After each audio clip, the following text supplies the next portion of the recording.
Welcome to Fiction Audiobooks. If you enjoy the content, like and subscribing would be greatly appreciated. If you have any recommendations for novels, comment below. Chapter 1, Becoming Danzo. A dimly lit corridor stretched into a vast, shadowy chamber. At its center, on a raised platform, sat a stone chair, solemn and imposing. Flickering candlelight cast ghostly shadows on the walls, offering only a hazy glimpse of the surroundings. Seated in that chair was a man, his right hand and the right side of his face wrapped in bandages, as still as a statue. The only visible eye reflected a storm of emotions, confusion, shock, fear, and disbelief. Right now, Leon was struggling to process the memories flooding his mind. He had actually experienced the legendary phenomenon, transmigration. Late at night, he had been in his office, indulging in his passion for writing. Out of nowhere, a sharp, searing pain shot through his chest. He knocked over his cup of goji berry tea, and before he could react, his computer tower burst into flames. The cheap office desk caught fire instantly. As thick, suffocating smoke filled the air, everything faded to black.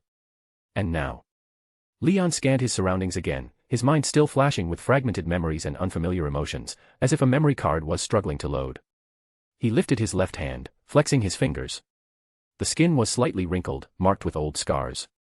The sensation in his palm, the chill of the stone chair beneath him, it was all undeniably real. The memories surging through his mind were sharp and vivid, as though he had personally lived them. Fire. Konoha. Root. Ninjutsu. Have I become Danzo? If there were a list of the most hated characters in the Naruto world, Danzo would undoubtedly be on it. Recalling what he knew from the anime, Leon's expression darkened, his eyes flickering with unease. The Naruto world was filled with bizarre and terrifying jutsu. If Konoha ever discovered that he was merely an imposter wearing Danzo's face, he would undoubtedly meet a gruesome end. After all, in this world, even the memories of corpses could be extracted. Just imagining the possibility sent a shiver down his spine. Taking a deep breath, Leon forced himself to steady his nerves. He closed his eyes and focused on his current predicament. Moments later, he reopened them, a glint of anticipation flashing within. If he had directly taken over this body, then that meant. Raising his palm, he instinctively channeled the chakra within him. Instantly, a visible air current surged above his hand. Wind release. The sensation of power washed away his initial fear, replacing it with uncontainable excitement. Increasing the chakra output, he watched as the air currents compressed, causing his clothes to ripple. The flickering candle flames swayed wildly, casting eerie shadows throughout the chamber. Then. Snap. The chakra dispersed in an instant. A sharp pain shot through his arm. Ugh. The thrill in his expression twisted into discomfort, but the exhilaration in his eyes didn't fade. Just as I thought, having power and knowing how to use it are two different things. I haven't fully adapted yet. But. Leon could feel it, given time, he would gain complete control over this body and everything that came with it.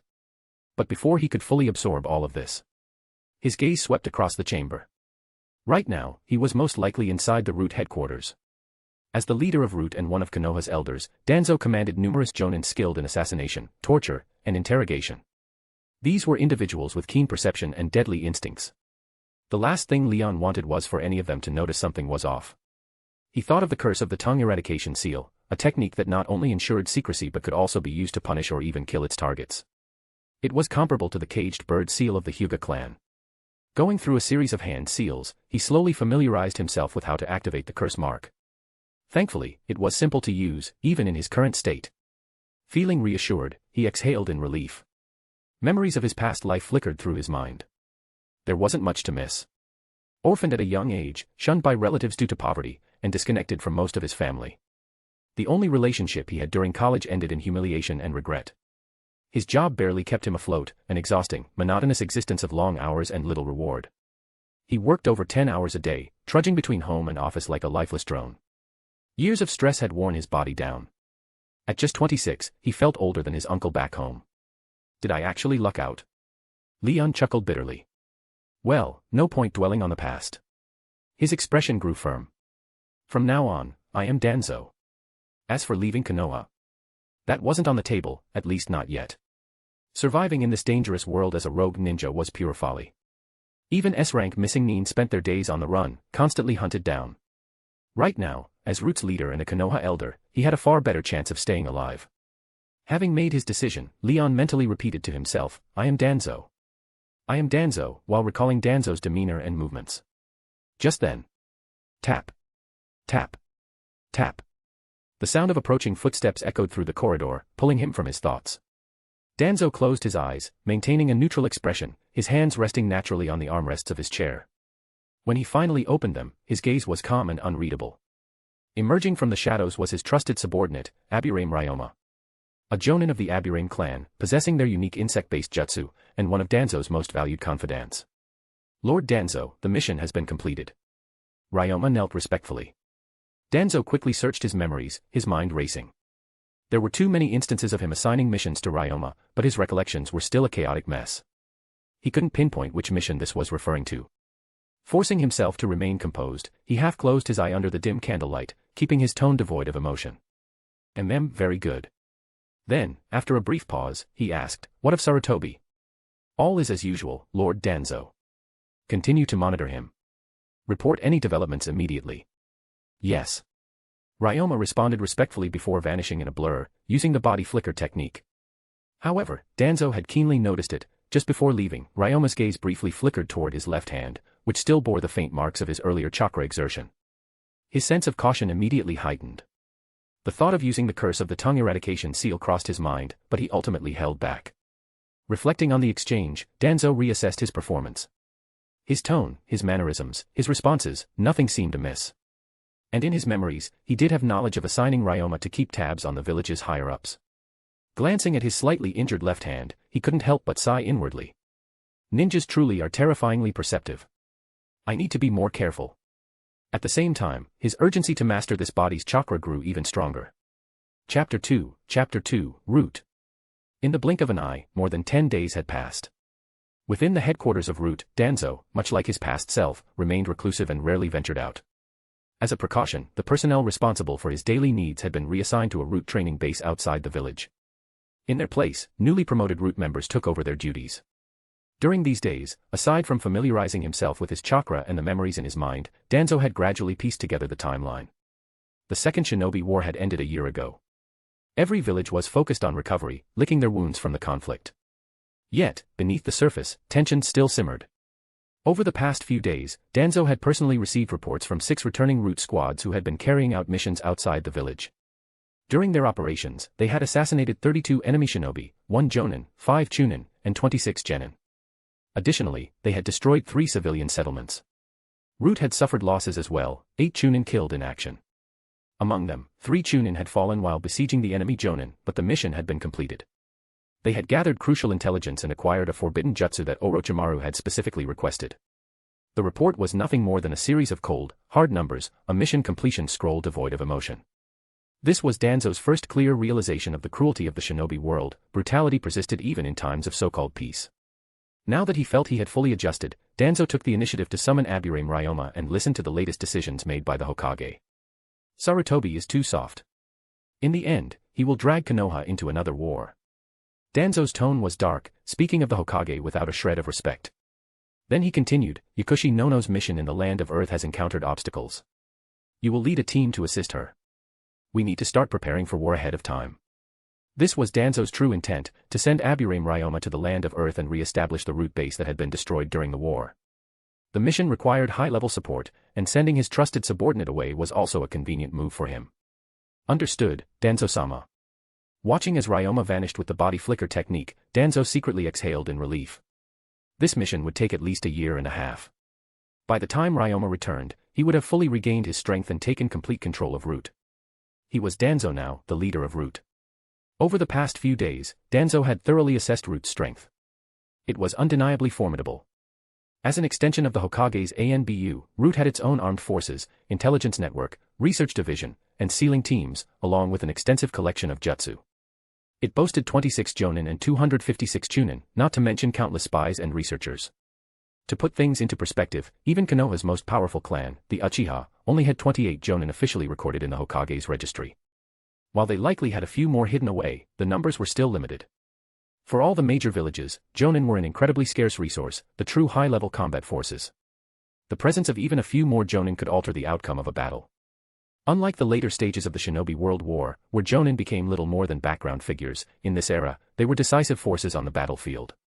After 16 years of careful accumulation, even during wartime, Danzo had prioritized preserving Root's strength, resulting in the formidable foundation he had now. Even Hiruzen Sarutobi, the Hokage himself, had no clear grasp of Root's actual power. Root operated entirely independently from the village and the Hokage's control, with bases and intelligence networks spanning multiple nations. This was why the original Danzo had believed he could one day seize the title of Hokage. However, to the Danzo who had transmigrated and knew the future, it all seemed laughable. After Abirame Ryoma's departure, Danzo dedicated time each day to training.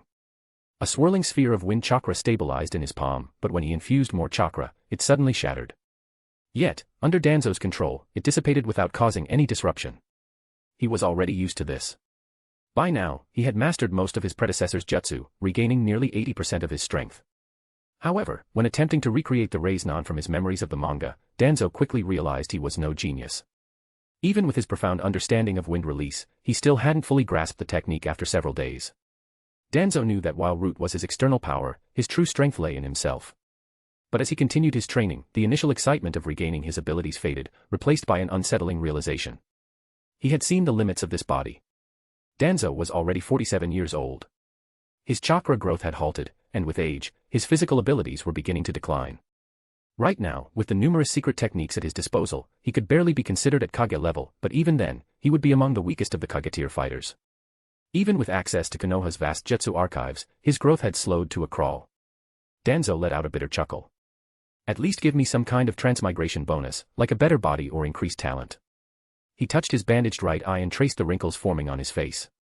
He had disliked the exhausting 24/7 corporate grind of his past life, but he certainly didn't want to end up as an old man with one foot in the grave either. Still, all hope wasn't lost. The thought of the countless forbidden jutsu in the manga gave him an idea. And speaking of forbidden jutsu, wasn't Orochimaru currently working in Root's research division? Whoosh! A Root member suddenly appeared at the training room entrance using the body flicker technique. Danzo, no longer surprised by such sudden appearances, remained calm. With his current power, he could easily detect an opponent the moment they used the technique and kill them with wind release before they even materialized. What happened? Danzo asked indifferently. White Fang has committed suicide. Danzo's gaze flickered with a trace of complexity. I see. You may go. Yes, sir. As the Root member vanished, Danzo sighed inwardly. He wasn't surprised. During the past few days of sorting through his memories, he had discovered that the mission Abirame Ryoma had reported to him was the one responsible for spreading the rumors of White Fang's failure. He hadn't expected those rumors to ultimately lead to the famed Konoha's White Fang taking his own life. If it had been the original Danzo, he might have felt a trace of satisfaction. After all, Tsukumo Hatake had been his greatest rival for the Hokage position. Cutting off one's own arm. I wonder if he ever regretted it. Muttering to himself, Danzo resumed his chakra control training, but his heart was no longer at peace. Back at the Hokage's office, Hiruzen Sarutobi sat alone, silently smoking his pipe.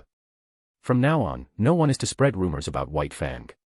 No one is to touch the Hatake clan's assets. Understood. A masked ANBU appeared briefly before vanishing with a flicker. Only the dim glow of Hiruzen's pipe remained, casting a heavy silence over the room. Chapter 3, A System Without Guarantees. It felt as if Konoha had entered its rainy season, with endless drizzle soaking the village. Now that he had fully adapted to this body, his training progress had begun to slow. Frustration simmered in Danzo's heart as he finished his daily routine. Today, for the first time, he left the Root headquarters, accompanied by 2 Root ninjas, heading towards the village center. Dismissed. Yes. The 2 masked figures vanished in an instant, melting into the shadows nearby. The recent dreary weather, coupled with the unsettling atmosphere following White Fang's suicide, had cast a gloom over the village. Even the ordinary citizens could sense that something was off, leading to emptier streets than usual. Danzo continued walking through the light rain. Before long, rows of neatly arranged tombstones came into view.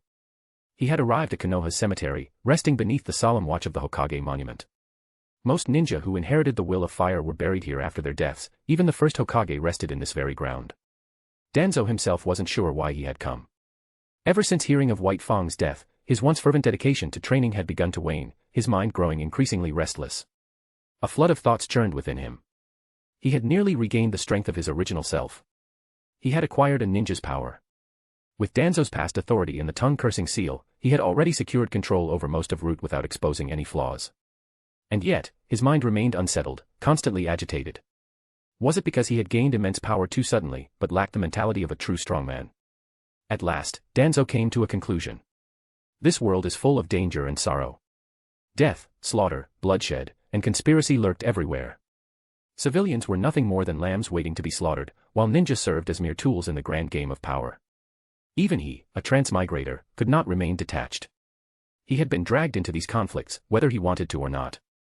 There was no youthful passion here, no grand ideals like those in the original manga. The world of ninja was steeped in oppression, death, and sorrow. Danzo's gaze swept across the countless tombstones before him. The average age of the ninja buried here did not exceed 25. Then, in a distant corner of the cemetery, a small, lost figure caught his attention. Kakashi.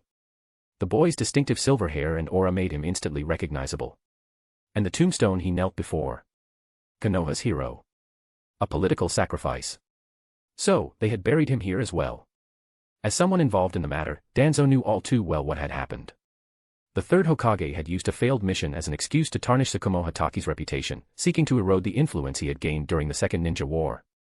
Danzo had taken advantage of the situation, delivering the final blow to eliminate White Fang as a contender for the Hokage seat. But in the end, White Fang had been too rigid a blade, either he would cut down his enemies, or he would break himself. Sarutobi Hiruzen.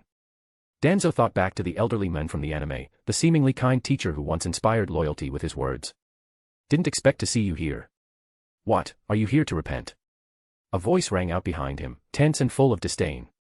Danzo's muscles instinctively tensed, but he forced himself to relax. Still, his mind reeled. He turned to see Tsunade. His usually impassive expression flickered for a brief moment. Compared to her later years, Tsunade looked much younger, her features still retaining the sharpness of youth. Her chest was not as exaggerated yet, but she was already developing the figure she would become known for. However, her gaze toward Danzo was filled with nothing but disgust, her expression laced with impatience. What's the matter? Feeling guilty for all the terrible things you've done? Or are you just thinking about something equally revolting? She sneered, catching the look in his eyes. Having lost another bet, Tsunade had come to visit the graves of Nawaki and Dan. She hadn't expected to run into Danzo here. As Konoha's princess and head of its medical corps, she knew more than most about the hidden schemes surrounding White Fang's suicide. His death had further shattered her already fractured heart. Seeing Danzo only worsened her mood. Memories of her old teacher, Hiruzen Sarutobi, surfaced, filling her with irritation. She couldn't resist lashing out.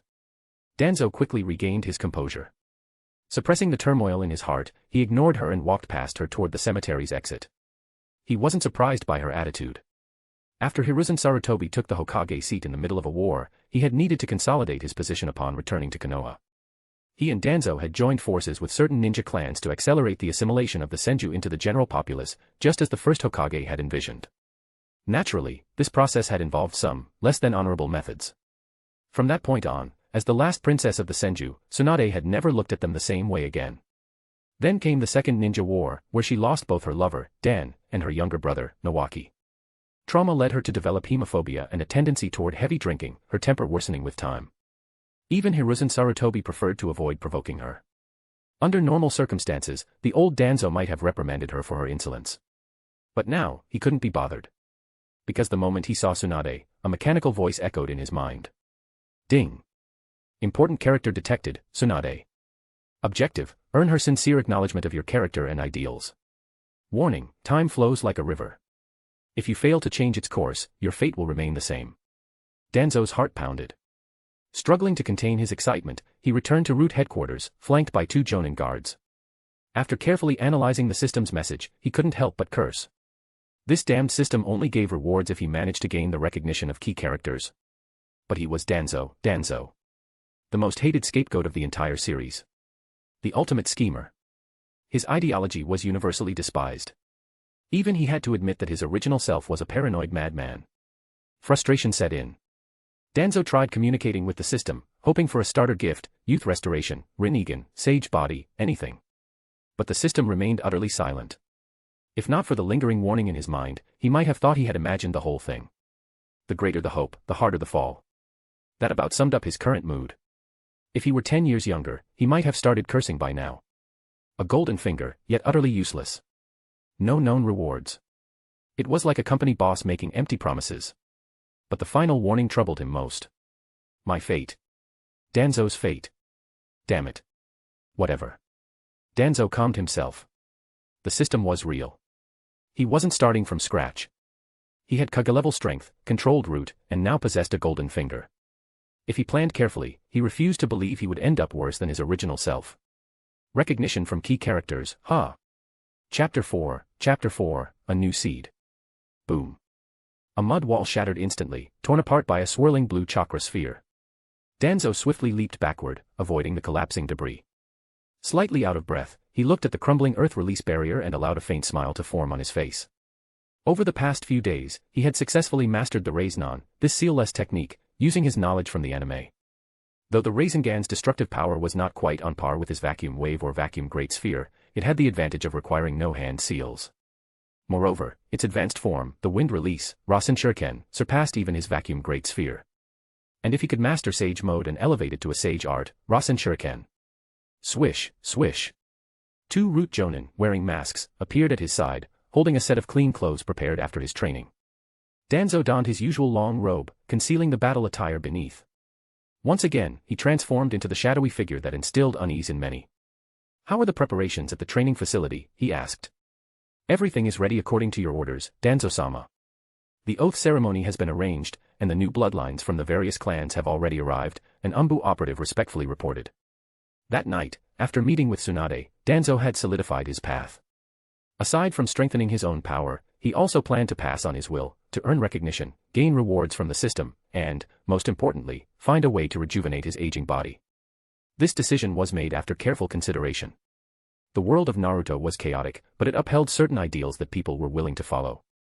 The first Hokage had enforced peace through overwhelming strength. Yahiko had believed in achieving world peace through communication.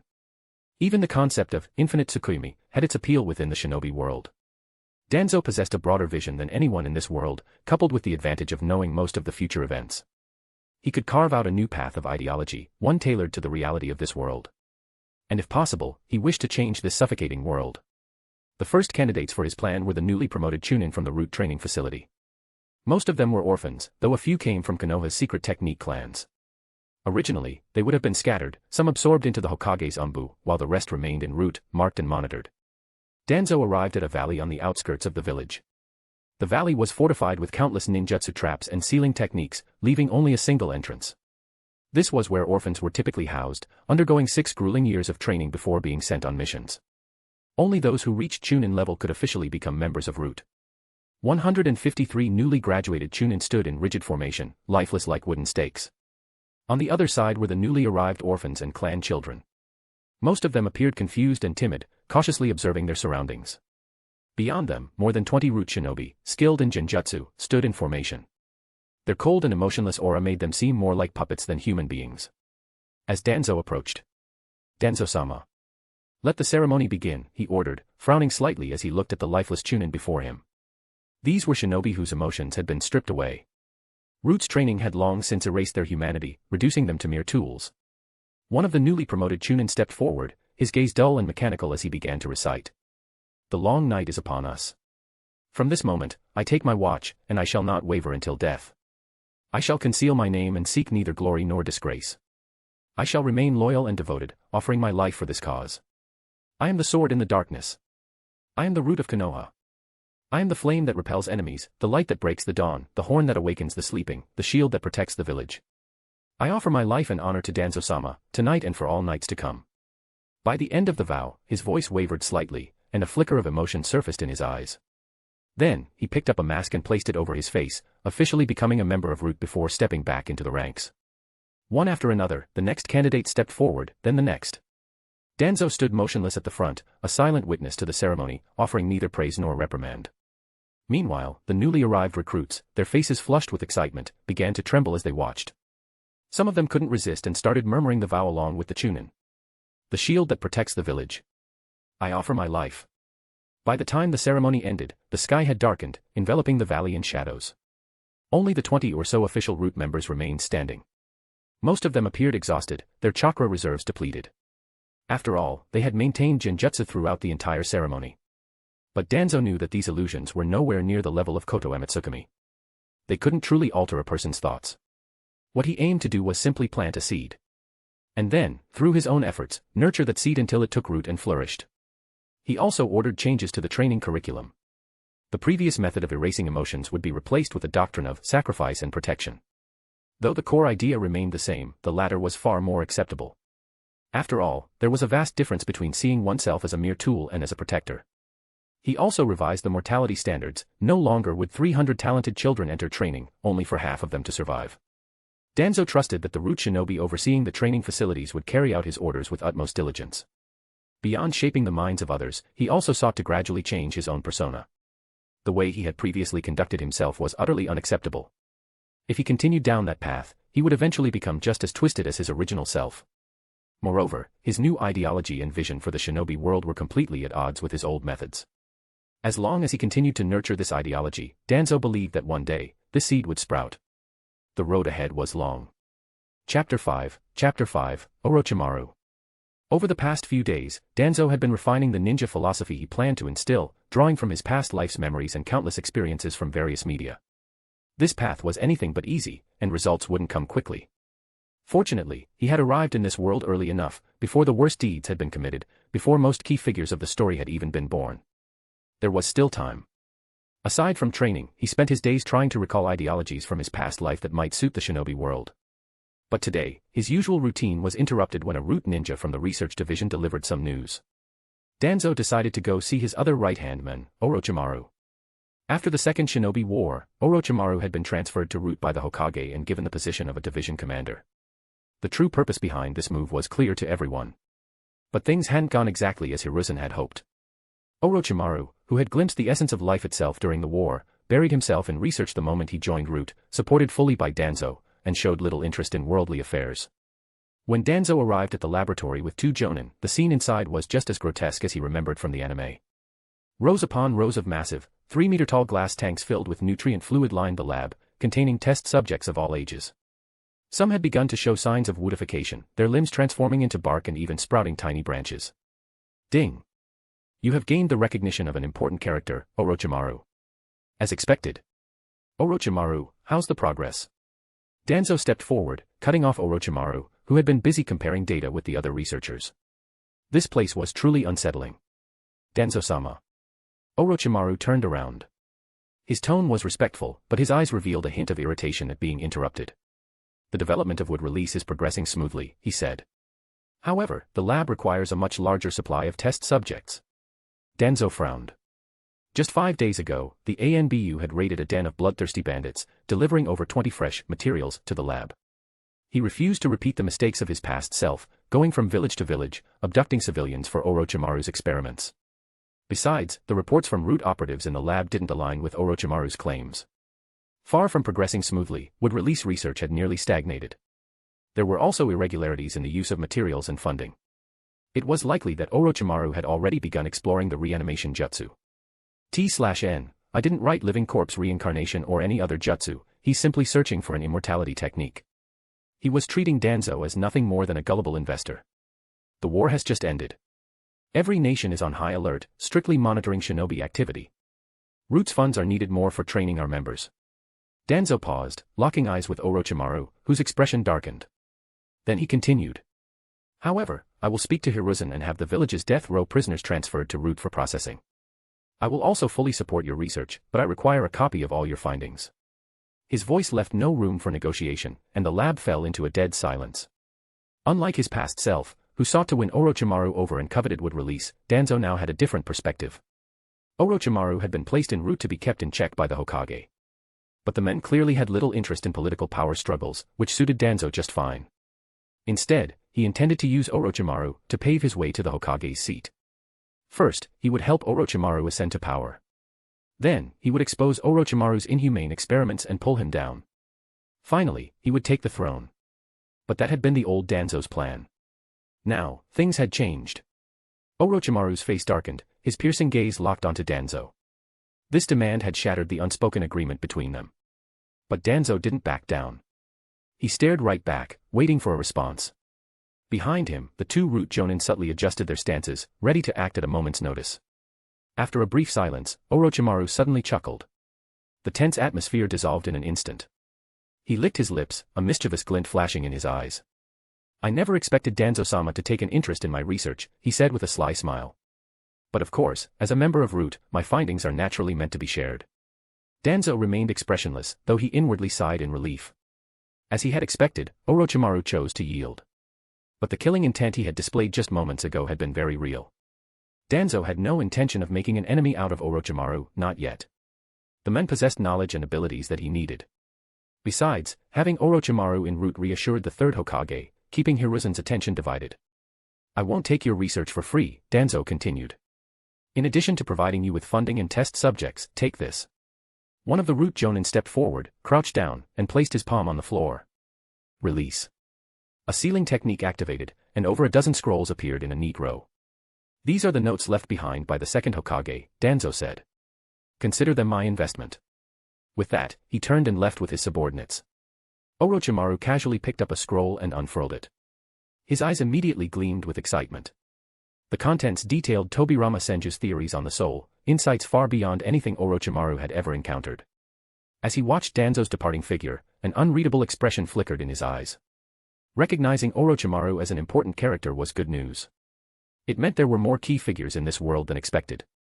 Once his philosophy spread and the system rewarded him sufficiently, there was no reason he couldn't shape the ninja world to his will. For now, he planned to extract as much value from Orochimaru as possible. His own researchers had some expertise in bloodline limits and sealing techniques. But when it came to the soul and body modification, they were no match for Orochimaru. For now, Orochimaru made an excellent teacher. Aside from his two personal confidants, everyone else in this lab belonged to Root. Danzo intended to plant a few more promising researchers within Orochimaru's ranks. If worst came to worst, the reanimation jutsu could always serve as a contingency plan. As for earning Orochimaru's ideological approval, Danzo had no such intentions. Shinobi were notoriously stubborn and extreme. Once they committed to a path, they rarely strayed. Look at Obito, Madara, Naruto, Sasuke. And then there was Orochimaru, a man from the shinobi world who, strangely enough, placed his faith in science. Chapter 6, The Third Hokage's Check and Balance. At the very heart of Konohagakure, within the Hokage's office, Danzo found himself summoned by the third Hokage for the first time. Ding. Please obtain the recognition of the key storyline character, Hiruzen Sarutobi. Before him sat Hiruzen Sarutobi, pipe in hand. Age spots had begun to appear on his face, and the signs of aging were undeniable. Seated beside him were the two advisory elders, Kohara Udatane and Hamura Mitokado. However, it was evident that they were not the key figures in this particular matter. Hiruzen, what is it that you need from me? Danzo was somewhat puzzled. Root often coordinated intelligence missions with the Umbu, and unless the matter was of great importance, he rarely needed to come to the Hokage's office. Truth be told, he had no desire to set foot in this place. Taking his designated seat, Danzo sat down in silence. Hiruzen took a slow drag from his pipe, exhaling a cloud of smoke before speaking. This meeting is to discuss an important matter. The Fire Daimyo has just sent word, now that the war and post-war reconstruction efforts are complete, he intends to reduce Konoha's funding. There are still many reparations and war-related expenses that need to be covered. Hamura glanced at Danzo and continued, Konoha isn't receiving as many commissioned missions right now, and our finances are tight. Every department needs to cut costs, including Root, whose funding must be reduced to pre-war levels. As the three awaited his response, Danzo immediately understood, this had already been discussed among them beforehand. Returning to pre-war funding meant Root's budget would be slashed to 1/3 of its current amount. Root's finances primarily came from Konoha's allocations, with a small portion supplemented by bounty missions. Danzo pondered for a moment. How would his original self have responded? The usual process was resentment, refusal, eventual compromise, then subtly insinuating that Hiruzen was an incompetent leader on the way out. As expected, his predecessor had been thoroughly outmaneuvered. Since you've already made your decision, I have nothing more to say, Danzo finally spoke. However, due to the war, Root has suffered significant losses. Our intelligence network in the land of Earth has completely collapsed. We require fresh blood to rebuild our ranks. Hiruzen tapped his pipe against the ashtray, a flicker of surprise crossing his eyes. Danzo was being unexpectedly cooperative. Nonetheless, since the objective had been achieved, Hiruzen was quite pleased. Without additional financial resources, Root would only be able to train intelligence officers at best. And there was certainly no shortage of war orphans in Konoha. A nostalgic and somewhat relieved smile formed on Hiruzen's face as he sincerely said. I appreciate your understanding, Danzo. Everything we do is for the village. If Root is understaffed, you may request personnel transfers from the Umbu. As a concession, Root was granted the right to recruit 200 war orphans. After exchanging a few more perfunctory pleasantries with the three, Danzo left the Hokage's office. On his way back to Root headquarters, he carefully analyzed the current situation. With the war over, Root had become a liability in the Hokage's eyes. Whether it was trying to integrate Orochimaru into Root or tightening its financial grip, these were all methods to suppress the organization. A well-fed hunting dog was essential during the chase, but once the hunt was over, it had to be collared and leashed. Upon arriving at headquarters, several Root operatives were already waiting. "How is the mission progressing?" Danzo inquired. "We've selected 2 merchants from the Land of Fire and have begun establishing a trade association. The transport of goods is already underway." "Good. Train a group of Root members in commerce. Organize the association as quickly as possible." "Understood." Perhaps it was a long-standing tradition in the shinobi world, independent ninja organizations were ultimately subject to the economic control of their respective daimyo. After fully taking over Root, Danzo had realized that while the organization operated outside of Konoha's official structure, it was still financially dependent on the village. And that was precisely how they had been cornered this time. In addition to intelligence gathering, cease all efforts to stir conflict between other villages, Danzo commanded. Deploy elite Jonin-led teams to the black market to hunt down rogue ninja ranked A-class or lower. If any of them possess unique talents, recruit them under the trade association's name. Eliminating rogue ninja for bounty money was already an established Root operation. Until the trade association became profitable, Danzo intended to expand this revenue stream. After issuing the order, the assigned ninja accepted their tasks and departed. Another Root operative then stepped forward and respectfully reported, "Per your instructions, 5 injured and disabled shinobi have been brought back. Shall we send them to the lab?" Danzo furrowed his brow slightly before speaking in a deep voice. "We are short on manpower right now. Assign them to the training base as instructors. From now on, unless I give the order, Root members are not to be used as experimental subjects." "Yes, sir." In Root's past practices, injured operatives who had lost their combat value were typically disposed of humanely if they were outside the Land of Fire, to prevent intelligence leaks. If they were within the country, they were sent to the lab to serve one final purpose. But to Danzo, this was a waste. These shinobi had a wealth of battlefield experience. Even if they could no longer fight, they were perfectly suited to train the next generation. "The latest batch of Chunin has been marked with identification seals and assigned to squads based on their jutsu affinities. They are ready to carry out your orders at any time," reported a member of the Sealing Division. After issuing all necessary directives, Danzo sat back in his chair, rubbing his temples. To Root members, his word was absolute law. They did not question, did not hesitate, and had no emotions, only absolute obedience, like tools wielded by their master. While this level of control ensured unwavering loyalty, it also made the organization rigid. Every decision required his direct approval, making the entire operation somewhat inefficient. No wonder my predecessor's personal strength stagnated after taking control of Root. There was simply no time for training. It was clear, he needed to cultivate capable subordinates to share the burden. Please drop some power stones. Read more than +100 chapters and support me on Patreon. Patreon.com/Jigsaw. Chapter 7, No no Yakushi. In the blink of an eye, more than half a year had passed, and it was now the 40th year of Kanagakur. At the Root training ground. Wind release, vacuum wave. Danzo swiftly formed hand seals, unleashing a sharp blade of wind that shattered the wall blocking his view.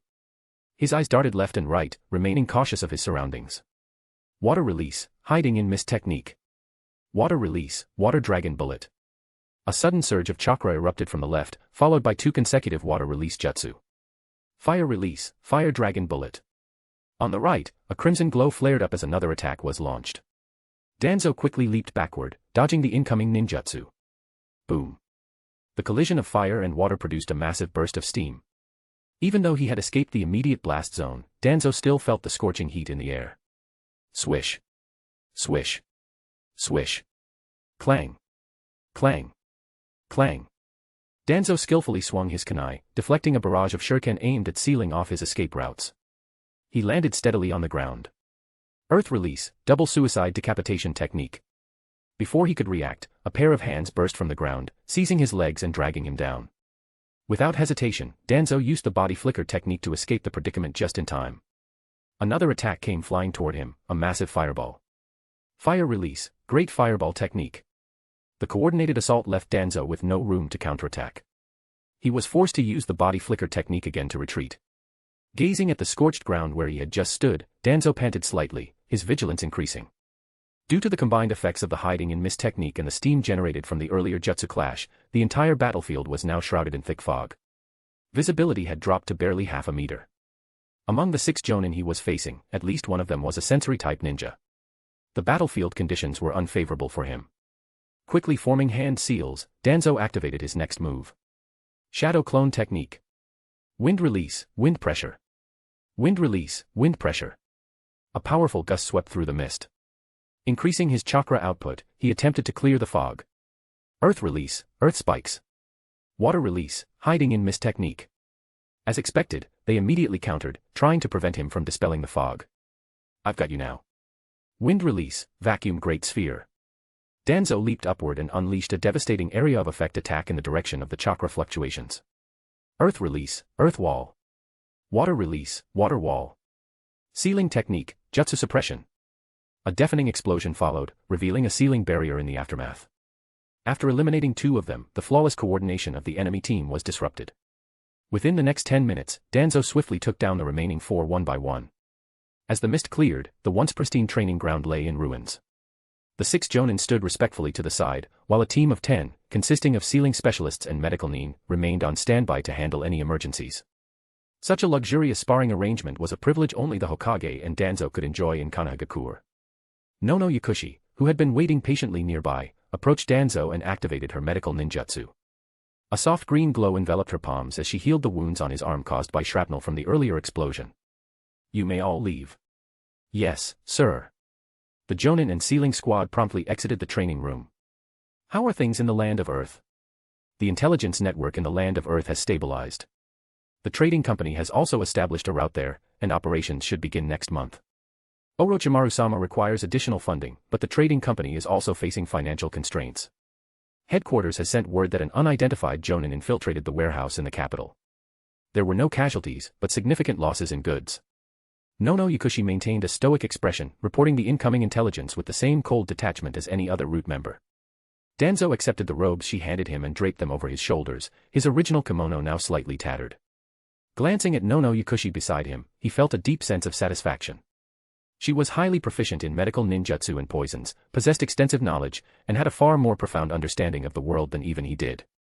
Ever since transferring her back to his side, Danzo's workload had significantly decreased, allowing him more time to focus on training and enlightenment. And, having a beautiful secretary by his side was always a pleasant experience. How is the orphanage? He asked casually after finishing his tasks. For the first time, a faint flicker of emotion crossed Nono Yakushi's eyes. Thanks to your financial support, the children are doing well. Good. If you ever encounter difficulties, don't hesitate to speak up. You are part of Root as well. You may leave early today. Understood, sir. She responded with her usual indifference before turning to leave. On the surface, Nono Yakushi was merely the head of an orphanage in Konohagakure.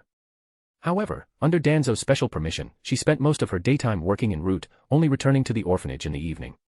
Watching her retreating figure, Danzo sighed inwardly. What a shame. Their relationship had turned sour in the past. Perhaps Yakushi Kabuto should have already arrived at the orphanage by now. Does he count as an important figure in future events? Should I go see him? Or maybe it would be best to wait until their relationship improved. Danzo could still sense Nono Yakushi's wariness and lack of trust toward him. She was one of the few Root members who hadn't completely suppressed their emotions. Her will was exceptionally strong.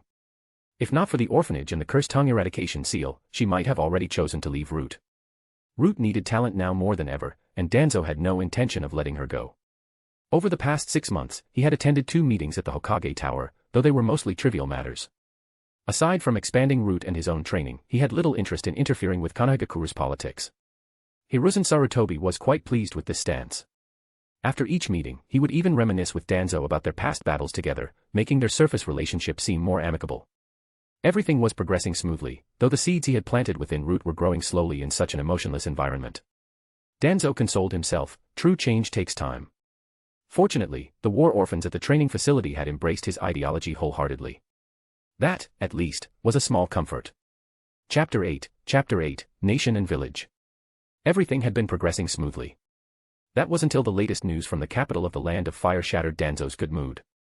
After the warehouse was burned down last time, Danzo had dispatched 2 more jonin, posing as hired mercenaries, to oversee operations at the Merchant Association's headquarters. but their presence failed to deter the hidden enemies. The Merchant Association's transport convoys had suffered multiple attacks, and several shops in the capital had been raided by officials. Business partners of the association had begun to distance themselves, wary of the ongoing chaos. According to intelligence from the Merchant Association, the Minister of Finance of the Land of Fire had been sighted in connection with these events. However, they dared not act rashly. Danzo, however, was not one to tolerate interference. Cutting off financial resources was akin to murdering one's parents. For months now, Root had been fully invested in developing the Merchant Association, using its profits to fund Root's expansion. This was the foundation of Danzo's strategic plan from the beginning. But just as things were taking off, this obstacle had emerged. Whether it was Orochimaru's research division, the training bases, or the intelligence networks across different nations, all of them were insatiable money pits. The 400 million ryo allocated by Konoha barely covered Orochimaru's research expenses for a single month. Hunting down rogue ninja had only been a temporary measure. Over the past few months, Root had aggressively pursued and eliminated any rogue ninja with a bounty. However, most of the valuable targets had already been dealt with. The remaining ones were either in deep hiding or too formidable to be worth the effort. Danzo set the letter down, sighing softly in the dimly lit chamber. His eyes gleamed with cold determination. The Merchant Association could not be allowed to collapse. Not only would months of effort go to waste, but Root's growth, and his own plans, would suffer greatly. After delegating Root's ongoing affairs to Nono Yakushi, Danzo selected 6 jonin and set off for the capital of the Land of Fire. This was his first time leaving Konoha since arriving in this world. They avoided main roads, traveling swiftly across forests and rivers with the effortless movement of shinobi. With chakra enhancing their mobility, the terrain made little difference. The Land of Fire was incredibly fertile, dominated by plains nourished by numerous rivers. The soil was rich, and the people prospered. Villages and towns dotted the landscape every few dozen miles. Most of the populace lived in peace, and commerce flourished. Compared to intelligence reports from Root, the standard of living here was leagues ahead of other nations. It was no wonder so many foreign powers sought to invade the Land of Fire. Even if they couldn't conquer Konoha, pillaging its resources, grain, and people would still be highly profitable. By the morning of the 7th day, Danzo and his team arrived at the capital and stealthily infiltrated the Merchant Association's headquarters. We tracked the enemy, they entered the Minister of Finance's residence. There's a detection barrier around the area, so we couldn't risk going inside. Danzo frowned upon hearing the report. While the shinobi world was structured with a one-nation, one-village system, where the daimyo governed the land while the village handled military affairs, the daimyo of the Land of Fire still maintained his own armed forces. Beyond standard troops and chakra-wielding samurai, he also had personal ninja bodyguards, including the renowned 12 Guardian Ninja, most of whom were at the elite jonin level. Though not as formidable as Konoha, the daimyo's forces were still a threat that couldn't be taken lightly. The Minister of Finance was the daimyo's right-hand man, and Danzo had no intention of escalating the conflict unnecessarily. Nightfall. Under the cover of darkness, Danzo arrived outside a luxurious estate. He could sense subtle chakra fluctuations up ahead. Here. Yes, sir. A figure stepped forward respectfully, forming several intricate hand seals. Although nothing seemed to change visually, Danzo could feel the barrier ahead gradually parting. The team slipped inside silently. One of them closed his eyes, focusing. Sir, this way. Before long, they pinpointed a specific room. The sensory ninja easily located the tracking mark left by their ally. Without needing further orders, the team swiftly divided their roles. As soon as the surrounding barriers were set, 2 assassins slipped inside. Moments later, they emerged with their target's severed head. Even in death, the man's face remained frozen in shock and fury. Sir, the target woke up. We had no choice but to execute him. You did well, Danzo said indifferently. Capturing a jonin alive was exponentially more difficult than killing one. Besides, this man had been responsible for burning down the warehouse and slaughtering 12 laborers. Danzo felt no remorse in eliminating someone like him. A Root member took the severed head and placed a hand over its forehead, frowning in concentration. After a long pause, he opened his eyes, visibly drained. Sir, this man was a rogue ninja from the Land of Earth. He was acting under orders from the Minister of Finance's son to attack the Merchant Association. There's another jonin and 5 chunin involved, but I'll need more time to extract additional details. That's enough for now. Inside his lavish chamber, the minister's son slept soundly. A sudden pain in his abdomen jolted him awake. Groaning, he sat up, clutching his stomach, only to see several dark figures standing in his room. Just as he opened his mouth to scream, a flash of steel stopped a mere inch from his eye. The scream died in his throat, leaving his face deathly pale. After a long silence, he finally found his voice, trembling with fear. Don't kill me. My father is the Minister of Finance. I have a lot of money. I can pay you. Shut up. Danzo's voice was cold. His order had no effect.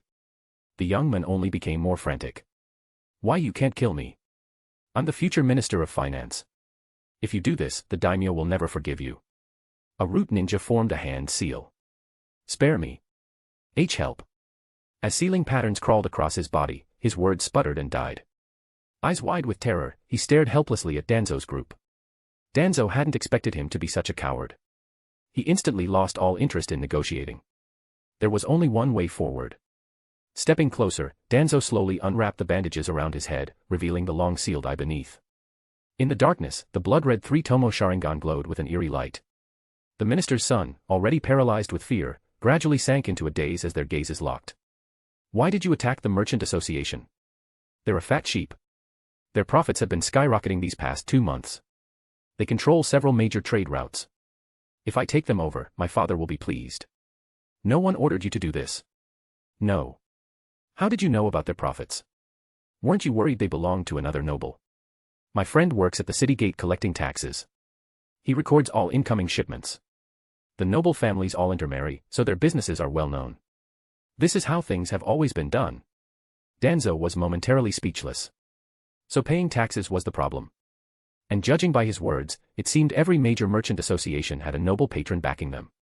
He had assumed that with Root's intelligence network, he could expand the association quickly. But now, it seemed noble society had its own set of unspoken rules. Danzo studied the dazed young man.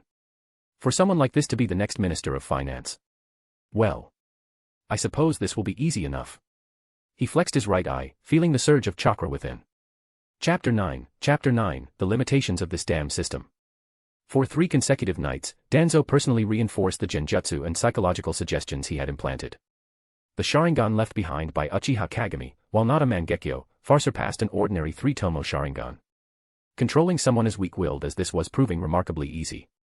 Once the plan was set in motion, he assigned a genjutsu specialist to ensure the illusion remained intact. With continuous reinforcement over the next few months, even if the genjutsu were to stop, the target wouldn't notice anything amiss. A few days later, word spread among the nobility that the newly rising Higashikawa Trade Association had officially been taken under the wing of the Minister of Finance.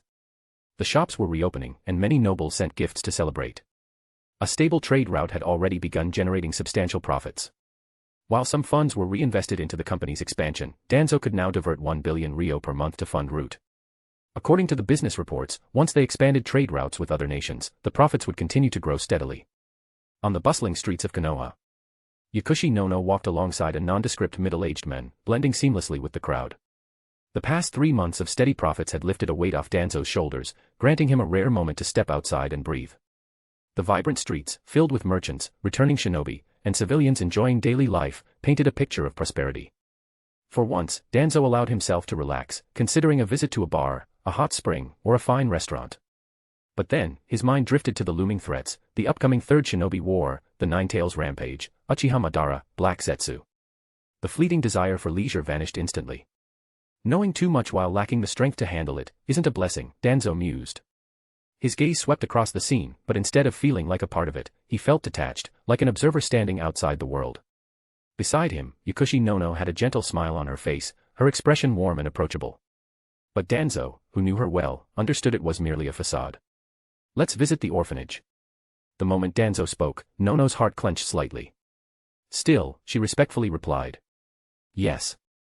She had no power to refuse his orders, only the hope that he would maintain his current restrained approach. But Danzo had long planned to visit the orphanage to confirm his suspicions. They left the village and arrived at a secluded, somewhat aged building, the very orphanage where Yakushi Nono had grown up before being recruited into Root. As soon as they stepped inside, a swarm of children rushed forward, chattering excitedly as they clung to Nono. Director, Big Brother bullied me. Director. For once, Nono's demeanor softened as she crouched down, gently patting each child while listening to their complaints with a warm expression. But Danzo's eyes weren't on her. Instead, they locked onto a boy who stood at the back, unable to squeeze through the crowd. His anxious expression, his silver-white hair. A young Yakushi Kabuto. Danzo didn't linger. After a brief exchange with Nono, he left, noting the relief on her face as he departed. As expected, Kabuto was indeed a significant figure in the story. Ding. Mission, gain the acknowledgement of the important storyline character Yakushi Kabuto. Warning, target's mental maturity is insufficient. Acknowledgement invalid. Danzo's expression darkened. This damn system was airtight, it required a character to be mentally mature before their acknowledgement counted. Looking at Kabuto's confused yet longing expression, Danzo knew that despite the early maturity of children in the shinobi world, it would still take years for Kabuto to reach that stage.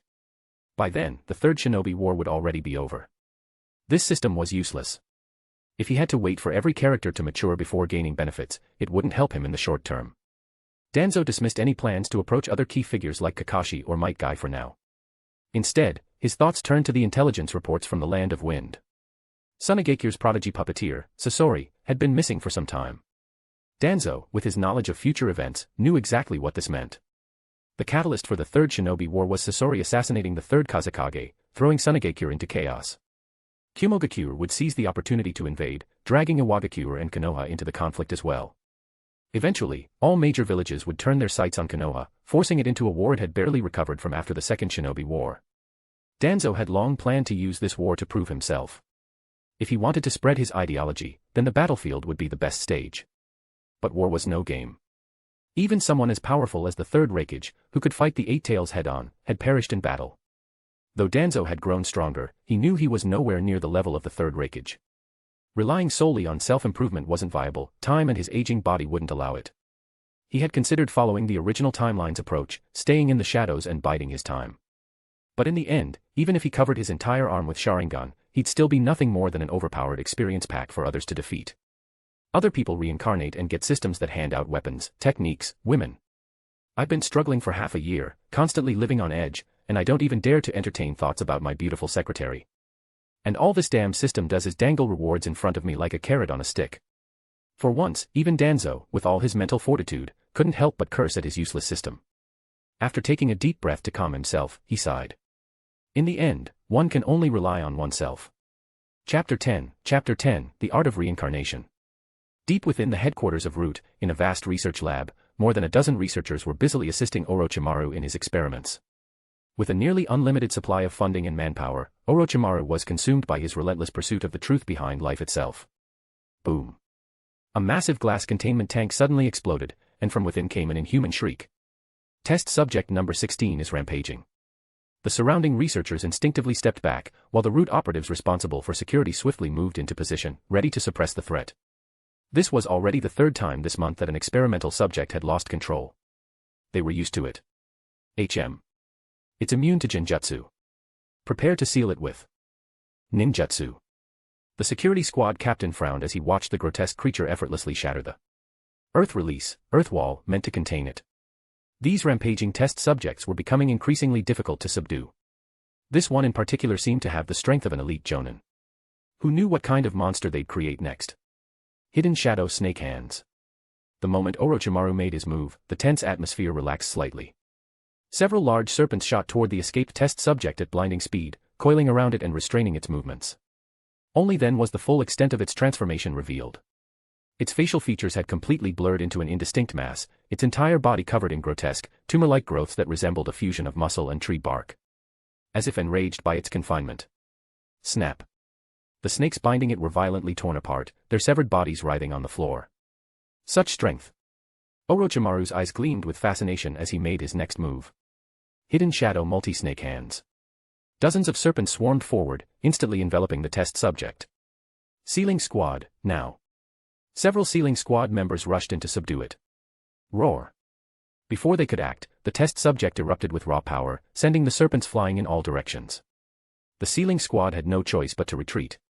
The squad captain's expression darkened, but Orochimaru's excitement only grew. This level of physical power, it rivals Tsunade. The test subject threw back its head and howled, the tumor-like growths pulsating and shifting as if alive. Then, suddenly, its entire body began to expand at an alarming rate, rapidly losing its humanoid form. Like a seed sprouting at an unnatural speed, it grew wildly. A massive tree erupted from its body, shooting upward until it struck the stone ceiling, then spreading outward, engulfing the lab in a matter of seconds. In less than a minute, it had transformed into a towering ancient tree that should have taken centuries to grow. Orochimaru's eyes shimmered with an insatiable thirst for knowledge and power. This kind of ability. And to think, this was achieved with just a fragment of the first Hokage's cells. After countless experiments, Orochimaru could finally see a glimmer of hope in his quest to successfully integrate Hashirama's DNA. From now on, conduct such dangerous experiments in a sealed chamber.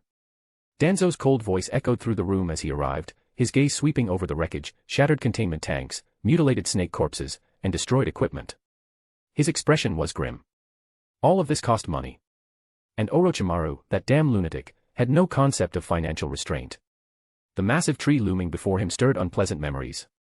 Danzo's eyes flickered toward his left arm. Even someone with this power couldn't escape the inevitability of death, Orochimaru mused, ignoring Danzo's presence entirely. Some people leave behind legacies that transcend their deaths. Orochimaru turned, surprised. That didn't sound like something Danzo would say. I never expected you to be the sentimental type. How unexpected. His amused tone irritated Danzo, but he merely responded in his usual flat voice. Show me your progress, Orochimaru. Orochimaru smirked. He knew exactly what Danzo was referring to. I wouldn't dream of disappointing you. With that, he led Danzo deeper into the lab. At the heart of the laboratory was a hidden chamber. In its center, a young man lay unconscious on a research table, his body covered in intricate sealing formulas. Several research assistants moved efficiently around the room, monitoring equipment and taking notes. Orochimaru gazed at the test subject with undisguised obsession. Danzo suppressed a shudder. He knew Orochimaru had no interest in such things, but his expression was still unsettling. The young man on the table was once a chunin of Konoha. While on a mission, he had assaulted a village woman, only to be caught red-handed by enraged villagers. Rather than face justice, he slaughtered them all and razed the village, becoming a rogue ninja. Now, he was nothing more than a rare test specimen. The relationship between the soul and the body is truly fascinating. Orochimaru murmured, eyes gleaming as if he were admiring a priceless treasure.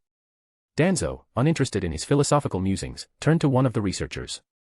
Shinraku, how far along is the technique's development? The scientist, Shinraku, assigned by Danzo to assist Orochimaru, eagerly reported. We have successfully achieved soul extraction. Currently. His eyes flickered toward the unconscious subject, his enthusiasm and reverence mirroring Orochimaru's. All these researchers were freaks. Still, this breakthrough put Danzo in a good mood. He had only given Orochimaru some of the second Hokage's old notes, yet within mere months, the scientist had unraveled the mysteries of soul separation. Far faster than in the original timeline. Once the living corpse reincarnation was perfected, Danzo would finally be able to abandon his aging body at will. But he hadn't forgotten the drawbacks shown in the future. Orochimaru's reckless overuse of the technique had corrupted his soul, leaving him vulnerable to genjutsu and mental attacks. Worse, his stolen bodies eventually rejected him. It was a dead end. Danzo believed the best vessel would be a clone of himself, enhanced with his own DNA. However, there was a problem. Zetsu was out of reach, and he had no desire to attract the attention of Madara or Black Zetsu. And more importantly, Zetsu had no defined biological sex. It wasn't even fully human. That was something Danzo absolutely could not accept. For now, he had no choice but to pursue the path of creating a perfect clone. Good. But in addition to extracting the soul, you must ensure the vessel's compatibility. The development of a soul-compatible clone. Danzo shared his insights, drawn from his knowledge of the future anime. With the medical and scientific advancements available, creating a clone of himself should be entirely feasible. As Danzo spoke, Orochimaru's attention sharpened. His expression shifted between contemplation and fascination as he absorbed every word. Danzo knew this information would save Orochimaru years of trial and error. It was a risk. Orochimaru could one day become an enemy, but for now, Danzo needed his genius. Especially with the Third Shinobi War approaching. According to the timeline, Orochimaru would soon defect from Root. Orochimaru's lips curled into a grin. I never expected you to be so well-versed in matters of the soul. Danzo simply responded, the second Hokage was my teacher. Chapter 11, 2 years. 2 years passed in the blink of an eye. The 5 great shinobi villages remained unusually peaceful. Aside from the usual espionage, even minor skirmishes had become rare. A large part of this could be attributed to Danzo no longer stirring up trouble. Following his directives, Root shifted its focus over the past 2 years. Rather than provoking conflicts, they concentrated on expanding their ranks and developing their commercial network. Orphans with ninja potential were steadily recruited, and the training of Root operatives became increasingly refined. Funding was never an issue. Under Root's covert support, the Higashikawa Trade Association flourished. Though it attracted some envious eyes and occasional suppression attempts, Root's ruthless and bloody methods ensured that anyone daring to interfere paid a steep price. Those who once watched from the shadows withdrew in caution. At present, the company had stores scattered throughout the 5 great nations, dealing in food and various daily necessities. Over a dozen stable trade routes had been established. They had even built their own weapon production facility, with shops in the capitals of multiple nations. Their reputation was growing, and expansion continued at a steady pace. Root itself had begun to achieve a degree of self-sufficiency, equipping its operatives with weapons and supplies from within the organization. The majority of the remaining funds were funneled into the research division. Even Nono Yakushi, despite her lack of involvement in financial matters, couldn't ignore the sheer amount of money being poured into the laboratories. The organization's income is rising, but the research division is burning through it at an alarming rate. If an unexpected event disrupts our revenue, it could affect Root's long-term development, she once remarked. But under Danzo's firm orders, no one voiced opposition. The investments yielded significant results. The development of the living corpse reincarnation was nearing completion. Even research on the first Hokage's cells had made promising progress. With Orochimaru leading the research, Root had also gained several capable scientists. Among them, Shinraku stood out the most. Even Orochimaru held him in high regard and frequently had him act as an assistant. Such talent was priceless. Root headquarters. Why are we withdrawing our trading operations from the Land of Lightning? We just acquired a mine there. If fully developed, it's estimated to bring in at least 800 million ryo. Nono Yakushi faced Danzo, her tone filled with confusion. In the past, she wouldn't have questioned his decisions, she simply followed orders. But over these 2 years, she had developed a sense of belonging within Root. More importantly, her orphanage was now deeply tied to the organization. If Root's finances suffered, the orphanage would struggle as well. Danzo's expression remained unreadable. It's not just the Land of Lightning and the Land of Wind. Over the next 3 months, we will gradually withdraw from all other nations, including our operations in the Land of Fire. The message he received that morning regarding the disappearance of the Kazekage weighed heavily on his mind. The inevitable had arrived. Nono Yakushi's face turned solemn. Are we heading for war? Danzo didn't answer directly. Instead, he shifted the topic. The orphanage is too exposed outside the village. Move it inside. The funding will come from Root's reserves. He continued, as for the older children, send them to Root's training facilities. If they become medical nin, that's fine. If they don't want to become shinobi, they can work as apprentices in the company. The price of land in Konoha was no small matter, and the offer struck a chord with Nono Yakushi. She had long been troubled by the future of the orphanage's older children. Their options were limited: apply to serve as field hands for a ninja clan or struggle to survive in Konoha's streets. The ninja academy was out of reach for most of them, and even if they got in, non-clan shinobi rarely thrived.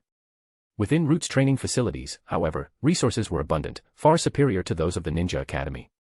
Even those who barely scraped by would graduate as Chunin-level fighters, with 2 or 3 C-rank jutsu at their disposal. The mortality rate was higher, but in a world where death was constant, it hardly mattered. For children without a clan's protection, this was an opportunity few could afford to pass up. Nono Yakushi bowed deeply. On behalf of the children, I thank you, Danzo-sama. Danzo glanced at her briefly before closing his eyes. His voice was calm. Go. Make the arrangements quickly. Soon, there won't be much time for such matters. Understood, Danzo-sama. Her voice remained cool as ever, but he could sense a subtle difference. Leaving Root's headquarters, Nono Yakushi felt as though a weight had been lifted from her shoulders. The orphanage's future was secured, but more than that, she had confirmed something.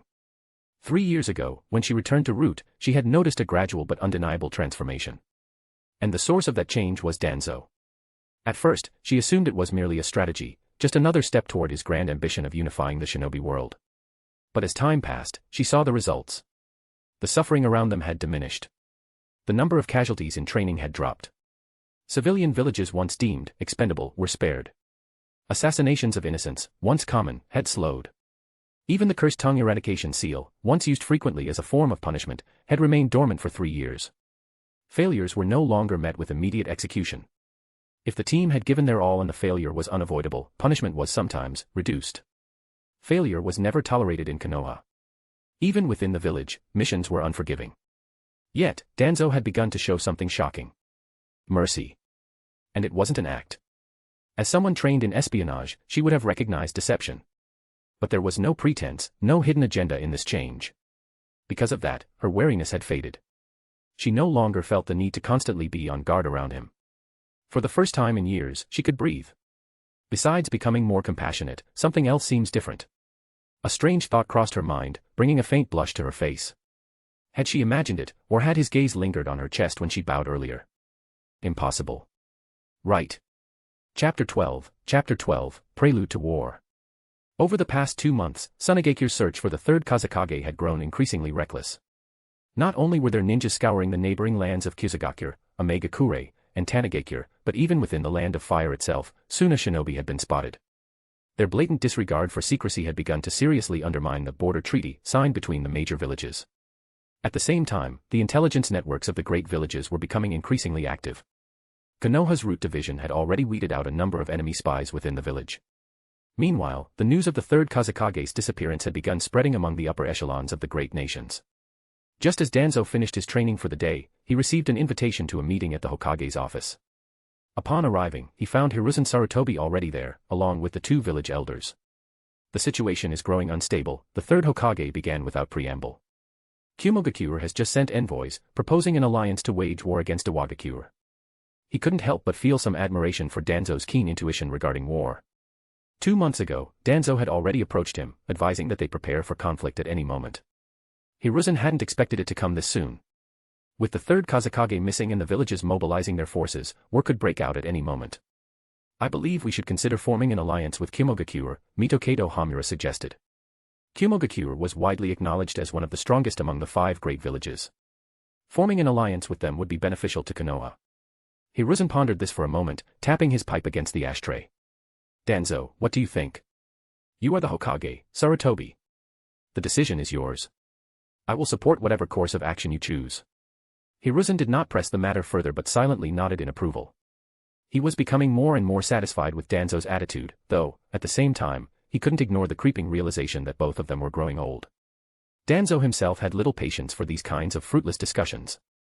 In his mind, alliances were meaningless, none of them were truly reliable. Given the current state of affairs, war was inevitable. If anything, Konoha should strike first, securing the advantage and intimidating the other villages into submission. However, he knew Hiruzen well enough to understand that the Hokage would never approve a preemptive attack. I have decided to reject Kimogakure's proposal, Hiruzen finally declared. He took a slow drag from his pipe, his deeply furrowed brow accentuating the lines of age on his face. But his gaze remained resolute. The peace we have fought for in Konoha did not come easily. I will not let us be drawn into a war unnecessarily. Danzo inwardly sighed. Just because you don't want to fight doesn't mean the war will wait for you. By now, the other villages had long since recovered from the last war. Given their limited resources, expansion was their best path forward. Conflict was inevitable. Even if the third Kazekage's disappearance hadn't ignited tensions, something else would have eventually. Understanding that further argument was pointless, Danzo merely discussed border defenses with the others before leaving the matter be. The Kumogakure envoy had been given quarters not far from the Hokage Tower, a symbolic gesture of Konoha's respect for their presence. However, the area was heavily guarded, both in plain sight and from the shadows. Despite the formalities, relations between the two villages were far from friendly. As expected, the Hokage refused the alliance. Then we proceed with Plan B. We've mapped out all intelligence and escape routes. We'll handle anyone who gets in our way. If this mission succeeds, please take care of Mia and her child. For Kumogakure. For Kumogakure. Late into the night, the village's quiet peace was shattered by the sudden roar of explosions and raging fire. Leading the charge, the head of the Kumogakure envoy launched a direct assault on the Hokage Tower with his entire delegation. By the time Danzo received the report and arrived at the scene, the battle was already under control.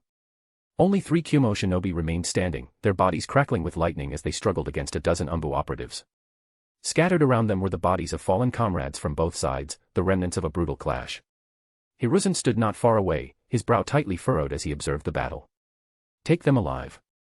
If we execute them all, the Raikage will use this as an excuse to declare war, Udatane Kohara stated grimly as she arrived, her face clouded with concern. If the entire envoy perished in Konoha, the Raikage would undoubtedly rally Kumogakure into full-scale war. They're using forbidden techniques. Even if we capture them, they won't survive long. The remaining Kumo shinobi were clearly in an abnormal state, their chakra flow erratic. It was evident they had activated some jutsu that pushed their bodies beyond their natural limits. The Raikage has already made his decision. War is inevitable. The gathered Konoha shinobi looked grim. Those who had arrived late to the scene, including several clan heads, quickly assessed the situation and reached the same conclusion. This was a setup from the start. Vacuum strike. With precise timing, Hyuga Hizashi launched a gentle fist attack from a distance, striking one of the Kumo shinobi and disrupting his chakra flow. Ga. A scream tore from the shinobi's throat as his body withered in an instant, aging rapidly as his life force drained away. The 2 remaining Kumo shinobi exchanged glances before making a desperate decision. Their hand seals sped up, their lightning aura darkening to black. Regular jutsu disintegrated upon contact with this ominous chakra, unable to harm them in the slightest. Stop them, Hiruzen ordered calmly, his sharp gaze locking onto the unfolding crisis. Several clan heads prepared to step in personally, recognizing the threat. Danzo acted first.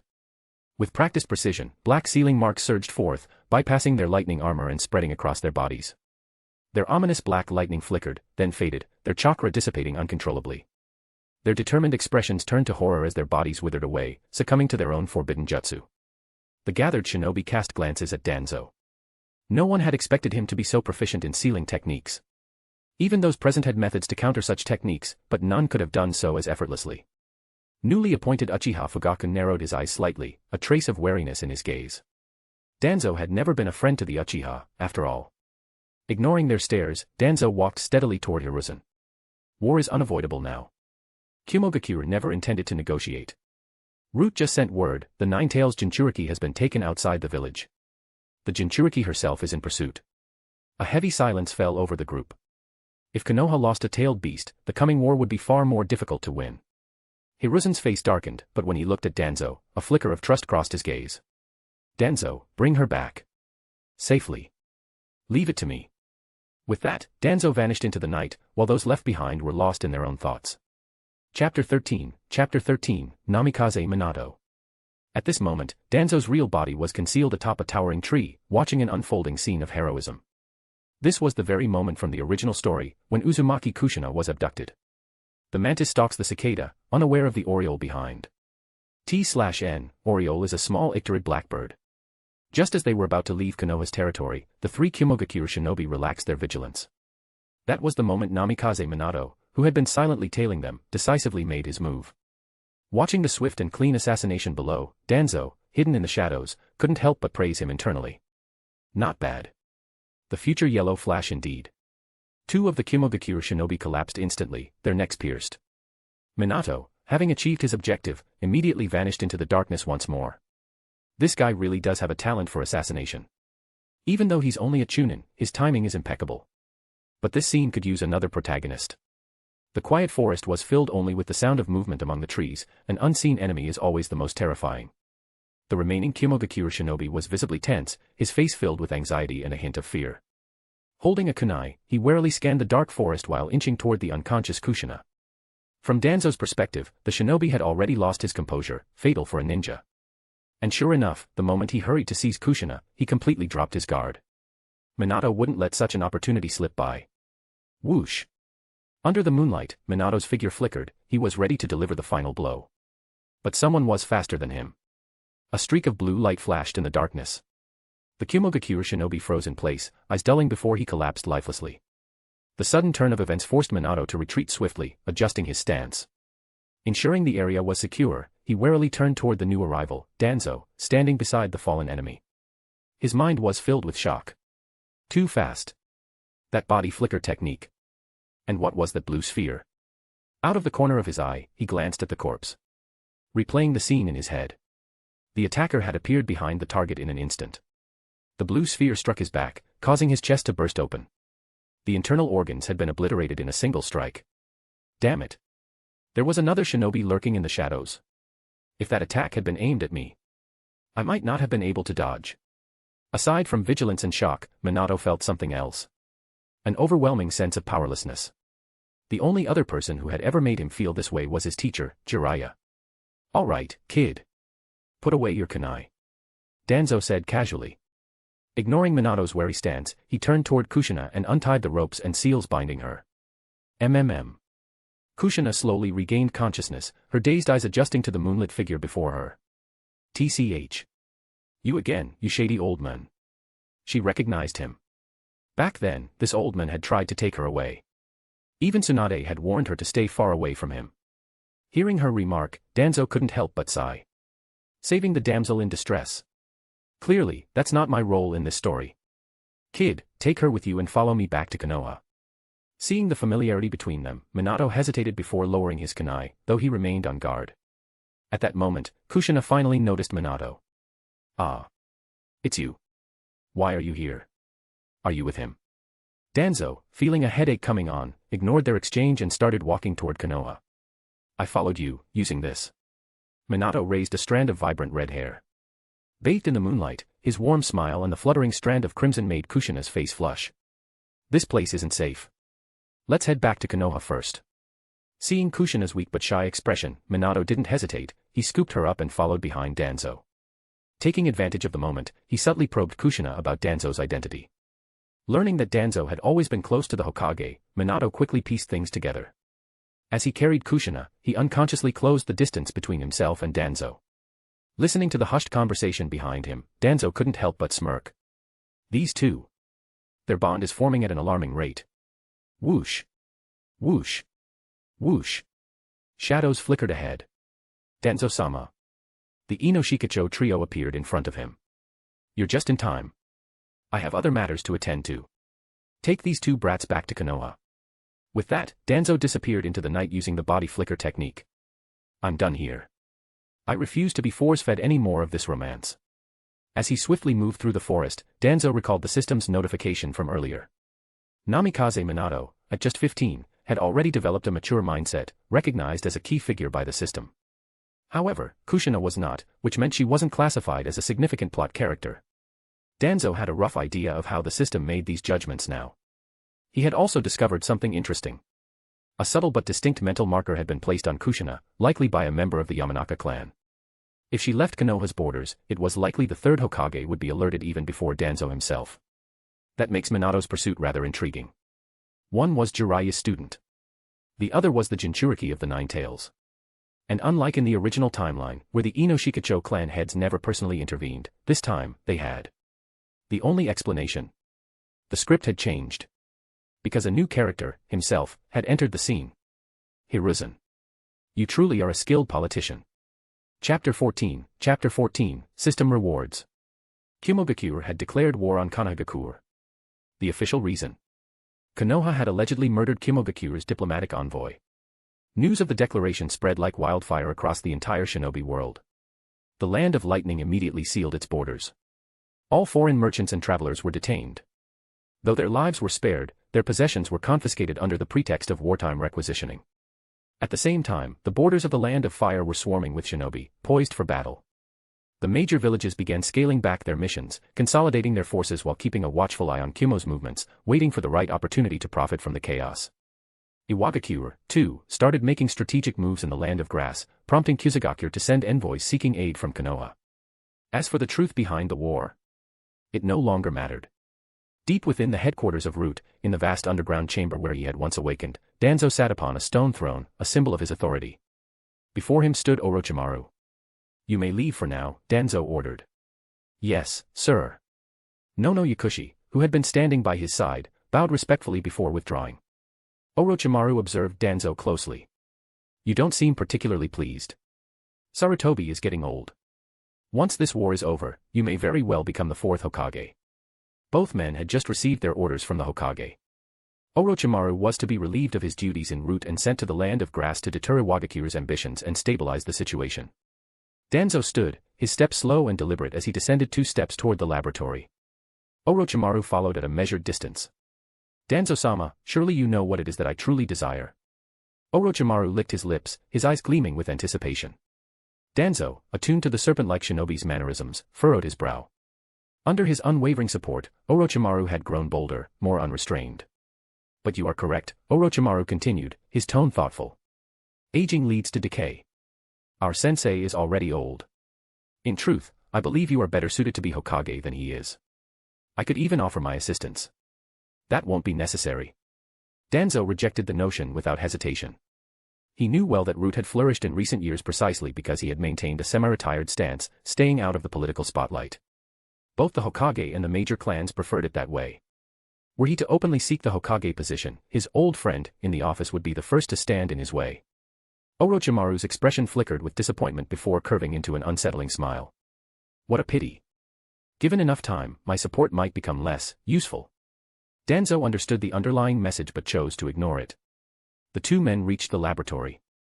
Inside, standing beside 2 large containment vessels, Orochimaru's eyes gleamed with barely concealed excitement as he began his report. Your approach was indeed correct, Danzo-sama. The clones show no signs of soul rejection. However, integrating would release cells remains a challenge. If I had more time, His voice brimmed with eager anticipation. Danzo extended a hand, running his fingers along the cool glass of the containment units. Years of investment and Root's extensive funding had led to this moment. For all his depravity, Orochimaru was undeniably a genius. Finally, a path to shedding his aging body was within reach. Danzo's silent approval emboldened Orochimaru. Though the initial ideas had been Danzo's, he had been the one to bring them to life. Staring at the clones floating within the tanks, Orochimaru exhaled in admiration. This is truth. A beauty understood by so few. Danzo glanced at him, suppressing a sigh. I have no interest in whatever twisted fantasies you have, Orochimaru. I simply wish to replace this decaying body. Still, he couldn't deny the brilliance of Orochimaru's research. Truth only appears monstrous to the ignorant, Danzo remarked. But in reality, it is eternal beauty. Orochimaru's golden eyes gleamed with newfound appreciation. I never expected such insight from you. Danzo's gaze remained fixed on the clones, his mind wandering. One who dwells in the darkness can often see things that remain hidden beneath the light. Orochimaru's smile widened as he licked his lips. Suddenly, Danzo's body tensed, only for a fraction of a second, but it was enough for Orochimaru to notice. Enough. You should report to the Hokage. Don't cause trouble in Konoha, otherwise, you'll put me in a difficult position. Orochimaru gave Danzo one last glance, then turned toward his creations. His grin deepened. My offer still stands. If you become Hokage, Konoha might become a much more interesting place. With that, he walked away, leaving Danzo alone to process the whirlwind of thoughts in his mind. System notification, recognition received from key character, Orochimaru. Task completed. Fortune. Establishing connection. Fortune. Copying. New ability acquired, absolute comprehension, true knowledge belongs to the few. A strange sensation rippled through Danzo's soul, something intangible yet profound. It was as if the world had suddenly become clearer. He raised his hand. A Raise-Non materialized, spinning with effortless control. Infusing chakra into the technique, the Raise-Non shifted and expanded, quickly stabilizing into a giant Raise-Non. Excitement flickered in Danzo's eyes. The giant Raise-Non had been an ongoing project of his, but today, without even trying, it had come to fruition. Even more thrilling was the surge of inspiration he now had for further development. Absolute comprehension. Danzo clenched his fist. This ability didn't enhance his raw strength, but it drastically raised his potential. His wind release had already been among the best in the shinobi world. Even after discovering the training methods used in the anime, he had struggled to refine advanced techniques. High-level jutsu weren't easy to develop. Unless one is the child of destiny, that is. And yet, here he was, grasping the next level as if it were second nature. This power might not grant instant dominance, but it paved the way for exponential growth. Looking over the jutsu and sealing techniques he had mastered, Danzo realized he now possessed deeper insights into their applications. Given time, his strength would rise to new heights. Unexpectedly, Orochimaru had been the first to acknowledge him. Suppressing his excitement, Danzo smirked. Could it be that, as fellow villains, we are simply drawn to one another? Chapter 15, Namikaze Minato's Request. Over the past couple of days, Danzo had gained a rough understanding of the system's reward mechanics. According to the information in his mind, the system's rewards did not directly grant strength. Instead, after gaining the recognition of key figures in the story, he could copy their hidden abilities, essentially, their talents, without affecting them in any way. While this type of reward increased his potential, true growth still required effort, step by step. After all, talent and actual strength were two very different things. Take Orochimaru, for example. His talent alone wouldn't have made him a legend. It was his relentless pursuit of truth and immortality that pushed him to the pinnacle. In this world of shinobi, where bloodlines became increasingly dominant in the later stages, his research had secured him a place among the greats. If the original Danzo had obtained a talent like absolute comprehension, it probably wouldn't have been of much use to him. For someone obsessed with power and control, that ability alone wouldn't have meant much. So, no shortcuts for me, huh? Danzo chuckled bitterly but had to admit, this was quite the cheat. Having an advantage like this really did feel good. After more than 10 days of training, his grasp of ninjutsu had deepened considerably. At the same time, he could sense that his soul had become purer, his mental strength stronger. However, he had also noticed a major weakness, his chakra reserves. Particularly when it came to high-consumption jutsu like the giant Raise-Non. Using an internal and external chakra circulation system, he could enhance the destructive power of his techniques. Theoretically, the more chakra he poured into it, the stronger it would become, as long as he had the necessary control. Danzo tested the limits of his giant Raise-Non, and its power had already reached the level of an A+ rank jutsu, several times stronger than what early series Naruto had managed. However, unlike Naruto, he couldn't spam it endlessly as if chakra were infinite. If he pushed himself to the limit, he could maybe unleash 5 full-power giant Rasenons before running out of chakra. The only way forward was to refine his chakra control and improve its quality. While Danzo focused on strengthening himself in preparation for the coming war, the shinobi world had already become tense. Jiraiya and the Inoshikacho trio were stationed at the border between the Land of Fire and the Land of Lightning, while Orochimaru led 2,000 shinobi to the Grass Country's border as a precautionary measure. Tensions were high along the border between the Land of Lightning and the Land of Fire. War could break out at any moment, yet both sides were maintaining a delicate restraint, neither willing to strike first. The third Hokage was making a last-ditch effort to negotiate, hoping the Raikage would agree to sit down for peace talks. At the same time, Konoha had sent envoys to Iwagakure, urging them to honor the Shinobi World Treaty and withdraw from the Grass Country. Surprisingly, the notoriously hot-tempered Raikage accepted the Hokage's request for peace talks, easing the tense atmosphere on the front lines. Just as the entire shinobi world was focused on these negotiations, shocking news came from the Land of Wind. Led by the Raikage himself, 3,000 elite Kimogakure shinobi launched a lightning-fast assault on Sunagakure, which was still leaderless and in disarray. If not for Raza's bloodline limit, which allowed him to manipulate the land and raise towering walls of sand to block the invasion, Sunagakure might have fallen. Although they managed to repel the attack, the battle left Sunagakure severely weakened. The village could barely defend itself, let alone stop the Kimogakure forces from pillaging the Land of Wind. The daimyo of the Land of Wind issued multiple orders demanding Sunagakure put an end to the raids, but it was all in vain. By the time this news reached Konoha, the higher-ups realized they had been played. After a hasty discussion, they immediately deployed reinforcements to the Land of Lightning's border, forcing the Raikage to recall his troops. Danzo attended this high-level meeting as well, but, as always, he remained silent throughout, like a mere decoration. Yet, deep down, he understood the problem all too well. With Konoha repeatedly displaying weakness in diplomacy, its deterrent power as a dominant force was crumbling. The lurking wolves wouldn't wait much longer before pouncing. As Danzo stepped out of the Hokage's office, he unexpectedly ran into Namikaze Minato and Uzumaki Kushina.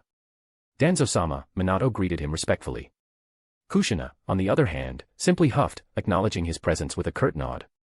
It was obvious they had been waiting for him. "What do you need?" Danzo asked, glancing at the two. Judging from their body language, their relationship was progressing rapidly.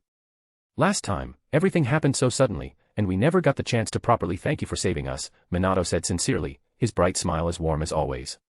"Yeah, thanks for that, old man," Kushina muttered reluctantly, her words clearly the result of Minato nudging her. Minato gave an apologetic smile, looking a bit embarrassed. "No need. We're all Konoha shinobi," Danzo replied calmly, ignoring Kushina's rudeness. Minato hesitated briefly before getting to the real reason they had sought him out. "Actually, I have a rather bold request. I'd like to learn the jutsu you used last time. Forgive my rudeness." He bowed slightly in apology. Ever since witnessing the Rasengan in action, Minato felt as if the technique had been made for him. But even Jiraiya had no idea what it was, leaving him with no choice but to track down Danzo. Today, he had finally managed to corner the ever-elusive Danzo. "Umph. That is indeed very rude," Danzo said, fixing Minato with a neutral gaze. In the shinobi world, prying into another's jutsu was a major taboo. "TCH. What's the big deal? We'll trade you for it. You know sealing techniques too, don't you?" "I can teach you 2 of mine in exchange," Kushina interjected, crossing her arms defiantly. Before they came here, the two had already written to Jiraiya and done their homework. "Kushina." Minato's tone turned serious as he cut her off. She shrank back slightly, like a child who had just been scolded. "Danzo-sama, I sincerely apologize. Kushina didn't mean any harm." "We're truly sorry for the disrespect," Minato bowed deeply, already resigning himself to failure. "It's fine. I'll teach you." Danzo interrupted him mid-sentence. "What?" Minato, usually so composed, was momentarily speechless. Kushina, too, was stunned for a second before her face lit up with excitement. "Hey, guess you're not as bad as Tsunade says, old man. I won't badmouth you anymore. And don't worry, we won't let you lose out in this trade." Danzo ignored her and turned to Minato. "Tomorrow. Training ground 3. Don't bring her." Without waiting for a response, he turned and walked away. From behind, he could faintly hear Kushina grumbling in irritation and Minato's patient attempts to calm her down. Chapter 16, The Third Raikage's Predicament. A vast valley, located at the border between the Land of Earth and the Land of Lightning, echoed with deafening explosions. Both sides of the valley were sealed off by massive boulders. The entire mountainous terrain had been reshaped by IWA-nin using Earth Release, reducing Lightning Release's advantage and making it an ideal battlefield for their own jutsu. On the ridges flanking the valley, numerous IWA-nin stood in formation, their eyes locked onto the war-torn battlefield below, prepared to channel chakra and unleash their techniques at a moment's notice. It's been a full day and night. He's at his limit. Let me handle this. Han, the Four-Tails Jinchuriki, watched the third Raikage slaughter his comrades mercilessly. A flicker of hesitation crossed his face as he turned to the commander in charge. The third Raikage is a man capable of fighting the Eight-Tails one-on-one. He's nowhere near his limit yet. When the time comes, I'll send you in. The IWA-nin commander gazed at the battlefield, eyes gleaming with excitement. Under orders from Inoki, he had led a force of over 10,000 shinobi to intercept the retreating Kimonin returning from the Land of Wind. The operation had been a resounding success. Not only had they seized a massive amount of supplies looted from the Land of Wind, but they had also managed to trap the Raikage, who had stayed behind to cover his troops' retreat. If he could kill the third Raikage here, his status within Iwagakure would soar to new heights. The casualties. An acceptable price to pay. Lightning Release, Violent Thunder. A charred corpse of an IWA-nin jonin was blasted out of the reinforced ground, landing in a heap of broken stone. The third Raikage barely had time to catch his breath before another wave of Chunin and Genin rushed in, bombarding him with a barrage of diverse ninjutsu. Lightning crackled around his body as he tore through the ranks like a wolf in a flock of sheep. Ordinary jutsu didn't even require him to defend, his body absorbed the attacks head-on. Several times, he attempted to break through the encirclement, seeking to escape this stone-walled prison. But the surrounding formation severely restricted his speed. Every time he tried to force his way out, the elite jonin would suppress him once more, forcing him back into the valley for yet another round of relentless assault. At Training Ground 3 in Konoha. Danzo-sama, about yesterday. Kushina didn't mean any harm. Namikaze Minato spoke with slight awkwardness as he stood before Danzo, attempting to explain on her behalf. He didn't want Danzo to hold a grudge against Kushina. While her behavior had been rude, it hadn't been intentional. I understand. Danzo didn't seem to mind her impudence. However, her identity made him wary, he preferred to keep his distance to avoid unnecessary trouble. Hearing Danzo's calm response, Minato exhaled in relief. Let's begin. Watch closely. Chakra gathering. Without further delay, Danzo started demonstrating the steps of the Raiznan. Minato cleared his mind and focused intently. On his sixth attempt, under Danzo's guidance, he finally succeeded in forming a spinning sphere of chakra in his palm. Even Danzo had to admit, Minato was a true genius. Though a student of Jiraiya, his talent and growth weren't shaped by his master. Instead, he had forged his own path. What benefits could he gain by earning this young man's recognition? The moment the Raiznan dispersed, Minato's excitement was barely concealed.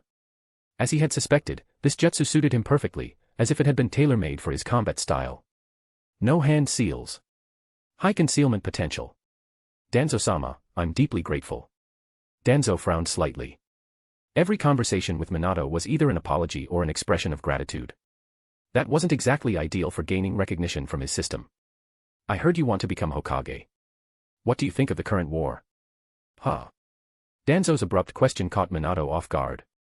He aspired to be Hokage, but until now, his focus had been solely on honing his strength. He had never seriously considered matters of war and governance. Seeing his brief hesitation, Danzo understood. As a civilian-born shinobi, Minato had poured everything into reaching his current level of power. Political strategy had never been a concern for him. If you wish to become Hokage, strength is only part of the equation. Danzo's tone was measured but firm. More importantly, a leader must make the right decisions for the village. Only then can Konoha achieve true peace. A foolish leader is far more dangerous than a powerful enemy. Yes. Minato had never thought about it this way before. No one had ever spoken to him about such matters. Danzo noted the shift in Minato's attitude and gave a satisfied nod. Now, let's move on to nature transformation. Watch closely. I'll only demonstrate once. As chakra swirled in his palm, the Raiznan was compressed, then expanded. A massive sphere of light formed above his head, causing the surrounding trees to sway from the sheer force of the energy it emitted. I call this the Raiznan. Danzo leaped into the air, raising the colossal sphere high, before slamming it down onto the reinforced training ground. Boom. The jutsu struck the earth, shattering the stone-covered terrain. The blue sphere of chakra was swallowed by the ground, detonating within. A shockwave erupted outward, forcing Minato to leap back to safety, shielding himself from the debris. His sharp eyes remained fixed on the aftermath. As the dust settled, a massive crater lay at the center of Training Ground 3, cracks spreading outward like a spider's web. The once even terrain was now an uneven, fractured wasteland. Danzo had already left the scene, leaving Minato alone to process the day's lessons. Inside the Hokage's office, Hiruzen Sarutobi watched the training session through his crystal ball, a satisfied smile on his face. Where the leaves dance, the fire burns bright. The flame will continue to illuminate the village and cause new leaves to sprout. He murmured to himself, his eyes glimmering with deep contemplation. Danzo. Have you finally come to understand this? Chapter 17, Declaration of War. A crucial piece of information was quickly relayed back to Konoha through a summoning beast. The third Raikage was dead. The very same Raikage who never even considered Konoha a real threat had perished after pillaging the Land of Wind. On his way back, he was surrounded by Iwa Nin and ultimately fell in battle, exhausted. This unexpected event left Konoha's leadership momentarily stunned. The Raikage, who had been provoking Konoha's dominance for years, was just gone. Within 2 days, the news had spread through the village via various channels. Both shinobi and civilians alike celebrated as if it were a festival. After all, nothing was more satisfying than an enemy dying unexpectedly. At the same time, 2 differing opinions emerged in Konoha. One side believed that with the third Raikage dead, Konoha should seek reconciliation with the Land of Lightning to avoid war. The other side argued that Kumogakure needed to pay for its provocations. With their leader gone, this was the perfect time to strike. The latter view was mostly held by Uchiha clan members and smaller allied families. But this sentiment wasn't limited to them. Many shinobi and even civilians supported the idea, believing that Kumogakure had gone too far and deserved to be punished. Unlike the Uchiha, who openly voiced their stance, the other major clans remained notably quiet. They knew that, ultimately, only the Hokage and the 3 village elders had the power to make such decisions. And if past patterns were any indication. Sure enough, an order soon came from the Hokage's office. Konoha would send envoys to the Land of Lightning to de-escalate the situation. This outcome left the battle-hungry Uchiha clan frustrated. Dissenting voices also surfaced within the village. In response, the third Hokage personally gathered clan leaders and high-ranking jonin, working to ease tensions. He even made multiple appearances at the Konoha Ninja Academy, delivering speeches about peace. Slowly, the voices advocating for diplomacy gained traction throughout Konoha. With internal disputes seemingly under control, it looked as though Konoha had managed to escape the pull of war. But fate had other plans. Before a diplomatic team to Kumogakure could even be finalized, Iwagakure abruptly declared war on the Land of Fire. A force of 4,000 Iwa Nin crossed into the Land of Grass. At the same time, sleeper agents hidden near key outposts in the Land of Grass launched surprise attacks on Konoha's defensive positions. Fortunately, Orochimaru had anticipated such a move, preventing Iwagakure from breaking through into the Land of Fire. Inside the Hokage's office, the third Hokage sat with a grave expression, tapping his old tobacco pipe against the round table. Seated with him were Danzo and the 2 village elders. Danzo knew that war was now unavoidable. Not just because of external pressure, internal tensions were boiling over as well. The third Hokage's recent decisions had stirred dissatisfaction among many. In particular, the younger generation of shinobi was beginning to voice their discontent. When news of our fallen shinobi reaches the village, I fear the reaction will be. Koharu Udatane spoke up hesitantly. A heavy silence fell over the room. Danzo was beyond frustrated with this council of elders. The enemy had already slapped them in the face, yet they were still trying to play nice. Sarutobi, since war is now inevitable, we should embrace it. Konoha may value peace, but we do not fear battle. Danzo's calm but firm words shattered the stifling atmosphere. Danzo. The third Hokage looked at his old comrade in surprise.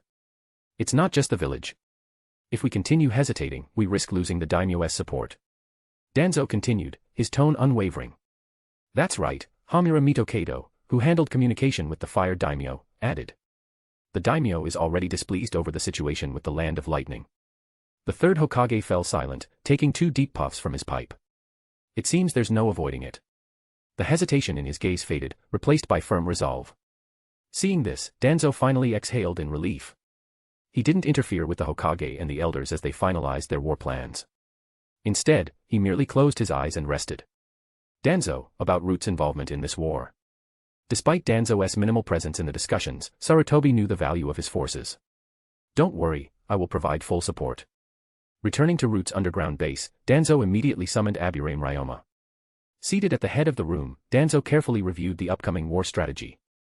The battlefront in the Land of Earth wasn't suited to his style, there was no role for him there. Lord Danzo.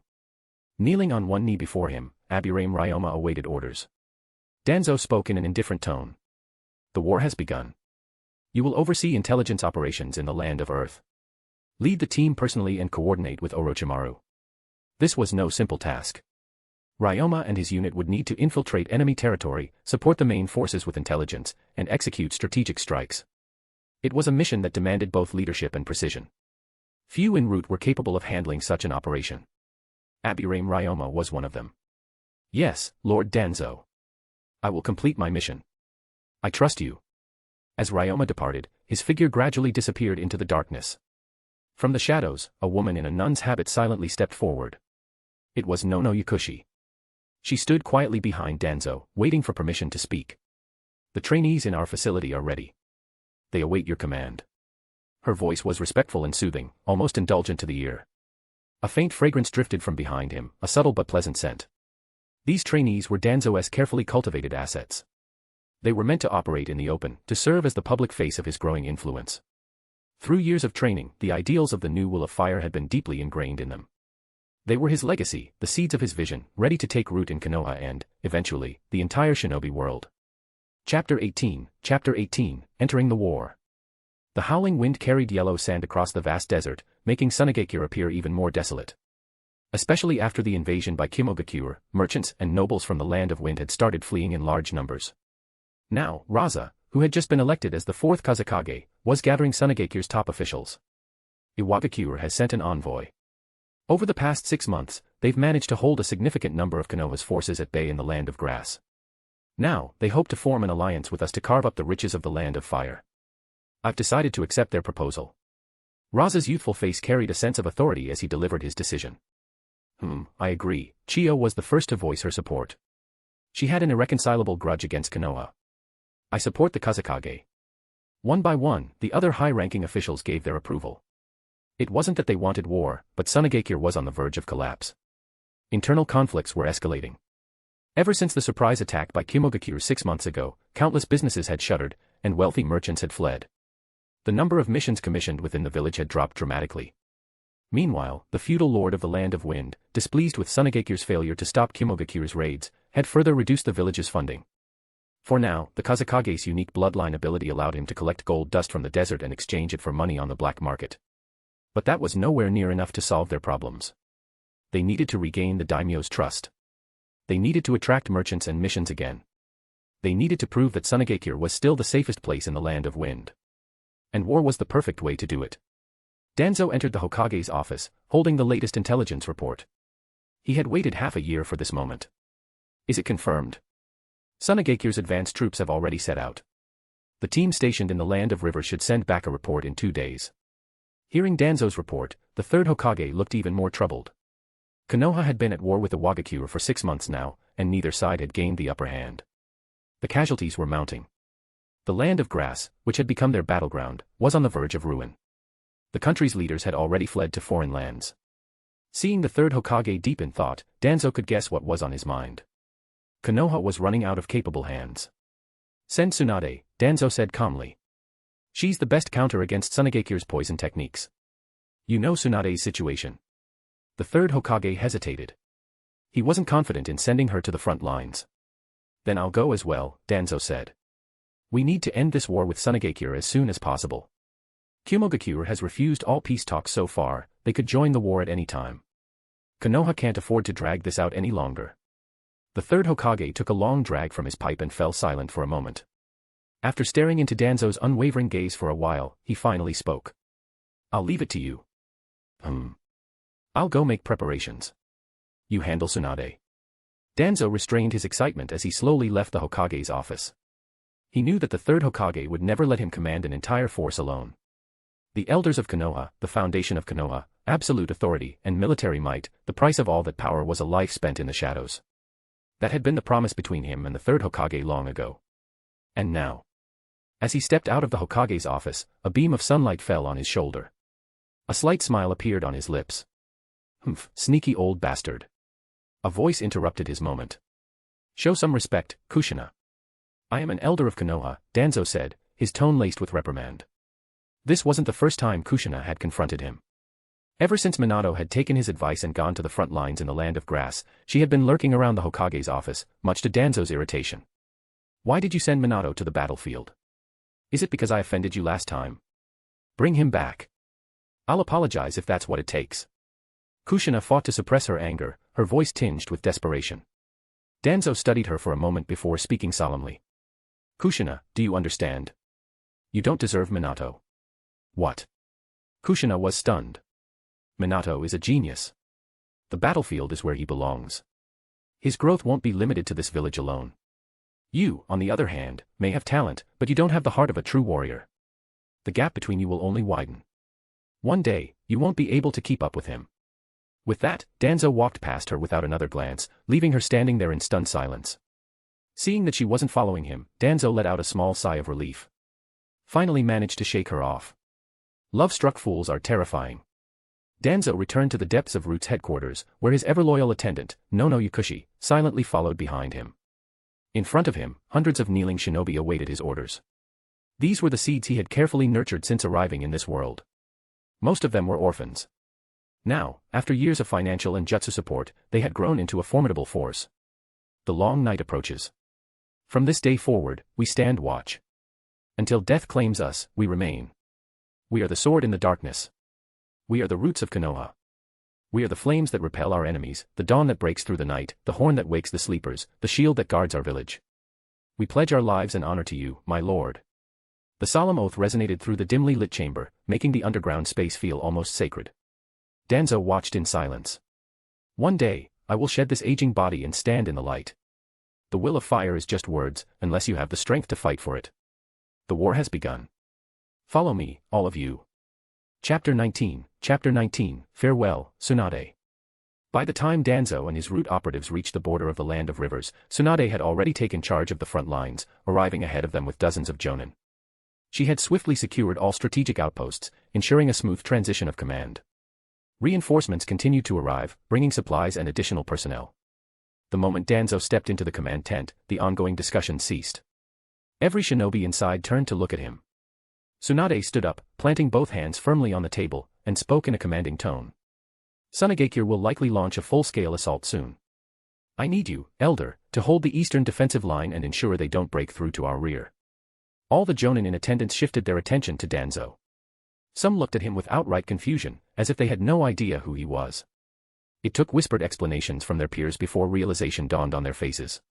Rest assured, I will carry out my duty, Danzo said, stepping forward at a measured pace before taking an empty seat and closing his eyes, as if to rest. Tsunade shot him a glance, furrowing her brows, but she didn't say anything else. Instead, she resumed outlining the battle strategy. Danzo remained silent for the entirety of the meeting. System, objective, gain the recognition of Senju Tsunade, a key figure in the story. Danzo discreetly observed Tsunade. It had been 3 years since he had last seen her. She had grown even more, well-rounded, like a perfectly ripe peach. That temper of hers, though, and her attitude toward him. She clearly despised him. That would be a problem. In the current state of the war, she held significantly more authority than he did. Even among the jonin, many knew of him by reputation but had never actually seen him in person. The lower-ranked chunin and genin probably didn't even know he existed. Danzo had no interest in direct conflict with Tsunade. In Konoha, his status as an elder gave him leverage over her, but here on the battlefield, she was the commander. Once he arrived at the eastern defensive line with his root operatives, he took time to survey the terrain. To his surprise, Tsunade had actually assigned him a highly strategic location. Konoha had fortified the area over the years, making it an easily defensible position. Additionally, it wasn't too far from the main force, just an hour's travel. This meant they could coordinate attacks or fall back for reinforcements if needed. Even if their position were to be overrun, Sunagakure wouldn't be able to push straight into the Land of Fire's interior. On the other hand, if Danzo played his cards right, he could lead his forces to threaten the entirety of the Land of Rivers. Shall I request additional troops? Yakushi Nono suggested, having sensed that Tsunade didn't particularly favor Danzo. No need. Abirame Ryoma's unit needs reinforcements more than we do. Danzo had brought only 10 jonin with him. The rest were freshly trained chunin straight out of the root training program. He and Tsunade may not see eye to eye, but she wouldn't deliberately set him up for failure. Sure enough, by the third day, Tsunade had sent a supply of antidotes to their camp. Meanwhile, the Land of Rivers, which had served as a buffer zone, had completely fallen under Sunagakure's control. Without officially declaring war, Sunagakure had already begun small-scale skirmishes. The first casualties in the camp were from poison. Fortunately, with Tsunade overseeing the medical operations, the number of fatalities was kept in check. Without her, the losses would have multiplied exponentially. Her reputation only grew stronger. Danzo also noticed something else. Most of the Konoha Jonin assigned to this front either had ties to the Senju clan or owed Tsunade a personal favor. This gave her near-absolute authority over the camp. The Eastern Front experienced several skirmishes as well, with injured shinobi being sent back to the main camp. However, compared to the primary battlefield, their casualties were minimal. With Yakushi Nono and several root medical nin stabilizing the wounded, they managed to keep their forces intact. A key reason for this was that root operatives were stronger than the average Konoha shinobi. Another reason was Danzo's strict operational protocols. If a mission was deemed impossible, a squad could vote to abandon it and retreat. If an ally's distress signal was received, the priority was rescue. In essence, survival came first. With coordinated teamwork and superior individual capabilities, their casualty rate remained extremely low. Tsunade soon noticed the unusual situation on the Eastern Front. Their forces suffered significantly higher casualties in that sector, with few surviving encounters unscathed. Inside the Tsunade war camp, the 4th Kazekage, Raza, had been secretly observing the front lines for 2 days. Danzo, that old bastard is still alive. Chiyo muttered in her raspy voice when she received the latest intelligence. Danzo. Raza raised an eyebrow. We crossed paths a few times in the last war. A sinister old schemer. He's probably in his 50s by now, but he's still a formidable opponent. He's not worth worrying about. Keep pressing Konoha's main force. Once our reinforcements arrive, we'll crush them in one decisive strike. Raza exuded confidence. Ever since Tsunade had launched its offensive, Iwagakure had already sent them 2 batches of supplies. Moreover, Iwagakure was intensifying its assault on the grass country front, ensuring that Konoha remained stretched thin. That was why Raza had come to the battlefield in person. Iwagakure had effectively drawn away Konoha's attention. Now, all he had to do was commit Tsunade's full might and break through the Land of Fire's defenses. Once he set foot in Fire Country territory, even the Wind Daimyo would be forced to acknowledge his power. And when that happened, he would become the most revered Kazekage in history. Chapter 20, Clash. A thunderous explosion erupted from the trap behind them. In the dense forests of the Land of Rivers, where 2 opposing forces clashed, a trio of Konoha shinobi had been fleeing at full speed, until one of them suddenly stopped. You two, keep going. I'll hold them off. Without hesitation, he turned and rushed toward the explosion. Ichizo. The 2 remaining shinobi from Root spoke with heavy voices, but they didn't stop. Originally, their mission had been simple reconnaissance, a routine advance to gather intelligence. But they had never expected to run into 2 Tsunade Jonin. Abandoning the mission was an easy decision, they immediately retreated at full speed. But the Suna shinobi weren't about to let their prey escape so easily. Despite the trap set along their route, the pursuers pressed on relentlessly. The difference in strength was clear, and the traps alone weren't enough to shake them off. Not long after, another explosion echoed from behind them. But the sound died down just as quickly. They knew. Ichizo was dead. Swallowing their grief, the remaining 2 pushed forward, their expressions grim. Half an hour later. Swish, swish, swish. A barrage of shuriken embedded themselves into the trees ahead, cutting off their path. The 2 shinobi leapt down from the branches, choosing a relatively open space to make their stand. Back to back, they took defensive positions, scanning their surroundings. Looks like we won't be making it back. Yeah. I know. A brief exchange. No hesitation, no fear, only quiet determination in their eyes as they braced for the inevitable. High above, perched on a thick tree branch, a sinister voice rang out, laced with sadistic glee. Well, well, you little rats actually made us chase you this far. And you even wrecked my puppet. I'm going to carve you up, piece by piece. Okura, focus. Another voice came from a nearby tree, calmer, more composed. This Suna shinobi didn't let his guard down. The Konoha shinobi who had stayed behind to cover their escape had been utterly relentless, willing to drag them to the grave. If not for the sheer difference in power, things might have gone differently. But Okura wasn't listening. If anything, the warning only seemed to excite him further. Carve you up, piece by piece. He. With a crazed laugh, he sent his puppet lunging forward, spewing a storm of senbon toward the 2 Konoha shinobi. Earth release, earth-style wall. One of the root shinobi formed a rapid series of hand seals, and a solid earthen wall rose from the ground, kicking up dust as it blocked the incoming needles. TCH. An earth release user. The Suna shinobi narrowed his eyes as the dust settled, revealing the 2 Konoha shinobi still standing behind the wall. Okura, watch yourself. They're coming your way. Shut up and mind your own business, Okura snapped, clearly irritated. But then, his lips curled into a twisted grin as his gaze flicked to the ground. Found you. His puppet suddenly sprang into the air, its bladed limbs extending as it came crashing down, its razor-sharp weapon stabbing deep into the soil below. Huh. His grin faltered. There was nothing there. The ground beneath the tree transformed into a muddy quagmire. Okura barely managed to retract his puppet in time, leaping to safety before he was caught. Landing some distance away, he remained wary, his eyes scanning for the enemy. And yet, despite his caution, he couldn't resist taunting them. Umph. You Konoha shinobi really are just rats. The earth suddenly bulged beneath him. Earth release, earth flow spears. Sharp stone spears erupted from the ground, forcing Okura to leap away, landing atop a large boulder to avoid the attack. Then. Boom. Boom. The boulder beneath his feet exploded in a fiery blast. A chain reaction of explosive tags hidden within the stone sent shockwaves tearing through the forest, shattering nearby trees and hurling debris in every direction. Coughing amidst the dust, the other Suna shinobi called out, "Okura, are you all right?" Cough.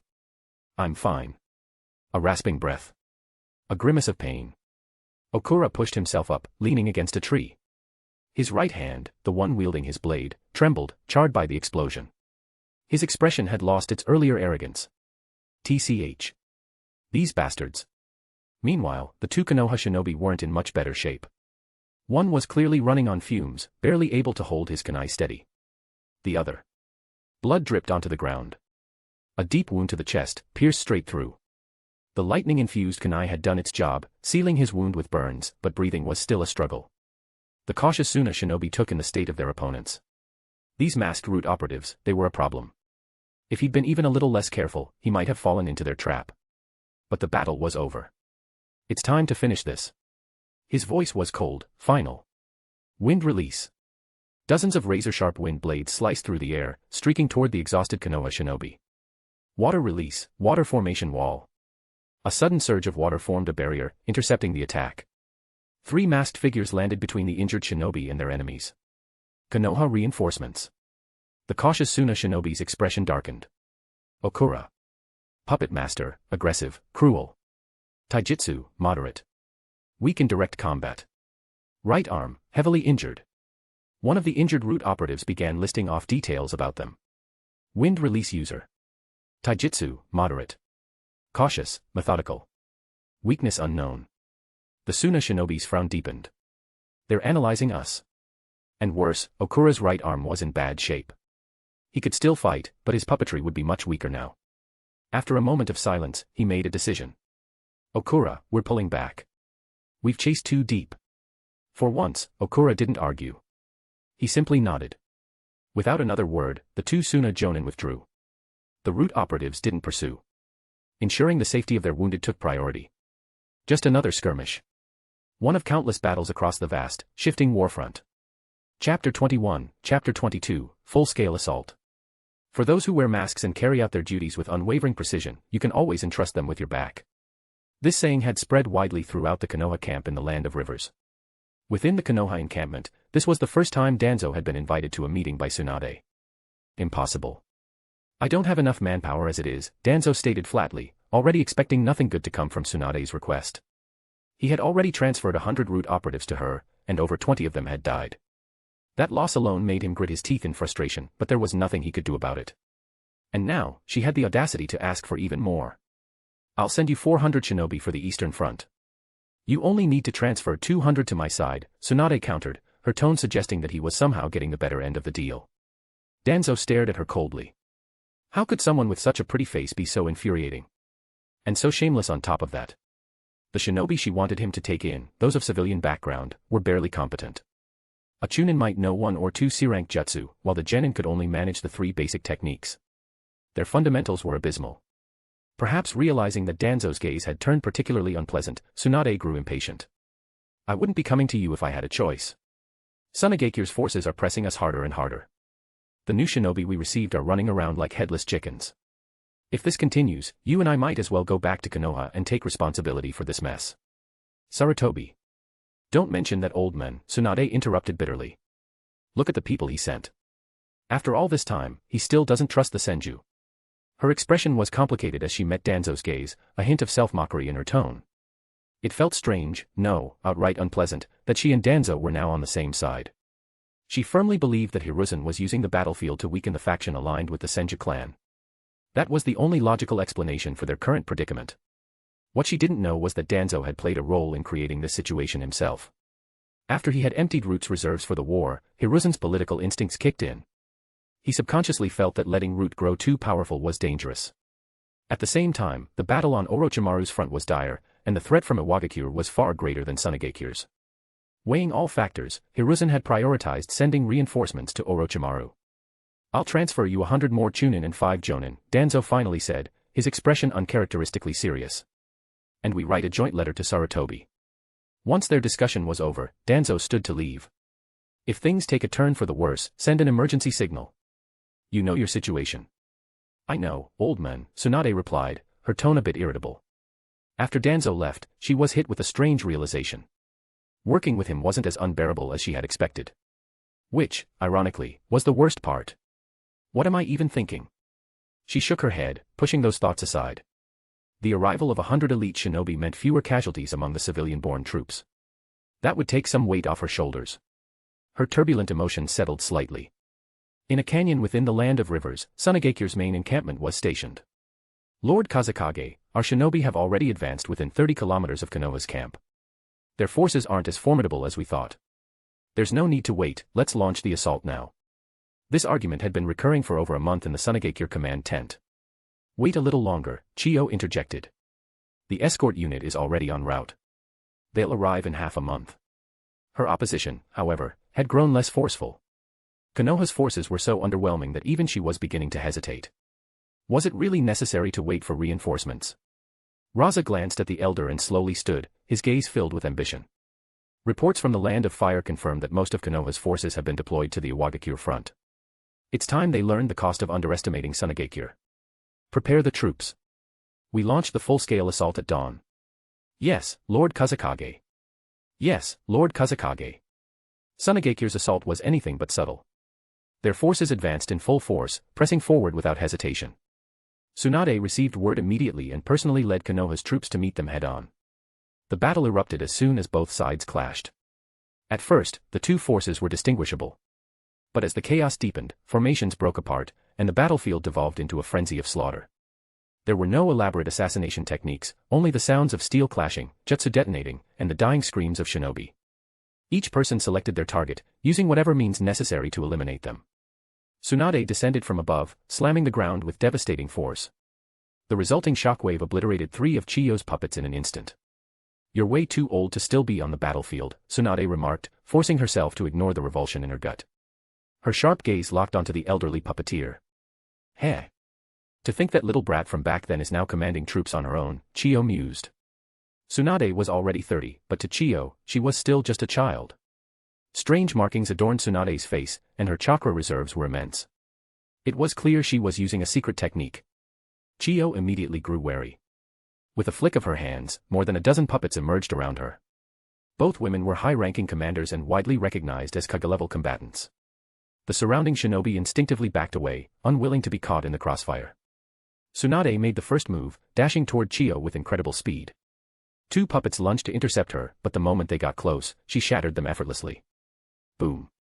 The puppet fragments exploded on impact, releasing a thick cloud of purple poison gas. Grass and vegetation withered instantly upon contact. A dark figure burst from the mist, Tsunade, completely unaffected, rocketing toward Chiyo like a cannonball. Boom. A massive impact cratered the earth in a spiderweb pattern. Such a troublesome opponent, Chiyo muttered, using her puppets to yank herself away from the impact zone. Watching Tsunade charge at her again, she swiftly maneuvered her puppets to maintain distance. Tsunade's abilities were a terrible matchup for her. Her puppets and poisons had little effect, and her aging body was in northwest shape for close combat. Though their fight appeared even on the surface, Chiyo was being relentlessly pushed back. She had already lost several puppets. The chase led them toward the battlefield's edge. Chiyo steadied herself after being blasted away by the shockwave.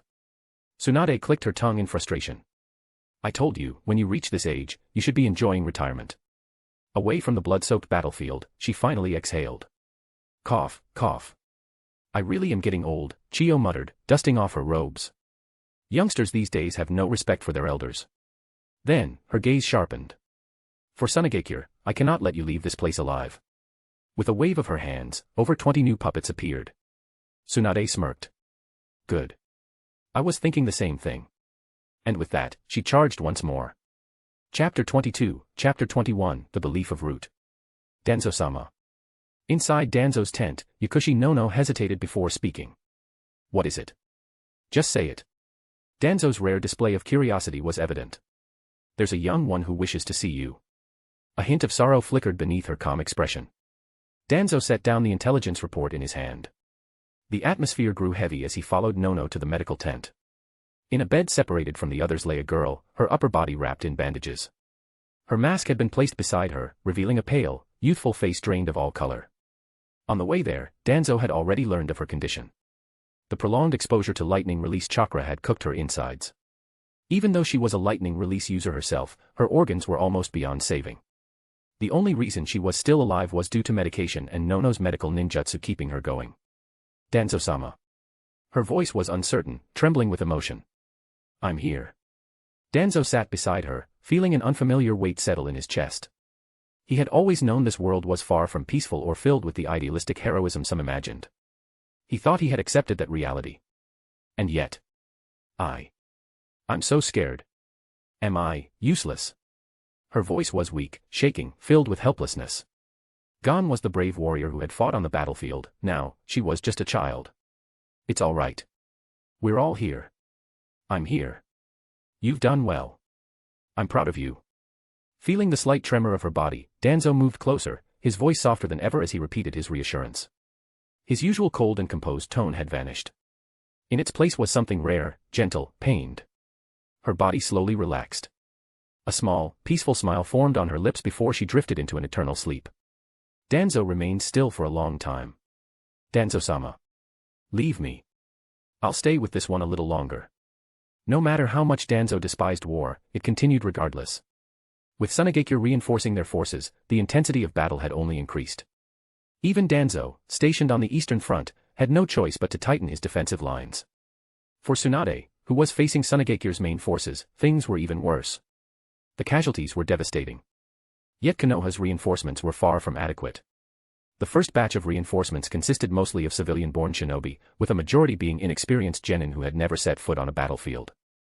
Danzo-sama, Tsunade has sent a request. She wants to rotate out some of her forces. Nono reported. With the rapid loss of experienced shinobi, the fresh reinforcements simply couldn't handle missions on their own. Even though Danzo was reluctant, this was the reality of war. Fine. Send 100 men. After a brief pause, he added, and tell her, Root shinobi follow the rules of Root. If she can't accept that, she shouldn't use them. Yes, Danzo-sama.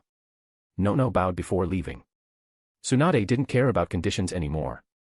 The fact that Danzo was willing to send men was already a relief. The two had never seen eye to eye. When Danzo first arrived, she had kicked him out of the main camp. If she wasn't completely overwhelmed, she would never have lowered her pride to make this request. The new reinforcements from Konoha were suffering staggering losses. Out of 10 squads sent out, only 3 would return at night. Sometimes, none returned at all. Letting them operate alone any further would only worsen the situation. But there weren't enough experienced shinobi to lead them. With no other choice, she turned to Danzo. As for the route protocol manual that Danzo's ever-efficient assistant delivered, Tsunade didn't even bother reading it. It was just another set of ruthless shinobi regulations. With Konoha tightening its defensive perimeter, Sunagakure saw an opportunity. Their attacks became more relentless, pushing the battlefront within 30 kilometers of Konoha's main camp. Any shinobi venturing beyond that range risked immediate ambush. Even elite jonin were clashing frequently now. Despite another shipment of supplies and reinforcements arriving that month, the majority were still civilian-born shinobi. Deliver this letter to the third Hokage personally, Tsunade ordered, her frustration clear. Tell him that if this continues, he might as well wait for Sunagakure to invade the land of fire. The third Hokage has his reasons. Iwagakure is also, the jonin escorting the supplies attempted to explain. I don't want to hear it. Just deliver the message. Tsunade waved him off impatiently. After the escort left, her second-in-command approached with a report. The supplies have been distributed to all outposts, and the new reinforcements have been reassigned into squads. However. He hesitated. Just say it. Tsunade rubbed her temples. The majority of the newly assigned shinobi are requesting to be placed in squads led by root members. It's causing an imbalance in team distribution. What? Tsunade almost thought she misheard. Root shinobi were infamous for their cruelty and lack of emotion. Why would anyone willingly work with them? Seeing her confusion, her second-in-command continued, based on this past month's mission records, the survival rate of squads led by Root is the highest. Are they abandoning missions to preserve their own numbers? She asked sharply. No, Lady Tsunade. Their mission success rate is also the highest. That made her pause. The highest success rate. The highest survival rate. Bring me any Root-led squad that just completed a mission. Yes, Lady Tsunade.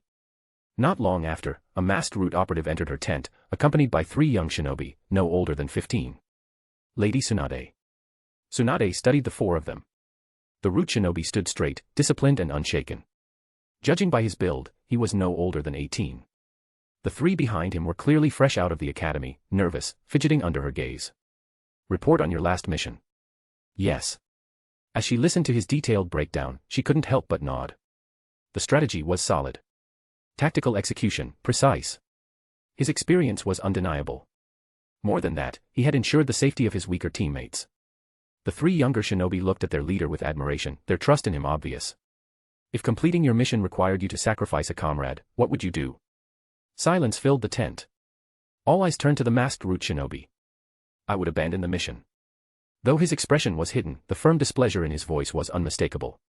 Tsunade stared at him, finding it hard to believe. This was a shinobi trained by Danzo. His unwavering answer reminded her of Konoha's White Fang. For the first time, the prejudice she held against Root wavered. Her voice softened. When the war is over, would you consider joining Konoha's official ranks? I could personally recommend you. The words left her mouth before she even realized it. She immediately regretted saying them. There's no need, Lady Tsunade, he replied calmly. I have sworn my allegiance. Glancing at the 3 young shinobi behind him, he added, my comrades who have yet to grow strong must also be protected. As the 4 of them left, Tsunade sat in silence. A nostalgic look filled her eyes as she murmured. What a reckless idiot. If he were still here, he'd probably say the same thing. Chapter 23, Trap. Boom. Boom. Boom. The puppets barely managed to slow Tsunade down.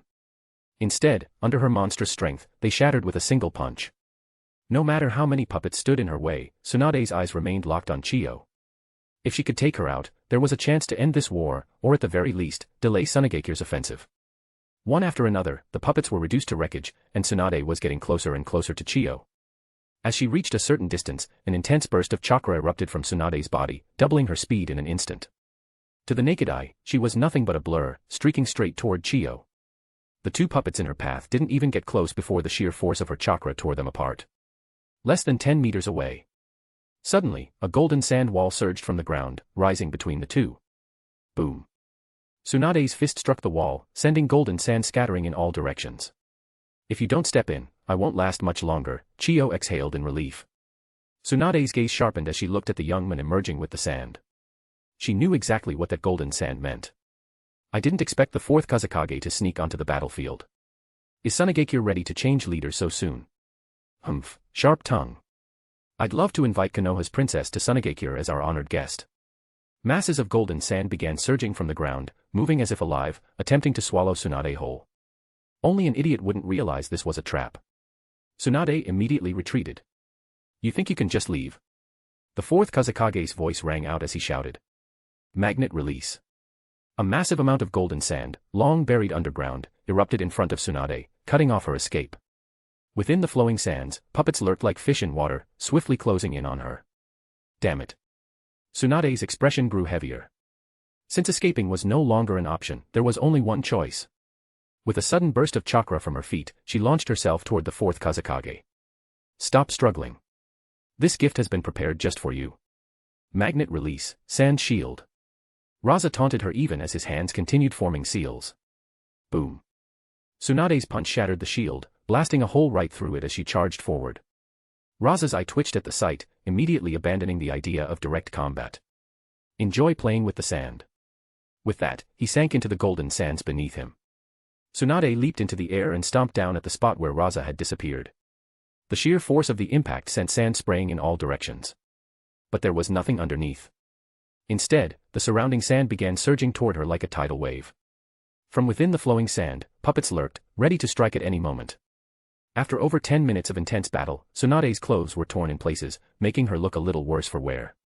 At first, her abilities gave her an overwhelming advantage over Chiyo's puppets. But now, the fourth Kazekage's bloodline limit completely countered her taijutsu. With Chiyo's expertise in puppetry added to the mix, Tsunade was facing suppression on all fronts. If not for her Een seal accelerating her healing, she would have fallen already. The battlefield, filled with golden sand and shaped by the fourth Kazekage's abilities, was an absolute nightmare for a taijutsu user. Every time she attempted to break free, she encountered massive resistance. Worse, the sand seemed to follow her movements, making escape nearly impossible. Magnet release, sand binding coffin. A massive wave of sand converged into a serpent-like form, lunging at Tsunade from above. She backflipped to dodge, but the mist strike shattered against the ground, forming countless tendrils that lashed out in all directions. One of them wrapped around her leg midair. Got you. The fourth Kazekage smirked from the shadows. Within the exploding sand cloud, two insect-shaped puppets gleamed with razor-sharp blades, racing up the sand tendril to impale Tsunade. At that critical moment. Wind release, vacuum wave. A transparent blast of compressed air, sharp as a blade, sliced through the puppets and sand tendril from above. Tsunade landed safely, breathing heavily. If those blades had struck her, even with her healing, she wouldn't have escaped unscathed. Are you all right? Danzo appeared in front of her, scanning the battlefield with wary eyes.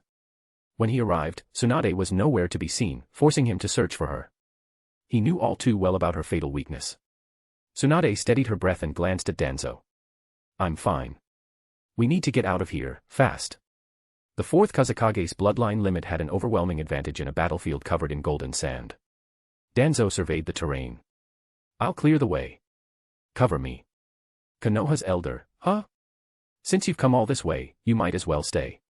The fourth Kazekage's voice echoed from the shadows. Magnet release, prison sand burial. All around them, sand dunes rose like a whirlpool, spinning as they attempted to devour the two. Big ball Raiznon. Danzo thrust his Raiznon forward, charging straight through the spiraling sands. The jutsu, like a massive drill, carved a tunnel through layer after layer of sand dunes. Puppets hidden within tried to stop them, only to be ground to dust by the sheer force of the spiraling chakra. Realizing frontal attacks were futile, puppets suddenly emerged from the sand behind them, opening compartments on their chests and launching a barrage of senbon. Tsunade skidded across the sandy ground, generating immense force. Clang. Swish. A sharp, piercing sound filled the air as the force of her kick sent sand bullets flying, intercepting the rain of senbon. Two puppets, riddled with holes, collapsed lifelessly into the shifting sands. Breaking through the final sand wall, the terrain ahead was finally free of golden sand. Finally out. Tsunade gasped, her chakra reserves nearing depletion. In the distance, more than a dozen figures sprinted toward them. That's the Kazekage's personal guard. We need to move. Danzo recognized their attire instantly. Raising his big ball Raiznon, he aimed at the pursuers. Raiznon burst. The massive sphere shrank visibly, compressing its power before detonating in an explosive shockwave. The pursuing guards and even Chiyo were forced to halt and evade. From above, the battlefield now bore a massive, crater-like indentation, like a scoop taken out of a cake. Move. Danzo called out, and the two of them swiftly withdrew from the battlefield. This technique was something Danzo had developed after obtaining Orochimaru's research. By disrupting the Rasengan's chakra flow at a distance, he created a controlled detonation, sending shockwaves forward to obliterate his enemies. Though its power was slightly reduced, it required extreme chakra control to execute properly. Chapter 24, The Will of Fire. After Danzo took Tsunade and retreated, Tsunagakure soon sent out a signal, and their ninja forces began to withdraw as well.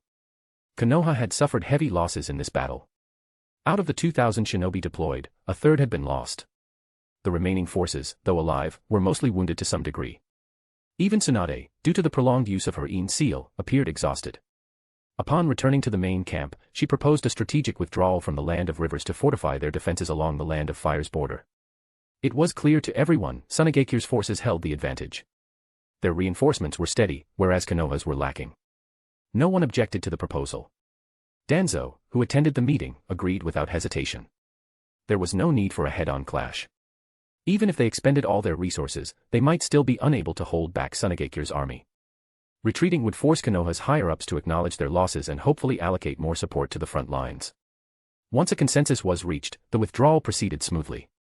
Tsunagakure only sent small teams to harass them but failed to cause any significant trouble. The Land of Rivers was entirely abandoned. Upon retreating to the Land of Fire's border outpost, Tsunade, surprisingly, did not send Danzo away. Perhaps it was because of his role in saving her life during the last battle. However, Root members were not as fortunate. Under the pretense of a manpower shortage, Tsunade dispersed them into the main forces. Whenever Danzo encountered other shinobi within the camp, they would often greet him with respectful bows. Lord Danzo. This respect largely stemmed from the faith and reputation of the Root members. As their contributions were acknowledged by others, so too was Danzo, the leader of Root, given sincere recognition. War was like a furnace, and the shinobi of Root were its kindling, spreading Danzo's ideology across the battlefield. Yet, his heart felt heavy. He had achieved his original goal, he should have been pleased. But when the lists of the fallen Root members were placed before him, he felt their weight.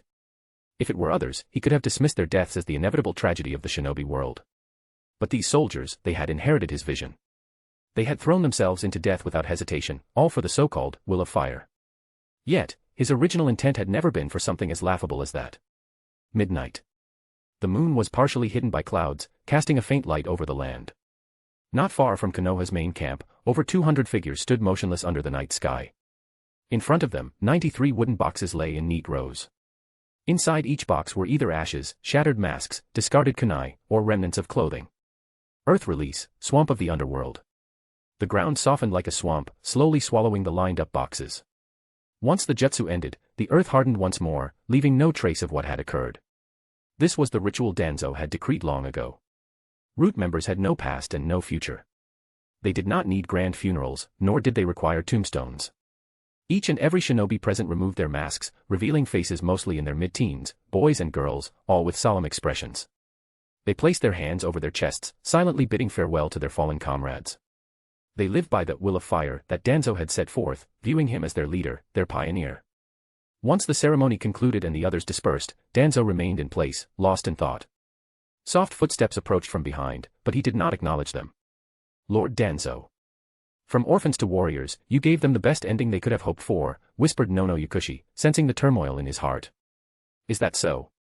Danzo murmured, eyes closed, his tone uncertain, as if seeking confirmation. Yes. In this cruel world, knowing why one fights is enough, she replied softly, her gaze unwavering as she looked upon his back.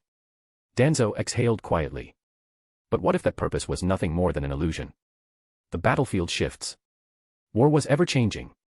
Before Konoha's reinforcements even arrived, the 4th Kazekage personally led an all-out assault on the Land of Fire's border. It had been just half a month since the last battle. As soon as Danzo appeared on the battlefield, the 4th Kazekage, Raza, charged straight at him, ignoring even the battle between Tsunade and Chiyo. Clearly, he still harbored resentment over Tsunade's rescue. Magnet release, sand drizzle. Wind release, vacuum wave. Danzo unleashed a vacuum wave to counterattack while using the recoil to leap backward, narrowly evading Raza's large-scale sand attack. The moment he landed, the ground beneath him turned to sand, quickly rising to entrap his legs. TCH. What an annoying ability, Danzo muttered before vanishing with the body flicker technique. Boom. A wooden log, left in his place, was instantly crushed into powder. Raza abandoned ranged attacks and rushed in, engaging in close-quarters combat. Wind release, vacuum blade. Danzo infused his kunai with wind chakra, creating a razor-sharp edge that could counter magnet release's interference. Clang. Clang. Clang. The two clashed fiercely, exchanging multiple blows in mere moments before leaping apart to create distance. Magnet release, gold dust spears. Wind release, vacuum great sphere. Two A-rank jutsu clashed, causing an explosion that cleared a sizable portion of the battlefield. After a brief exchange, Raza's expression darkened as he observed Danzo's unwavering stance. This old man was beyond expectation, his ninjutsu, taijutsu, and chakra reserves showed no major weaknesses. Danzo took the initiative, charging forward while unleashing a barrage of wind techniques to disrupt Raza's vision. At the same time, he created shadow clones that attacked from multiple angles. Raza wasted no time and struck at the real one, dispersing the clones upon contact. As soon as Danzo got close, he launched a relentless taijutsu assault. His speed and strength were astonishing, far beyond what one would expect from a shinobi past his prime. Clang. Clang. Clang. Raza blocked desperately. At first, they were evenly matched, but as Danzo's strikes grew more unpredictable, Raza fell into a disadvantage. This old man, his taijutsu is actually suppressing me. He attempted to create distance, but Danzo anticipated his move, refusing to give him the opportunity. Raza finally took a direct hit, a powerful kick from Danzo sent him soaring. Using the force of the impact, Raza leaped high into the air, escaping the close combat assault. His hands moved rapidly through hand seals. Too slow. Danzo's shuriken, enhanced with wind chakra, whirled toward him, forcing Raza to abort his jutsu and defend. Realizing he had become a stationary target, Raza cursed internally. Magnet release, sand shield. A floating shield of sand formed in front of him. Shing. Danzo's wind-enhanced shuriken sliced through it like paper. Reacting swiftly, Raza dodged one and deflected another with a kunai. Wind release, vacuum sphere. Danzo's follow-up jutsu forced Raza to manipulate his sand to alter his descent.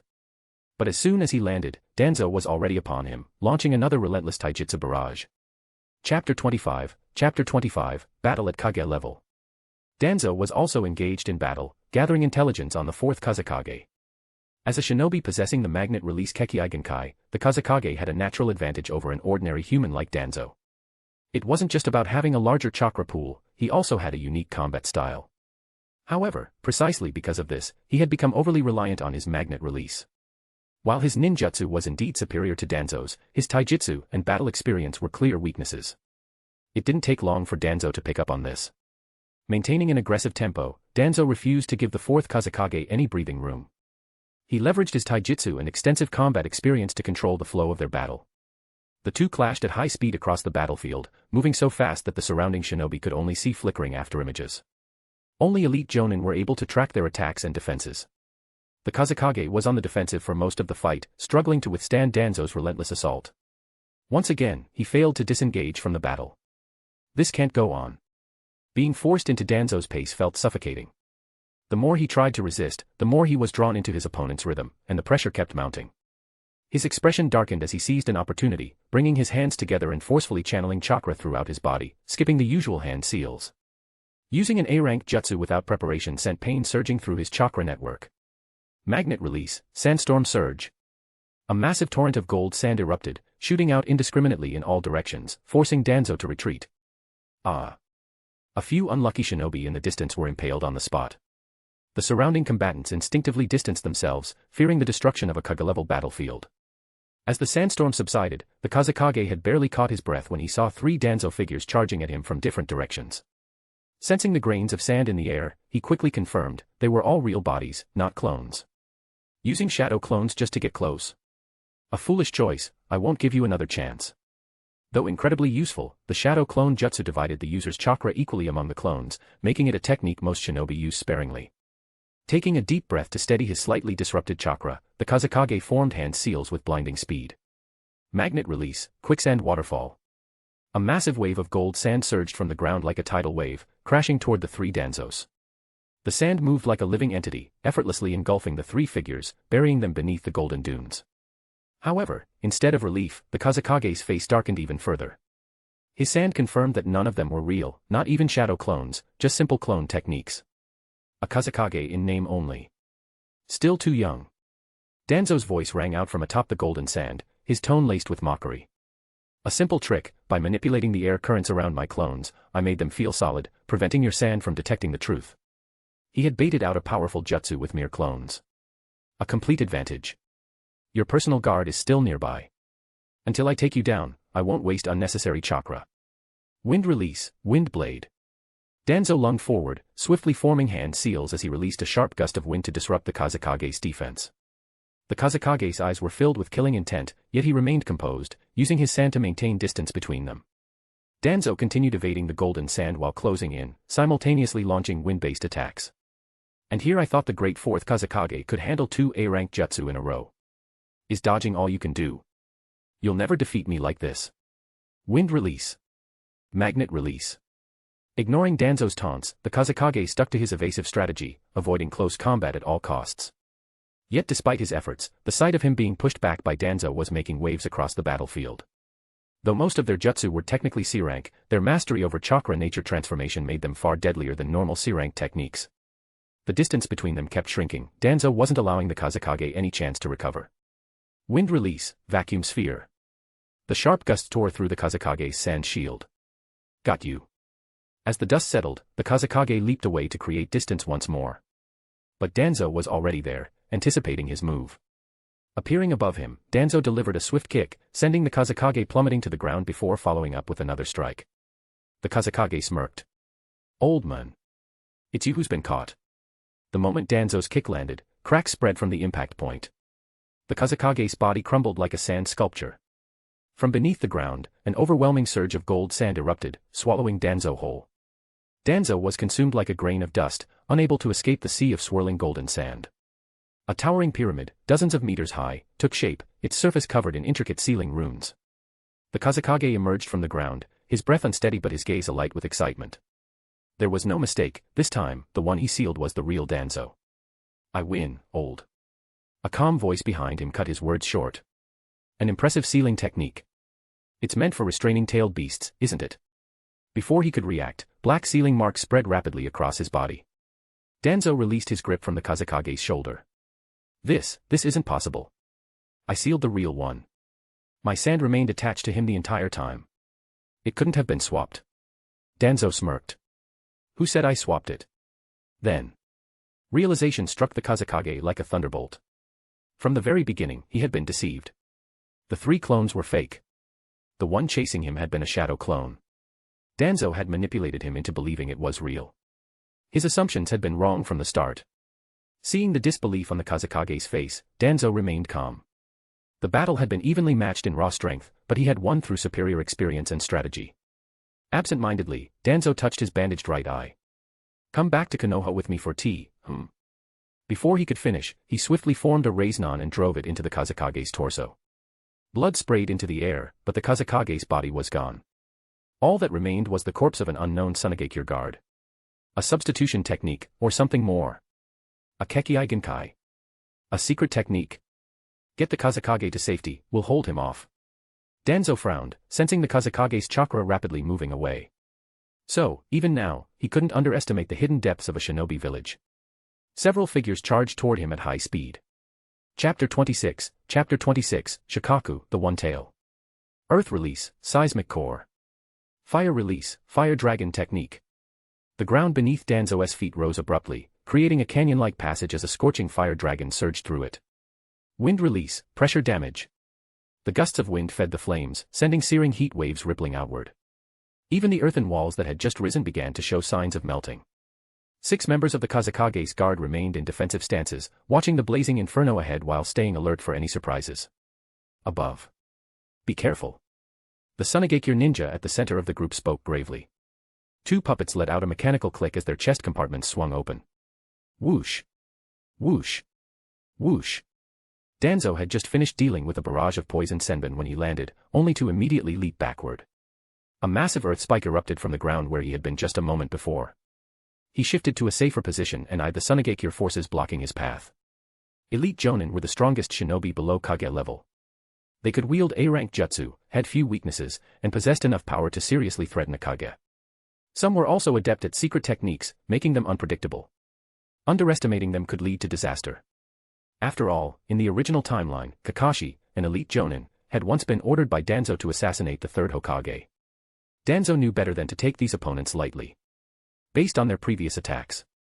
6 elite Jonin, 3 specializing in elemental ninjutsu, 1 sensory ninja, 1 puppeteer. That leaves 1 more unaccounted for.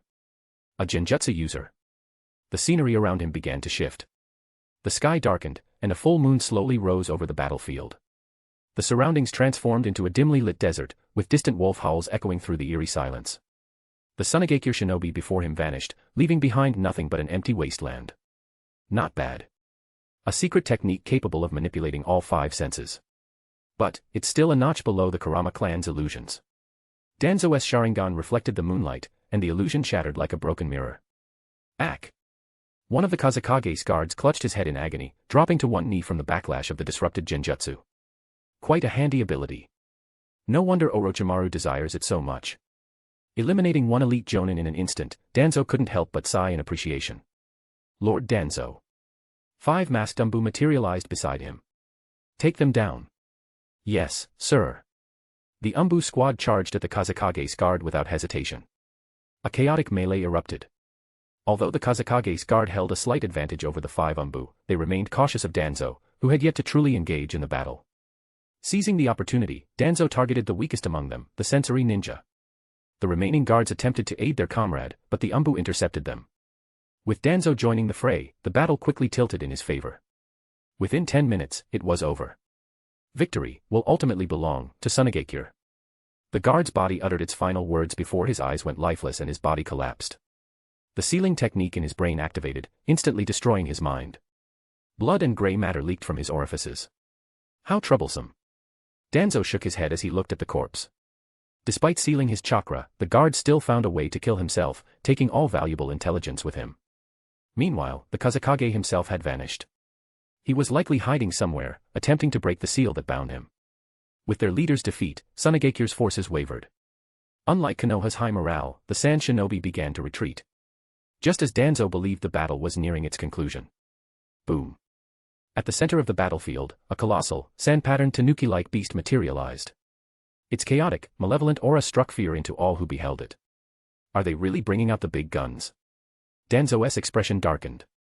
Tailed beasts were akin to nuclear deterrents, powerful but largely uncontrollable. Ha ha ha ha. Old geezer. I'm finally free. I'll kill every last one of you damned shinobi. A manic voice echoed across the battlefield. Boom. Boom. Boom. 3 massive wind bullets exploded upon impact, obliterating everything in their path. Each attack rivaled an A-rank jutsu in sheer destructive power. Danzo scowled. The chakra he sensed within the one-tail was overwhelming, his own reserves were laughably small in comparison. As he watched Shikaku rampage toward Konoha's main camp, Danzo clenched his teeth. Go assist Tsunade, he ordered before sprinting toward the beast. You damn bugs. Taste my power, drilling air bullet. Boom. Boom. A group of jonin attempting to stop Shikaku vanished in a series of violent explosions. Ha ha ha. More. More. Shikaku cackled with glee, watching the shinobi scatter. As his mouth opened, chakra rapidly gathered for another attack. Summoning jutsu. Baku. Wind release, vacuum great sphere. Danzo executed a technique straight from the original timeline. A monstrous, tiger-bodied, elephant-headed creature materialized. Its gaping maw unleashed a ferocious gust, amplifying the power of the vacuum great sphere technique. The attack struck Shikaku head-on. When the dust settled, the one-tail's surface had been shaved away, and one of its arms had vanished completely. Arg. You damn bug. Its furious roar shook the battlefield. It's Danzo-sama. Danzo-sama is here. Cries of relief and admiration spread among the Konoha forces. All Konoha shinobi below jonin rank, evacuate the battlefield and retreat to the camp. Danzo's voice, carried by the wind, reached every corner of the battlefield. Standing atop Baku's head, he observed the one-tail's body regenerating rapidly. Just now, Shikaku had instinctively shielded its head. The Jinchuriki must be inside its head. Danzo understood that the monstrous form outside was merely a manifestation of chakra. The true one-tail remained sealed within its host. Baku. Once more, the creature's maw opened wide, this time generating an intense suction force. Shikaku staggered, its enormous claws digging into the ground to resist the pull. Sand, debris, trees, and even unfortunate shinobi were sucked into Baku's mouth. For a moment, the massive beast found itself restrained. And that moment was all Danzo needed. Chapter 27, Pursuit. As the Baku's immense suction held Shikaku in place, Danzo swiftly moved to the side, circling in a wide arc to get behind the tailed beast. He gathered chakra in his hands, seizing the moment while Shikaku was immobilized. Leaping onto its back, he dashed toward its head. Insect. A furious roar erupted from Shikaku. The massive beast gave up resisting the suction force and collapsed onto the ground. This sudden move exposed Danzo to the powerful pull of the Baku as well. Ugh. The whistling wind howled past his ears. Danzo staggered, nearly getting swept away. His clothes and hair were tugged violently in one direction. He crouched low, struggling to maintain control and avoid being sucked in. Damn it. He channeled more chakra into his feet, attempting to move to Shikaku's side to escape the suction. Die, insect. Shikaku, now lying prone, was slowly being dragged by the powerful suction, but its massive sand-formed arm still reached out to crush Danzo. With no other choice, Danzo leaped away to dodge, but as soon as he lost his footing, the suction force pulled him toward the Baku at an alarming speed. Adjusting his body mid-air, Danzo shouted, "Baku!" Moo! The Baku abruptly switched from suction to exhalation. A tremendous push surged through Danzo, launching him straight toward Shikaku. He quickly gathered chakra in his hands. Big ball raise non. Still unsteady from the sudden shift, Shikaka gave up on dodging and instead raised both arms to shield its head. Danzo slammed the big ball Raisnon into Shikaka's arms, grinding through the sand limbs before crashing onto its head. Big ball Raisnon, detonation. The Raisnon deflated like a punctured balloon, but the unleashed force poured directly into Shikaka's body. The attack completed, Danzo immediately jumped back to gain distance. He watched closely. Shikaka remained motionless, standing stiffly as grains of sand crumbled from its form. Anticipation welled up in his heart. If he could kill the Jinchuriki within, the tailed beast would perish as well, requiring years to reform its chakra before it could revive. Did it work? Danzo's hopes were quickly dashed. As the sand on Shikaka's head withered away, it revealed a meditating monk, encased within a spherical barrier. This sealing barrier. It wasn't Shikaka's power but rather the Jinchuriki's own. The barrier began to dissipate, and with nothing left to restrain it, Shikaka's chakra surged forth once more. The sand that had crumbled away now regained its vitality, swiftly enveloping the monk again. Shikaka's eroded body also regenerated at an alarming rate. Arg. Damn insect. I'll grind you to dust, piece by piece. Shikaka's enraged bellow made Danzo frown. Even his strongest technique hadn't been enough to end it. More than half of his chakra was already spent. As for his sealing jutsu, they worked well against Jinchuriki before they fully transformed. But against this oversized tanuki, Danzo began considering retreat. Just as Shikaka stepped forward to attack, it suddenly halted. No. The beast roared before stiffly turning around. Chakra began to gather at its mouth, aimed not at Danzo, but at the Konoha base camp. No, it's the Jinchuriki controlling it. Danzo quickly formed hand seals. Wind release, air bullets. Several wind bullets struck Shikaku, creating a few shallow pits in its sand body, which smoothed out within seconds. Big Tanuki, did that hurt? Want me to hit you again? Damn you. Damn you. I'll kill you. Shikaku abandoned its tailed beast ball, its body still somewhat stiff, and instead turned toward the Baku. Danzo's eyes lit up as he continued taunting it. Big Tanuki, stop acting tough. If it weren't for that old monk, I'd have already sent you to reincarnate. But then again, you are the weakest of the tailed beasts. Even if a human kills you, it's not that shameful. Kill you. Kill you. Aya. I'll tear you apart piece by piece, you wretched human. Seeing that Shikaku's movements were growing more fluid and its aura was becoming even wilder, Danzo knew it was time to leave. He released the summoning technique, dispelling the Baku, and immediately bolted in the direction of the retreating Suna forces. Boom. Boom. Explosions of air bullets erupted behind him, their shockwaves battering him relentlessly. Danzo stopped conserving chakra and sped up his escape. After running 10 kilometers in one go. 1 kilometer behind him, Shikaku had completely lost its sanity, radiating a violently chaotic aura. The massive beast rampaged forward, annihilating everything in its path. Damn it. Until I get stronger, I'm never messing with one of these things again. But no matter how fast he ran, he couldn't shake the feeling that something had locked onto him. Sensing the beast getting closer, a chill ran down Danzo's spine. Then, in the distance, he spotted a Suna squad. He exhaled in relief. Transformation Jutsu. Danzo morphed into the sensory ninja from the Kazekage's guard and rushed toward the squad. The tailed beast is rampaging. Help me. Before reaching them, he shouted at the top of his lungs. As Shikaku's massive form came into view, the squad members' faces turned pale. Without hesitation, they turned and fled. Cowards. No loyalty at all. But they weren't as fast as Danzo. He easily overtook them. Screams and Shikaku's furious roars echoed behind him. Danzo picked up the pace. More and more Suna forces appeared ahead, some squads of only a few, others numbering in the dozens. Each time he encountered one, he called for aid, but their reactions were all the same, turning to flee. And since they were slower than the tailed beast, their fate was predictable. Despite putting some distance between himself and Shikaku, Danzo could still feel the beast's chakra locking onto him. Tailed beasts are such a pain. His chakra reserves were down to 1/5, and his stamina was rapidly declining. Danzo couldn't help but respect the third Raikage, who had fought the Eight Tails for an entire day and night. Just as he was despairing, he spotted a group of several hundred Suna shinobi up ahead, including an old acquaintance. Relieved, he sped up. Before he could get close. Whoosh. Whoosh. Whoosh. A dozen senbon struck the ground in front of him, halting his approach. Passcode. Several puppets emerged, and Chiyo, along with several Suna jonin, surrounded him. It's me, Elder Chiyo. We pushed back Konoha's elders, but the root forces pursued us. They all perished. Is the Kazekage safe? His breathless, desperate expression, along with the relief of seeing comrades, eased the tension among the surrounding shinobi. Chiyo remained unmoved. Passcode. Danzo's desperate look faded into a blank expression. As expected, the fourth Kazekage was much easier to deceive. Dropping his transformation, he sighed. The moment they recognized Danzo, the Suna shinobi tensed. Danzo. You dare chase us this far? You'll pay for underestimating Suna. Chiyo's voice was ice cold. Seeing the Suna forces preparing for battle. No. Misunderstanding. I'm just returning something. And I'll be leaving, right now. A massive dust cloud billowed, and Danzo vanished. Roar. Insect. The deafening roar and thunderous footsteps from the distance were all too familiar to Chiyo. Her face darkened.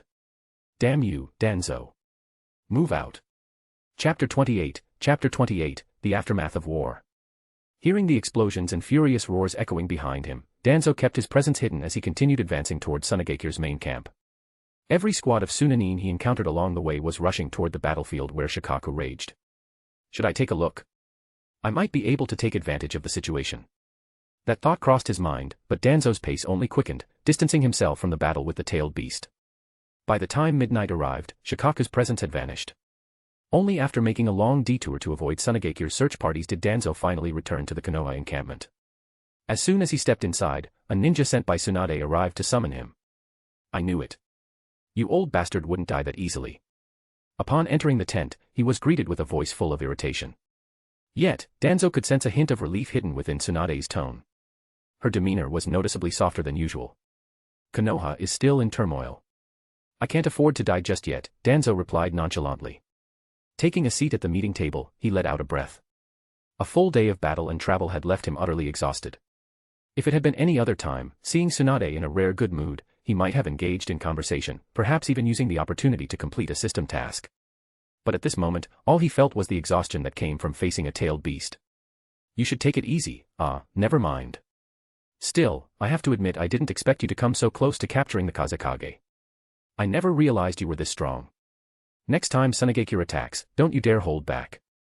Tsunade scrutinized Danzo, trying to gauge him.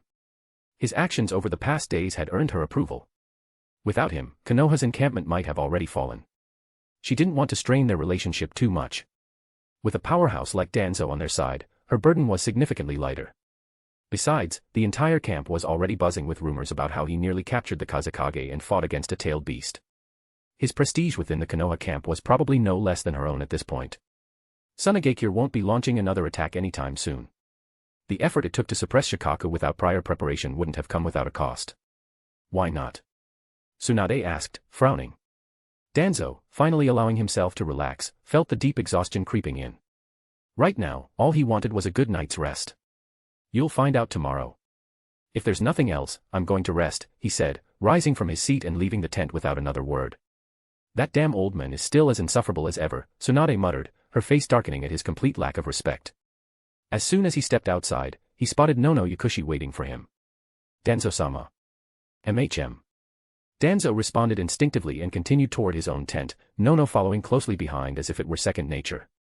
Inside, fresh clothes and hot water had already been prepared. It's late. Go get some rest. Yes.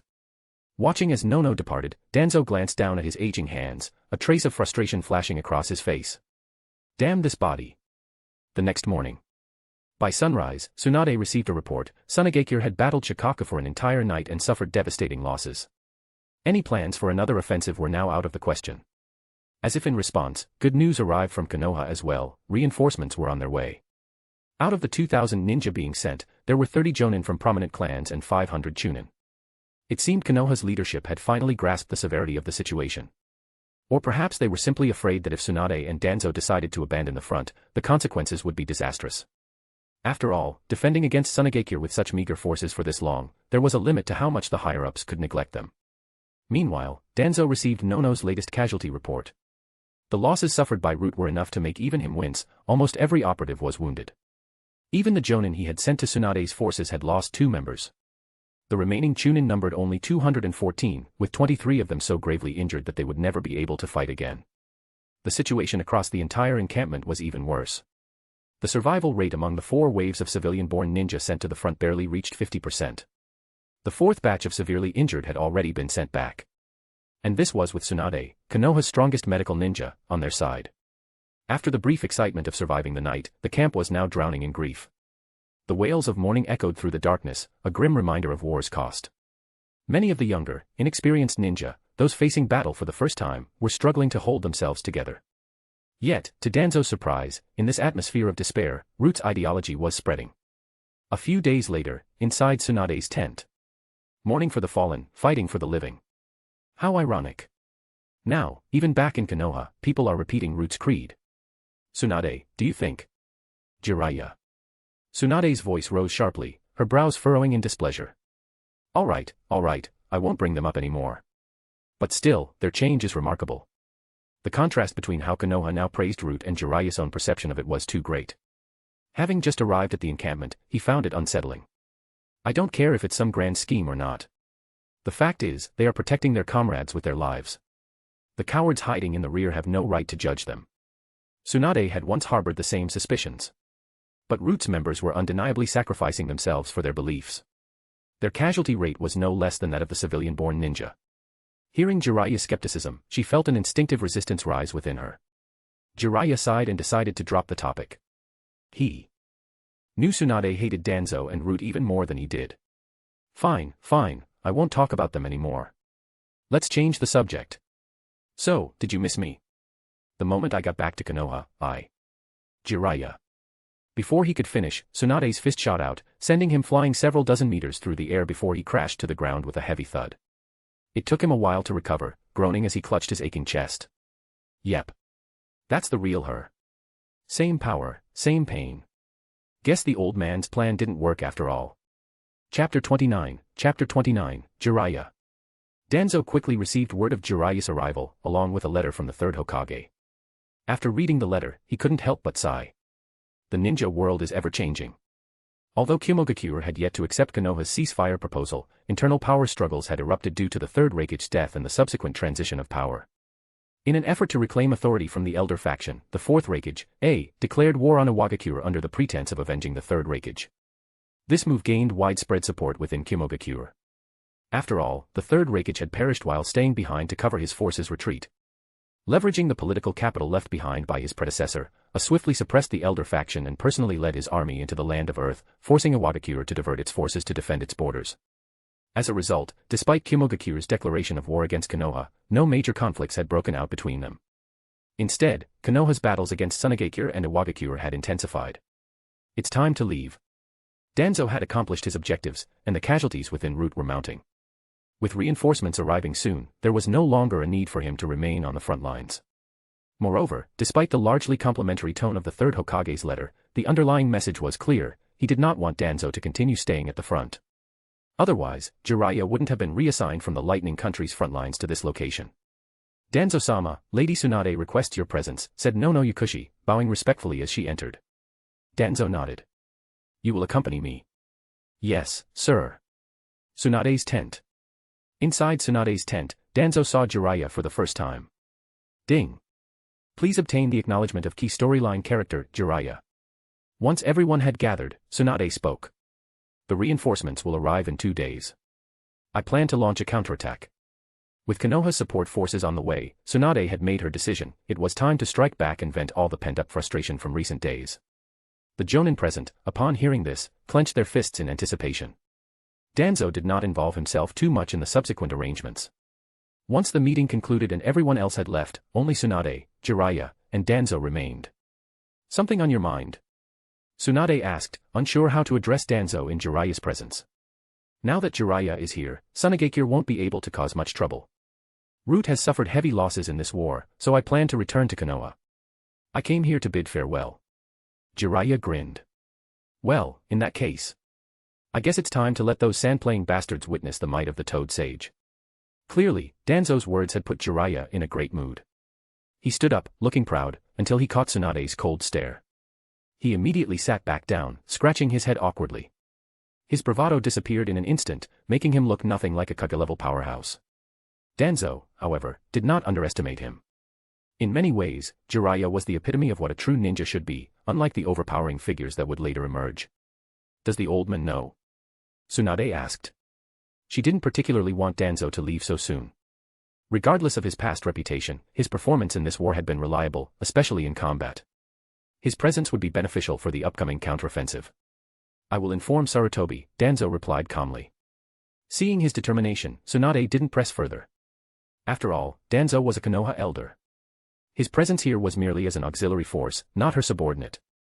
They briefly discussed the logistics of Root's withdrawal and defense transitions. Once everything was settled, Danzo rose to leave. However, just as he reached the entrance, he suddenly paused, as if remembering something. By the way, Jiraiya. What's up, Danzo-sama? Jiraiya, still in a good mood, beamed. It was unclear whether his joy stemmed from fighting alongside Tsunade or from Danzo's earlier praise. But the next words out of Danzo's mouth instantly wiped the smile off his face. If you harass my subordinates again, I won't hesitate to invite you to Root for a nice chat. With that, Danzo left. Jiraiya sat frozen, looking completely dumbfounded. Tsunade, on the other hand, narrowed her eyes in suspicion. Jiraiya, what exactly did you do? Wait. Tsunade, there's got to be some misunderstanding. How could I possibly harass his subordinates? Jiraiya protested awkwardly. Tsunade said nothing, but the skepticism was written all over her face. Jiraiya's reputation made it hard to believe him. I'm serious. Let me explain. I was just gathering intelligence. At that, his usual playful demeanor faded, and his expression turned serious. Tsunade, recognizing the shift, straightened her posture as well. Despite his carefree nature, Jiraiya was a highly dependable comrade. Have you noticed? With the injured returning to Konoha, Root's reputation, along with Danzo's, has improved considerably among both civilians and shinobi. Given Danzo's past behavior, this sudden shift is suspicious. Jiraiya knew that Tsunade's relationship with the third Hokage was strained due to the Senju clan's history, so he didn't dwell too much on Sarutobi's role in this. Konoha is currently fighting on 3 fronts. The situation isn't favorable, and Sensei is getting old. The village can't afford any more instability. Tsunade, intrigued, asked, so what exactly did you find? Jiraiya hesitated. Danzo might have actually changed. In the past few days, Jiraiya had gone undercover to interact with Root members stationed at the camp. Through observation and conversation, he found them to be trustworthy comrades, far from the cold, ruthless figures he had expected. They helped weaker shinobi without hesitation, shared their combat experience, and actively protected the vulnerable. Their belief in the will of fire wasn't just empty rhetoric, they truly lived by it. These qualities had earned them widespread respect within the camp, which explained Tsunade's earlier frustration when Jiraiya doubted them. That's it. Tsunade looked unimpressed, even a bit disdainful. She had expected something more substantial from Jiraiya's investigation. You're such an idiot. Then why did Danzo say you harassed his subordinates? She asked, raising an eyebrow. Jiraiya scratched his head, looking embarrassed. Well, while gathering intel, I came across a Root member dressed like a nun. I often saw her near the medical division. You mean Nono Yakushi? Tsunade asked, puzzled. Nono Yakushi. Jiraiya repeated. That's her name. She's beautiful, kind, gentle. Before he could finish, Tsunade's face darkened ominously. Jiraiya. A loud scream echoed from the tent. A human-shaped figure was sent flying out, crashing violently into the ground outside. Chapter 30, Fractures. Danzo led his Root members back to Konoha in complete silence, their return causing not even the slightest ripple. No comrades welcomed them, no civilians cheered. In fact, most people weren't even aware that another group of shinobi had returned from the battlefield. Later, Danzo was summoned for a private meeting with the third Hokage, where he received Sarutobi's praise and commendations. The Hokage also inquired about the details of the war. As Danzo stepped out of the Hokage tower, he looked up at the vast, cloudless sky. So it's come to this. He recalled Sarutobi's words just moments ago, though they were filled with praise for Root, admiration for his unwavering will of fire. The true meaning behind them could be summed up in a single sentence. You did well. Now, don't do it again. As expected, the first obstacle in stepping out of the shadows was none other than the third Hokage himself. A faint smile appeared at the corner of Danzo's lips. What an absurd world. The so-called will of fire that the third propagated shone brilliantly in the daylight, like a delicate bubble shimmering in the sun. Meanwhile, Root's ideology, the truth they were willing to give their lives for, was only permitted to exist in darkness. Danzo turned his gaze back to the Hokage tower. There are things that don't just disappear because someone wishes them to. How long has it been since you last set foot on the battlefield? Even he found it astonishing how deeply Root's ideals had taken root, almost beyond his own control. Just as Nono Yakushi had once said, shinobi live for their convictions and goals. Even if it meant dying for them, they would not feel sorrow. To Danzo, this new will of fire was something he had created. Yet on the battlefield, Root members turned it into reality with their lives. Danzo understood this well. Even if he were to die suddenly, there would be another to carry the torch, leading the next generation down this path. In a world where most people did not even know why they lived, a confirmed ideology was like a ship sailing forward, a salvation for countless lost, suffering, and tragic shinobi. For an entire year, the war had reached a stalemate. But none of the great villages were willing to concede. Only Sunagakure, having suffered an early assault from the Raikage, a battlefield rampage from a tailed beast, and later, a crushing defeat at the hands of Tsunade and Jiraiya, was truly at its limit. Adding to that, the Wind Daimyo's constant interference had only worsened the situation. As a result, Sunagakure could no longer sustain the war effort. The conflict in the Land of Rivers had largely come to a halt, and their emissaries had already begun peace negotiations with Konoha. However, due to political complexities, no final agreements had been reached yet. Throughout this year, Root had seemingly vanished from public view. Internally, they faced increasing restrictions from Konoha's higher-ups, budget cuts, personnel reductions. The third Hokage justified it as a necessary measure due to the war's financial strain. Even Danzo's request for war orphans was denied. The tacit understanding between him and the third was long gone. Danzo rarely even attended high-level meetings anymore. The core reason for this fracture was the growing influence of Root's interpretation of the Will of Fire. The third's version had always been vague, more a political slogan than a tangible doctrine. In truth, it was nothing more than words. Just look at the prominent clan shinobi in the village. They had little regard for it. Only among civilian-born shinobi did it find some level of support. But the ideology that Root had been cultivating. After a year of being tempered in the flames of war, it had taken on a life of its own. Courage. Compassion. Honor. Sacrifice. Protecting the weak and standing by your comrades. The contents of the Root Manual had been embraced by the civilian shinobi on the battlefields of the Land of Rivers. They treated it as an absolute truth, shaping their actions and beliefs accordingly. Yet, these principles clashed with the policies of the third Hokage's administration. The greatest contradiction lay in the fundamental role of a shinobi, to prioritize the mission above all, even at the cost of one's life. However, the Root Manual explicitly stated, when a mission is beyond your power, do not make a meaningless sacrifice. Comrades are far more important than most other things. Stay true to your heart. Like bamboo shoots sprouting after spring rains, these ideas had taken root on the battlefield.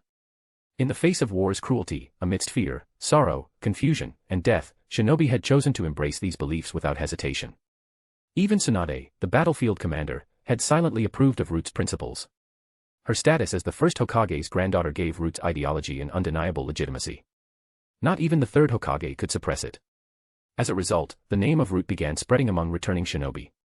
Among the village civilians, tales of a hidden organization of shinobi dedicated to protecting Konoha under the true Will of Fire became widely known. And as its leader, Danzo's name had started gaining recognition within the shinobi ranks. Konoha's elder. The successor of the Will of Fire. The student of the second Hokage.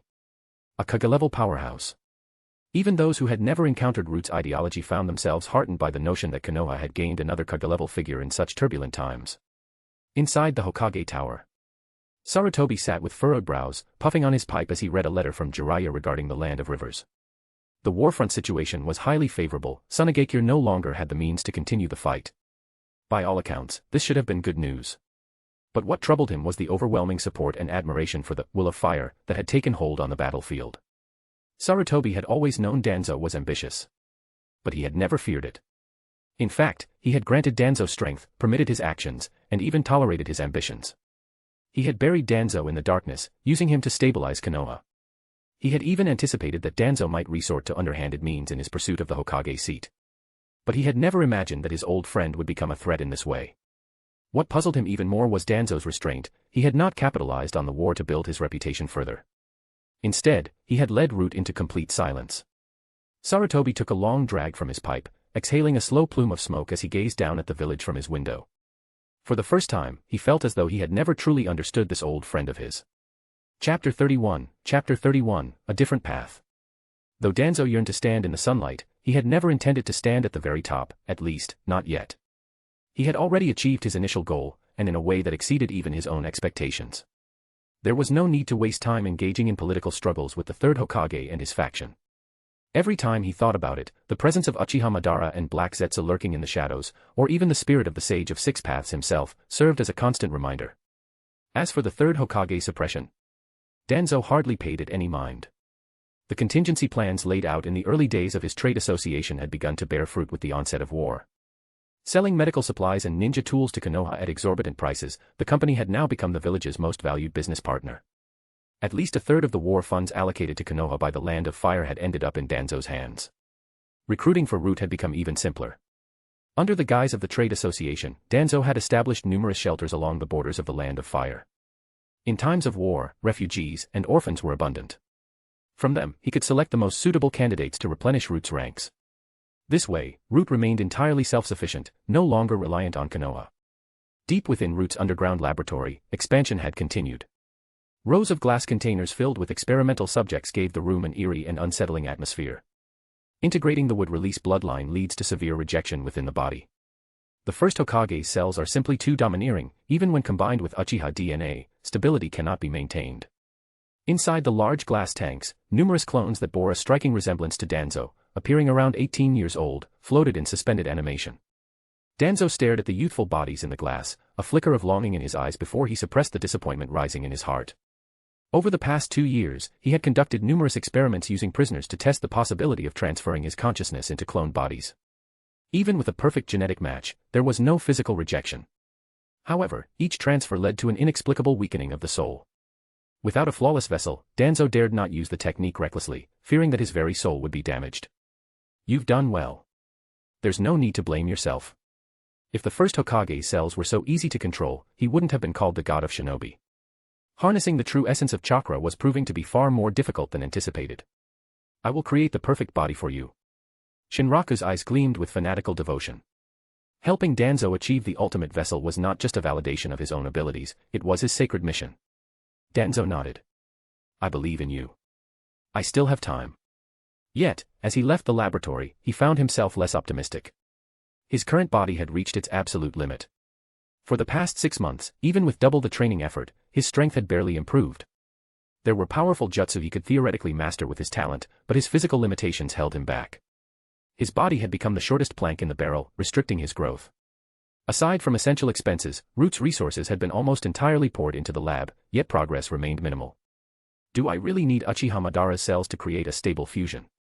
In his memories, Madara had died after manipulating Obito. But where Black Zetsu had hidden his corpse remained unknown. Later, Kabuto had managed to acquire his body, but by then, it would be far too late. Thinking about the current Kabuto, just a young recruit undergoing training en route, Danzo shook his head in frustration. He stepped into his private jutsu development chamber. There's still time. If all else fails, I'll have to perfect this instead. His gaze fell upon the scrolls left behind by the second Hokage, scattered across the room amidst a vast collection of research notes. Embedded in the walls were several containers preserving active cells. The nameplates were still legible: Senju Tsunade, Uzumaki Kushina, Uchiha Kagami. If training had become a waste of time, then Danzo would simply have to forge another path. With the system's absolute comprehension ability inherited from Orochimaru, Danzo had focused entirely on developing Tobirama's secret technique. Even with absolute comprehension, this was still an immense undertaking. The endless cycle of experiments made him somewhat nostalgic for Orochimaru's time en route, back when he had a free labor force. Meanwhile, on the battlefield, Namikaze Minato had been making a name for himself. Half a year ago, in the presence of the third Hokage, he had officially been promoted to elite Jonin. Now leading his own squad, Minato frequently appeared on the front lines against Iwagakure. Even Orochimaru had nothing but praise for his performance. At Konoha's war front with Iwagakure, Minato-sensei, did you bring anything good back from the village this time? Uchiha Obito rushed over eagerly upon hearing of his teacher's return. Idiot. Kakashi muttered coldly as he followed. What did you say? You bastard. Obito. Rin arrived just in time to mediate. Minato smiled at his 3 energetic students, his expression as warm as sunlight. He thought about the reward the third Hokage had given him this time, a forbidden jutsu, secured with Jiraiya's recommendation. With this, he was one step closer to his dream. All right, Obito. I did bring back a gift, but it's for Kakashi's promotion to Jonin. Kakashi is a Jonin already. Rin exclaimed in surprise. Obito looked equally shocked. He's already strong enough, Minato explained.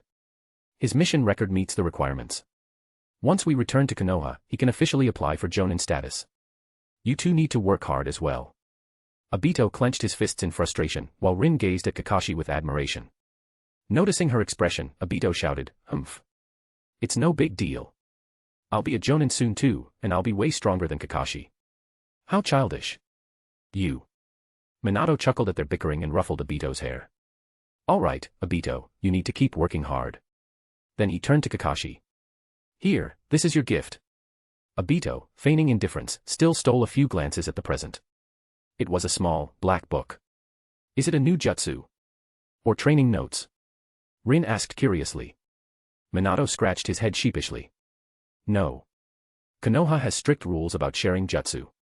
This is a book written by a great shinobi, a philosophy of the ninja way. Rin leaned in closer, and even Obito couldn't resist taking a peek. The front cover bore a simple phrase, "Never forget why we fight." Ha. That's it. Minato-sensei, you're so stingy. Obito grumbled. Obito. Rin scolded him before she suddenly realized something. Wait, this is a route manual. Minato raised an eyebrow. You recognize it? I heard about it from the medics, and that route's leader, Elder Danzo, is Kage level. I'll be Kage level one day too. Obito declared loudly. Minato smiled as he looked at Kakashi, who was lost in thought, staring at the book. This book carries the will of fire, Kakashi. I hope you'll like it. Why we fight, huh? Kakashi murmured, glancing at Rin from the corner of his eye. Chapter 32, Uchiha. Inside the Hokage's office. Danzo sat beside the third Hokage, his eyes closed in silent contemplation. Below them, the clan heads of several major families wore solemn expressions. The reason for this tension was simple: Kirigakure had declared war on Konoha. Hokage-sama, the Uchiha clan is willing to go to the Land of Waves and fight for Konoha against Kirigakure. Uchiha Fugaku stepped forward, his expression resolute. Since the war had begun, Fugaku had already requested to join the front lines multiple times, only to be denied by the third Hokage and the council each time. The third hesitated for a moment before speaking slowly.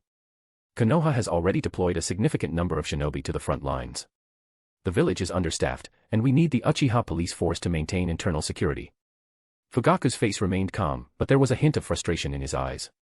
Silently, he took his seat once more.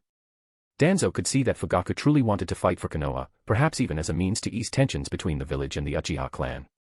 Ever since the Senju clan had faded from prominence, the Uchiha had become Konoha's largest and most powerful family. And yet, they remained distanced from the political core of the village, even facing deep-seated suspicion from the leadership. Much of this stemmed from the ideology of the second Hokage. The Uchiha needed intense emotional stimulation to awaken their true power. This very trait made them dangerously unstable, capable of posing a serious threat to Konoha. Sending them to the battlefield might result in the return of a handful of incredibly powerful but completely unhinged individuals. That was something the leadership would never allow. During the second Hokage's reign, the Uchiha had been largely sidelined. The establishment of the police force was a calculated move to keep them occupied, ensuring that very few Uchiha served as regular shinobi outside the village. Most of them remained within the police force. After much deliberation, the final decision was made: the Hyuga clan would lead the forces in the Land of Water, commanding an army of 3,000 shinobi. The Aburame and Inuzuka clans would provide support. Their abilities were particularly effective in countering Kirigakure's hidden mist jutsu. Unlike the other four great nations, the Land of Water was an isolated island country with a closed border policy. It had remained uninvolved in both the First and Second Great Ninja Wars, with little influence on the mainland. Kirigakure's involvement in the current war seemed more like opportunism. If either the Land of Earth or the Land of Lightning could be subdued, the mist would naturally retreat. With the strategy settled, the clan heads dispersed to prepare for the upcoming battles. But Fugaku remained behind. Fugaku, is there something else? The third asked. Hokage-sama, many young members of our clan lack real combat experience. If this continues, they may struggle to fulfill their duties within the police force in the future. I would like to send our younger shinobi to the Land of Water to gain some battlefield experience. Fugaku's tone was sincere, but the third Hokage frowned. The two elder advisors also looked displeased. Danzo, however, regarded Fugaku with newfound interest. In the manga, he had seemed passive, allowing the situation to deteriorate until he eventually accepted death at the hands of his own son. But this Fugaku was different. The Hyuga clan is leading the operations in the Land of Water, the third Hokage replied tactfully. Your request puts me in a difficult position. Both clans were known for their powerful dojutsu and had a long-standing rivalry, something well known throughout Konoha. All Konoha shinobi fight for the village, Fugaku said firmly. As long as the commander treats them fairly, even if they all die on the battlefield, the Uchiha clan will have no complaints. The third Hokage's furrowed brows relaxed slightly as he looked at Fugaku, deep in thought. Kohara Yutate's expression shifted from mere displeasure to outright disdain. Fugaku's words carried an underlying accusation that the leadership was not treating all shinobi equally. The room fell into silence. Then, Danzo finally spoke. Konoha's internal security does rely on the Uchiha clan, he said. However, war is unpredictable. Have your clan prepare. If any of our battlefronts begin to falter, the Uchiha will reinforce them. He then turned to the third Hokage. Hiruzen, what do you think? Very well. Fugaku, follow Danzo's plan. Fugaku opened his mouth as if to say more but, seeing the cold expressions around him, he ultimately chose to remain silent. Understood, Hokage-sama. I will take my leave. After Fugaku left, Kohara no longer bothered to hide her disdain. The Uchiha are growing increasingly brazen, she said, making no effort to conceal her displeasure at Fugaku's defiance. Neither the third Hokage nor Hamura Mitokato spoke, but their silence was telling. Enough of this, Danzo muttered. I have matters to attend to en route. I'll be going as well. He had no desire to waste any more time with the so-called elders. Spending too much time around them made him feel as if he were aging alongside them. As he left the Hokage's office, Danzo's mind remained on the meeting. The third had agreed to his proposal because he believed the war's outcome was already set in stone. After 2 years of fierce battles, all the great nations had suffered heavy losses. The war had reached a point of equilibrium, no side could gain a decisive advantage over the others. At this stage, continuing the war would only serve political interests and deepen the existing grudges between nations. That was why Hiruzen had so readily accepted Danzo's plan. But Danzo knew the war wasn't going to end anytime soon. Root's intelligence on Kirigakure suggested something was very wrong. Danzo suspected Uchiha Madara had long since taken control of the village. Otherwise, how could one explain the absurd events that would follow? The three tails being sealed into a mere genin, Nohara Rin, as part of a scheme to destroy Konoha. The fourth Mizukage becoming a perfect Jinchuriki, an incredibly rare and difficult feat. And then, the village's own Kage wandering outside the village alone, only to be easily controlled by Uchiha Obito. The sequence of events was too suspicious. Root's intelligence over the past 2 years only reinforced Danzo's theory. Madara was likely the true mastermind behind Kirigakure's actions. And if that were the case, Kirigakure wasn't fighting this war for its own benefit. Its role was merely to tip the scales against Konoha. Even if it meant sacrificing itself in the process. Chapter 33, Crushing Defeat. Just 2 months. No one had expected the previously stable situation of the Shinobi World War to take such a drastic turn. On the battlefield in the Land of Water, the Konoha forces led by the Hyuga clan suffered a devastating defeat, their entire defensive line collapsing. Out of nearly 4,000 shinobi, less than 1/3 survived. Even the Hyuga clan head was severely wounded in the battle, and a branch elder lost his life. And the consequences of this defeat. The northern defensive line of the Land of Fire completely crumbled. The shinobi of Kirigakure began raiding coastal villages, looting, burning, and slaughtering their way further inland. Even Kumogakure and Iwagakure, who had been locked in combat, ceased their conflict to observe the situation. Sunagakure, which had been engaged in peace talks, also halted negotiations once more. At the root headquarters, Danzo sighed as he looked at the shinobi who had rushed back from the Land of Water to report. I truly appreciate your warning. The Hyuga clan will never forget your kindness. The white eyes of the men before him made his identity clear, while his exhausted expression and blood-stained bandages spoke of the brutal battle he had endured. However, it seemed that Danzo's warning had done little to change the outcome. The Hyuga had still suffered a crushing defeat, and the news had already reached Konoha through summoning beasts. This failure had placed the Hyuga clan under immense scrutiny. With the collapse of the northern defensive line and the loss of so many shinobi, the Hyuga, as battlefield commanders, could not escape blame. As for why they had sought him out immediately after their defeat, Danzo was not naive enough to believe it was merely to express gratitude. There was undoubtedly a political plea hidden within their actions. The so-called two noble clans of Konoha were far from as simple as they appeared in the manga. Danzo did not outright refuse the political alliance but made it clear that he would not take advantage of their plight. A few days later, when Danzo once again entered the meeting room of the Hokage Tower, the Hyuga clan head's seat was already occupied by a new figure, Hyuga Hayashi. The previous clan head, having returned gravely injured from the battlefield, had completed the transition of leadership before committing seppuku the following day. First, because his failure had brought disgrace to the Hyuga clan. Second, though he had survived under the desperate protection of the branch elder, he had lost one of his eyes in the process. His death not only served as an explanation to the clan but also effectively quelled any further targeting by the village's higher-ups. Hayashi sat with a calm expression, his eyes closed in silence. Yet, Danzo could sense the sorrow lingering around him. The clan's transition ceremony had involved more than just Hayashi assuming leadership, it also required branding his younger brother, Hyuga Hisashi, with the caged bird seal, followed by their father's suicide. In stark contrast, sitting across from him, Uchiha Fugaku also appeared composed, though his eyes flickered with barely restrained excitement. Danzo couldn't help but sigh, people's joys and sorrows were truly disconnected from one another. Once everyone had arrived, Uchiha Fugaku immediately stood up, his voice filled with determination. Hokage-sama, the Uchiha clan has prepared 700 elite shinobi, ready for deployment. Excluding those unable to become shinobi, it was clear that Fugaku was putting everything on the line. Very well. Arrange matters within the police force, then depart at dawn. Additionally, I will assign you 5,000 more shinobi, you will be responsible for the defense of the water country front. The third Hokage agreed without hesitation, offering no resistance. It was not just due to past promises but because Konoha had few options left. The chain reaction caused by their military failure was pushing the village to its limits. According to intelligence from Iwagakiru's spies, the village had quietly returned the corpse of the third Raikage. Moreover, the IWA commander who had slain the third Raikage had also fallen in battle just days prior. Though the two villages remained in a standoff, they had already begun withdrawing troops in secret. These developments left the third Hokage on high alert, prompting him to recall Jiraiya from the Kimogakure front lines. After issuing orders to Fugaku, the Hokage turned his attention to Danzo. Root has always overseen intelligence operations in the Land of Water. This time, you will lead Root in assisting Fugaku. Understood. Leave it to me, Danzo replied, his expression unchanged despite his mild surprise. Fugaku shot Danzo a glance. His initial enthusiasm dampened somewhat, but he chose to remain silent. After handling the water country deployment, the Hokage proceeded with assigning reinforcements from other clans. Even the Hyuga, despite their recent losses, were ordered to send another 200 shinobi. Hayashi accepted the order without complaint, his demeanor composed. At this stage of the war, it was no longer just civilians and minor clans making sacrifices, even the great clans had to bleed. Returning to the Root headquarters, Danzo finalized arrangements for the 200 shinobi accompanying him. Soon after, he received intelligence from the Hyuga clan detailing the abilities, jutsu, and weaknesses of the Yuki and Kagaya clan heads, as well as personalized strategies for countering them.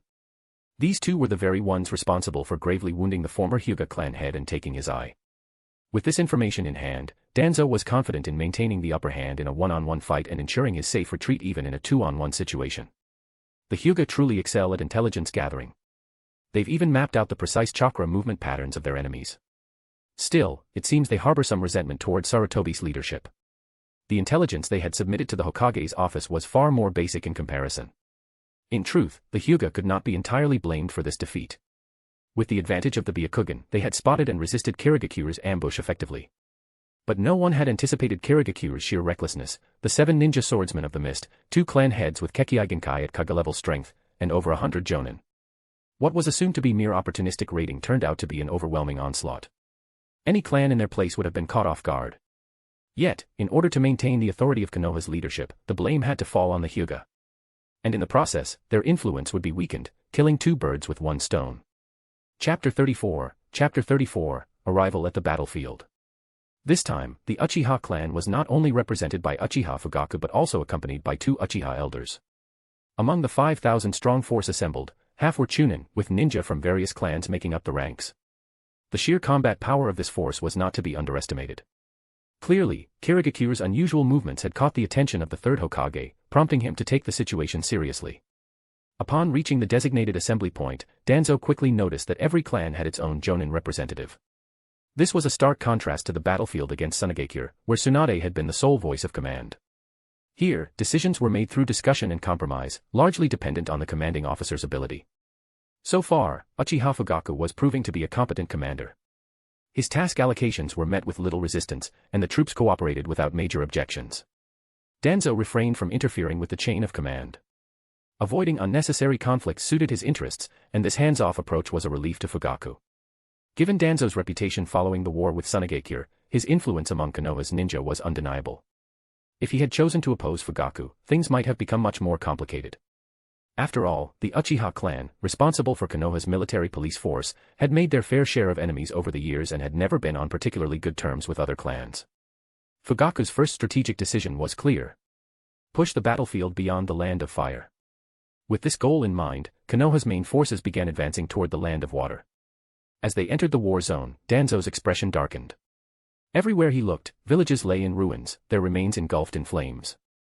The stench of death filled the air, with charred corpses strewn across the land. Fields of unharvested crops stood abandoned, their owners long since reduced to decaying flesh. Compared to the peaceful journey before entering the war zone, this place felt like an entirely different world. It was a stark contrast to the battlefields against Sunagakure. Back then, civilian casualties were minimal, many commoners had already fled. But this time, Kirigakuru's forces had pushed deep into the land of fire, leaving nothing but devastation in their wake.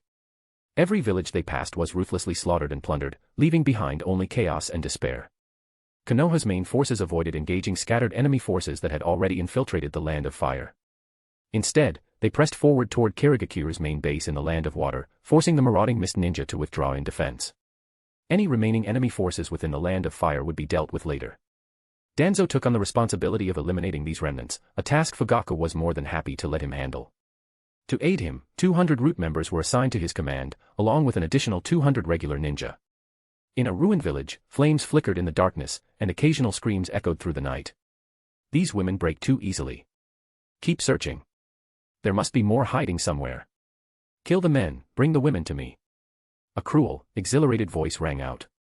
The speaker had an unsettling appearance, his pale face and muscular frame seemed mismatched. Lord Kagaya, we can't carry any more supplies.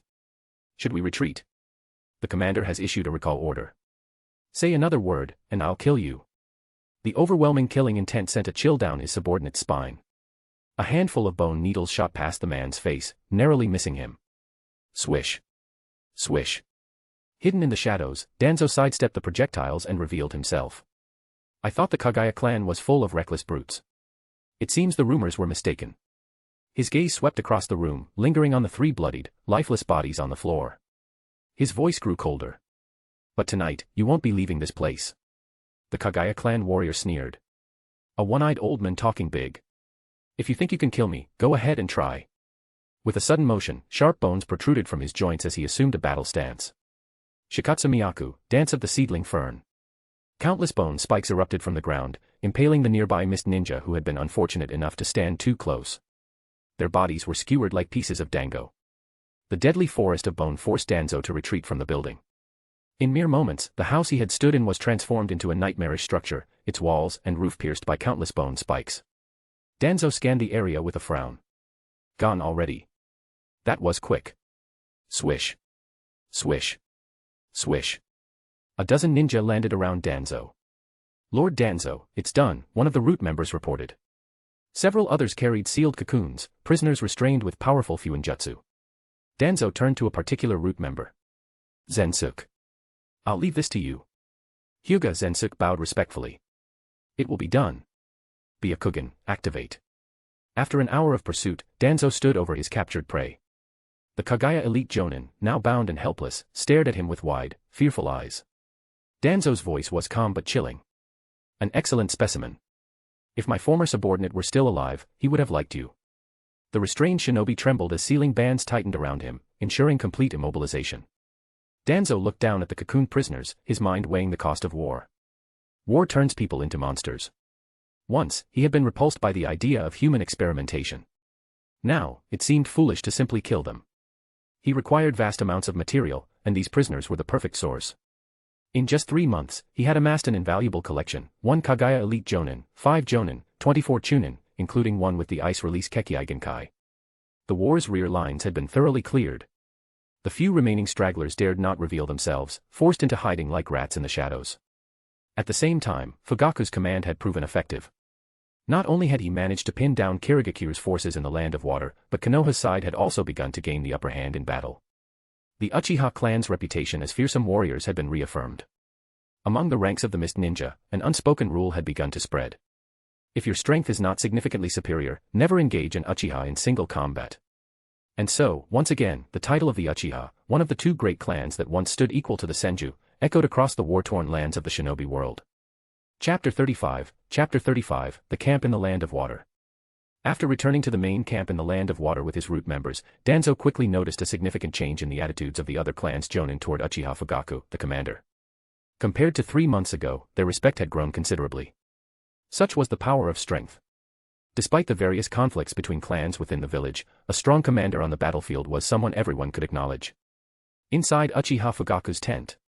Elder Danzo. Fugaku tested the waters with polite inquiries. You are the commander. I am merely responsible for intelligence, Danzo stated plainly, making his stance clear. However, his attention was focused on the young man standing behind Fugaku. Uchiha Shisui, is it? War truly is the cradle of geniuses. In just 3 months, the orphaned Uchiha Shisui had already risen to stand at Fugaku's side. Noticing Danzo's gaze, Shisui turned and offered a gentle smile. Danzo remained expressionless, giving a small nod before closing his eyes to rest. Yet, he couldn't help but feel a tinge of disappointment. There was no system prompt in his mind. Upon returning to the main camp, Danzo had no choice but to put his research activities on hold.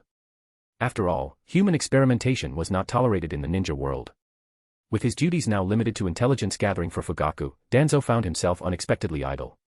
Even his root members were relegated to routine security tasks. This was a deliberate arrangement by Fugaku, either as a form of special treatment or simply to keep Danzo from interfering too much. Even in large-scale assaults, Fugaku kept Danzo stationed at the rear while personally leading the troops into battle. Over the past 2 months, Danzo had grown accustomed to this newfound leisure, spending most of his time secluded in his tent, developing new jutsu. Yet his root members remained active.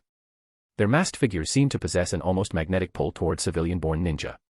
It was common to see them teaching battlefield tactics, chakra control, and even basic jutsu to these lesser-trained shinobi. Bound by the root doctrine, they treated their comrades with an unusual sense of camaraderie, devoid of the typical coldness expected of shinobi. Like bonfires on a battlefield, their presence attracted those who were fearful and uncertain. Night fell, casting a tranquil silence over the camp, but a dim light still flickered inside Fugaku's tent. Danzo possesses Kage-level strength. Perhaps we could have him hold off one of their top fighters while we create a breakthrough, Fugaku proposed, his tone carrying a hint of inquiry. Fugaku, I don't know why that old fox Danzo has remained neutral, but he is certainly no friend of the Uchiha, the second elder replied, his voice laced with reprimand before he closed his eyes again. We must tread carefully. This war is our clan's opportunity. We must not end up like the Hyuga, the fourth elder added. Though he did not explicitly state his stance, it was clear he did not trust Danzo either. Fugaku sighed inwardly. While Konoha's army held the upper hand in this war, their elite forces were not overwhelmingly superior. Despite winning several key offensives, they had yet to completely crush the enemy. As he furrowed his brows in thought, Shisui suddenly spoke up. If we keep dragging this out, our forces will suffer heavy losses. When we return to the village, perhaps we could split our forces and have Elder Danzo. That's enough, Shisui. Fugaku cut him off. Understood, clan head. I spoke out of turn, Shisui immediately apologized, bowing respectfully. The elders, who had initially frowned, slowly relaxed, paying no further attention to Shisui.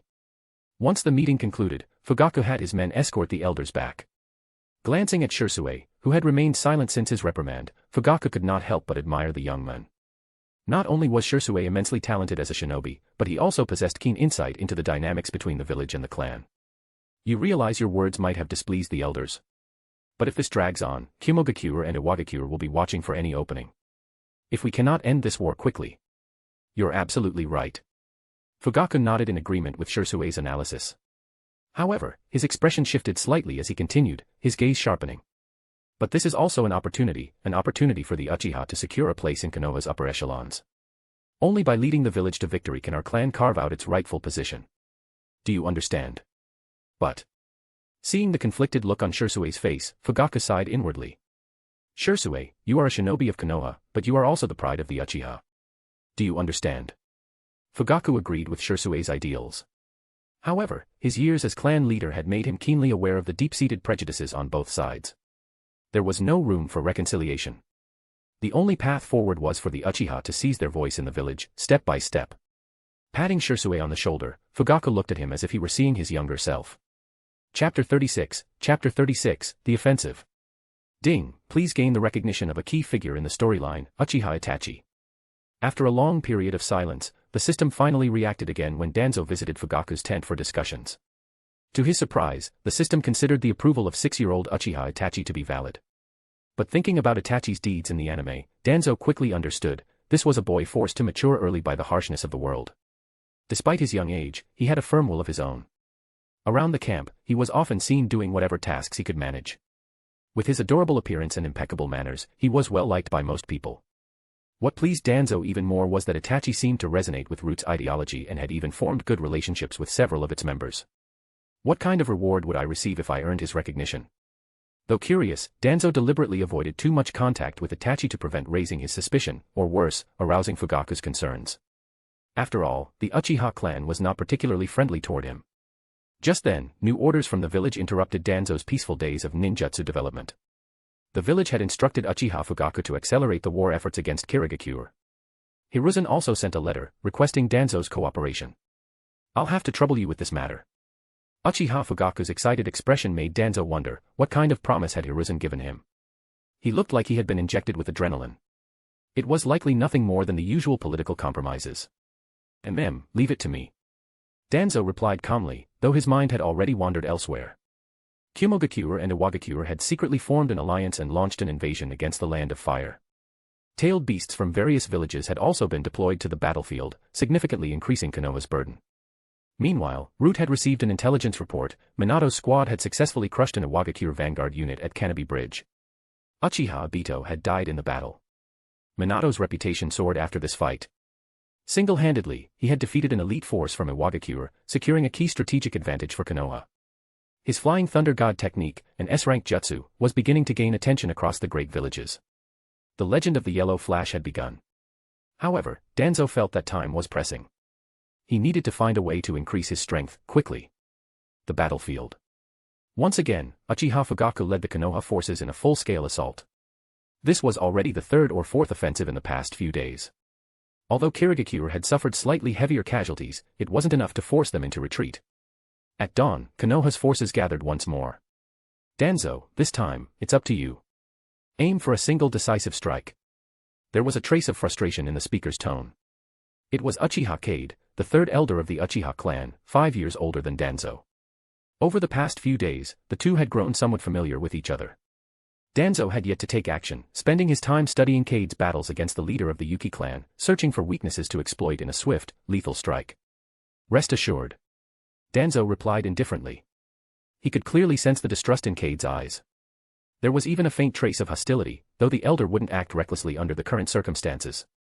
Despite knowing Kade wouldn't make a move, Danzo still remained wary of him. The battle erupted again. The fighting took place in a dense forest spanning 30 kilometers south of the Land of Waves. The shinobi of both sides engaged in fierce skirmishes, cutting through enemies in their path. The battlefield was chaotic, with elite warriors seeking out their longtime rivals. "You're too old for this battlefield. If I were your age, I'd retire and spend my time playing with my grandchildren." The leader of the Yuki clan spoke with an air of sincerity, making Uchiha Kade's expression darken. Hiding in the shadows, Danzo smirked inwardly. Kade had not only been losing in battle over the past few days, he had also been completely defeated in verbal exchanges. "Shut up. You're not much younger than I am." Fire release, great fireball technique. A wall of ice instantly formed in front of the Yuki clan leader, effortlessly blocking the massive fireball. "That's true, which is why I focus on inner cultivation. Speaking of which, you probably won't believe me, but I had a daughter just last year. If not for this war." Dodging sharp icicles, Kade closed the distance once again. "Is that so? It seems your daughter will soon lose her father." Fire release, dragon flame release song technique. Despite his age, the Yuki clan leader remained composed, his long white hair flowing elegantly as he dodged. Dressed in a pristine white kimono, he bore a striking resemblance to the Hyuga clan in temperament, calm, refined, and exuding an air of nobility. With his elegant appearance, he looked more like a distinguished middle-aged man than a weary veteran. Standing in stark contrast to the weathered and battle-worn Kade. Though his fighting style seemed effortless, it was filled with hidden danger. Combined with the Yuki clan's ice release, his defenses were formidable. Even with his fully matured Sharingan, Kade struggled to find any openings. From Danzo's perspective, the man was as solid as a boulder, calm, impenetrable, and nearly impossible to shake. Chapter 37, The Fourth Mizukage. The intense battle between two Kage-level shinobi created an unspoken agreement among the surrounding ninja. They instinctively distanced themselves from the battlefield. Hundreds of meters in every direction, the aftermath of their fight was evident, scorched trees from blazing flames and lingering patches of frost from icy techniques. The clash grew fiercer, with Uchiha Kade launching relentless attacks while the Yuki clan leader focused on defense. Forced back once again in close combat, Uchiha Kade took a deep breath, his expression grim. Inwardly, he cursed, "Damn that Danzo. Is he just going to watch me struggle?" You're already near the end of your lifespan, no need to fight so recklessly. Hold back a little, and maybe you'll live a few years longer. Uchiha Kade, however, fought with the desperation of a madman, while the Yuki clan leader was beginning to feel the strain. Though he held a slight advantage in stamina and chakra, both were seasoned warriors. With Uchiha Kade's 3 Tomo Sharingan enhancing his abilities, their overall capabilities were nearly evenly matched. Neither could easily gain the upper hand. Hidden in the shadows, Danzo observed the battle intently, his gaze sharp and wary. Ever since he earned Orochimaru's recognition and received his system rewards, his instincts for detecting danger had sharpened significantly.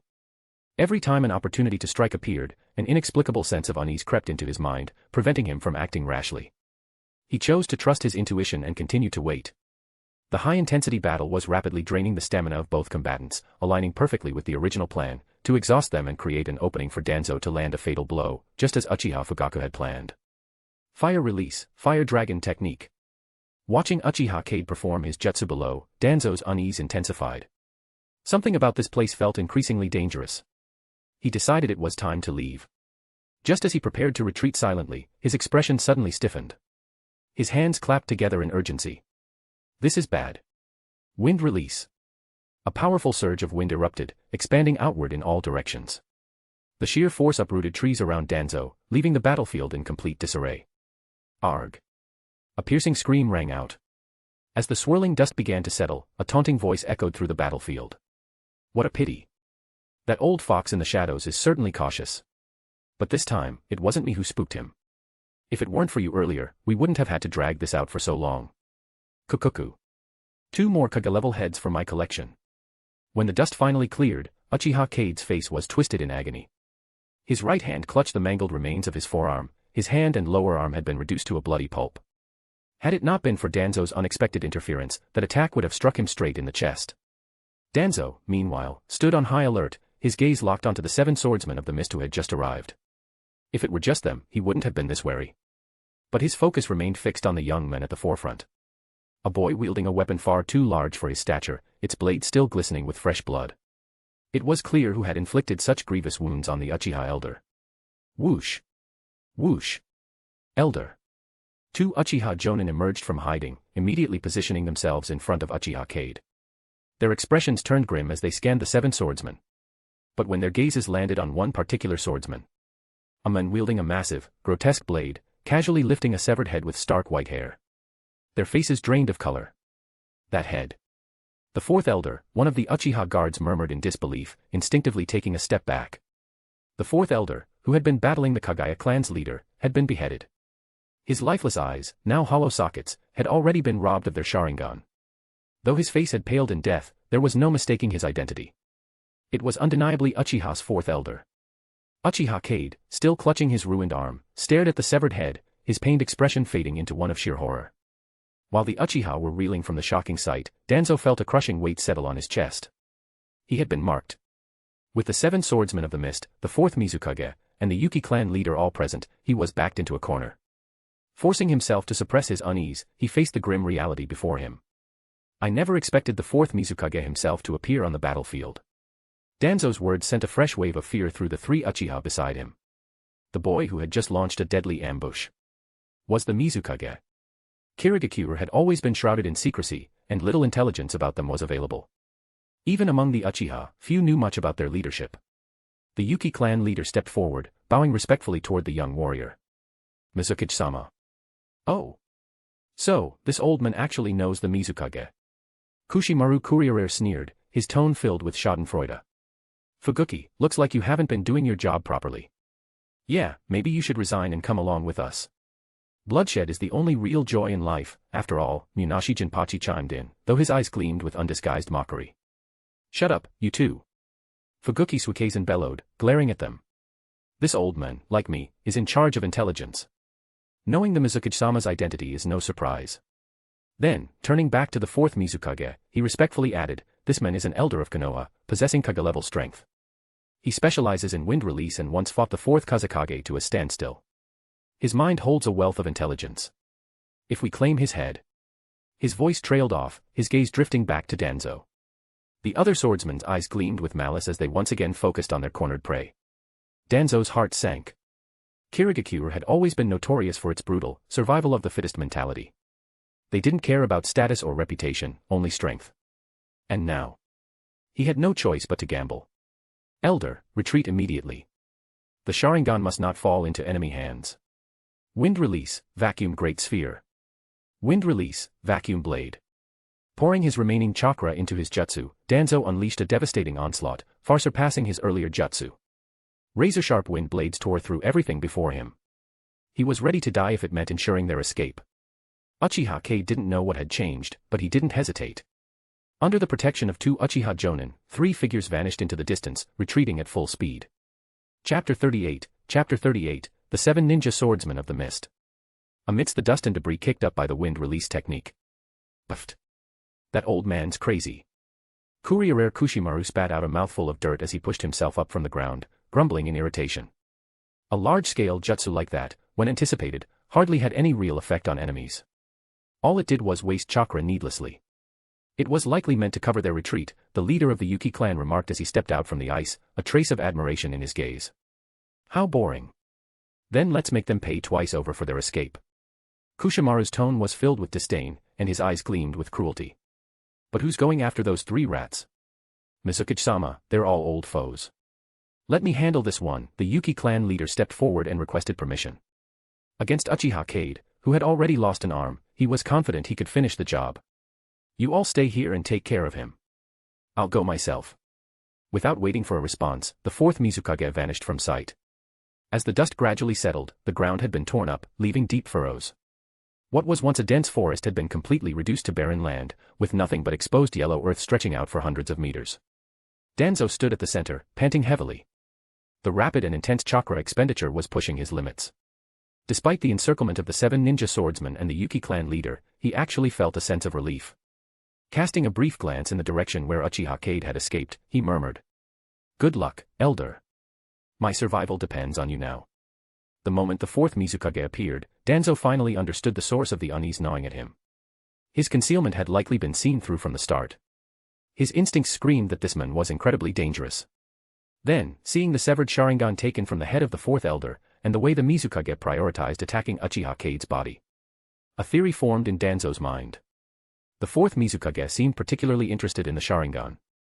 Ever since the 2nd Hokage took power, the Uchiha clan had rarely been allowed to leave the village, significantly reducing the chances of obtaining their eyes. The Mizukage's departure confirmed Danzo's gamble. Compared to him, the 4th Mizukage was far more interested in the Sharingan. However, his current predicament was still dire. Surrounding him, over 100 smooth ice mirrors had formed a dome, encasing everyone inside. The Yuki clan leader had already merged into the mirrors, his reflection appearing in every one of them. This was the signature technique of the Yuki clan. Now then, time to string you up. Kushimaru was the first to attack. His long sword, Nuabari, shot forward, aiming to pierce Danzo in a swift strike. Danzo dodged easily. Jinin Akabino leaped high into the air, swinging his Kabutowari, helmet splitter. Explosive tags rained down like shuriken. Boom.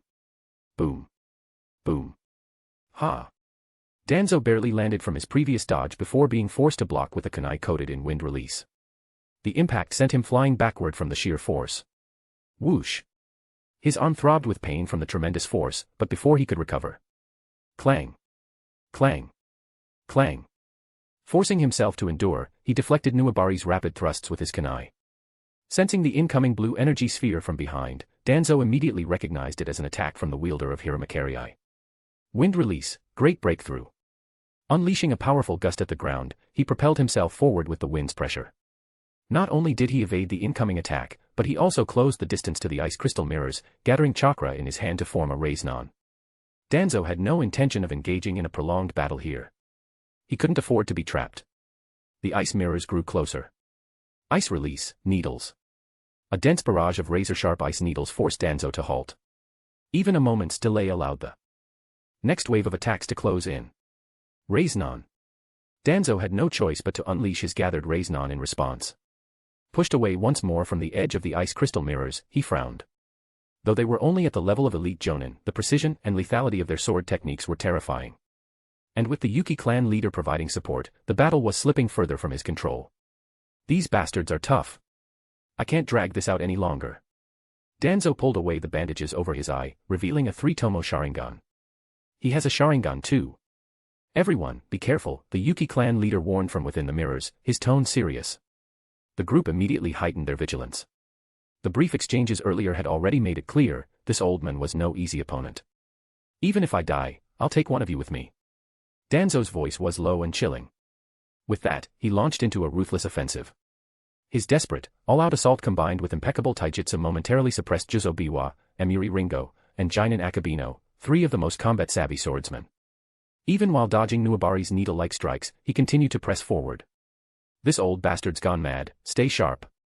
Juzo retreated after parrying a vicious strike, clutching a wound on his chest that was beginning to bleed. For a brief moment, he felt real fear. Fuguki Suikezen rushed in, brandishing Same Hada.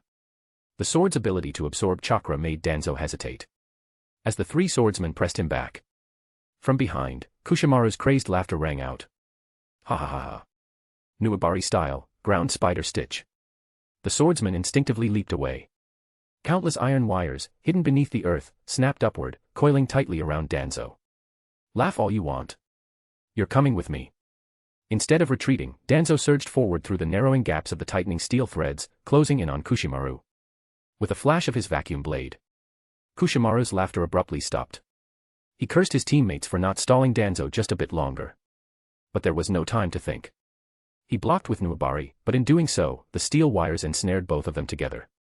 The wires didn't continue constricting, merely holding them in place. If they tightened further, both would be sliced to ribbons. Lightning release, lightning fong. Ringo Emiri plunged her twin blades into the ground. Visible currents of electricity surged along the metal wires. Sparks erupted as lightning coursed through their bound bodies, making their hair stand on end. Guh. Ha ha. Die. Kushimaru gritted out, his face contorting from the electric jolts, yet filled with twisted glee. From the side, Fuguki and Jinpachi Munashi charged in, dragging their massive swords. Danzo smirked. Oh. Looks like you never studied physics properly. He gripped the 2 ends of Nuabari embedded in the ground, his Sharingan gleaming coldly. Chapter 39, An Unexpected Strike. As Suikezen Fuguki charged in at high speed, leaping high to slash at Danzo. Long sword, ninja art, earth spider web. On the battlefield, wires resembling a spider's web, charged with electricity, suddenly lashed toward Ringo Emiri and the others behind him. Kuriere Kushimaru. Are you insane? The 4 in the back quickly leapt away to evade the deadly trap. Meanwhile, the 2 airborne attackers' charged strikes had already reached their target. Boom. The force of their blows sent dust flying everywhere, and 2 figures were launched like baseballs struck out of the park. Ha ha ha. I hit him, the swordsman was visibly pleased. With such force, even if he wasn't dead, he had to be crippled. Suikezen Fuguki, who had attacked alongside him, wore a troubled expression and hesitantly said. I think I might have hit Kuriere Kushimaru instead. He quickly added, he jumped into it himself. Damn it. Hearing Fuguki's exclamation, everyone followed his gaze toward the figure that had been sent flying. Big Ball Raise-Non. A sudden development, combined with the already formed Big Ball Raise-Non, forced the Yuki clan leader within the ice mirrors to temporarily retreat. The moment the Big Ball Raise-Non made contact, the ice crystal mirrors shattered, and Danzo was sent hurtling away like an arrow released from a bow. Just as everyone regretted Danzo's escape, a shadow shot out from the ground at an alarming speed, intersecting with Danzo in midair. A spray of blood mist filled the air. When Danzo landed, he immediately bolted in another direction at an even faster pace. The sudden turn of events left everyone momentarily stunned, their gazes locking onto the dark figure that had wounded Danzo. Kuriere Kushimaru. A startled cry drew everyone's attention. Only then did they notice Kushimaru's limp body, having been struck into the remains of the shattered ice mirror, sliding down like a tattered rag. His body was contorted unnaturally, as though his bones had been removed. A long sword, Nuabari, was still embedded in him. He was undoubtedly dead. Suikezen Fuguki, could it be that you took the opportunity to kill him just because he opposed you? Munashi Jinpachi asked with suspicion. Bullshit. When I struck him, he was already dead. Fuguki had now regained his composure, recalling the moment he had cut into Kushimaru. That's indeed the case. Enough, we still have work to do, the Yuki clan leader affirmed from the side, then turned toward the mysterious intruder. Who are you? The stranger had a pale face divided in black and white, with a bizarre helmet resembling a pitcher plant, giving him an eerie appearance. I am a guard of the Mizukage. You may call me Zetsu. Danzo has been severely wounded by me and likely won't get far. I need to report this situation to the Mizukage, so I won't stay any longer. Without waiting for a response, his body slowly sank into the ground. The others remained wary, trying to sense his presence, but there was no trace left behind. If that sneak attack had been aimed at them instead. Lord. What should we do next? Among the 7 ninja swordsmen, the relatively mild-mannered Ringo Amuri, the only female, turned to the Yuki clan leader for instructions. Continue the pursuit. I must report this to the Mizukage. A mysterious figure capable of injuring a Kage-level opponent had appeared on the battlefield, which deeply unsettled the Yuki clan leader. Then he added, "Don't worry. Danzo has been seriously injured. His chakra reserves are nearly depleted. Capture him directly." Deep in the forest. In a distant forest, Danzo clutched his side as he moved swiftly through the trees, blood dripping down his leg, soaking into his pants and staining them dark red. A deep wound ran from his left abdomen downward. If not for his chakra tightly holding the wound together to prevent further tearing, his intestines would have spilled out from moving at such high speed. His left arm, which he had used to absorb impact, had its bones shattered. He couldn't exert any force with it at all. Cough. Black Zetsu. It was him. Blood trickled from the corner of his mouth. Moving quickly, Danzo hurriedly popped 2 specially made pills into his mouth, dulling the pain slightly. For the first time, he had come face to face with death. Always known for his cold and composed demeanor, Danzo now felt an overwhelming mix of hatred, fear, anger, and emotions he couldn't quite name. But he didn't flee toward the southern Konoha camp. He ran west instead. With the 4th Mizukage on the battlefield, Konoha had already lost. Heading south now would likely lead him straight into the ranks of the Mist Ninja, and he might even encounter the 4th Mizukage himself or the head of the Kagaya clan. After some distance. Sensing movement ahead, Danzo tensed up instantly. Lord Danzo. 2 root operatives emerged in front of him. Recognizing his own men, Danzo finally let out a breath of relief. Move. There are pursuers behind me. Summoning Jutsu, get on. A wolf the size of a young bull materialized before them. As the 3 shinobi and the summoned beast moved at full speed, Danzo received a report from his men. The Konoha forces had indeed been defeated. The 4th Mizukage's arrival had ignited the morale of the Mist Ninja. The head of the Kagaya clan led the Mist army and shattered Konoha's main force. Uchiha Fugaku had already ordered a retreat. Under Yakushi Nono's orders, most of the root members were assisting in the retreat. Only 10 elite jonin remained, split into 5 squads of 2, searching for Danzo on the battlefield. Chapter 40, A Glimmer of Hope. 3 dark shadows sped through the dense forest, weaving between the trees. Suddenly, one of them hesitated. What's wrong? Danzo gritted his teeth, pressing a hand to his hastily bandaged wound while astride his mount, the dire wolf. Lord Danzo, the scouting hawk was shot down 3 kilometers behind us. There are 6 of them, most likely 6 members of the 7 swordsmen of the mist.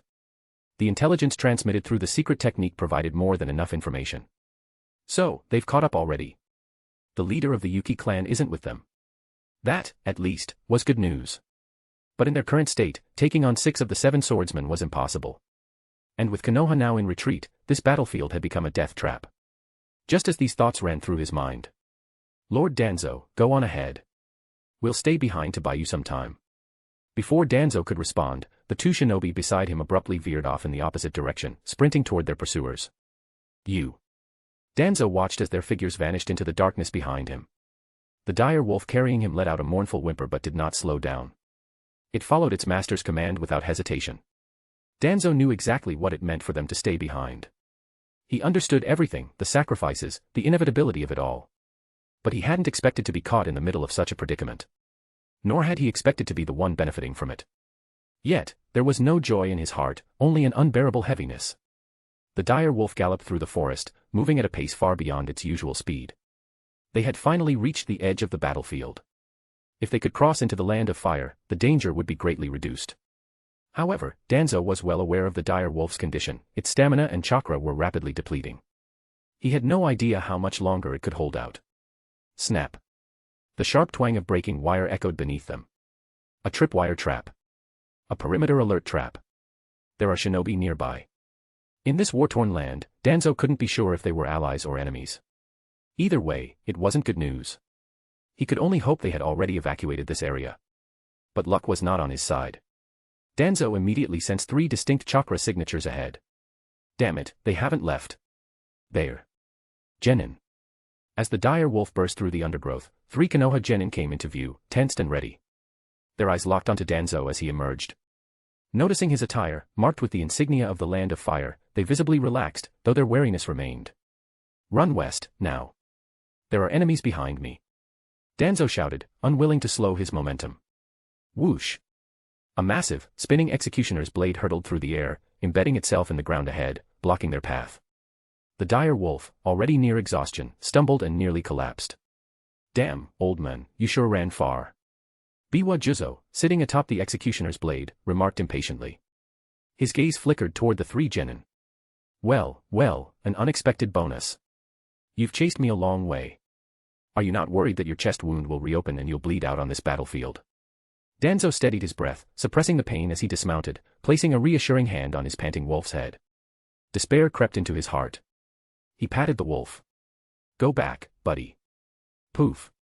As the dire wolf vanished in a puff of smoke, a thought flashed through Danzo's mind. Would his death bring sadness to Yakushi Nono, Tsunade, and the others? I won't die until I've severed your limbs and let your blood run dry. Biwa Juzo seethed, fingers brushing the scar on his chest. The 7 swordsmen of the mist. One of the genin stammered, his voice laced with fear. Oh. Even Konoha's genin recognize us. In that case, as a reward, I'll drain your blood dry before I kill you. Munashi Jinpachi's words dripped with cruelty, his voice filling the air with an oppressive menace. Are they really that famous? A voice, slightly dazed and tinged with innocence, unexpectedly broke the tension. Even Danzo was momentarily taken aback, abandoning his chakra sensing to glance at the genin properly for the first time. Green jumpsuit. Thick eyebrows. Bowl-cut hair. Land of Water battlefield. 7 swordsmen of the mist. This. Was there still hope? A glimmer of light in the darkness. Danzo composed himself, then spoke in an unhurried tone, correction. It's the 6 swordsmen of the mist now. One of your own killed the 7th. I wonder what the 4th Mizukage will think of that. A flicker of unease crossed their faces. They all knew the 4th Mizukage's ruthlessness. Enough talk. He's stalling for time, kill him. Ringo Amuri crossed her twin lightning blades, sending a surge of electricity toward Danzo. He dodged swiftly, thinking to himself. Don't villains usually talk more? In the anime, they don't attack this fast. Seeing them all draw their swords, preparing to strike, Danzo couldn't help but muse. Is it because I'm also a villain? You're really not cute at all. No wonder you die early. Danzo quipped at Ringo Amuri before swiftly swallowing a pill. At least I'll outlive you. Lightning release, lightning fong. Ringo retorted, unleashing a devastating surge of lightning in all directions. Is that so? I always thought 7 swordsmen of the mist sounded clunky. 3 or 4 might be better. Danzo smirked as chakra visibly surged from his body, and he launched himself at Biwa Juzo. He took a secret pill. Be careful. Just stall him, one of the swordsmen shouted. These pills weren't a secret in the shinobi world, soldier pills were a common example. But the stronger the effect, the greater the side effects. Some could even be fatal. Damn it.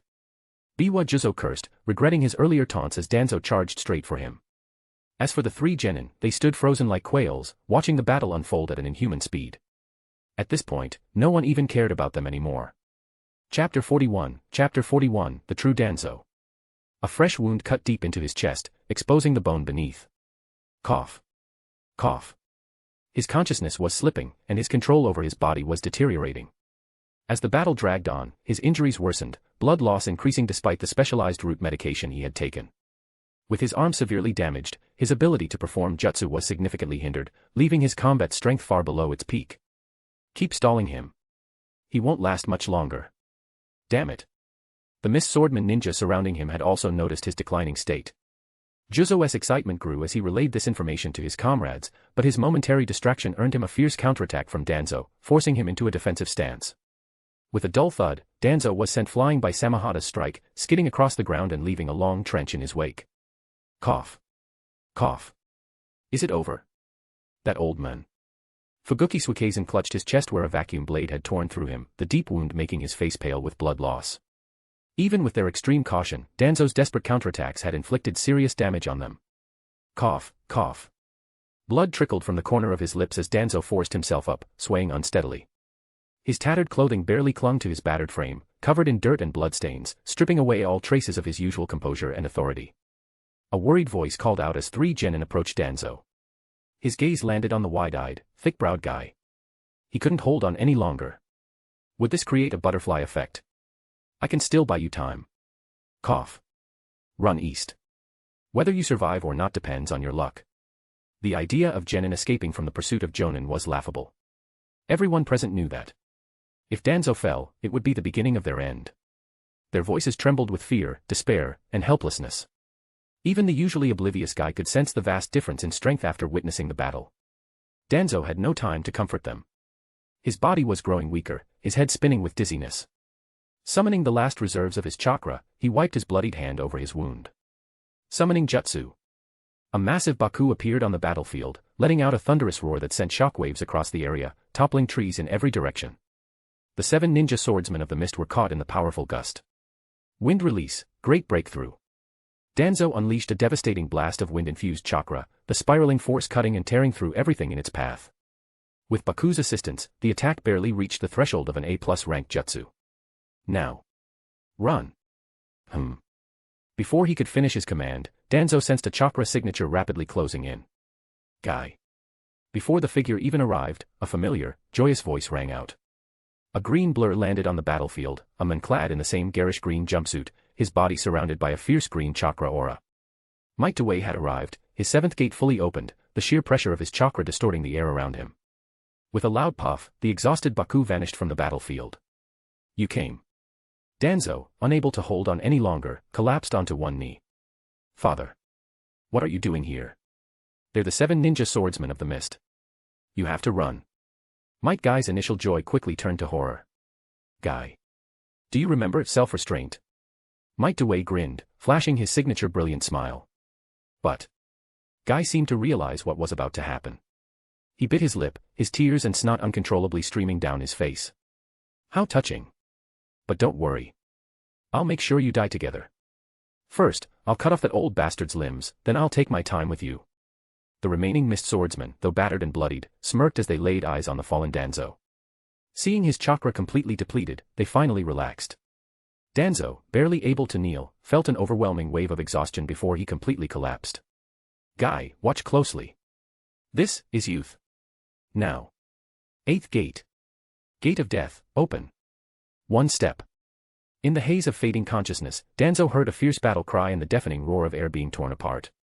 Half a month later, Konohagakure's northern war camp. Inside a central tent, Danzo stared at his reflection in the mirror. His face was gaunt and wrinkled, his right arm tightly bandaged and slung around his neck. The Sharingan beneath his right eye was also hidden under layers of bandages. Looking at himself, he didn't even know how to react. This was Danzo, in every sense of the word.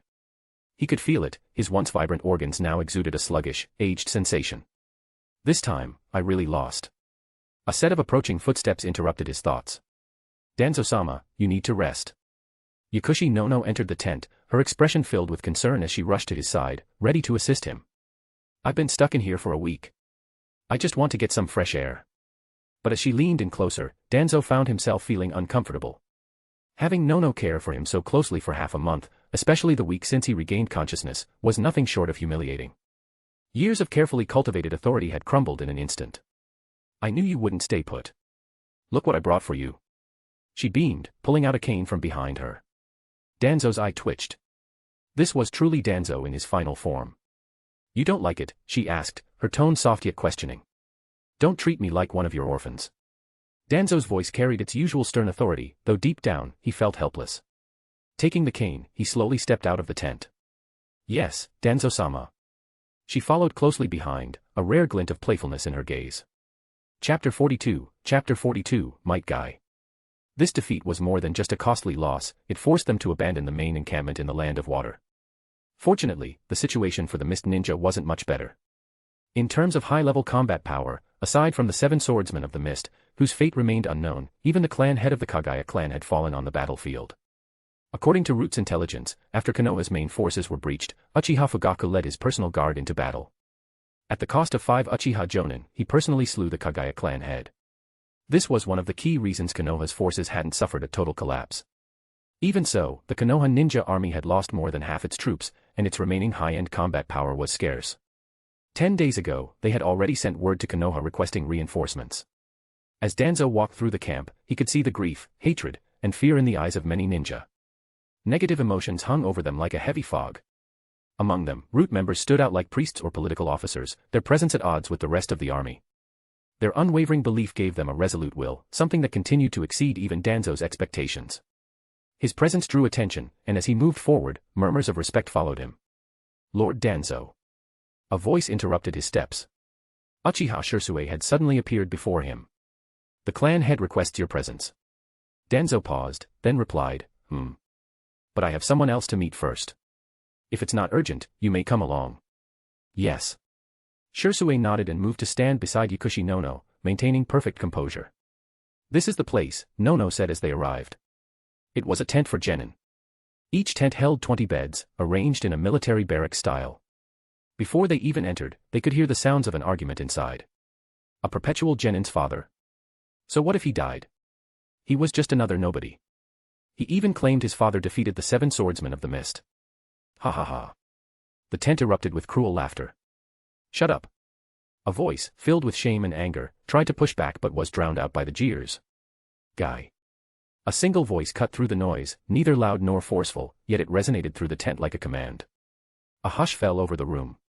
Shisui glanced at Danzo's back. Such delicate chakra control, he wasn't sure even he could replicate it at this level. The silence stretched. Danzo-sama. Might Guy looked toward the entrance in surprise. Step outside. Yes, Danzo-sama. As Guy followed Danzo out of the tent, the murmurs behind them reignited. Did Danzo-sama just speak to Might Guy? I told you it was true. We carried him back ourselves. A small group walked toward a quieter area of the camp. Guy followed in silence, his face heavy with emotion. The death of his father, combined with the distrust of his peers, weighed heavily on his heart. Danzo finally stopped and turned to face him. Guy, this is youth. The men before him had thick eyebrows and a determined gaze, an almost comical figure at first glance. Who would have thought that, in the future, this very person would nearly kick the entire world into oblivion? No matter how much others laugh at or fail to understand you, you must keep moving forward. The words, tinged with a certain dramatic intensity, made Guy's eyes widen. In his mind, he saw his father smiling, giving a thumbs up, teeth gleaming in encouragement. Yes. My father did the same. Guy nodded firmly, his eyes shining with resolve. Danzo smiled faintly. It seemed this young man didn't need his comfort, his father had already given him all the strength he needed. Instinctively, Danzo reached out and ruffled the boy's bowl-cut hair. Discipline yourself well. One day, I hope you will become as great a ninja as your father. He gave Guy a few simple instructions, telling him that if he ever encountered trouble, he could come to him directly. As for the 8 gates, Danzo instructed that once Guy had fully organized his father's notes, he should submit them to the 3rd Hokage. The reasoning was simple, having such a technique was akin to carrying a treasure that invited disaster. To support Guy's training, Danzo also ordered Nono to ensure he received an ample supply of training resources. It was one of the few things he could do for the boy. Once Guy had left, Shisui finally spoke. Is there truly such a technique that can grant a genin the power of a Kage-level ninja in an instant? Danzo nodded. Yes. It is incredibly powerful, but the cost is immense. Seeing Shisui's contemplative look, Danzo seemed to read his thoughts and added. It's not just about sacrificing one's life. Most people don't even have the qualifications to pay that price. The concept of unlocking the body's 8 gates had been theorized as early as the time of the 2nd Hokage. By opening them, one could achieve an entirely new level of power. When Danzo first arrived in this world, he had studied the idea as well. But after understanding its core principles, he had chosen to abandon it. The difficulty of mastering it was no less than learning over a dozen forbidden jutsu. Moreover, it required extraordinary talent in taijutsu and unwavering determination, traits possessed by only a handful of individuals. Let's go, Danzo said at last. Fugaku is probably growing impatient. Chapter 43, The Uchiha Clan's Conflict. Inside the main command tent, only Uchiha Fugaku remained, sitting alone in deep thought. The 2 elders who once stood by him were nowhere to be seen. Across from him sat Uchiha Fugaku, his dark expression unreadable. Meanwhile, beneath his bandages, Danzo's Sharingan reacted inexplicably to the men before him. Danzo-sama, what exactly happened with the 3rd elder that day? Is there a chance he's still alive? Fugaku cut straight to the point. The Uchiha clan had suffered devastating losses, and if there was any chance that the 3rd elder had survived, even as a captive, they had to find a way to bring him back. When the battle broke out, I was with him. Danzo recounted the events truthfully. There was no reason to hide anything. The Mizukage seems to have an obsession with Sharingan. The fourth elder's eyes, they were likely taken while he was still alive. Fugaku's expression darkened, but Danzo simply stated his grim assessment, shattering any lingering hope Fugaku might have had. A heavy silence fell between them. Then, Fugaku's gaze sharpened as he fixed his eyes on Danzo. "And what about your eye, Danzo-sama?" Danzo had expected this question. After all, as battles increased, it had become impossible to conceal his Sharingan. He never truly intended to hide it forever. Slowly, he unwrapped the bandages, revealing the 3-tomo Sharingan in his right eye socket. He cast a glance at the young man standing behind him, Shursue, before turning back to Fugaku. "You must have investigated it already. You should have an idea whose eye this is." Fugaku remained silent, but from behind Danzo, Shursue spoke up. "In the 35th year of Konoha, my grandfather accompanied you on an S-rank mission to the land of Earth. You lost an eye during that mission, and my grandfather never returned." Danzo's gaze flickered with memories as old fragments of the past resurfaced in his mind. Yes. Sarutobi had only recently become Hokage then. The village was struggling to rebuild after the war, and other villages were watching us like wolves waiting to pounce. Kagami and I were in charge of intelligence operations beyond our borders. He trailed off, lost in recollection. Kagami wanted his eyes to witness the future of both the Uchiha clan and the village. Hearing Danzo's words, Shursue fell into contemplation. He had been very young when his parents and grandfather had died in battle, leaving his grandmother to raise him alone. Fugaku, too, struggled to understand. If our ancestors fought for the village, if Kagami was your comrade, if you and the third were both students of second Hokage, then why has it come to this? Why is the village suppressing the Uchiha clan? A long silence followed before Danzo finally spoke. Because of the nature of the Sharingan. Fugaku narrowed his eyes. The Sharingan only evolves through strong emotional stimuli, typically negative emotions. It grants immense power, but at the cost of mental stability. Danzo's gaze flickered toward Fugaku, studying his reaction.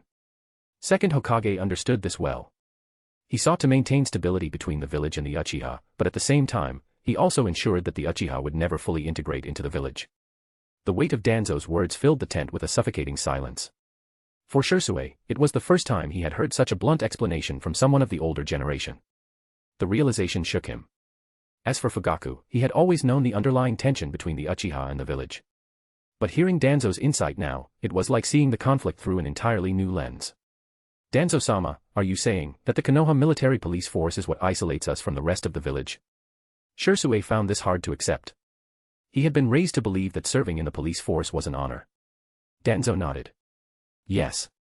The police force is both a symbol of recognition and a cage that separates the Uchiha from the rest of the village. As the captain of the police force, Fugaku, you must have noticed it yourself." Fugaku exhaled slowly and nodded. He had only truly understood this after stepping into his current position. The constant friction between the Uchiha and other clans, the civilians' fear of the police force, these things had built an invisible wall between them and the rest of Konoha. "So, if we give up the police force, everything will change?" Shursue asked hesitantly. Danzo crushed that naive hope immediately. The village's higher-ups would never allow it. And the Uchiha clan itself may not be willing either. If it were that simple, things wouldn't have escalated to this point. If the Uchiha abandoned the police force, what then? Would they become like other shinobi, taking on standard missions outside the village? What if another figure like Uchiha Madara emerged?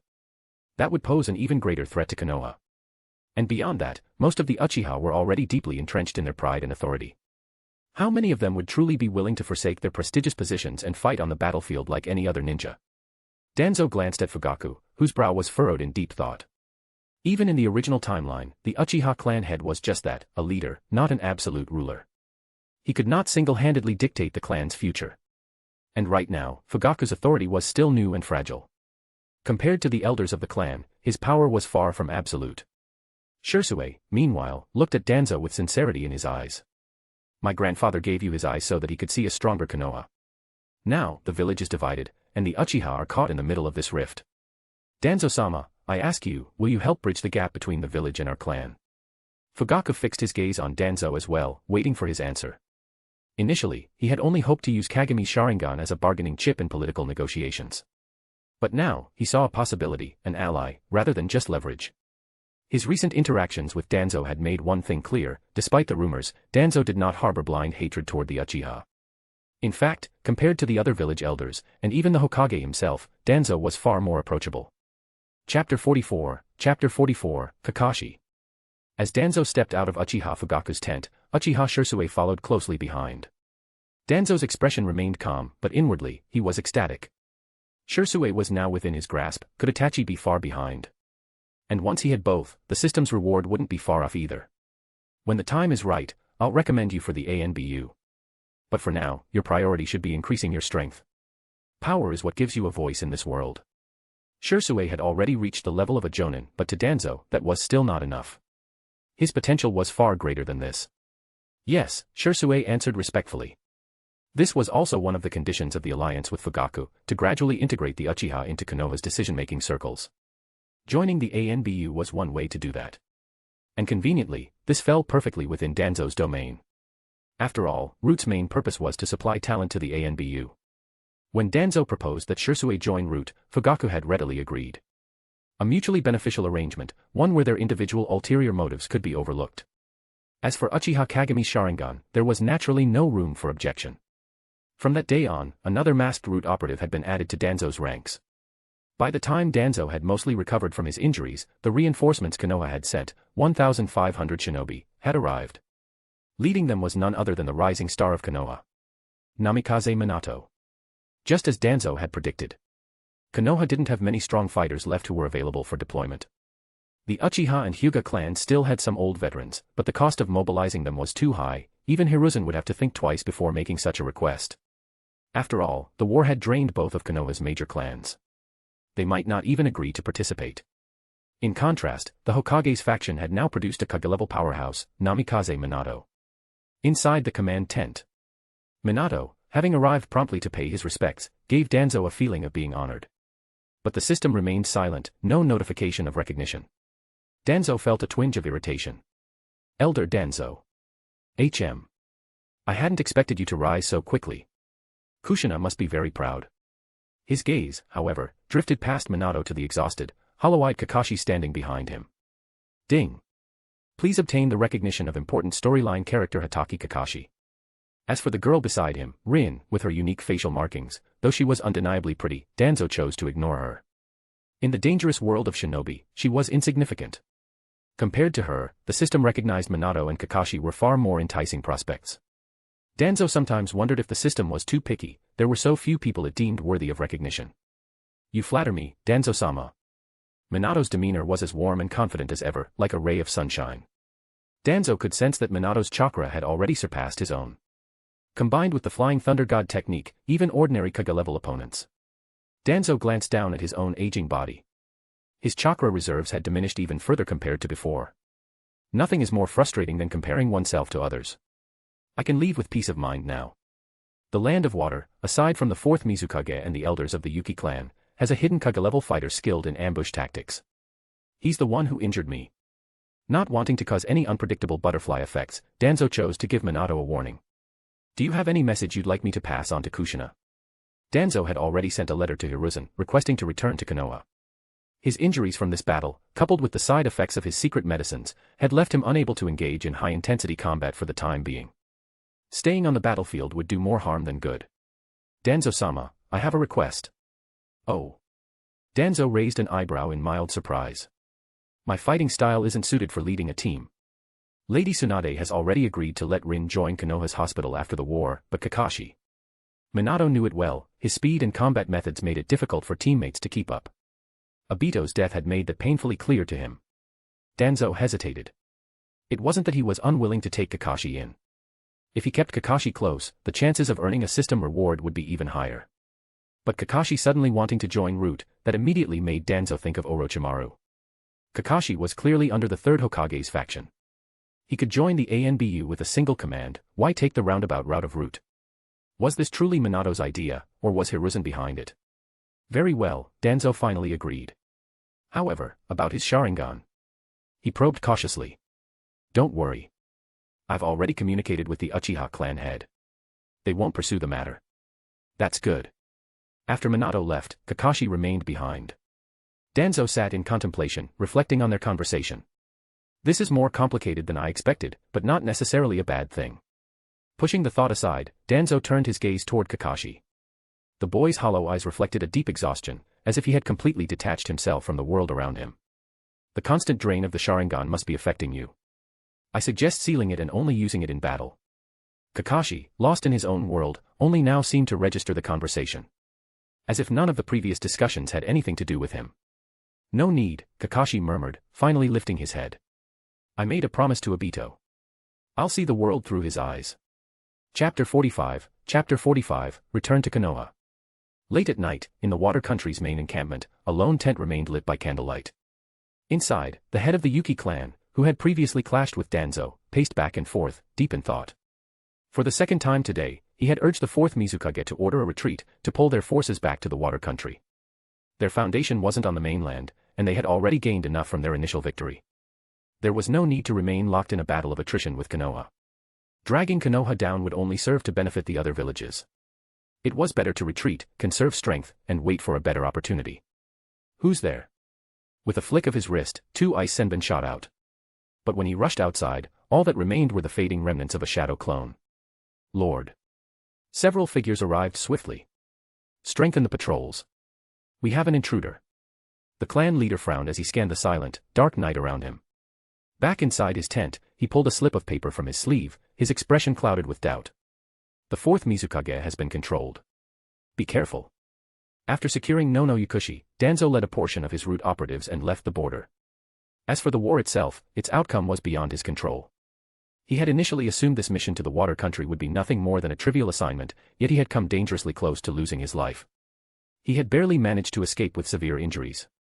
Still, it wasn't a complete loss. If he had walked away empty-handed, that would have been the real disaster. Danzo cast a discreet glance behind him, at Nono Yukushi and Kakashi. As for Uchiha Shisui, he had been left behind on the battlefield, continuing to serve as an ANBU squad captain. This arrangement would allow Shisui to further internalize Root's ideology while also exerting more influence over Uchiha Itachi on the battlefield. After all, war was the best proving ground. Upon returning to Konoha, Danzo headed straight to the lab, hoping Shinraku had something promising to show him. Instead, he was met with bad news. Looking at Shinraku's grim expression, Danzo felt a headache coming on. What's going on with Nono? He asked immediately. For the past few years, Root's finances and budget had been managed by Nono Yukushi. Her report was blunt. In the last 2 years, we've recruited and trained 632 combat-ready Root operatives. Additionally, we have 1,310 non-combat personnel, not including those stationed in various outposts and shelters. She continued listing the expenses one by one. The final conclusion. We're running out of money. Danzo, seated on his stone chair, massaged his temples. He was well aware of Root's financial situation, large earnings, but even larger expenditures. The problem wasn't how to cut costs. That was out of the question. Root's personnel expansion, the network of businesses and shelters, the research department, all of these were necessary and couldn't be halted. The business division, no need to hold back anymore. Continue expanding into the markets of Fire Country's major cities. Seize control wherever possible. Nono hesitated. If we push too aggressively, we risk drawing the ire of the nobility. And if the Minister of Finance's position is exposed as a front, it'll be difficult to explain things to the daimyo. Danzo immediately understood what she meant. If their control over Fire Country's noble class was exposed, the daimyo would be the first to demand that Konoha hand him over. In the shinobi world, offending the nobility was a grave offense. Would the third Hokage actually surrender him? Danzo's gaze darkened. It's fine. Make the arrangements. I'll have Aburaim Ryoma assist you. Prioritize funding above all else. Once Nono left, Danzo let out a silent sigh. This world was truly absurd. Even with chakra, this miraculous power, ninja were still shackled by a hereditary ruling class. Even the position of Hokage required the Fire Daimyo's approval to be considered official. Danzo's expression grew colder. They'd best stay out of my way, or I'll show them what darkness of the shinobi world truly means. His contempt for the nobility ran deep. As someone raised under the red banner, he held no reverence for bloodline superiority or inherited privilege. The records in Root's archive spoke volumes about the corruption of these so-called aristocrats. Frankly, they deserved to be eradicated. Danzo had even entertained the idea, should he do this world a favor and wipe them out. A purge of the bloated, gluttonous noble class, the end of hereditary rule. Of course, for now, it was just a thought.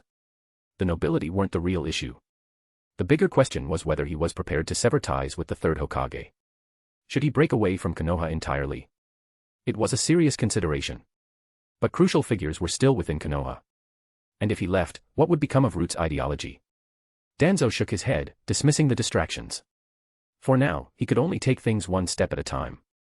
If he didn't resolve his physical limitations and continue strengthening his power, he would eventually be swept away by the tide of events. And the system's warnings were clear: if he allowed himself to drift aimlessly, his fate would mirror that of the original timeline. If he had to fear every step forward, then it was better to bet everything on one decisive gamble. Chapter 46, The Compromise of War. In the Hokage's office, Danzo leaned on his cane as he reported the detailed state of the war with Kirigakure. It's better to stay in the village and let the younger generation pave the way outside. The third Hokage, puffing on his pipe, gazed at the aged Danzo.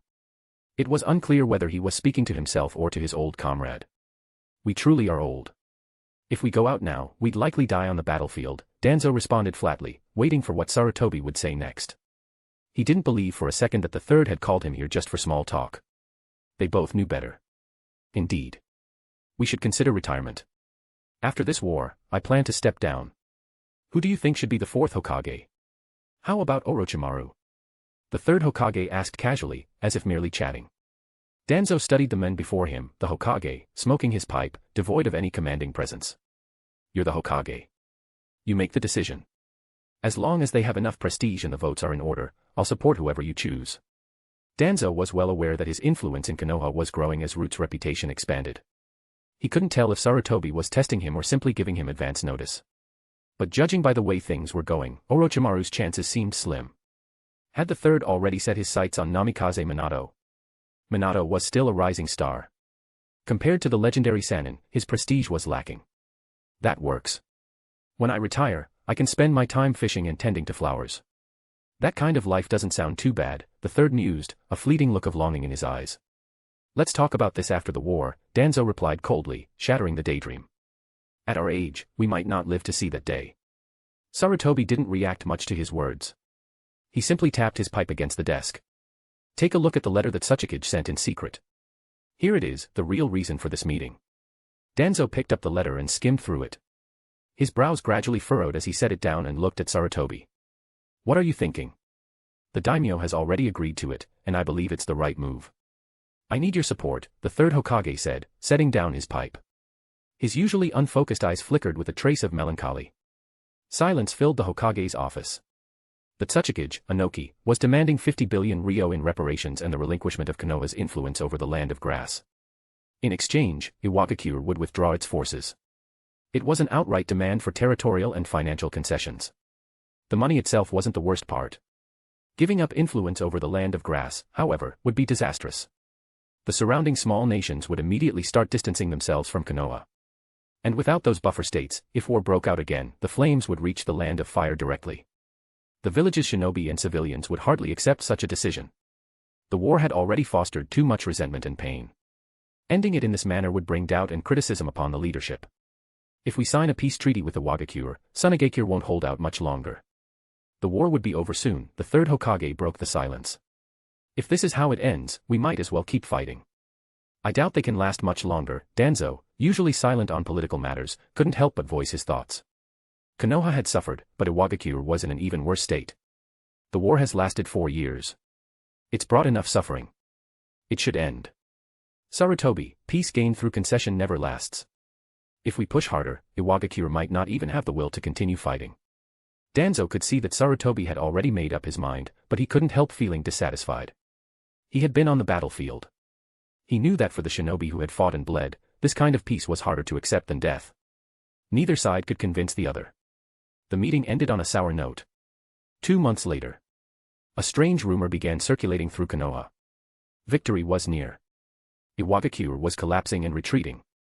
The heroes of the battlefield would soon return triumphant. The villagers, eager for good news, embraced the rumors. The once somber atmosphere in Konoha, heavy with war's toll, slowly brightened. Meanwhile, the third Hokage was busy negotiating among the major clans, ensuring political stability. Deep underground, in Root's headquarters, Danzo had barely left since their last meeting. Kakashi, you performed well on this mission. He glanced at the report in his hands.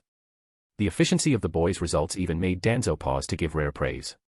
Danzo had been closely monitoring Kakashi's progress. His strength was growing rapidly, and he was adapting well to Root's style. Don't rely too much on the Sharingan. Your father's path suits you better.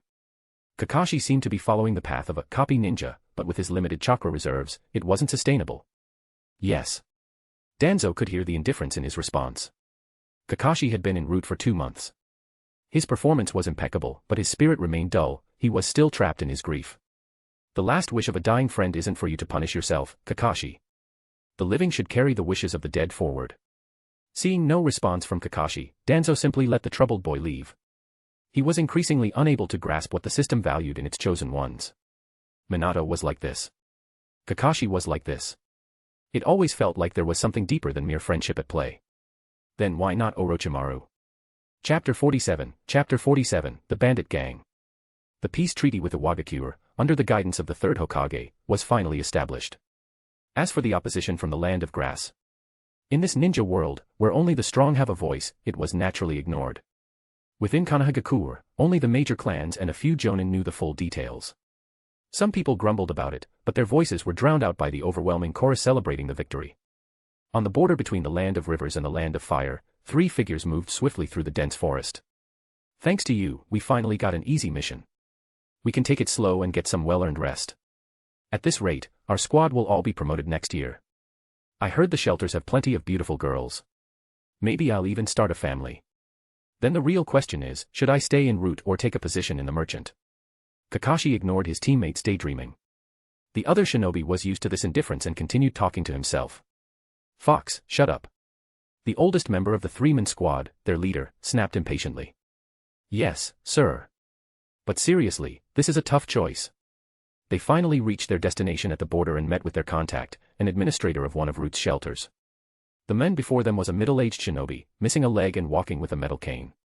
A deep scar ran across his face, yet he radiated an air of competence. Ren. Didn't expect you to be the one coming. These your squad members? They look promising. The one-legged man gave Kakashi and the other member a once-over. Yeah, they're good people. Their captain, Ren, nodded in agreement. His gaze carried a hint of nostalgia as he looked at the men before him. A senior, huh? Then this mission evaluation should be a piece of cake, Fox commented in a playful tone. Teammates, huh? Kakashi couldn't help but think of Obito. Come on, let's walk and talk. Following the one-legged men, they arrived at what could loosely be called a village. Collapsed buildings and half-burned houses littered the area. Tents were pitched everywhere, even in what used to be farmland. Women bustled around, tending to daily tasks, while children ran and played, laughing. Despite the hardship, everyone stopped and bowed respectfully as the 4 passed through. This was one of the many shelters under Roots Trade Association, housing refugees displaced by the war. Most were from the Land of Rivers, unable to enter the Land of Fire due to wartime border restrictions.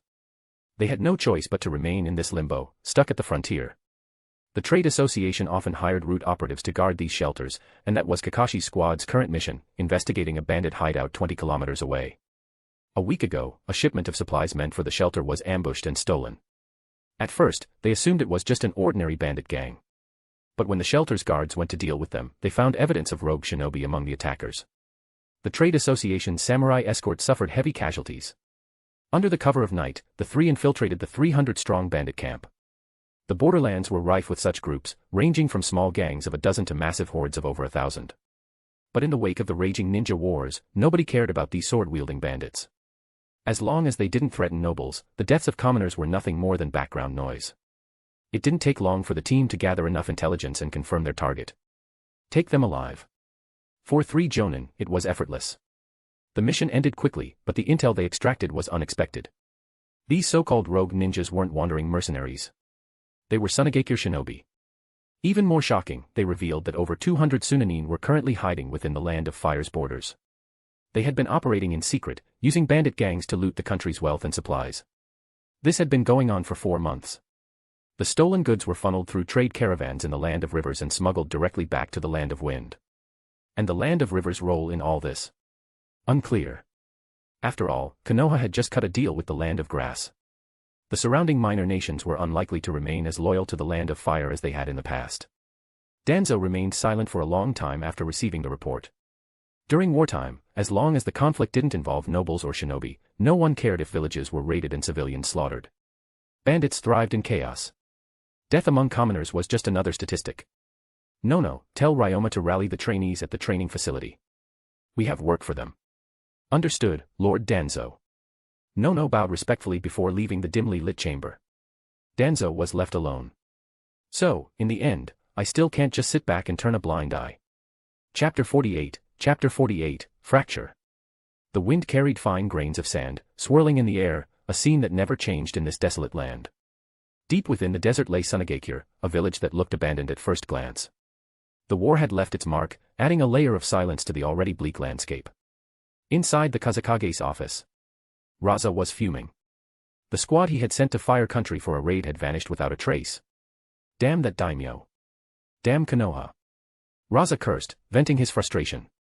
Ebizo, standing nearby, was long used to such outbursts. The Wind Country's daimyo had cut off Sunagakure's funding, and they had barely managed to hold out this long. Supplies for the front lines were running dangerously low, and the village's internal budget was in shambles. Even the death benefits for fallen shinobi had been halted. Doubt and discontent were spreading among the villagers. If not for Ebizo and Chiyo supporting him from behind the scenes, the fourth Kazakage might have already been overthrown. We should sign a ceasefire agreement with Konoha as soon as possible. If we restore our mining operations and resume collecting tariffs, the village's finances will improve. Though Wind Country was barren, its underground was rich in mineral resources, most of which lay deep in the desert, inaccessible to ordinary people. But shinobi, who could wield chakra, had no such limitations. During times of peace, the border checkpoints controlled by Sunagakure brought in a significant amount of revenue. This tariff collection was an unusual privilege. In other nations, such duties fell under the jurisdiction of the daimyo's office. But Wind Country was different. Its vast territory rivaled that of Fire Country, but its population was barely a fifth of the latter's. With such a long, poorly governed border, stretching alongside land of rivers, Earth Country, Rain Country, Bird Country, and even large lawless zones, Sunagakure had naturally taken over tariff collection.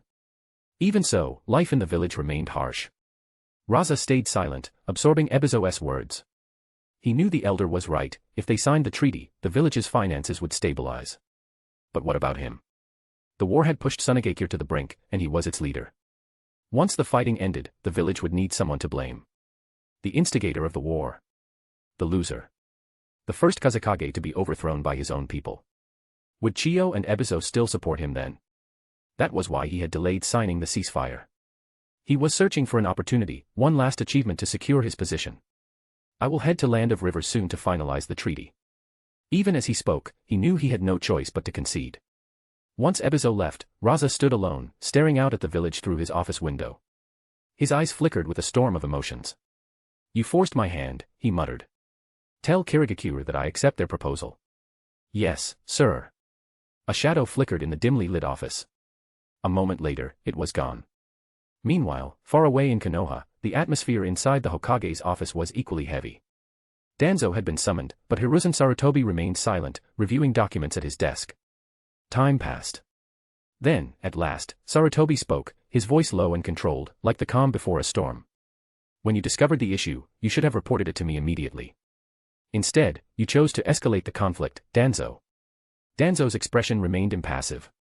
During wartime, eliminating enemy shinobi who infiltrate our borders is Root's duty. Sarutobi looked up, his eyes dark and cold. You know that's not what I mean. The Kazakage and the daimyo have already sent formal letters of protest. They demand an explanation. An explanation?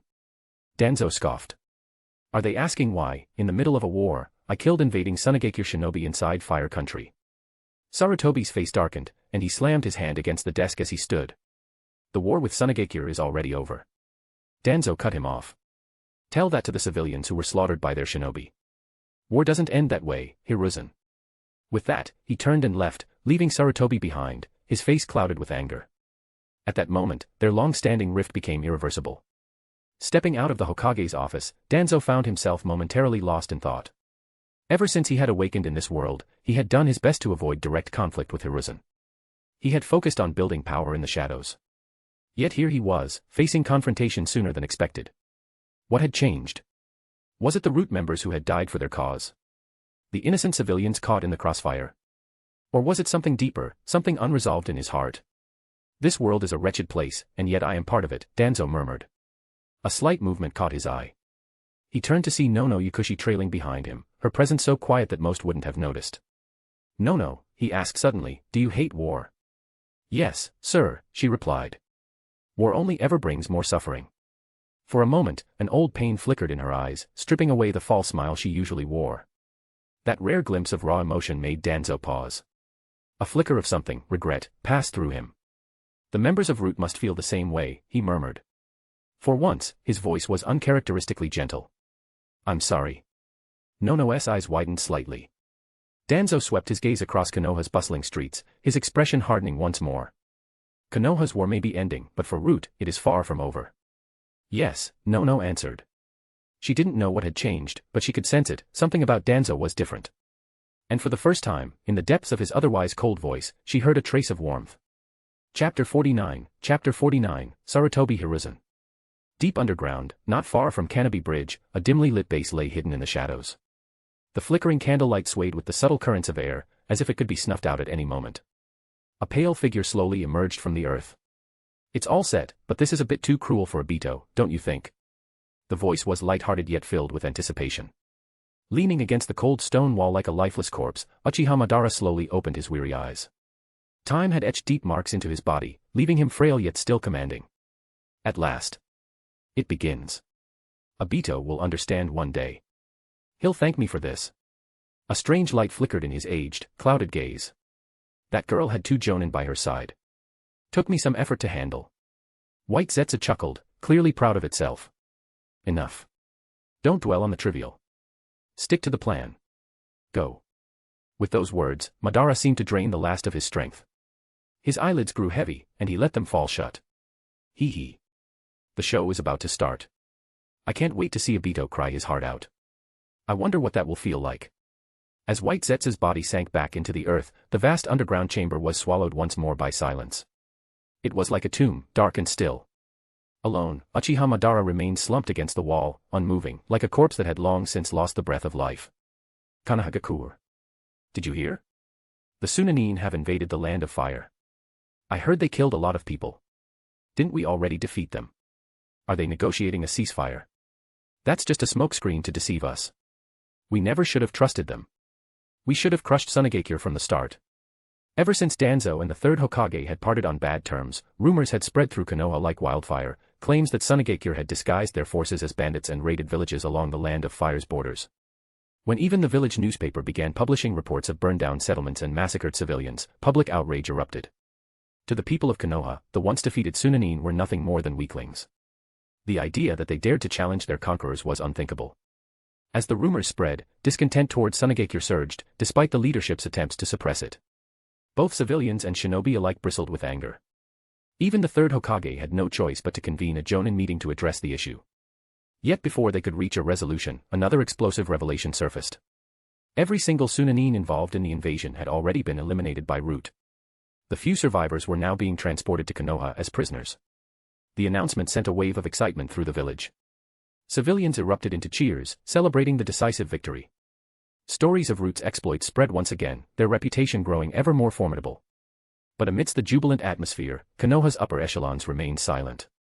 The great clans, ever perceptive, sensed something amiss beneath the surface. Though the villagers laughed and celebrated, an undercurrent of unease ran through the air. The clan heads ordered their members to refrain from discussing the matter, choosing instead to observe how things unfolded. And at the heart of it all, standing on opposing sides in the Hokage's office, Danzo and the third Hokage faced each other in quiet confrontation. What exactly are you trying to do, Danzo? Sarutobi Hiruzen asked, his voice calm but firm. I'm following my own path as a shinobi. I will bring this war to an end, Danzo replied flatly. Hiruzen struck a match and lit his pipe, taking a slow, deliberate puff. If you truly wish to end the war, then you should refrain from interfering so recklessly. Thin wisps of smoke curled through the air. In the dim light, the deep wrinkles and age spots on Hiruzen's face stood out starkly. His voice carried the weight of years. But your methods. I cannot accept them. Root cannot accept them. And the people certainly will not accept them either. Face it, Sarutobi, you're old. Danzo's tone was devoid of emotion, merely stating a fact. The rift between them had become irreparable. Danzo knew there was no turning back. Had Hiruzen been only a shinobi or a teacher, he would have been an exceptional man. But as Hokage, to Danzo, he was merely adequate at best. Hiruzen exhaled another plume of smoke, the weariness in his gaze deepening.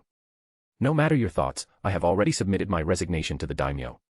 Once the war is over, I will step down as Hokage. And you, Danzo, you will step down as leader of Root. He paused, watching Danzo through the haze of smoke.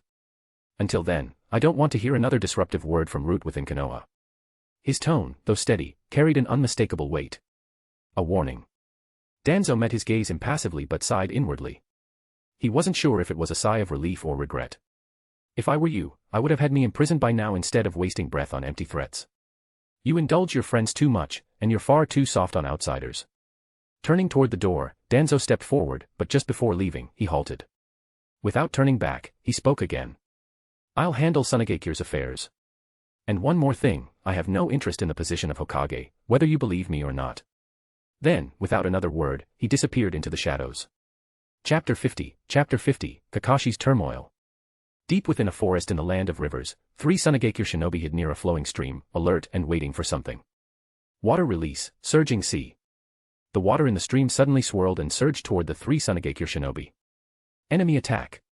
One of them shouted as they hastily jumped back to avoid being swept into the rapid currents. A figure dashed out from the shadows, lightning crackling in his hand, accompanied by the piercing sound of chirping birds. Lightning blade. It's a lightning release user, stay away from the water. Wind release, wind compression. One of the Tsunagekyo shinobi shouted. Aha. But the warning came too late. 2 of his comrades had already been paralyzed by the lightning and were swept away by the raging currents below.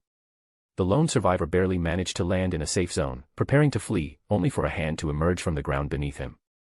Earth release, double suicide decapitation technique. Easy work. Another achievement under my belt. I'll be squad captain in no time. The shinobi known as Fox slowly rose from the water, his hands forming 2 water prisons that encased the struggling enemies. The wolf's lightning release is as sharp as ever. And our captain's not bad either. T/N, the wolf is Kakashi. Alright, let's extract the intel. The squad captain seemed in good spirits after the quick and efficient takedown. All members of the route were trained in interrogation techniques, and with the aid of genjutsu, few could withstand their methods. But when Kakashi heard a certain name, his expression behind the mask shifted to one of sheer disbelief. Rin. Wasn't she supposed to be in the land of water? Why was her name appearing in intelligence gathered in the land of rivers? Unfortunately, the captured Tsunagekyo shinobi only knew fragments of information. They were here to receive a Konoha captive being transferred from the land of water, Nohara Rin. That was all they knew. After dealing with the 3 prisoners and sealing their heads to prevent information leaks, the captain made a decisive call. There's likely some kind of secret agreement between Tsunagekyo and the land of water. We're abandoning our current mission, we need to report this intelligence immediately. Fox responded without hesitation, understood. But Kakashi remained silent, still grappling with the shock of hearing Rin's name. Wolf, what's wrong? Kakashi's thoughts were a tangled mess, but he forced himself to answer honestly. The Nohara Rin mentioned in the intel. She was my former teammate. A comrade. The captain frowned. Yes. A comrade. Kakashi nodded firmly. The captain fell into deep thought. Something about this feels off. The timing is too convenient. I don't recommend taking unnecessary risks. He then turned to Fox. Fox let out a conflicted sigh. Another choice for me, huh? Well, if she's really his comrade, I think we should at least check it out. If things go south, we retreat and request backup. According to Root's rules, when a mission's course was debated, the majority decision ruled. All right. Then it's settled. Without wasting another word, the captain summoned a messenger hawk and sent their intelligence report flying toward Konoha. The 3 of them then set off toward their new objective. Once they had left, a figure emerged from a nearby tree, Zetsu. Heh. The fish has taken the bait. Things are about to get interesting. On the 8th day after leaving Konoha, Danzo finally crossed the borders of the land of fire and arrived in the land of rivers. Inside a hidden root base, he stared at Kakashi, whose body was wrapped in bandages, his gaze hollow and lifeless. Kakashi. The response was almost mechanical. Lord Danzo. His voice was devoid of emotion. Danzo had already received a full report on what had transpired. Even though he had attempted to alter the original course of events, Kakashi and Rin had still been caught in fate's cruel grasp. Obito had been a pawn in Madara's game. But the ones who were sacrificed to shape that pawn into what Madara needed were the ones who had suffered the most. And Danzo, despite all his planning, was powerless to change it. He let out a heavy sigh. I know what happened. This was not your fault. But they all died because of me. Obito. Rin, the captain. Fox. With every name he uttered, his hollow gaze darkened further, his voice growing quieter until it became an inaudible murmur. Even Danzo found the sight unbearable. At this rate, the only people Kakashi had left were Minato Namikaze, and even he.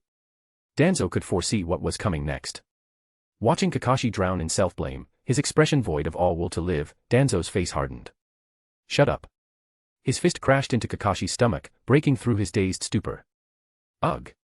Kakashi doubled over in pain, blood seeping from his still-healing wounds. Standing nearby, Nono Yakushi was too shocked to react. Danzo's voice was cold and unwavering. They're dead. That's exactly why you need to keep living, for them. Not waste away like some lifeless corpse. His words were harsh, but he knew there was no comforting someone in this state. A more delicate approach wouldn't work. Who do you think you're betraying with this pathetic display? Your father's hopes for you. Obito's Sharingan. Rin's sacrifice. Or your comrade's trust. Danzo's voice grew sharper. Your life no longer belongs to you. It belongs to the dead. Live for them. Without another word, he turned and walked out of the base, unable to shake his own sense of frustration. A few moments later, Nono stepped out after him. How are his injuries? Danzo asked. He'll be fine. But that punch of yours just added 2 more days to his recovery, she replied, her tone carrying a hint of reproach. Danzo allowed himself a small, bitter smile. When he's healed, send him on a mission. Keep him moving. Time is the only thing that can dull the pain. Chapter 51, The Failure of Peace Talks. At the border between the Land of Rivers and the Land of Wind, the Konoha forces had set up camp. The arrival of a squad of several dozen root members instantly drew everyone's attention. Inside the command tent, Tsunade lounged lazily in her chair, her expression tinged with irritation as she looked at the unwelcome visitor who had interrupted her moment of relaxation. What the hell are you doing here, old man? I didn't receive any orders about you. Even though Danzo had helped her a few times the previous year, Tsunade still couldn't find any goodwill toward him when she thought about the things he had done in the past. Danzo ignored her remark and seated himself on a stool nearby, his tone indifferent. There won't be any orders. In a few days, you might even receive instructions to arrest me and bring me back to Konoha. Tsunade raised an eyebrow, leaning forward slightly.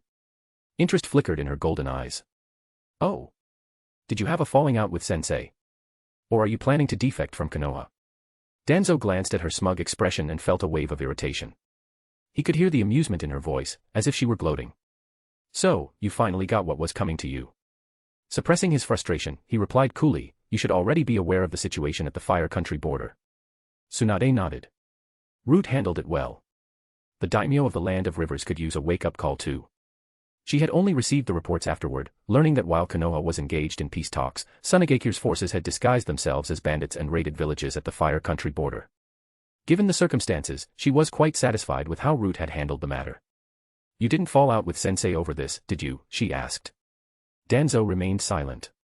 No way, you actually did. A grin spread across Tsunade's face. She didn't even bother to hide her schadenfreude. Danzo was already regretting coming to the Land of Rivers. His face darkened. He didn't want to waste any more words with her. You owe me a life. 3 days later, at the border between the Land of Rivers and the Land of Wind, Konoha and Tsunade were preparing to restart peace talks. Before departure, Nara Mariki, the lead negotiator for Konoha, glanced at Tsunade, who was now fully geared up. Lady Tsunade, you're going in person this time. For all the time he had been in charge of these negotiations, Tsunade had never interfered before. I heard that Lord Kazekage will be attending as well. Naturally, I should go, Tsunade said casually. Mariki hesitated for a moment, then glanced at Danzo, who stood beside her. His strength is decent. Bringing him along adds weight to our side and might help intimidate the opposition, Tsunade said with a slight frown, clearly not pleased, but still offering an explanation out of respect for the Nara clan. Understood, Lady Tsunade, Mariki said, dropping the matter and going to make the final preparations. At the border between the Land of Rivers and the Land of Wind, a simple tent had been set up for negotiations. 5 Konoha shinobi and 5 Tsunade shinobi stood guard around the area.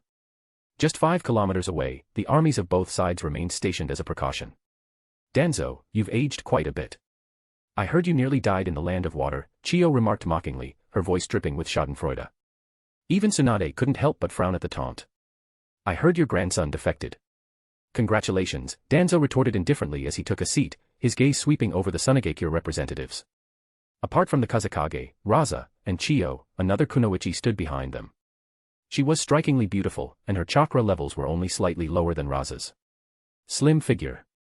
Not bad. Chiyo's expression darkened instantly. As for the murderous glare she shot at him, Danzo ignored it entirely. "Let's begin," Nara Mariki interjected, attempting to smooth over the tension. Internally, he sighed. Previous negotiations with Chiyo had always been difficult, but at least they had maintained a semblance of civility. Today, however, things had escalated from the very start. And it was clear this round of negotiations would not go as smoothly as before. As always, Mariki and Chiyo led the discussions, while Tsunade, Danzo, and Raza remained mostly silent, observing from the sidelines. Most points had been settled, but one major issue remained. Sunagakure demanded that Konoha withdraw its forces from the Land of Rivers, relinquish any claim to the territory, and cease military operations in the region, allowing the Land of Rivers to act as a neutral buffer zone between their nations. Only under these conditions would Sunagakure agree to retreat and sign a peace treaty. Neither side was willing to back down on this matter. In Danzo's view, this was nothing more than a consequence of the third Hokage's previous concessions to Iwagakure. Konoha had emerged victorious in the war, yet it had gained nothing. Instead, even Sunagakure, who had lost, was now trying to take advantage of Konoha's weak stance. What irritated Danzo even more was Mariki's attitude. As a Nara, he was undoubtedly intelligent enough to understand the situation. But it was likely that the third Hokage's stance had influenced him. Enough. Danzo stepped forward abruptly, cutting off the negotiations. "Looks like the village was right to send me. Sunagakure never had any intention of negotiating in good faith. You're just using these so-called peace talks to stall for time. Let me make this clear, if you want war, then we'll give you war." He turned to Tsunade. "Let's go." Without waiting for a response, he spun on his heel and strode out of the tent. Tsunade, after a brief pause, stood up and followed him. She didn't know what had triggered his sudden outburst, but she wasn't particularly inclined to argue. Seeing them leave, Mariki hesitated for only a moment before quickly following suit. Inside the tent, the expressions of the three Sunagakure representatives were all different, but none of them looked pleased. Chapter 52, Pressing Forward. The four of them returned to the Konoha camp. "Danzo, what is the meaning of this?" Tsunade's voice carried a trace of anger, but Danzo was well prepared for this confrontation. "Tsunade, can't you see? This so-called peace negotiation is meaningless, unless we're willing to abandon the Land of Rivers and let the other great nations witness Konoha's weakness. You want me to give the order to go to war with Sunagakure?" Tsunade's gaze grew cold. "No. This war has already claimed too many lives. It shouldn't continue any further." Noting the distrust and wariness in Tsunade's eyes, Danzo turned his attention to Nara Mariki, who stood quietly, focused solely on listening. "As a member of the Nara clan, one of Konoha's most brilliant strategists, tell me, if we keep dragging this out and the daimyo of the Land of Fire eventually agrees to Sunagakure's demands, do you think the third will compromise?" Feeling the weight of both Danzo's and Tsunade's gazes on him, Nara Mariki regretted ever stepping into this tent. Seeing Mariki hesitate, Danzo pressed further, throwing out another piece of information. "The third has already submitted his resignation to the daimyo. Once the war ends, he will step down as Hokage. Only the three of us know this for now, it won't affect the Nara clan in any way. I want to hear your thoughts as well." Tsunade's voice broke through Mariki's internal struggle. "If the daimyo orders it, the third will most likely comply," Mariki finally said, then fell silent. Hearing this confirmation, Tsunade's thoughts became more conflicted. This isn't something we can control. She knew full well that the third's decision was the wrong one, but this was a complicated mess she had no interest in dealing with. "You are the commander of the Land of Rivers. You understand how crucial this land is. Without it as a buffer, if another war breaks out, what price will we have to pay to keep Sunagakure from invading the Land of Fire?" Danzo stepped closer, his voice pressing. "You are the granddaughter of the men who founded Konoha. If you won't take responsibility, who will?" Tsunade scowled, irritation flashing in her golden eyes. "Oh. Funny how you and the old man never saw me as Konoha's princess when you decided to suppress the Senju clan." Her voice dripped with resentment.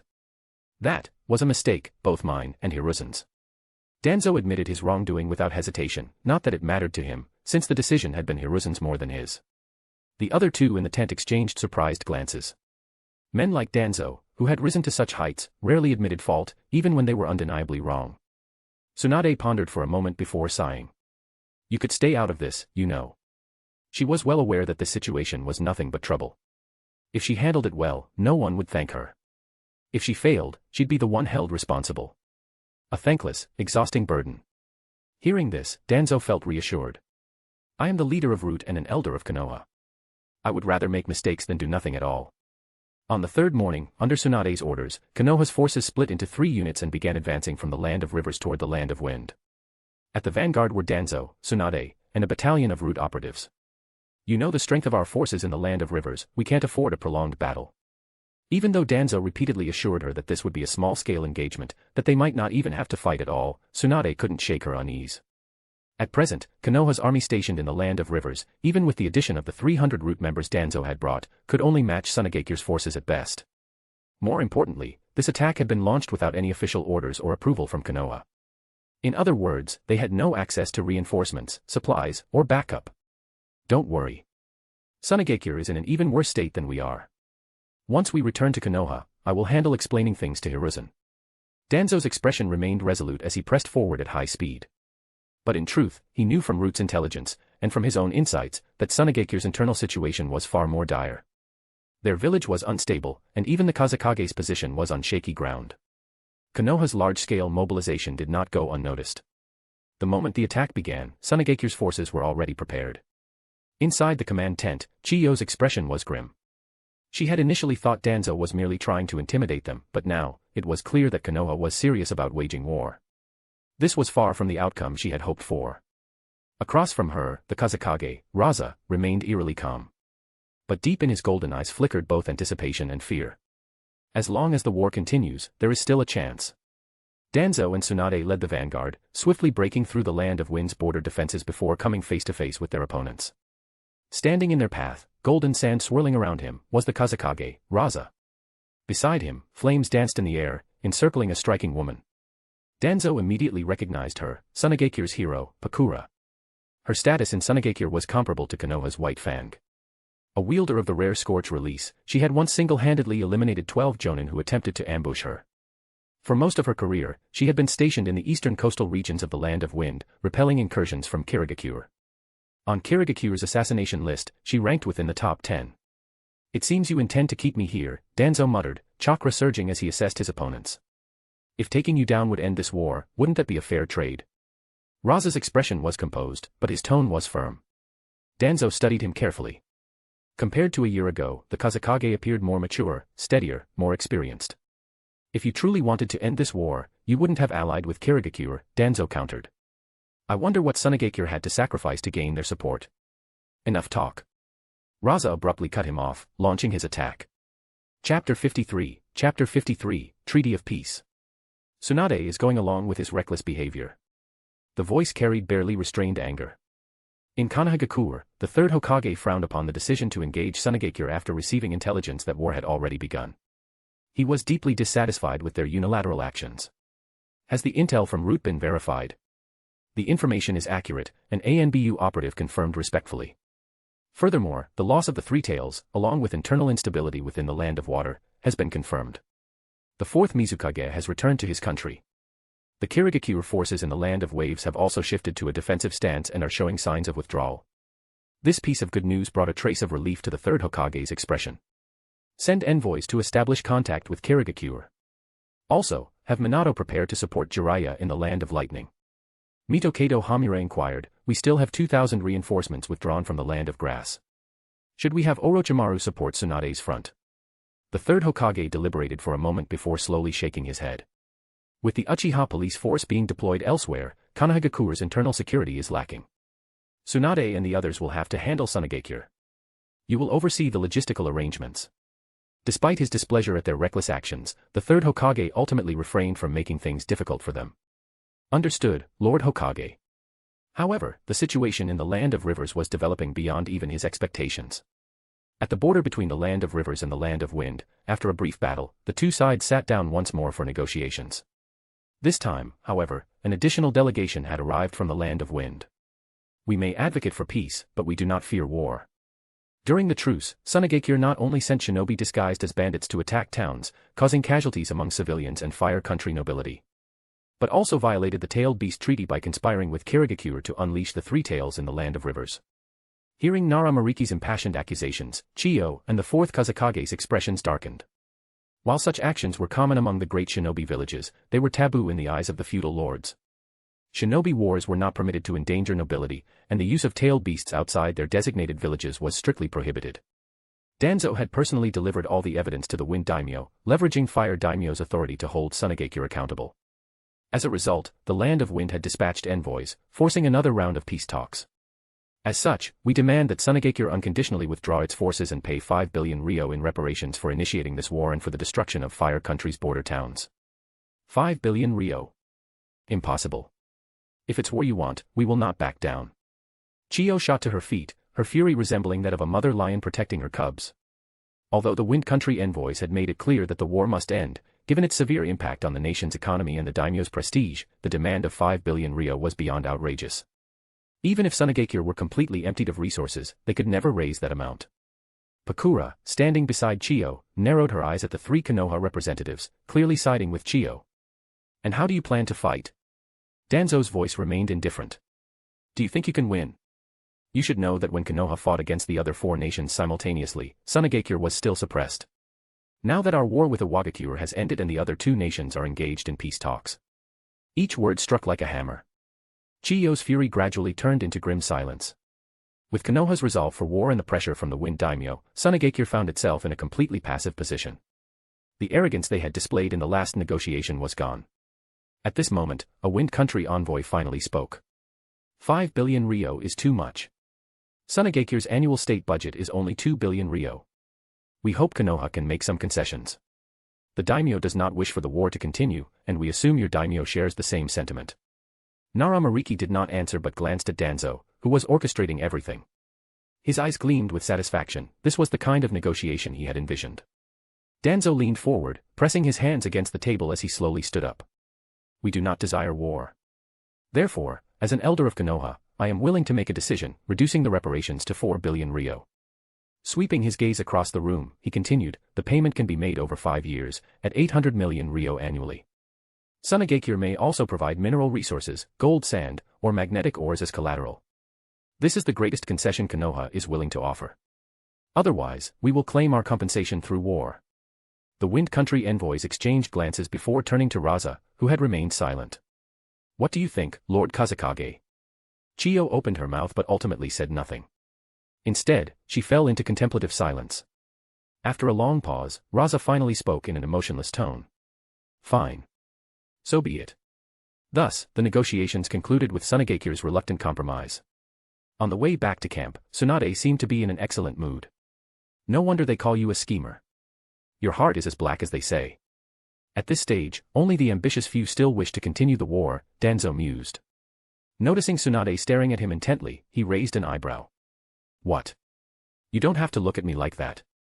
Once we return, would you be interested in running for Hokage? I can back you, as repayment for this negotiation. Tsunade studied him with surprise before scoffing indifferently. Looks like you really have changed. But a Senju Hokage? I'll pass. 3 days after the treaty was signed, in a secluded valley in the Land of Rivers, Raza stood waiting with 2 shinobi by his side. Got held up dealing with some matters, Danzo finally arrived, fashionably late. Did you invite me here just to mock me? Danzo chuckled. You're a smart man. No need for pretenses. What do you want? How about the title of a great Kazekage? A flicker of ambition flashed through Raza's eyes. And what's the price? Right now, nothing you can afford. But once you've solidified your position as Kazekage, we'll talk. Chapter 54, Land of Rivers. The name Yellow Flash once again echoed across the shinobi world. Single-handedly, he repelled the Raikage and the Eight Tails Jinchuriki, cementing his status as a Kage-level powerhouse. On the battlefield, encountering the Yellow Flash meant you were allowed to abandon your mission immediately, without consequences. His prestige wasn't limited to the battlefield. In Konohagakure, he was just as revered. The tales of Namikaze Minato, the Yellow Flash, spread like wildfire among the villagers. A shinobi from a civilian background, he became an idol for all civilian-born ninjas. Riding this wave of fame, he was now firmly among the candidates for Hokage. The daimyo's residence in the Land of Rivers. Danzo stared at the bloated, panic-stricken old man before him. What do you want? Are you shinobi from Konoha or Sunagakure? This is the daimyo's residence, you have no right to act recklessly here. Despite his loud outburst, the fear in his trembling voice was unmistakable. A root member appeared in the hall in a blur, kneeling before Danzo. Sir, it's been taken care of.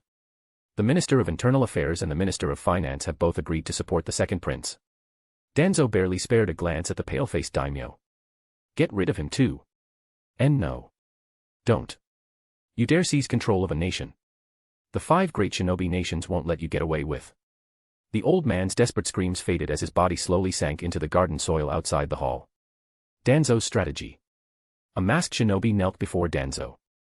We've secured the key cities of the Land of Rivers, and trade routes have been reopened. However, with such large-scale movements, Lady Tsunade is bound to take notice. The covert operations had been too extensive to go unnoticed by the Land of Rivers military commander, Tsunade. Danzo settled into the daimyo's seat, unconcerned. It's fine. Stick to the plan, I'll handle Tsunade. He had planned this long before the war began, securing a small nation as a fallback base.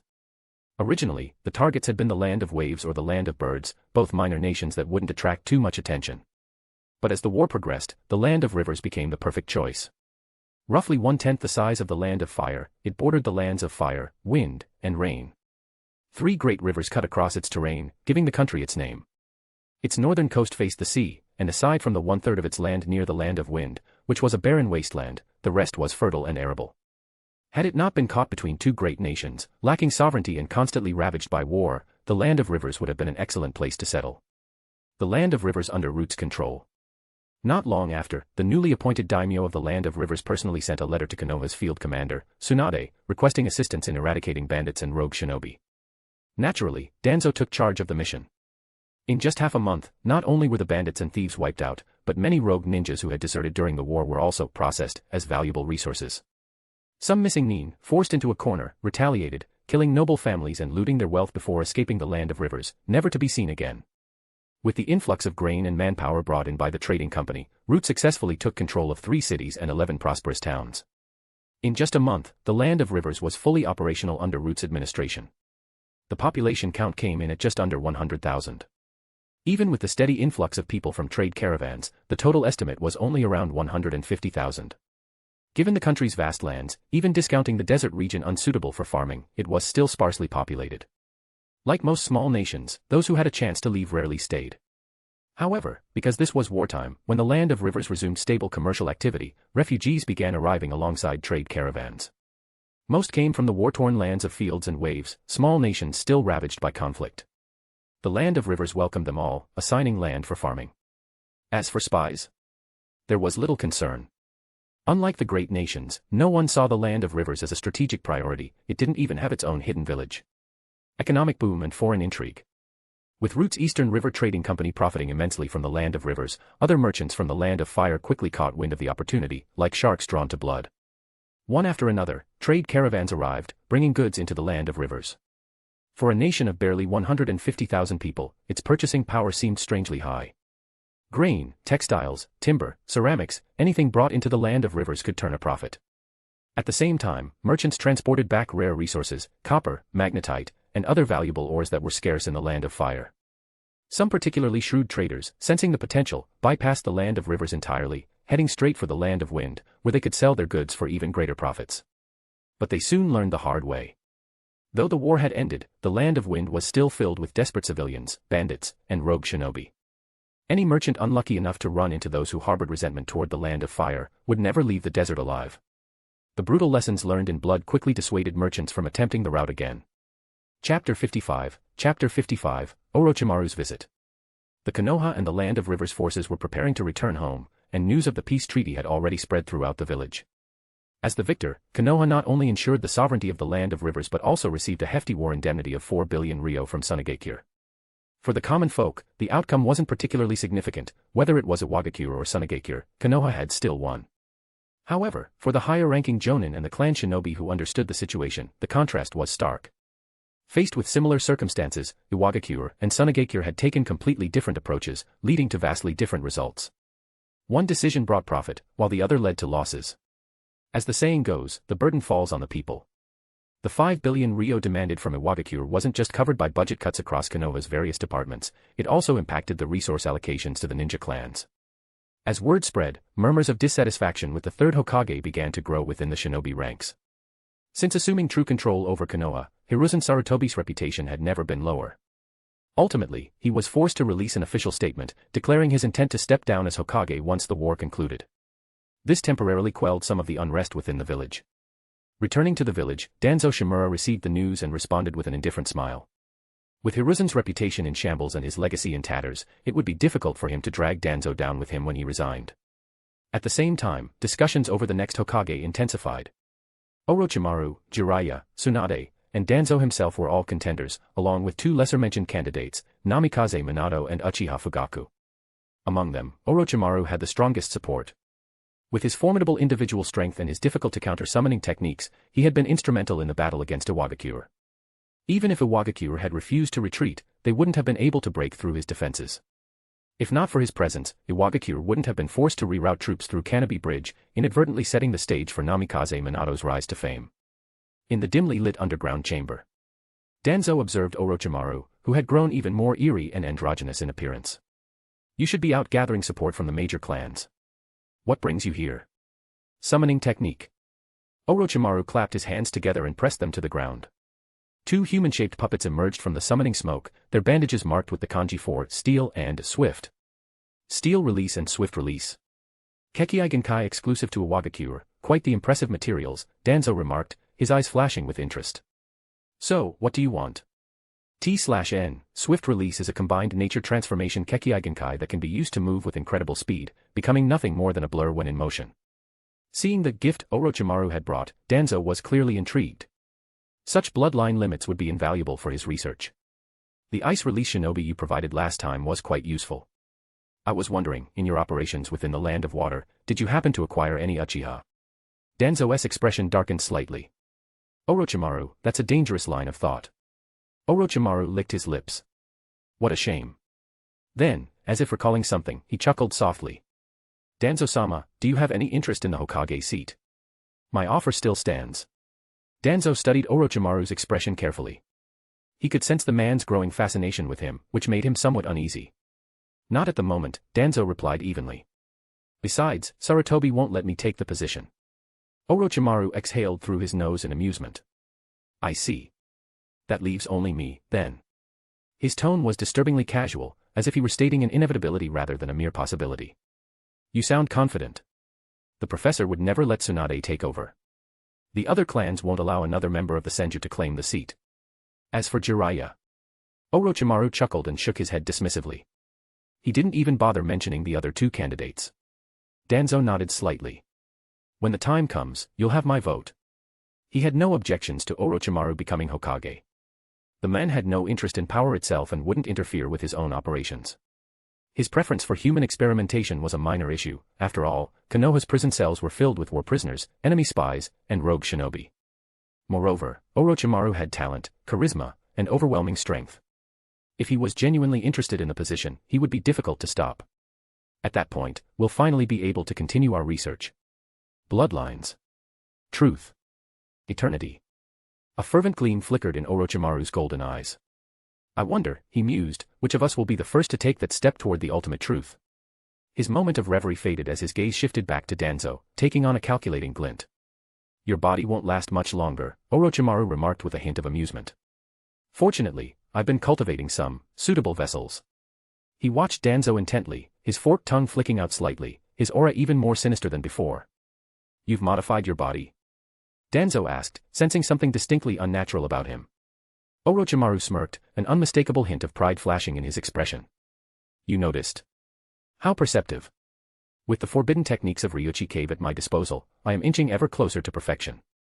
Bloodline limits. Sage techniques. Tell me, don't you want to? I don't. Danzo's curt refusal caught Orochimaru off guard for a brief moment.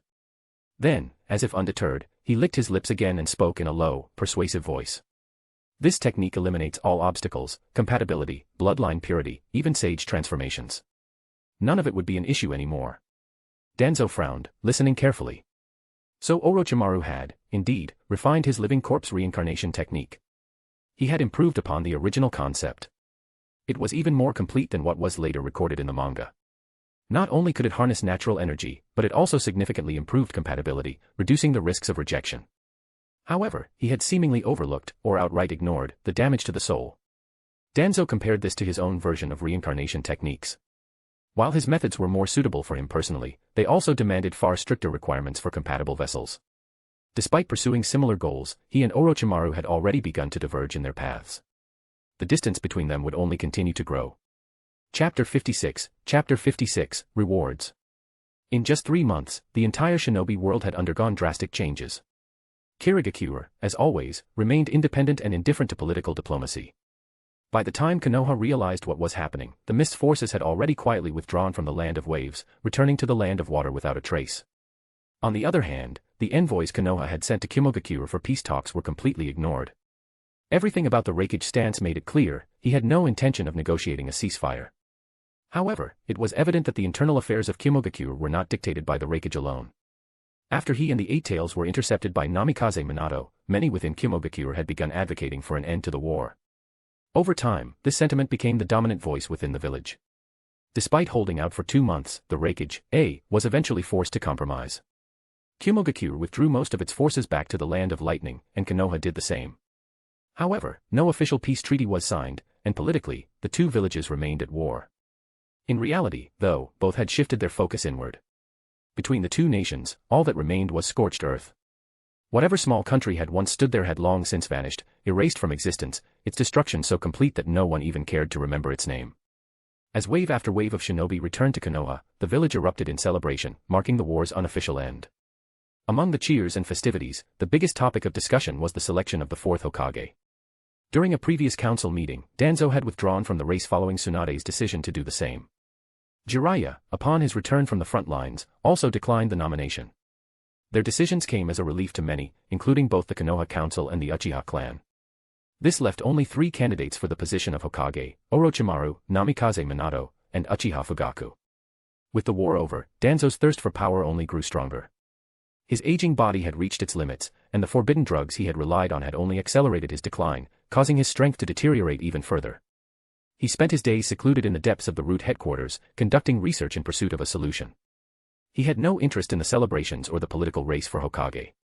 But today, Root's headquarters received an unexpected visitor. "You actually came to see me?" Danzo muttered, gazing at the woman standing before him, Tsunade, accompanied by a young Shizune. "I'm leaving Konoha," Tsunade stated bluntly. The old man approved it. "I came to tell you so you don't send anyone to cause trouble for me." Her tone was impatient. For an ordinary shinobi, leaving the village would mean being labeled a rogue ninja. But for someone like Tsunade, as long as the higher-ups didn't object, there was no issue. After bidding farewell to Jiraiya, Orochimaru, and others, she had originally planned to leave right away. But for some reason, she decided she wanted to inform Danzo as well. However, 2 months had passed without a single sighting of him. After some hesitation, she finally made her way to the depths of Root before her departure. Now, standing in the dimly lit, oppressive underground chamber, she regretted the decision. The atmosphere was suffocating, irritating, even. And thus, this brief exchange took place. Danzo, however, was genuinely pleased. Their battles together on the front lines had shifted Tsunade's perception of him, and the fact that she had come to say goodbye was proof of that. He paid no mind to her impatient tone. "All right, I'm leaving. This damn place is suffocating." Not waiting for Danzo to respond, Tsunade turned on her heel and walked away, taking Shizune with her. Ding. You have gained the recognition of an important story character, Tsunade. Establishing fate connection. Copying in progress. Acquired, pure yang chakra, a little more might lead to unexpected changes. Danzo remained silent until Tsunade's figure had nearly vanished into the darkness. Then, with a flick of his wrist, a small metal token shot through the air. Tsunade instinctively caught it. It bore the insignia of the Higashikawa Trade Association. "If you ever need help, take this and find me," Danzo said. He had no way of knowing that, in the future, he would come to regret this gesture deeply. Tsunade glanced at the token before shoving it into her pocket. "Got it. Stay alive, will you? I'd rather our next meeting not be at your grave." With that parting remark, she and Shizune disappeared into the darkness. Danzo finally closed his eyes and focused inward. The moment the mission had been completed, he had felt an unmistakable warmth surge through his body. His very cells seemed to spring to life, as if an endless fountain of chakra had begun to flow within him. The vitality coursing through him rejuvenated his aging cells, while his chakra reserves swelled rapidly. In mere moments, he had surpassed his former peak. At the same time, he sensed an unprecedented change within himself, his soul had grown stronger. His mental faculties and perception had sharpened noticeably, confirming a long-standing suspicion. Every system reward, whether it was absolute comprehension or pure yang chakra, was merely what was displayed on the surface. In reality, each reward subtly strengthened his soul. Though the changes weren't outwardly obvious, Danzo could clearly feel the benefits. His perception, mental strength, physical control, and chakra mastery had all improved. Even his thought process felt clearer than ever before. For the first time, he had the eerie sensation that his soul could exist independently of his body. His physical form almost felt like a burden. Zzz. As his chakra surged, Danzo suddenly felt a sharp pain in his right eye. His Sharingan twitched rhythmically, as if reacting to the transformation. Was it because of the Senju bloodline? Or rather, the bloodline of Azura himself? Pure Yang chakra, an immense source of life force. He attempted to activate would release, but to his disappointment, he was still unable to use it. Then he recalled the system's cryptic message, a little more might lead to unexpected changes. Was it referring to would release? After 3 days, the rapid increase in chakra finally slowed. Through rigorous testing, Danzo confirmed that his combat ability had increased significantly, far beyond his previous self. The rewards he had obtained from Tsunade had exceeded all his expectations. Even against Chiyo, the fourth Kazekage, or Pakura, Danzo was now confident that he could not only defeat them, but kill them outright. Chapter 57, Raza's Ambition. Lord Danzo, everything is ready. The assistant stepped back, leaving Danzo alone in the dimly lit laboratory. In front of him, a cloning pod stood illuminated by the pale glow of monitoring instruments, displaying precise data on the subject inside. Good. Leave. Without my command, no one is to enter. As the door closed behind his subordinate, Danzo turned his attention to the clone floating in the pod, a body worth 500 million ryo. Among all the Tsunade clones they had created, this one had the strongest Yang chakra affinity. Yet, these clones lacked intelligence. More accurately, they lacked a soul. From birth, they had remained submerged in cultivation tanks, mere husks of potential. Danzo placed both hands on the clone's chest. Faintly glowing runes emerged from his palms, their intricate patterns spreading like ink on parchment. A powerful surge of Yang chakra filled the chamber, radiating from both Danzo and the clone. In the sterile corners of the laboratory, tiny saplings sprouted from the ground. Slowly, chakra essence was extracted from the clone, absorbed into Danzo's own body. His already formidable Yang chakra devoured the extracted energy, assimilating it into his being. The soft beeping of instruments filled the air. Danzo opened his eyes, anticipation gleaming within them. Yet, within his core, his chakra remained unchanged. Was it a failure?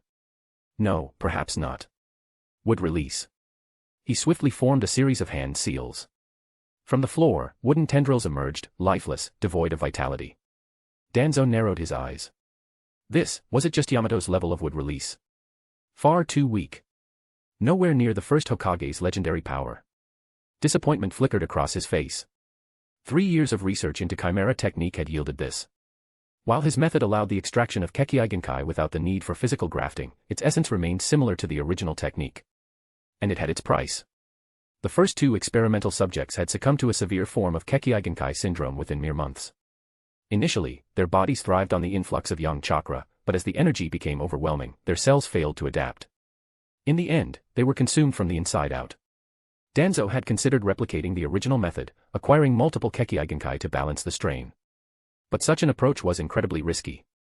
A single miscalculation could lead to complete cellular rejection. Unless absolutely necessary, he wouldn't attempt it. Now, however, the system had provided him a lifeline. Was it useless? No. As long as his original bloodline overwhelmed the absorbed ones, there would be no risk of backlash. In the land of wind, Sunagakure remained shrouded in endless dunes, yet the village bustled with life. Merchants called out their wares, travelers and shinobi filled the streets, and a semblance of prosperity had returned. Inside the Kazekage's office. Lord Kazekage, the war has ended. We should reopen trade routes and levy taxes on merchants traveling through our lands. A middle-aged Suna shinobi stood up, his expression dark with frustration. The room fell silent. Those present remained composed, but their gazes flickered between their leader and the men who had spoken. This was not the first time this debate had surfaced. The shinobi world is far from peaceful, Raza replied calmly. Sunagakure must recover. We cannot afford instability. His words carried an undeniable weight. He turned to the angry council member, his voice sharpening slightly. Your clan already holds the largest share of resources within the village, does it not? Silence fell. The other council members cast sidelong glances at the men, their expressions betraying discontent. Everything I do is for the village.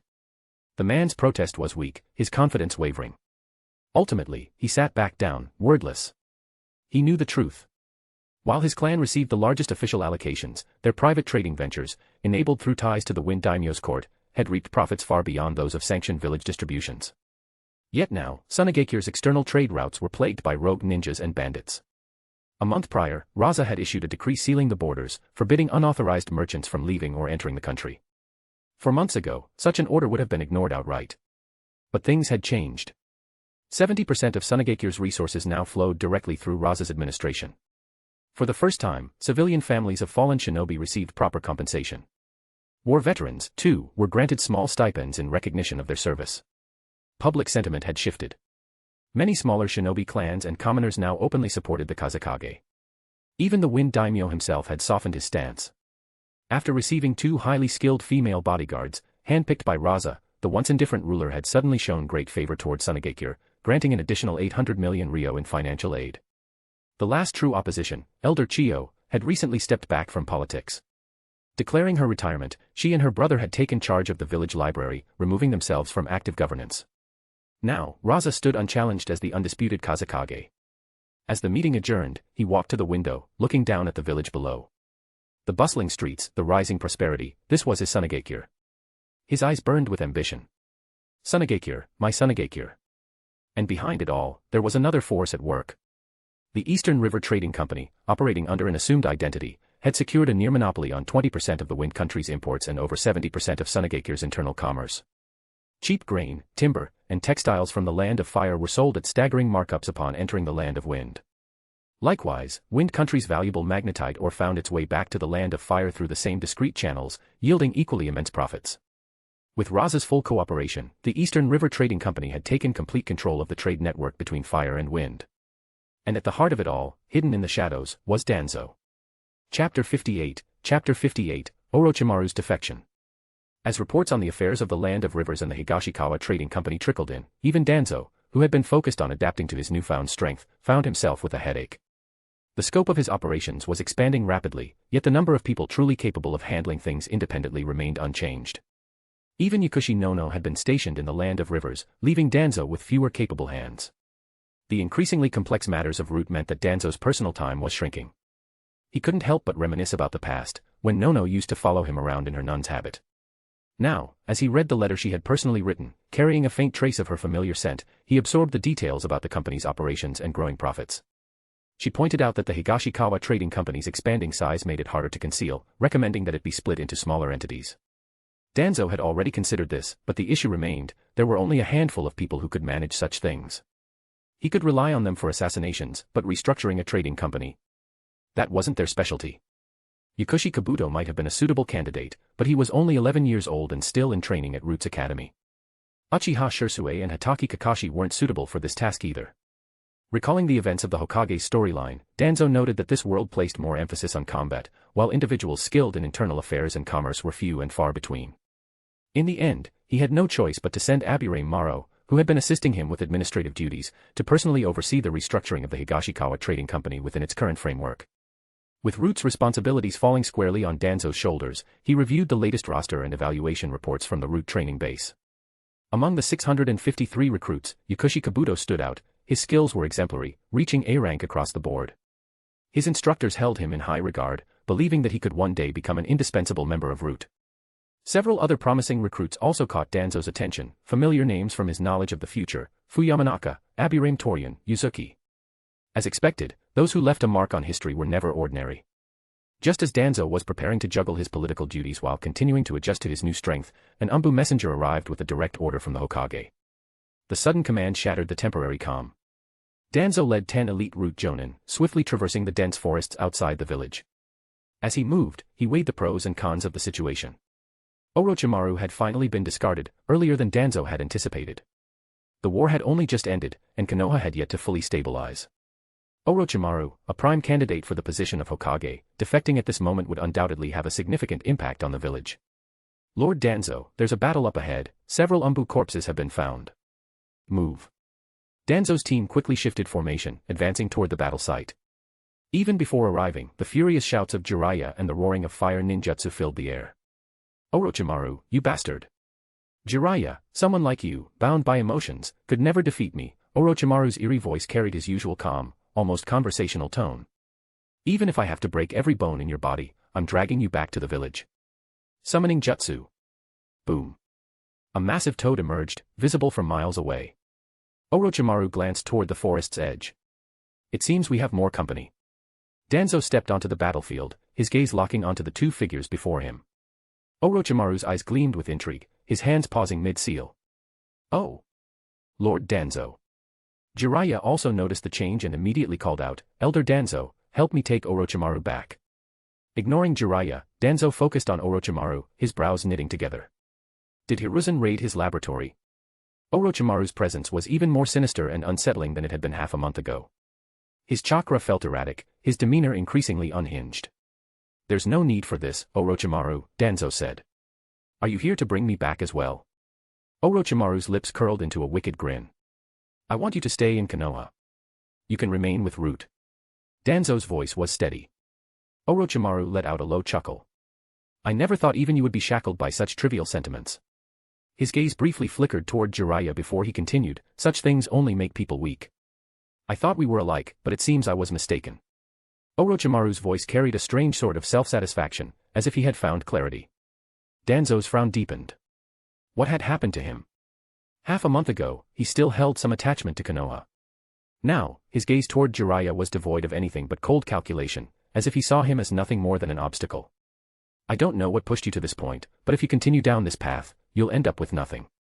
Danzo exhaled. It seems I'll have to make you see reason. Orochimaru's grin widened as he licked his lips. I've been waiting for this. His body twisted unnaturally, lunging toward Danzo like a serpent. Danzo blocked Jiraiya's attempt to intervene. Leave this to me. His vacuum blade clashed against Orochimaru's fangs. Hidden shadow snake hands. Danzo severed several snake heads, but a massive serpent burst from the ground to assist Orochimaru. The earth below was shredded into fine pieces, carving up everything in its path. Clang. Screech. Their blades clashed at dizzying speeds, their movements a blur even to the elite Root members watching from the shadows. Orochimaru's attacks came from bizarre angles, his tactics ever evolving. Danzo, however, found himself adapting swiftly, his mind and body forced to their limits. This was more exhilarating than any training session in Root. Snap. A severed arm fell to the ground. Both men retreated, eyes locked in cautious calculation. Orochimaru. Jiraiya's shocked voice rang out. But Orochimaru only laughed. Yes, this is it, this is exactly what I wanted. Then, in one grotesque motion, he shed his own skin, emerging whole once more. Even his severed arm was restored. Danzo grimaced. Come back to Root. You belong there. Jiraiya started to protest, but Orochimaru cut him off. Summoning Jutsu. Danzo cursed internally. Wind release, vacuum great sphere. Like a massive grinder, the technique shredded countless venomous snakes, but they kept coming. He's trying to escape. Wind release, vacuum wave. A near-invisible air current sliced through trees and serpents alike.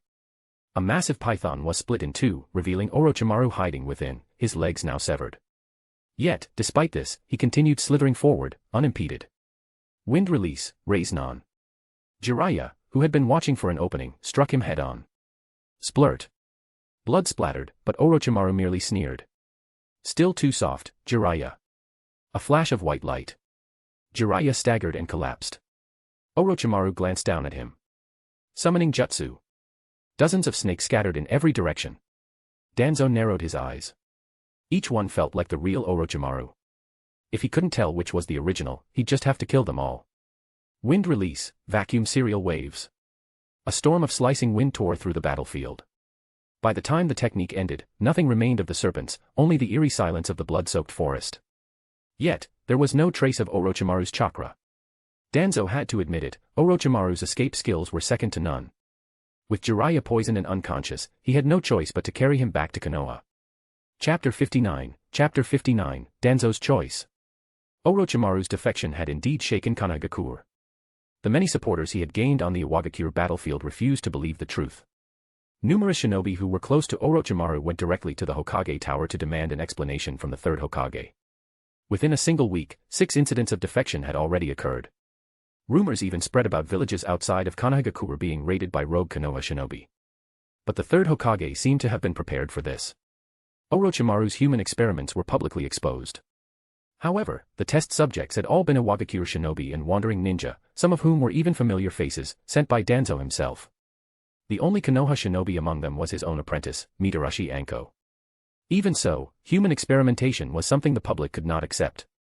Once the truth was revealed and doubts were silenced, many of Orochimaru's close associates faced repercussions. The higher-ups of Konoha officially declared Orochimaru a rogue ninja, labeling him an S-rank criminal and launching a manhunt. As the village buzzed with regret and disbelief over his defection, yet another shocking piece of news emerged from the Hokage Tower. Because of his inescapable responsibility in Orochimaru's defection, the third Hokage would be stepping down from his position in 1 month. This announcement quickly overshadowed the impact of Orochimaru's betrayal. Yet Danzo couldn't help but wonder, why had Orochimaru defected? To pursue his own truth. But hadn't he always been doing that? With Konoha as his foundation, he had every advantage. If he truly sought power and knowledge, then why had he even considered becoming Hokage in the first place? What had changed his mind? And what role had the third Hokage played in all of this? These questions remained unanswered. Perhaps one day, he would have the chance to ask Orochimaru himself. Unexpectedly, Root had been receiving a number of unexpected guests lately.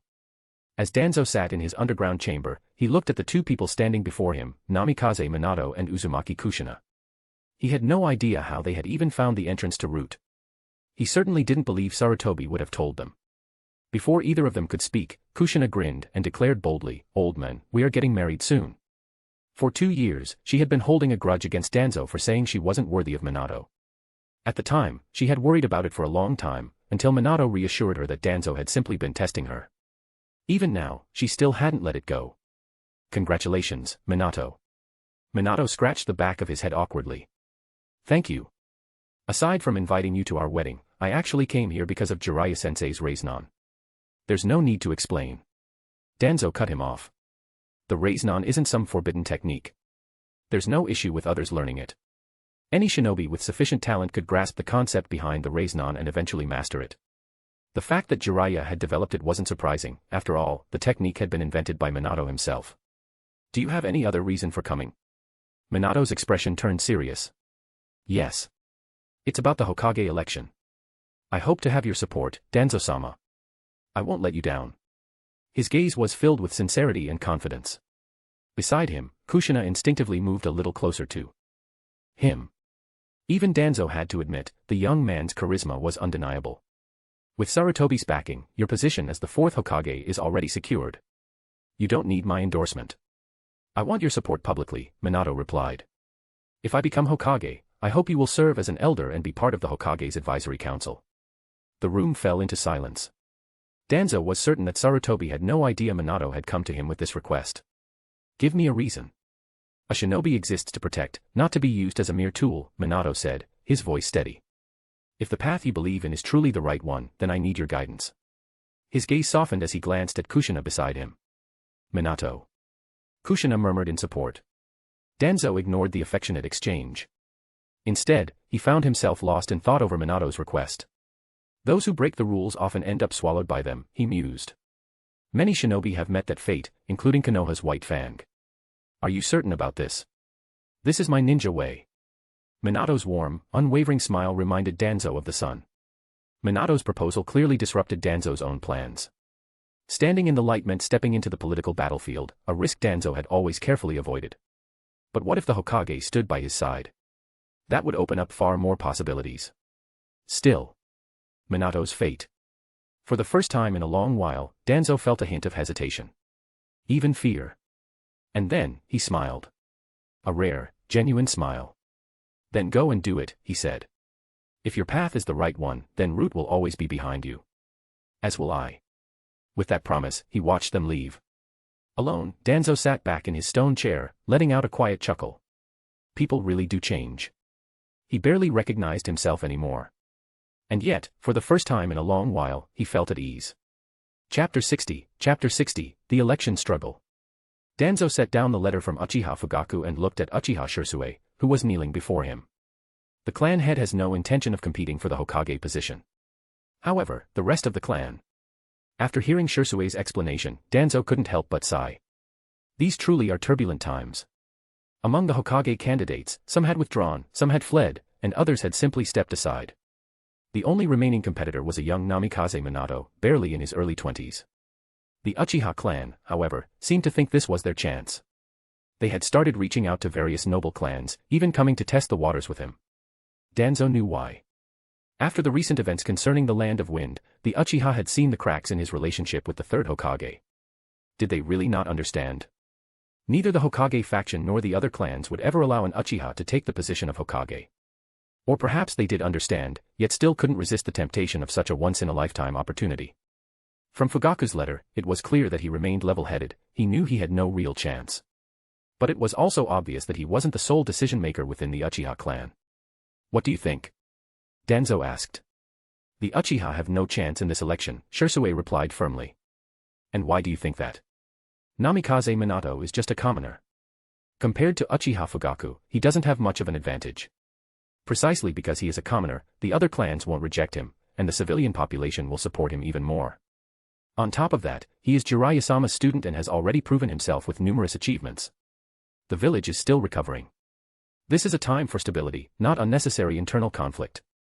He is the best choice right now. Danzo listened to Shisui's reasoning. As expected, a man who thought from the perspective of the village.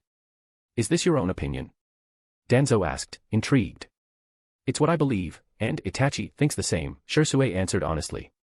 Danzo paused for a moment before continuing. And what benefit would Namikaze Minato becoming Hokage bring to the Uchiha? That. Shisui hesitated. He hadn't considered that question before. Danzo couldn't help but scoff internally, good thing he hadn't been born into the Uchiha clan. With a sigh, he looked at Shisui. In fact, this could be an opportunity for the Uchiha, Danzo said. Shisui's eyes widened in shock. You want the clan head to compete for Hokage?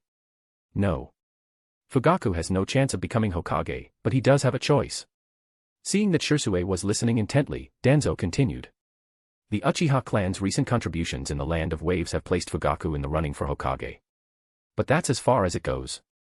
Rather than wasting those accomplishments trying to challenge Namikaze Minato, it would be wiser to support him instead. Doing so would earn the favor of the fourth Hokage and help shift the village's long-standing perception of the Uchiha. This could be used to strengthen the clan's foundation and ease the tension between the Uchiha and the village. This. Shisui murmured in surprise, processing Danzo's words. Go. Discuss this with Fugaku and Itachi. Figure out your next steps. Understood, Danzo-sama. As Shisui left, Danzo sat in deep thought. If this plan succeeded, how would it affect Namikaze Minato, the village, the Uchiha, and even Root? He also needed to consider just how much influence he had over Uchiha Itachi. It was clear that Itachi and Shisui shared a similar mindset. And through Shisui, Danzo had been subtly introducing him to the ideology of Root. But how much had actually taken root? Meanwhile, in the northwestern Fire Country, the Land of Rivers had undergone a dramatic transformation over the past 6 months. With a stable and flourishing trade network, it had absorbed much of the commerce from the western regions of the Land of Fire. Beyond the land routes, the northern ports of the Land of Rivers were packed with ships, both large and small. They carried food, timber, and textiles from the Land of Fire to the Land of Wind, then returned with minerals and ores. Amidst the bustling harbor, a rare merchant ship from the Land of Water slowly approached. The crew members, gazing at the thriving port, were visibly surprised. They didn't linger long at the harbor. After a 2-day journey, crossing the first mountain range, they arrived at the heart of the Land of Rivers. You don't have to worry. We'll take good care of them. They'll stay in the village just below. Also, tell your clan head, the Land of Rivers will always welcome you. Yakushi Nono personally received the visitors. I will relay the message, replied the escort, a trained shinobi who had clearly undergone proper ninja discipline. He spoke no unnecessary words. With their mission complete, they immediately led their team back to the Land of Water. All that remained were 6 orphan children, now formally integrated into the village at the mountain's base. All of this was the result of the growing chaos within the Land of Water. The situation had escalated to the point that even one of the great clans, the Hozuki clan, had lost faith in protecting its own people. And so, they had chosen to accept the Land of Rivers' offer of refuge. Chapter 61, The Fourth Hokage. The day of the Hokage election arrived, a rare and momentous occasion in Kanagakur. From early morning, families gathered outside the Hokage Tower, with even villagers from settlements beyond the village walls showing up to witness the historic event. A sea of people filled the streets, waiting anxiously for the final result. Ninja perched on balconies, rooftops, and tree branches, maintaining order as the crowd grew restless. On the rooftop of the Hokage Tower stood the most elite shinobi of the village. At the highest point were the third Hokage, the elders, and the 2 candidates, Uchiha Fugaku and Namikaze Minato. Below them were the clan heads and various representatives of the village's great families, as well as many of Kanagakuru's registered jonin. Chunin and Genin, however, had no voting rights in the Hokage election, a policy established at Konoha's founding. The most iconic example of this system was the fair competition between the first Hokage and Uchiha Madara. As for the second and third Hokage selections, opinions differed. Wherever there are leaves, fire burns. The shadow of the fire will illuminate the village and cause new leaves to sprout. The third Hokage's deep, nostalgic voice carried across the rooftop as he spoke of the will of fire, his eyes filled with distant memories. While some of the Jonin were visibly moved, most maintained expressionless faces. After concluding his speech, the third turned to Namikaze Minato with a gaze full of expectation. As the Hokage, I support. Wait, Lord Hokage, Uchiha Fugaku interrupted, stepping forward.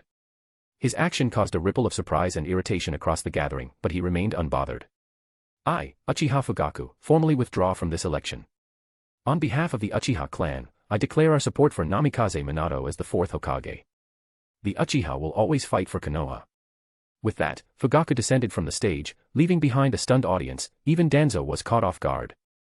The information that Shisui had provided to Danzo indicated that the Uchiha clan was firmly against Minato's candidacy. Danzo hadn't been surprised, most of the Uchiha were blinded by their obsession with clan pride. To him, arrogance and ignorance defined them.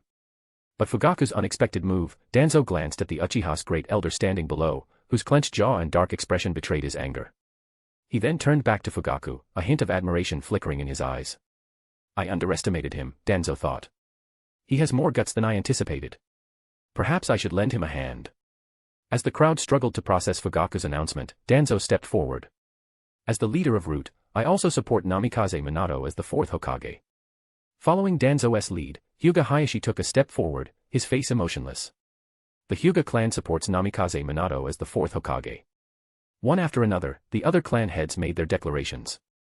The Akimichi clan supports Namikaze Minato as the fourth Hokage. The Abirame clan supports Namikaze Minato. The Yamanaka clan. The Nara clan. With even the only other candidate having stepped aside, Minato's election was inevitable. His support had reached nearly 100%. In front of the village's top shinobi and officials, Namikaze Minato was officially chosen as the fourth Hokage. His prestige within Konohagakure was about to reach its peak, ensuring that no one would take his decisions lightly as the newly appointed leader. Danzo turned to look at Sarutobi Hiruzen, who watched the scene below with a calm smile. But Danzo, who knew him well, could tell he wasn't as pleased as he seemed.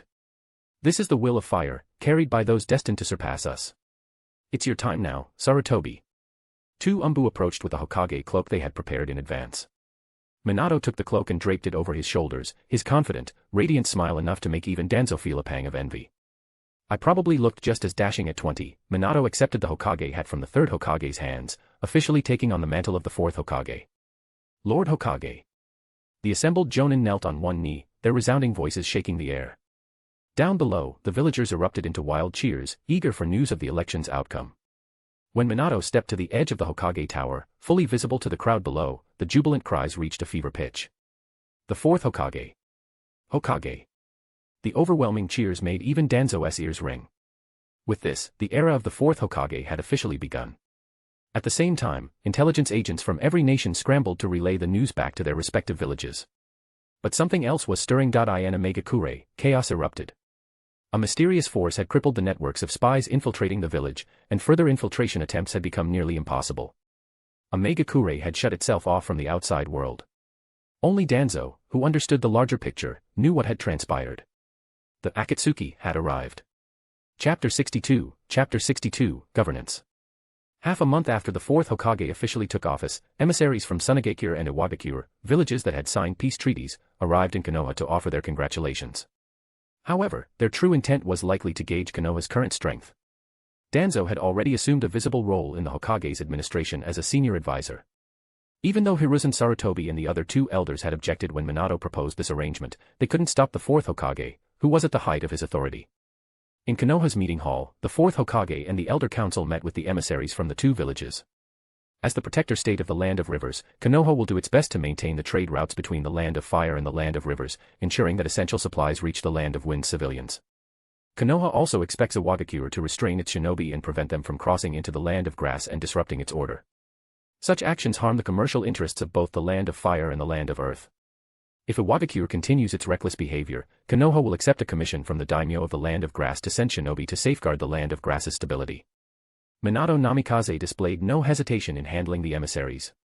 He offered friendship to the relatively weaker Tsunegakure but stood firm against Iwagakure's probing. Hiruzen Sarutobi, seated nearby, opened his mouth several times to intervene as Minato clashed with the Iwagakure emissary, but he ultimately stayed silent.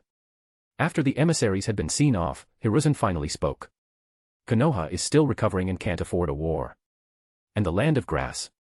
Seeing Minato's troubled expression, Danzo stepped in. Enough, Sarutobi. Minato is the Hokage now. He has his own judgment, and our role is to support him.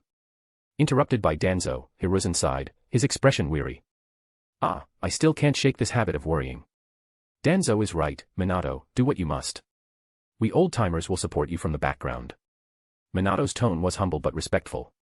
I'm still inexperienced with administration. I'll need guidance from you and the other elders. His attitude clearly pleased the elders, and they dropped the earlier discussion about the land of grass. After discussing Konoha's upcoming financial allocations and receiving satisfactory answers, the elders left the meeting room. However, Danzo was asked to stay behind under the pretext of discussing intelligence on the land of grass. Minato's eyes held a trace of fatigue as he watched them leave. The current Elder Council. Hamura Mitokado handled communication with the Fire Daimyo and financial allocations, acting as the bridge between Konoha and the Land of Fire. Koharu Udatane had many small clans under her influence and effectively represented them. Hiruzen Sarutobi, with control over the Sarutobi clan, the Ino-Shikacho alliance, and the ANBU, wielded the most influence of any single faction. And then there was Danzo, who commanded the entire root organization and maintained an intelligence network spanning the 5 great nations. Though Minato held significant public prestige as the 4th Hokage, he had few loyal forces of his own. Even the ANBU required Hiruzen's approval to be mobilized, making Minato's situation difficult. Are you feeling that the Elder Council has too much power? Danzo asked pointedly. Minato smiled. I'm still young and need the elders' help. Danzo saw through Minato's fatigue to his underlying confidence. He really is still the same little son. If you want to be a great Hokage and earn everyone's trust, it won't be easy, Danzo said. The Hokage guards like Genma Shiranui and Reido Namishi are strong, but they're not quite enough. I'll have Kakashi lead 5 squads under your command. If you don't mind Uchiha Shirsue's background, I can arrange for him to join your side as well. This will help build goodwill with the Uchiha and offer some support to Fugaku. His position has been difficult since he supported your nomination. The Uchiha are not without their uses. Elder Danzo. Minato was surprised by how thoroughly Danzo laid out the current challenges and weaknesses. Minato's decision to make Danzo a public figure had been partly out of acknowledgement for Root's merits and partly to use Danzo as a counterweight against the other elders. Yet Danzo's actions now strengthened the Hokage's authority, at the Elder Council's expense, including his own. I told you before, if your ninja way is just, I will stand behind you always, Danzo said sincerely. Minato's smile grew, but his eyes burned with determination. I won't let you down, Elder Danzo. Meanwhile, in the Uchiha district, Fugaku Uchiha sat with a lifeless expression. At a recent clan meeting, he had been publicly criticized by the Great Elder, greatly damaging his prestige. Some clansmen now viewed him as weak, and there were even whispers of selecting a new clan head. Father. Itachi stood by with concern but didn't know how to comfort him, despite understanding the situation. Seeing Itachi's worried expression, Fugaku forced a small smile. It's nothing, Itachi. Even if the clan doesn't understand us, we must still do what we believe is right. But his words felt more like self-consolation than reassurance. A figure appeared before them. Shirsue. Clan head, Danzo-sama asked me to inform you that I'll be assigned to the ANBU under the Hokage soon. Also, the Hokage has promised to return the Uchiha's original territory within the year. Excellent. Fugaku couldn't hide his excitement. Allowing Uchiha Shinobi to enter the ANBU and returning the original district were both significant gestures. Though the old territory was no longer large enough for the entire Uchiha clan, it remained a symbol of the Uchiha's pride. This made their recent retreat worth it many times over. Fugaku pondered how to maximize the benefits of this news. The recent events had made him more aware of how constrained he was as clan head. Chapter 63, Political Maneuvering. That night, Fugaku convened a family meeting, mandating the attendance of all jonin. He announced Shirsue's acceptance into the Umbu, and the Hokage's return of the clan's original station. He explained the rationale behind their political investment and the substantial return it had now yielded. The Uchiha clan would integrate into Konoha's upper ranks, paving the way for the clan's resurgence. Fugaku's speech was filled with confidence and passion, a stark contrast to his earlier humbling at the hands of the elder. With tangible benefits laid out, the clan members reaffirmed their support, except for the grim-faced elder. After the meeting, many senior clan members expressed high praise for Fugaku, believing his long-term vision would lead the Uchiha clan to greater heights. The clan's sentiment began to shift. Even though some elders were dissatisfied, they couldn't stop the growing admiration for Fugaku among the Uchiha. However, the political concessions granted by the fourth Hokage stirred backlash within Konoha's council. Danzo, the mastermind behind the maneuver, became a target for criticism. You realize how much effort Tobirama and I put into keeping the Uchiha in line. Hiruzen, the third Hokage, lashed out at Danzo in anger. You didn't even consult us on this, Danzo. Hamura Mitokado added his discontent. This is the Hokage's office, Sarutobi. Watch your words. The Uchiha are part of this village, our comrades, Danzo answered coolly. You're only exacerbating internal tensions, Hiruzen shot back icily. Or strengthening the village, Danzo returned the glare without flinching. The Uchiha were powerful assets, and the third Hokage and the previous administration had driven them into a corner, ultimately leading to their rebellion and annihilation. It had been a disastrous move for Konoha. As for the Uchiha threat theory, to Danzo, it was irrelevant now, considering they'd be facing extraterrestrial enemies in the future. The fourth Hokage, Namikaze Minato, rose from his seat and addressed the room. Integrating the Uchiha clan was my decision. If they ever pose a threat to the village, I will personally handle it. His resolute tone and sharp gaze ended the debate. It also marked the official end of his brief honeymoon period with the third Hokage. Whether it was bringing Danzo into the open, taking a hardline stance on Kusagakure, or handling the Uchiha, Minato made it clear he would not follow the path Hiruzen had laid out for him. Their differences in outlook and decision-making, especially with Danzo's support, were worlds apart. Konoha's major clans soon detected the growing political rift. Yet most chose to adopt a wait-and-see attitude. 5 days after the Uchiha clan meeting, Hokage Namikaze Minato paid the Uchiha clan a personal visit and appointed Shisui as an Umbu squad leader. He stayed for dinner with Fugaku before returning to the Hokage's office. This move demonstrated the village's respect for the Uchiha, filling them with pride and further solidifying Fugaku's authority. The next day, Fugaku reassigned 5 Jonin and 20 Chunin from the police force to handle Konoha's assigned missions. This action sparked interest among other clans. Umbu squad leader was a coveted position, reserved for the Hokage's most trusted confidants, granting access to classified decisions. And if one managed to step fully into the spotlight, there could be even greater opportunities ahead. Old man, what's the deal? Don't interrupt my creative flow, Jiraiya grumbled as he slouched into a seat at Hiruzen's residence. Ever since Tsunade and Orochimaru had left, Jiraiya had rarely appeared at Konoha's formal events. Yet he was a regular atop the bathhouse roof. Hiruzen looked troubled. Things have been happening in Konoha lately. Jiraiya, munching on snacks from the table, said casually, you're not Hokage anymore, so why worry? These are good. I'll take some home. I can't let Danzo run wild. I won't sit back and watch Konoha fall into ruin. Recent events had gone far beyond Hiruzen's expectations. Every incident tested his nerves. Jiraiya put down his snack and fell into deep thought. After a moment, he spoke earnestly. As Minato's teacher, I trust he'll handle things. Hiruzen sighed. Minato is an excellent Hokage. I wouldn't have backed him if I thought otherwise. But Danzo and the Uchiha are the real issue. I'm afraid Minato might be blindsided and make a mistake that leads to disaster. Jiraiya frowned. Old man, aren't you overthinking? The Uchiha are annoying, sure, but there's no need to be so wary of them. And Danzo isn't as bad as you think. Even Tsunade said he's changed a lot. Jiraiya, from a civilian background, had little patience for the Uchiha's arrogance. But on the battlefield, the Uchiha were fierce warriors who would fight to the death for their comrades and the village. As for Danzo, Jiraiya didn't know him well, but he trusted Tsunade's judgment. Finally, seeing the exhaustion and pleading in Hiruzen's eyes, Jiraiya sighed in resignation. Fine, I'll talk to Minato. But I'm not guaranteeing he'll listen.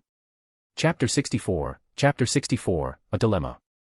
A month later, Jiraiya left Konohagakure, saying he was heading out for research. In truth, he found himself caught between the third Hokage and Namikaze Minato, which made him feel incredibly uncomfortable. Unable to convince either side, he accepted a secret mission proposed by Danzo to track down Orochimaru. When the third Hokage learned of Jiraiya's departure 2 days later, he was so furious that he didn't sleep that night. With the support of Danzo and the Uchiha clan, coupled with Minato's 100% approval rating, the Hokage's orders now flowed through the village smoothly. Even the third Hokage and the Elder Council were spending noticeably less time in the Hokage's office. These signs made it clear, Namikaze Minato wasn't just a powerhouse in terms of strength, he was also proving himself a capable Hokage in administrative matters. However, a new challenge had appeared, Konohagakure's finances. Although Konoha was wealthier than most villages, it had an equally large expenditure. Beyond the standard quotas allocated to the various clans and departments, there were new financial burdens. Minato had recently proposed increasing the number of civilian students admitted to the ninja academy, with a 20% reduction in tuition fees. He also calculated the compensation for those who died or were injured in the war. All these expenses indicated that, within 6 months, Konoha's expenditures would exceed its income. Additionally, the Uchiha clan's reinstatement to their old grounds would be another significant cost. Typically, the solution to such issues would be to either cut costs or seek more revenue. This could involve reducing the allocations to the various clans and departments, securing more external missions, or requesting additional funds from the daimyo. The first two options weren't feasible due to various constraints. Minato had already asked Koharu Udatane to travel to the Land of Fire and lobby the daimyo for more funding, particularly for war compensation. Koharu had agreed, but the daimyo ultimately refused. The reasons were self-evident. After several days of worry, Minato finally summoned Danzo and asked, "Danzo-sama, why isn't Root's budget listed in the financial allocations?" Danzo gave Minato a thoughtful glance and replied calmly, "The third Hokage believed Root had become too large and unwieldy, so he cut its funding. I simply found my own means." Minato's eyes lit up. "How did you resolve it, Danzo-sama?" "If internal funding is insufficient, you seek external means, capturing rogue shinobi for bounty or dabbling in small business ventures." Disappointment flashed in Minato's eyes. These methods were nothing more than drops in the bucket for the village's needs. What he didn't realize, however, was just how large Danzo's small ventures truly were. Danzo's tone then shifted slightly. "If you compromise with the third and reinstate the Uchiha's restrictions, he might help resolve this. Many of the large clans would grant him some leeway." Minato gave a wry smile. "Danzo-sama, let's not joke about that." Minato was well aware of the core issue: the Uchiha clan was only part of the conflict. The real problem was the fundamental difference between his and the third's political philosophies. The only way the third Hokage would offer support was if Minato became his puppet and governed Konoha according to the third's vision.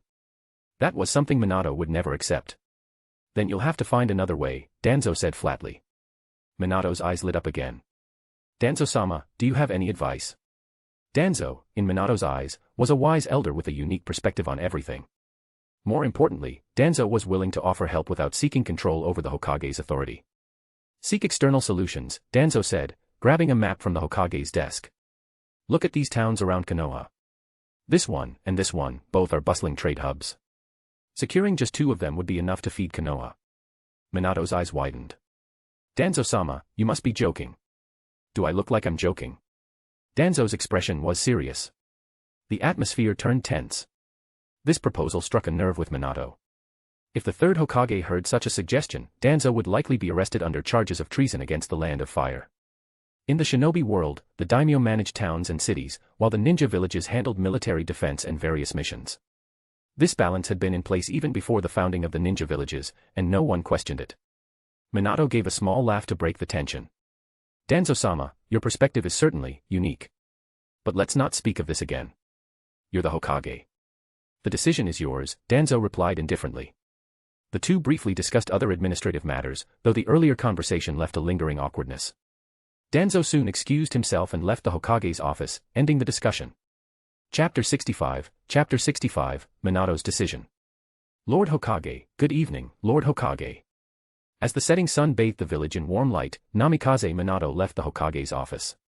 On the street, he was greeted with respect by merchants and villagers alike. He watched children playing and vendors shouting out their wares. It was only during moments like this that he could cast off the burdens of his political duties. He smiled and returned each greeting with warmth.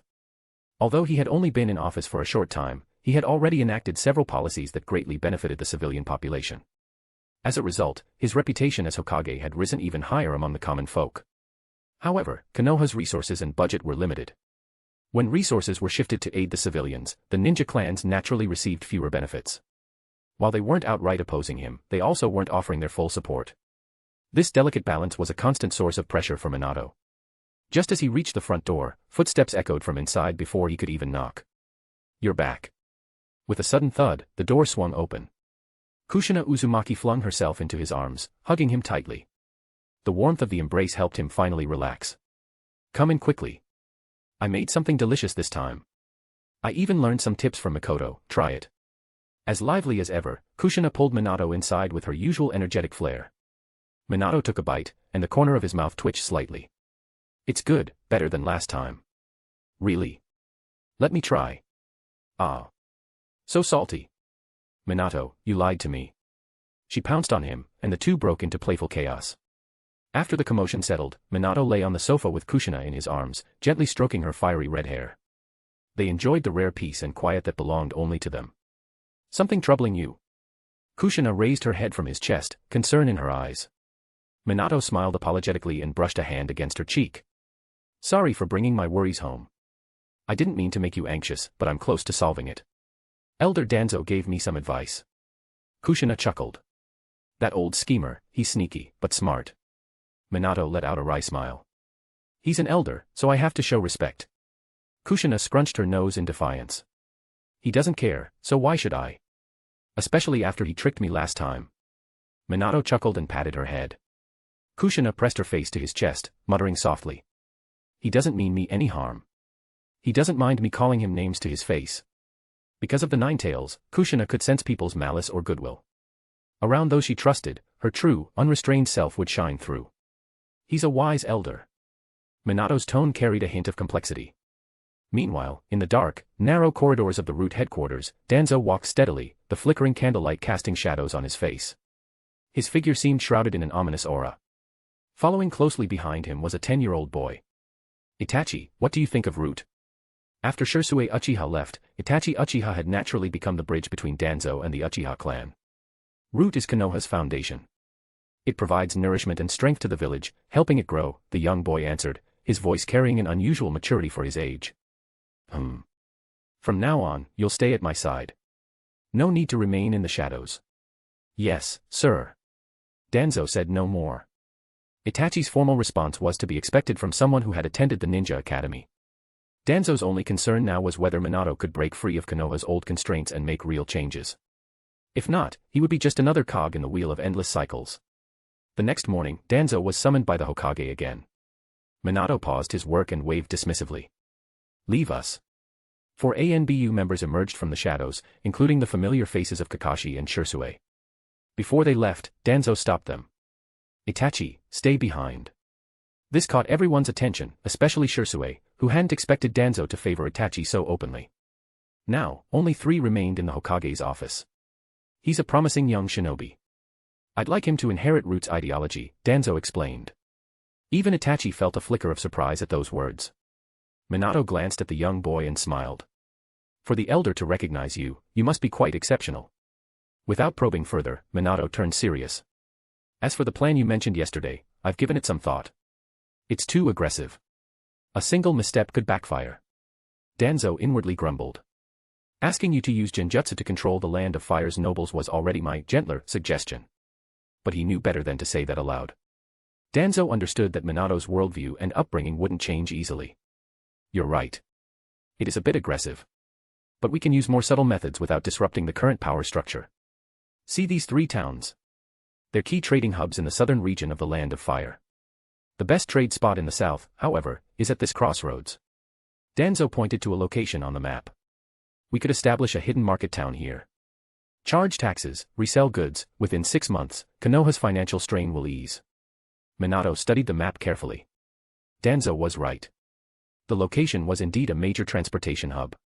If a market town was built there, it would generate significant revenue. However, the map also marked it as noble-owned land. That noble won't agree, Minato said, clearly troubled. Itachi, the report. Yes, sir. Itachi produced a scroll and handed it to Minato. The report detailed the noble's corruption and the suffering of the local villagers. Minato frowned as he read. All you need to do is make the decision. Leave the rest to me. The villagers will thank you for it. Danzo's calm voice carried an almost hypnotic allure, like the whisper of a devil. Chapter 66, 1.6 billion Ryo. Danzo realized that with each system reward, his soul seemed to undergo a qualitative transformation. His formidable will and mental strength subtly influenced those around him, especially after solidifying his chosen path. The feeling became even more pronounced. Danzo couldn't help but feel that the strengthening of his soul was the real reward, and the system's visible rewards were merely add-ons. However, the system's mission completion criteria frustrated him. Logically, Minato Namikaze and Kakashi should have acknowledged him highly, but for some reason, the system didn't recognize it. Tsunade, on the other hand, had gone from disliking him early on to inexplicably completing the mission later. If only the system would show me a clear progress bar with percentage data, Danzo thought. Now, he could only hope that Itachi would surprise him. Hundreds of kilometers south of Konoha, a territory in the Land of Fire had been raided by bandits. The civilians were mostly unharmed, but the nobleman had been killed, and the estate burned to the ground. The only survivor of the family was a young child, who soon inherited the land. He quickly rallied the surrounding villagers and built a new estate elsewhere. Over time, wooden houses were erected around the estate, and streets were mapped out. What started as a rest stop for passing merchants evolved into inns, restaurants, shops, and warehouses for rent. Eventually, a merchant guild established a foothold, and many shrewd merchants began purchasing properties and warehouses in advance. A town's patrol unit was also formed to maintain order and collect taxes. In just 3 months, no one suspected a thing, until Minato Namikaze received the town's first income from land and shop sales, 1.6 billion ryo. It's only the beginning. The profits will only grow from here, Danzo said calmly as Minato stood in stunned silence. This is ridiculously profitable, Minato stammered after a long pause. The intelligence Kakashi had sent back indicated that this was only the revenue from 2/5 of the shops. Future earnings from warehouse taxes and hospitality businesses would be substantial. Minato's worries from the past few months were effortlessly resolved. He had expected to wait half a year before seeing returns, but in just 3 months, the profits had far exceeded his expectations. With money in hand, he could gradually implement the policies he had envisioned. Danzo looked at Minato, who still hadn't recovered from his shock, and sighed inwardly.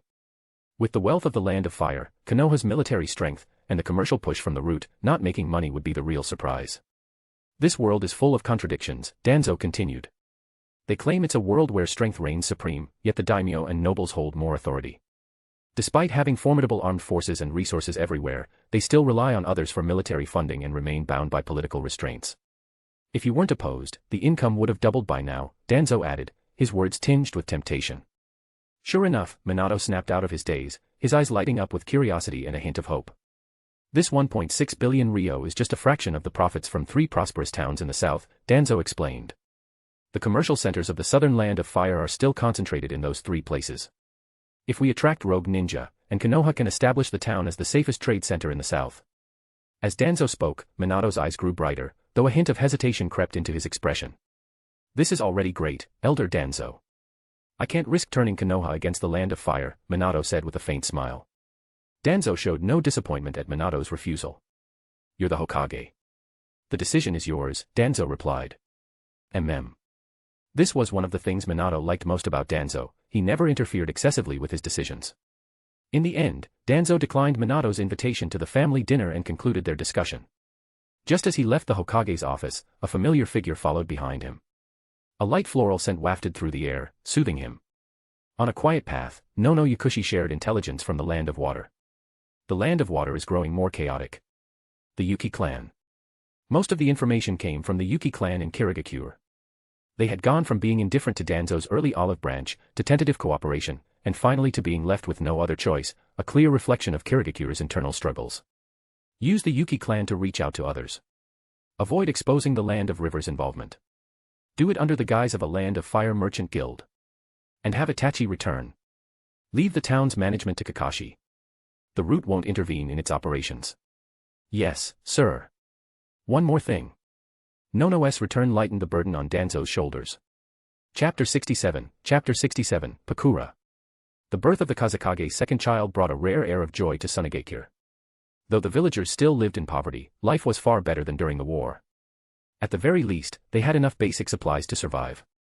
The Kazekage occasionally distributed extra rations or necessities, like the gifts the villagers received to celebrate the birth of his second child. Compared to other villages, Sunagakure didn't have many powerful clans or those with Keki-Igenkai, giving civilian shinobi significant influence.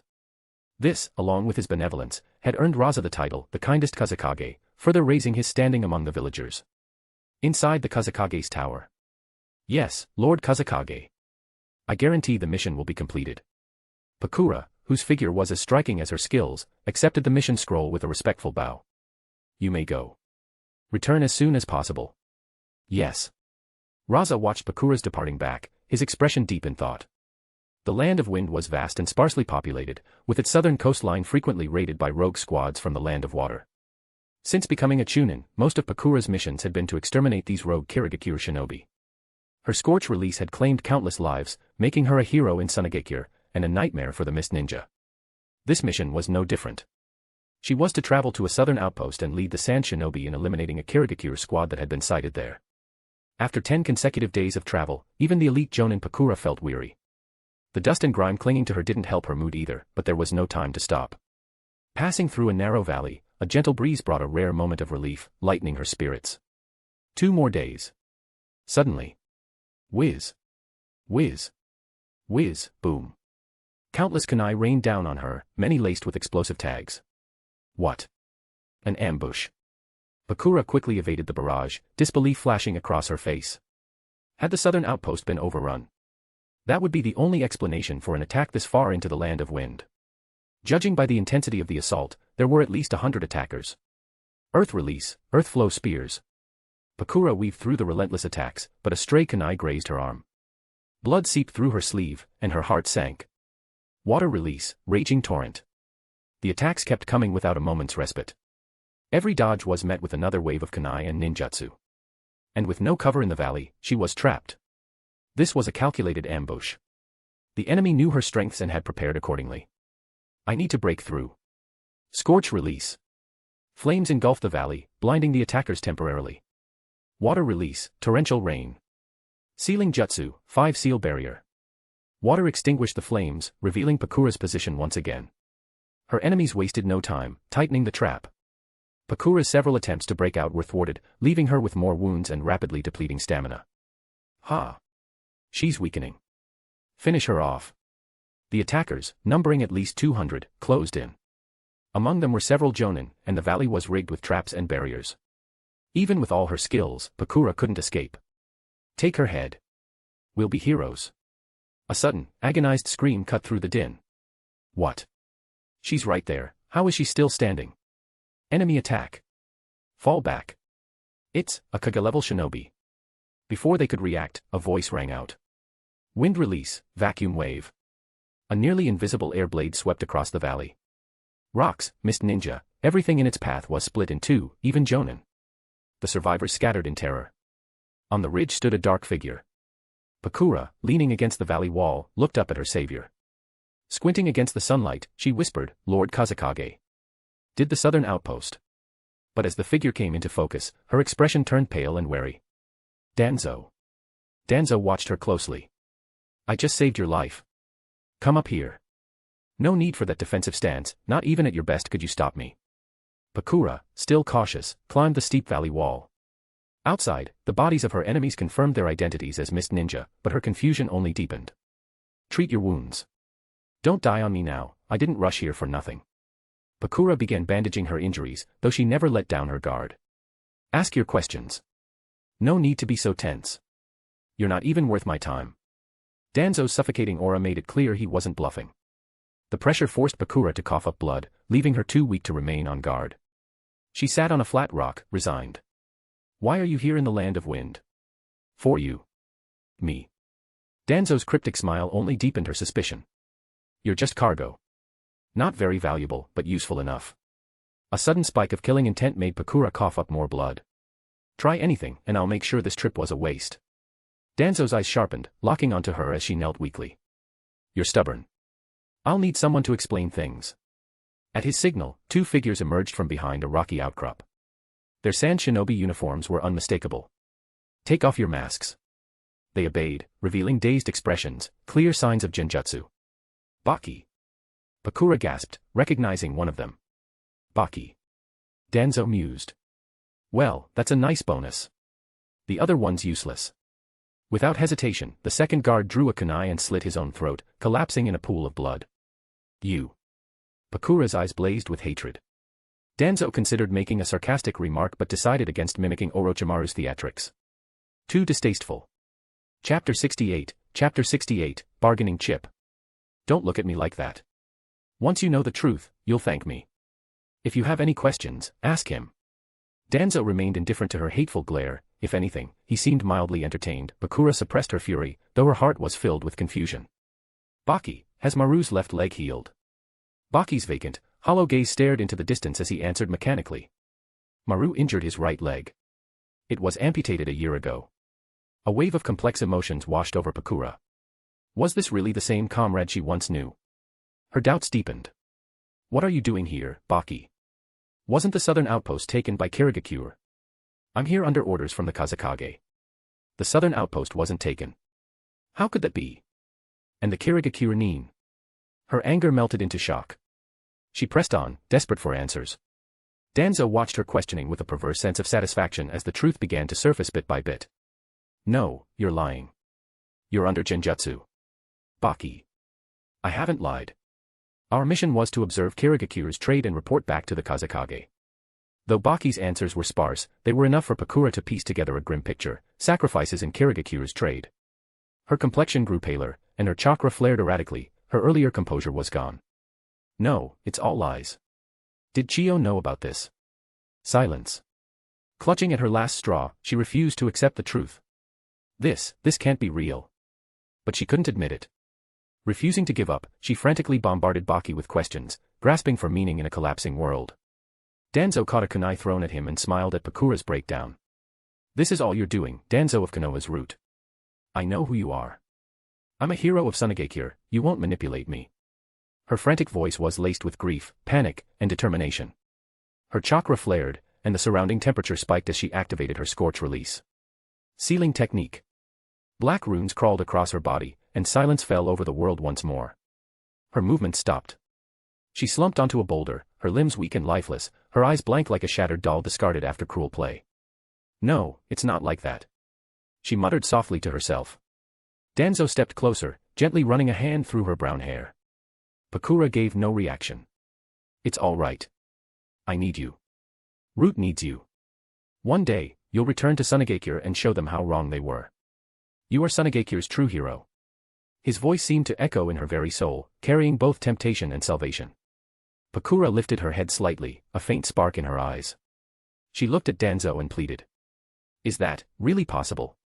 Of course. Sleep now.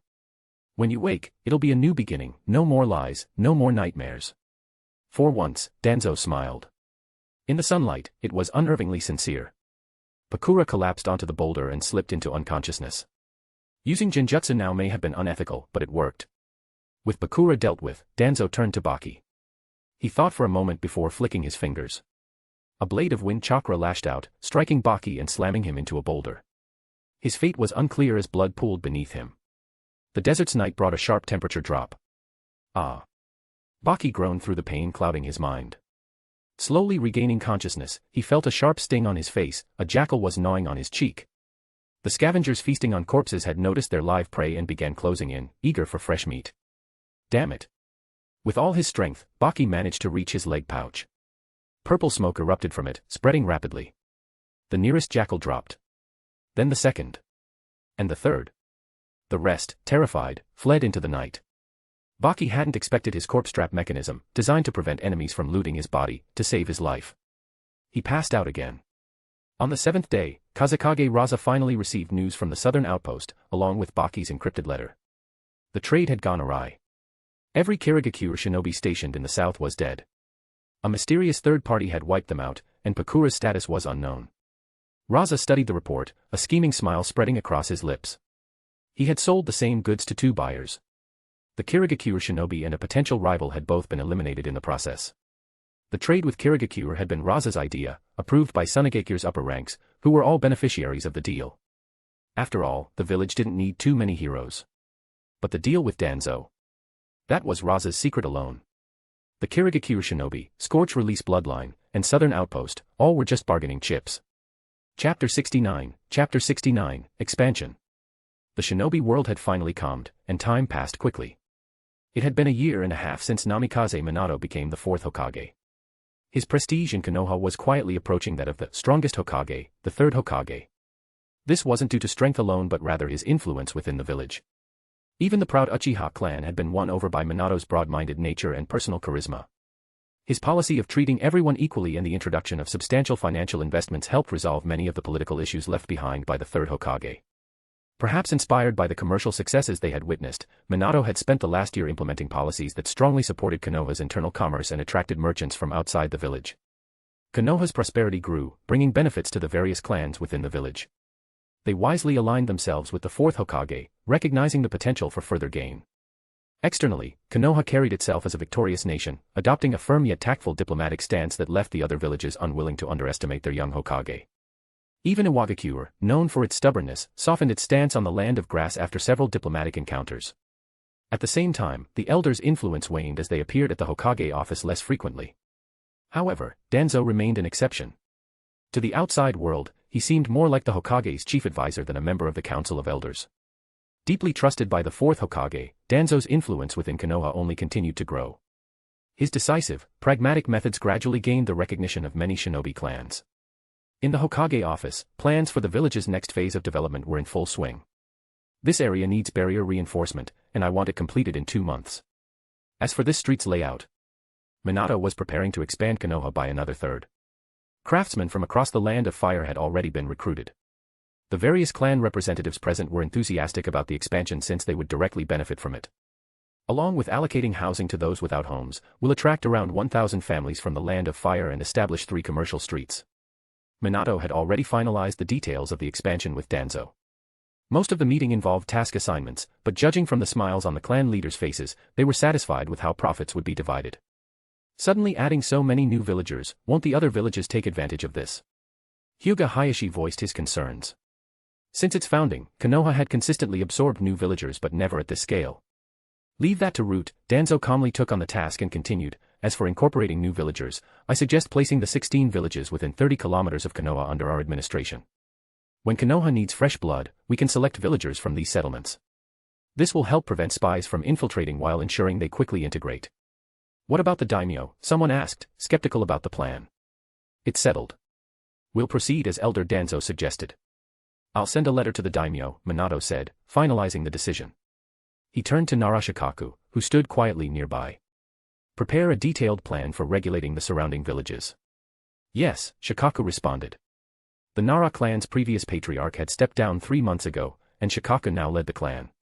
Being old friends with Minato, Shikaku, along with Yamanaka Inoichi and Akimichi Choza, had naturally aligned themselves with the fourth Hokage. Minato, in turn, demonstrated his trust and inclusiveness. If anyone was destined to become a key figure in Konoha's future, Nara Shikaku was one of the top candidates. As Minato's personal secretary, Shikaku had become involved in nearly every village matter within just 3 months. His contributions further enhanced Minato's reputation among the clans. Even Danzo couldn't deny that Namikaze Minato had grown into a remarkably capable politician, far surpassing the third Hokage in his vision for Konoha's future. Under Danzo's influence, social mobility was also gradually improving. When the meeting finally ended, everyone left with satisfied expressions. Once only Danzo remained, Minato's usual smile returned, though his exhaustion was evident. You should head home and rest soon, or Kushina will come looking for you, Danzo commented. Would you like to join us for dinner? Minato offered. No, I still have matters to handle. Danzo declined for what felt like the 100th time. He wasn't about to take the risk of trying Kushina's cooking with her fiery personality. Keep an eye on Shirakawa town. Sarutobi seems to have sent people to investigate, Danzo added. Despite the apparent peace, hidden conflicts had not ceased over the past year. Understood. I'll be careful. Minato wasn't too worried. He had a clear sense of priorities. Shirakawa town was Konoha's financial lifeline. More than half of the village's policy funding now came from there. Anyone who dared touch it was an enemy of Konoha.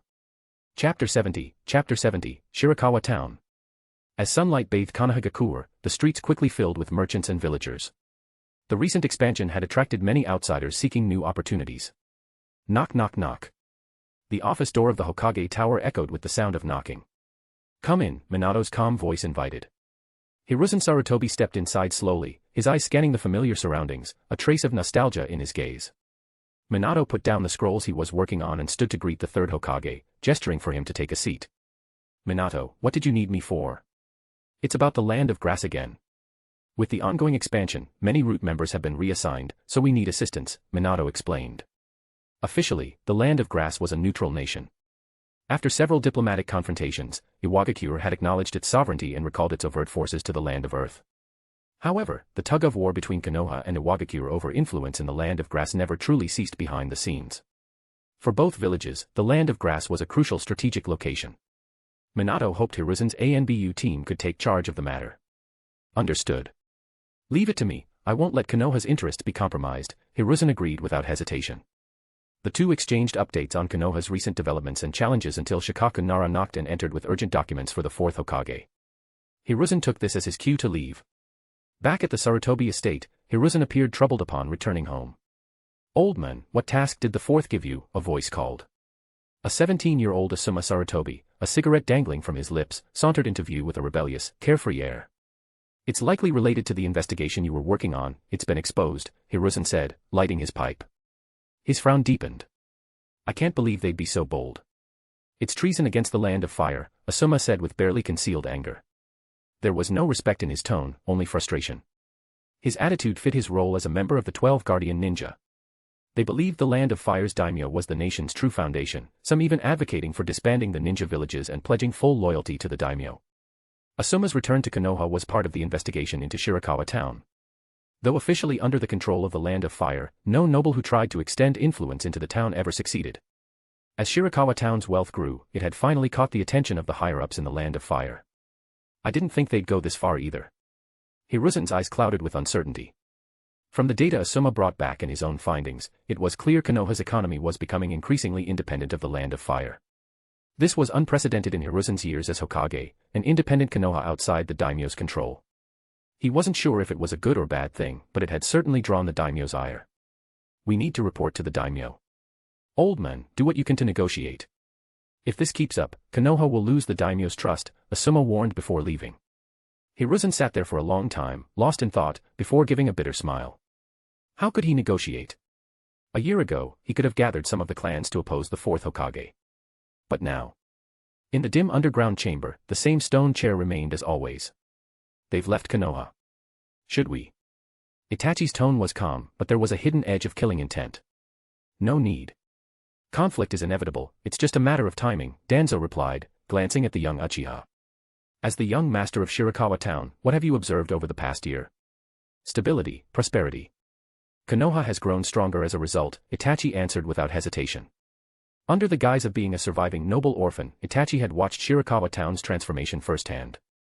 He had seen its people evolve from numb and hopeless to respectful and proud. The wealth Shirakawa Town generated had also benefited Konoha.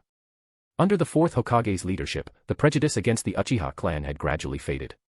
The clan had begun to integrate into the village through various missions and responsibilities. Everything was moving in a positive direction. Itachi felt satisfied, this was the dream he and Shisui had shared. But not everyone shares that view. Some still want to see commoners reduced to living in broken huts, and shinobi leashed like animals to be toyed with, Danzo said darkly, eyeing Itachi's small frame. "Grow stronger quickly, Itachi. The clan, the village, the nation, the entire shinobi world, they won't be your chains. Your eyes will see beyond them all."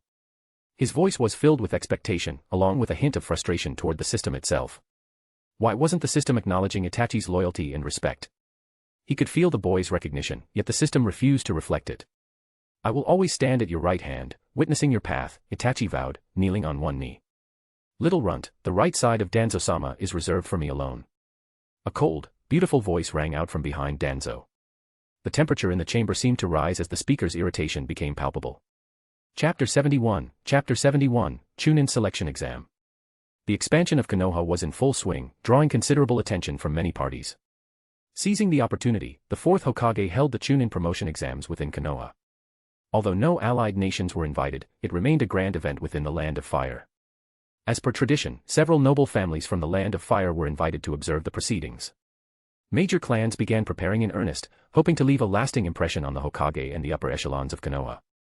For civilian shinobi, this was an excellent chance to rise through the ranks. Anyone promoted to Chunin during these exams would be rewarded with the opportunity to learn a B-rank jutsu. This was an enormous temptation. After all, a typical Chunin would need to complete either one A-rank mission or 10 B-rank missions to earn a B-rank jutsu. The risks involved in meeting those conditions were obvious. Some of Konoha's smaller clans might only possess 2 or 3 B-rank jutsu for their entire family. Even with just a few techniques like that, they could easily outshine most civilian shinobi. Over 1,600 genin signed up for the exams this time, many of whom had fought in the Third Great Ninja War and already had Chunin-level skills. The early selection rounds wrapped up quickly, and for the final stage, even Danzo received an invitation from the Hokage. The arena resembled a massive Roman Colosseum, with the best viewing areas reserved for the heads of Konoha's clans. Notable figures like Hiruzen Sarutobi, Fugaku Uchiha, and Hayashi Hyuga were all in attendance. This year's candidates are quite impressive. I wonder who'll come out on top.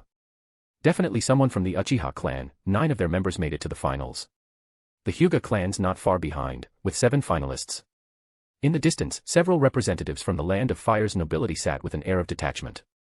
Their refined mannerisms stood in stark contrast to the shinobi around them, and they used fans to shield their faces, their eyes hinting at disdain. Danzo, however, was well aware that several of their guards had vanished upon entering Konoha. He cast a quick glance at Hiruzen Sarutobi, who sat nearby, before turning his gaze back to the matches below. A civilian shinobi was battling a member of the Akimichi clan, and both displayed impressive skill. With a bit more training, the civilian shinobi could potentially become a vital pillar of Konoha. Thanks to substantial economic support, Konoha's military strength had rebounded rapidly, nearly reaching pre-war levels. Over the past year, 68 new jonin had been appointed, half personally promoted by Minato Namikaze, with the rest coming from Konoha's prominent clans. The Chunin selection exams were designed to further bolster Konoha's core forces. According to Minato's plan, the goal was to promote 100 elite Chunin and 400 standard Chunin. Compared to Kimogakure and Iwagakure, Konoha's recovery speed was unparalleled. The new policies, combined with village expansion and these exams, showcased Konoha's strength and resilience to the world. No other village could match Konoha's deep foundation or its rapid recovery capabilities. Whenever a clan member took the stage, Minato would chat warmly with their clan head about the participant's age, jutsu mastery, and even minor life details.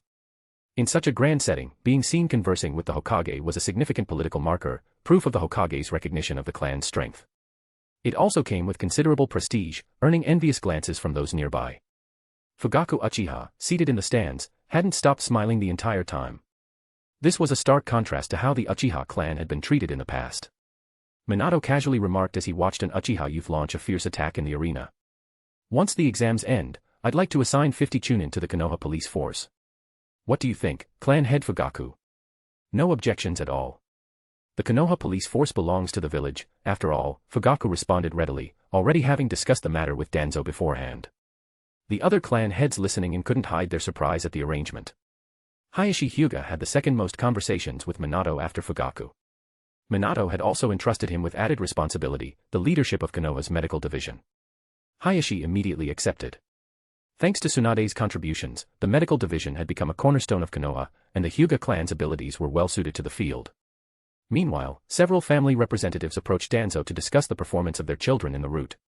Some even requested opportunities for additional training. For the genin below, this was a once-in-a-lifetime chance to make a name for themselves. For the clan heads and upper leadership, it was a political banquet. The exams lasted 3 days, during which the atmosphere among Konoha's leaders remained unusually harmonious. In the end, an Uchiha member claimed the championship. Even Danzo had to admit that, at the same rank, Uchiha shinobi were exceptionally tough. The exams concluded perfectly, leaving everyone satisfied. The only ones who might have been displeased were the elders. All 3 of them had sat through the entire event without anyone bothering to speak to them. Even Hiruzen Sarutobi couldn't help but feel a pang of bitter nostalgia at how times had changed. Chapter 72, The 12 Guardian Ninja of the Land of Fire. Even late at night, Shirakawa town remained brightly lit. The 2 main streets near the center were adorned with colorful lanterns, and faint sounds of women's laughter floated through the air. The area was filled with inns, taverns, and dancing girls who entertained late-night revelers. On the outskirts of the town, large warehouses bustled with activity. Despite the hour, workers were still unloading and loading goods. Carriages rolled steadily along the north-south road, giving no indication that it was already deep into the night. Occasionally, the clanking of armor echoed as patrols, clad in samurai armor and armed with katanas, made their rounds through the streets. In the nearby forest, several figures perched silently on a large tree, watching the town. It's about time. Destroy as many buildings as possible. Understood. Got it.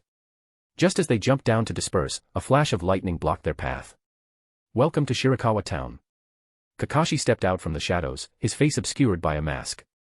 Leave one alive. End this quickly, Itachi commanded from the tree above, his voice calm and cold.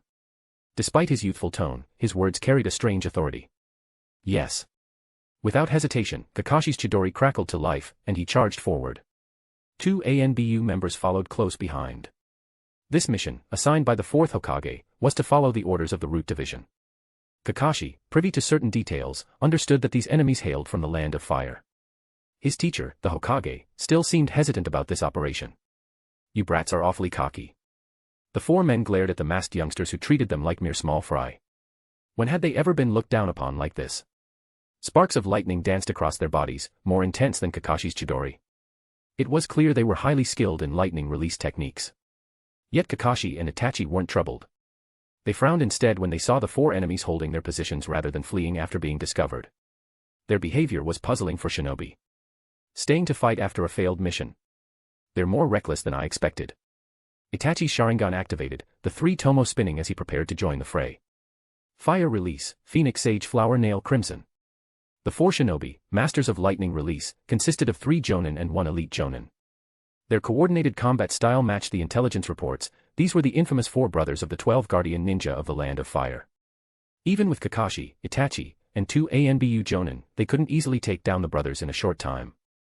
Clang, clang, clang. Lightning style, Hell Pillar. One of the brothers, repelling Itachi's attack, suddenly shouted, "Something's wrong, boss. We should retreat." Only realizing that now. Seems your cushy life in the Land of Fire has made you forget the rules of being a shinobi. The battle came to a temporary halt. Kakashi and the others pulled back to a safer distance. More masked Konoha shinobi had quietly surrounded the area, with even more arriving by the second. At Root's headquarters, the dark room was filled with the suffocating heat and the lingering, nauseating stench of burning flesh. Snap. The rat has been captured. Pakura tossed a charred corpse onto the ground with a smug look, brushing her hair aside in satisfaction. Danzo gave her a silent, exasperated glance. Not bad. But it's hard to tell which member of the 12 this one was. The corpse had been dehydrated to the point of mummification, its identity only identifiable by the faint fire symbol on its tattered uniform. The shriveled remains looked grotesque in the dim light, though Pakura seemed entirely unaffected. Danzo's praise made Pakura squint with pleasure as she slowly moved behind him, radiating a childlike joy that even Danzo could sense. Looking at the neglected body, Danzo sighed bitterly. The 12 guardian ninja clumsy actions had disappointed him. What were they even trying to accomplish? Was the infiltrator here to assassinate him or gather intelligence? And Asuma of all people, part of this brain-dead organization. Danzo glanced at the corpse again, noting the scent of burnt flesh still hanging in the air. Pakura, take care of the body. Ah, yes. As sealing bandages coiled around the corpse, Danzo's gaze followed Pakura's graceful movements. He couldn't help but wonder if the trauma of being abandoned by Tsunegakure had affected her more than expected. The subtle influence of the Sharingan couldn't account for such drastic changes. Her personality shift was drastic, as if she'd become someone else. She now clung to him with uncharacteristic dependence. At first, Danzo found this useful, but it had grown tiresome over time. Pakura's combat prowess and talent were top tier, he'd rate her 9 out of 10. With her Kekkei Genkai, she was already at Kage-level strength, something Danzo was highly satisfied with. But outside of combat, she had no social skills, couldn't read people, and was incapable of independent leadership. Worse, she was fiercely possessive over what she considered hers. En route, wear your mask. Pakura. Danzo sighed with resignation. Yakushi Nono doesn't wear hers. Why should I? Pakura shot back defiantly. Chapter 73, The Third Hokage's Return. Lord Third, this is a confidential letter from the daimyo. He hopes you will continue as Hokage to maintain the peace of the Land of Fire. A few uninvited guests had appeared in the Third Hokage's courtyard, including Mitokato Hamura. Among them, Hamura knelt respectfully, holding out the sealed letter with both hands. In truth, the daimyo had handed this letter to Hamura in secret before they even left the Land of Fire. To Hamura, this was an opportunity, a way to weaken Konoha through his own methods and gradually position the daimyo as the true and only ruler of the Land of Fire. The idea had been beautiful, but reality was cruel. After just 2 small operations, they had already lost 5 of the 12 guardian ninja. This forced Hamura to face the truth. No matter how renowned they were throughout the Land of Fire, the 12 guardian ninja were nothing compared to Konoha's immense strength. Hiruzen Sarutobi looked at the letter, a glint of desire flashing through his eyes. In the end, he turned away and puffed on his pipe without responding. He knew all too well the consequences of accepting that letter. Lord Third, the actions of the 4th Hokage have severely harmed the Land of Fire's interests. If this continues, civil unrest is inevitable. Though Hamura believed that the very existence of the Hokage undermined the Land of Fire's authority, he had no choice but to push the Third forward. That's right, Sarutobi, Hamura added. Namikaze Minato and Danzo have gone too far. They refuse to listen to reason. If this continues, they'll drive Konoha to ruin. That's not what the first Hokage dreamed of. Hamura, well versed in Hiruzen's temperament, was the perfect persuader. In truth, the ones who wanted Hiruzen to resume the Hokage role the most were none other than the two village elders. With Minato firmly in control, the elders' council had become a nightmare. Their influence had gone from near absolute to almost non-existent. In just 1 year, it was as if they had fallen from paradise into hell. Seeing the third Hokage's furrowed brow in hesitation, Hamura pressed on. I have already sent a secret appeal to the daimyo. If Konoha's instability continues, they'll impose economic sanctions and back a new shinobi village. These words visibly changed Hiruzen's expression, and even Hamura looked momentarily stunned. Asuma. Hiruzen frowned and glanced at his son with a questioning look. All eyes turned to Sarutobi Asuma. He hesitated for a moment before gritting his teeth and speaking. It's true. A heavy silence fell over the scene. I will convene a meeting with Konoha's major clans to discuss this matter. Hiruzen stood and took the letter. His once slightly stooped figure straightened, and his aura became sharper. You will all stay here. Do not go anywhere without my permission. It was clear that Hiruzen had not been blind to their recent actions. Hamura, fetch Koharu. Meet me in the study, the third said gravely before leaving the courtyard. Yes, Lord Hokage. When only the remaining members of the 12 Guardian Ninja were left in the courtyard, Asuma approached Hamura with a hint of frustration. Why did you lie? Asuma asked, displeased. What unsettled him even more was that he had backed up the lie without thinking. Everything is for the land of fire, Hamura replied, giving Asuma a sideways glance filled with hidden disdain. Whether it was Asuma's abilities or his identity, both made Hamura deeply uncomfortable. If not for the daimyo's orders, Hamura would never have allowed Asuma to join the 12 Guardian Ninja. In just 3 days, the third Hokage sprang into action, personally visiting the elders of the Akimichi, Nara, and Yamanaka clans. He also secretly met with the Hyuga clan's head elder. The elders' council, meanwhile, became highly active. None of this escaped Minato's notice. However, Hiruzen's status made things difficult. Danzo, ever eager to act, took it upon himself to contact the village's major clans. As a result, Hiruzen Sarutobi found his efforts increasingly blocked. Even those he had already contacted began avoiding the elders' council. At the stone bridge leading to the root headquarters, the third Hokage had been invited for a meeting. At the opposite end of the bridge, Danzo had been waiting for some time. Beneath the bridge was a deep abyss, the howling wind from below sending chills up one's spine. Danzo. Hiruzen's voice was heavy with anger and frustration. As elders, it's our duty to help the younger generation avoid unnecessary trouble, Danzo replied, his voice echoing through the canyon. You're dividing the land of fire, Hiruzen accused, unable to believe that Danzo alone could make his return so difficult without the fourth even getting involved. And your actions are dividing Konoha, Danzo shot back, shaking his head as if there was no point in further discussion. I'm doing this for Konoha. My apologies, then. So am I. Danzo slowly removed his cloak, revealing his battle attire. Are you planning to kill me, Danzo? The third Hokage's aura intensified, his gaze icy and sharp. I used to think you were just weak. But I was wrong. You're not just weak, you're a fool. Danzo had abandoned all hope for a peaceful resolution. The continued growth of Konoha would inevitably put it at odds with the land of fire, a fact even Minato had come to accept. You've strayed from the will of fire. Your ambition has betrayed the first Hokage's dreams, Hiruzen declared. He had no intention of surrendering. The battle attire beneath his cloak made that clear. The will of fire. Just a pathetic excuse for your failures. Chapter 74, Clash with Hiruzen Sarutobi. Summoning Jutsu. What's going on, Sarutobi? Where's the enemy? The aged Monkey King appeared by the third Hokage's side. His once pristine white fur now showed signs of age, but he still exuded a powerful presence. Unlike humans, the older a summoning beast, the stronger it typically is. It's Danzo. No time for questions, transform. Understood. Poof. Hiruzen gripped his staff, forming a one-handed seal as he charged at Danzo. Fire style, Dragon Flame Bomb. I've been itching to test my strength against the so-called strongest Hokage. Danzo dodged the incoming fire with ease, sticking to the side of the narrow, rectangular bridge like a gecko. His tone was laced with sarcasm. Hiruzen, now fully in battle mode, didn't so much as flinch at Danzo's taunts. Clang, clang, clang. Clash. The bridge's smooth, flat surfaces on all four sides made it an ideal battleground. After a brief exchange, Hiruzen pulled back, noting the cracks in his kunai. Even with Danzo's vacuum blade chakra-infused strikes, it was impressive he could fracture the weapon. Hiruzen, now hanging upside down beneath the bridge, plunged his staff into the stone and swiftly formed hand seals. Fire style, Great Fireball Jutsu. Wind release, pressure damage. The interval between the two techniques was less than a second. Wind pressure enveloped the fireball, propelling it towards Danzo at an accelerated pace. As the flaming sphere hurtled forward, it expanded violently, its orange-red flames swirling around the bridge like a fiery vortex. The flames sealed off all sides of the bridge as they rushed toward Danzo. Wind style, great breakthrough. Danzo unleashed a powerful gust downward into the gorge, creating a massive suction force. The incoming firestorm was sucked into the abyss below, swirling as if devoured by a monstrous, unseen entity. Humph. The light around them began to fade, and darkness crept in from all directions, swallowing Danzo in its embrace. Bringer of Darkness technique. As expected of a jutsu designed by the second Hokage to counter the Sharingan. Dodging a sudden strike from behind, Danzo retaliated with a swift slash of his vacuum blade. Danzo had never feared close combat, especially after receiving Tsunade's approval and mastering Yang release enhancements. Clang, clang.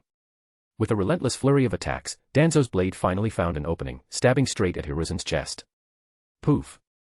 Hiruzen's body dispersed into smoke. Knew it.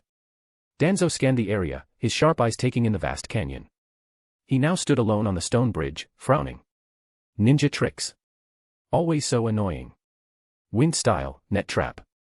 Danzo swept his wind style technique across the entire gorge, but the wide-scale search yielded no results. Something's wrong. Instinctively, Danzo leaped back, swinging his arm to unleash a crescent-shaped wind blade that sliced clean through the bridge. Boom, boom. A clean horizontal cut severed the 3-meter-thick bridge, splitting it in two. The stone structure, now destabilized, began to crumble and fall into the gorge below. Both combatants clung to the sheer canyon walls using chakra, their eyes locked in wary vigilance. Hiruzen's heart pounded. His earlier attempt to ambush Danzo from within the bridge had nearly backfired. When had his old friend grown so skilled in taijutsu and wind release? You've grown soft from your cushy life, Sarutobi. Danzo defied gravity as he raced along the cliff face, closing in for another attack. Earth release, underground projection fish technique. Hiruzen melded into the rock wall. Wind style, vacuum wave. Danzo shot a concentrated wind column at Hiruzen's last known location, punching a 6-meter deep hole into the cliff. But there was no sign of his opponent. Suddenly, the rock wall softened beneath Danzo's feet, threatening to suck him in. He's using earth release this smoothly, even in this terrain. I reinforced the stone walls around Root's base for this exact reason. Danzo narrowly dodged a barrage of earthen spikes and a swampy mire attempting to swallow him whole. His patience was wearing thin. If you won't come out, then stay buried. Sealing jutsu. Danzo slammed his hands against the cliff face. Black sealing runes spread outward like ink, negating Hiruzen's terrain advantage and forcing him to emerge. The moment Hiruzen surfaced, Danzo's attack was already upon him. Clang, clang. Wind style, gale palm. Come on, Sarutobi. If I'm wrong, defeat me and prove it. Danzo leapt back, trapping Hiruzen in a corner. Wind style, vacuum great sphere. This time, Hiruzen didn't dodge. Shadow clone jutsu. 3 Hiruzen clones materialized and began weaving hand seals in unison. Water style, water dragon bullet. Lightning style, thunder burst. Earth style, silver light armor. A dragon-shaped water column, covered in earthen scales and crackling with electricity, surged forward with terrifying force. Boom. With Hiruzen continuously channeling chakra into the technique, the combination jutsu tore through Danzo's vacuum great sphere and barreled toward him. Wind style, continuous vacuum waves. One strike wasn't enough. 2, 3, in the blink of an eye, Danzo unleashed hundreds of slicing wind blasts. Zzz, zzz. The canyon echoed with the sound of air being torn apart. Both men were momentarily deafened by the onslaught. The mighty water dragon dissipated into a shower of droplets, unable to hold its form under the relentless barrage. Hiruzen's breathing grew ragged. His chakra was starting to falter. Danzo, however, showed no signs of fatigue. Big ball raised on. A massive blue sphere of chakra spun in Danzo's hand as he charged Hiruzen at full speed, carving a deep trench into the cliff as he approached. Without hesitation, Danzo drove the Raiznon down. Boom. The cliff wall exploded, leaving behind a massive crater, perfectly spherical like a scoop of ice cream had been taken out of the stone. Several dozen meters away, Hiruzen clutched his staff, sweat pouring down his face and pain radiating from his back. He had narrowly avoided the Raiznon, but Danzo's wind-infused whip had lashed his back mid-escape, leaving deep, bloody gashes. This little jutsu packs quite a punch, Danzo said, twirling the wind whip casually. When Danzo had fully mastered controlling his vacuum blade chakra, he'd experimented with forming this whip, a flexible, bladed weapon that didn't require hand seals. It wasn't as powerful as the Raiznon, but it was far more unpredictable and stealthy. Danzo launched himself forward again. This is my kind of battle. We may look evenly matched, but I have more stamina, more chakra, and more cards up my sleeve. Chapter 75, the curtain falls. Bang. A dark figure was kicked back, slamming against the cliff face before sliding down about 20 meters. Using chakra concentrated in his hands, he managed to cling to the cliff and stabilize himself mid-fall. Sarutobi Hiruzen crouched on the cliffside, panting heavily. His battle-worn uniform was in tatters, stained with blood. He looked utterly defeated. Even Enma, who had transformed into his battle form, had been struck by a Raiznon and returned to the summoning realm. Every inch of his body ached as he stared up at Danzo, who gazed down at him from above. At that moment, a bitter mix of emotions churned within him. He had lost, and lost decisively. In terms of taijutsu, chakra, and ninjutsu, Danzo had surpassed him at every turn. With a complicated expression, he finally spoke. Danzo, letting you run unchecked was my greatest mistake. Danzo looked down at him, unimpressed. Do you still not see it, Hiruzen? Neither your ideology nor your strength can lead Konoha any longer. You're old, Hiruzen. You will no longer be an elder of Konoha, nor the head of the Sarutobi clan. Sarutobi Hiruzen took a deep breath, his eyes flashing with determination. His voice grew firm. You don't get to decide my mistakes, Danzo. Let's let our teacher be the judge. He pressed his hands together. Danzo's eyes narrowed, a flicker of tension crossing his face. Damn old man, he's ready to die to take me with him. Hiruzen, when it comes to sealing techniques, I surpass you. Even with the Reaper Death Seal, I'm confident I can escape it. Hiruzen froze, his hands stopping mid-seal. He stared at Danzo in shock. How do you know about the Reaper Death Seal? That's a secret only the Hokage knows. Was it Minato? Seeing Hiruzen stop the jutsu, Danzo sighed in relief. Did you forget where all these sealing techniques came from? Kushina. Hiruzen's face darkened with defeat. His trump card had been exposed too easily. Whoosh. Whoosh. Two dark figures dropped down from above. When they were about 100 meters away, they slowed their descent by gripping the cliff face with chakra. Danzo-sama. It was Uchiha Shisui and Pakura. Together with Danzo, the three formed a semicircle, cornering Sarutobi Hiruzen. The air grew suffocatingly hot. Even breathing stung the lungs. 4 deep red fireballs floated around Pakura, her heat-distorted figure wavering like a mirage. Meanwhile, Shirsue's massive, dark green skeletal Susanoo loomed behind him, as if it had emerged from the cliff itself.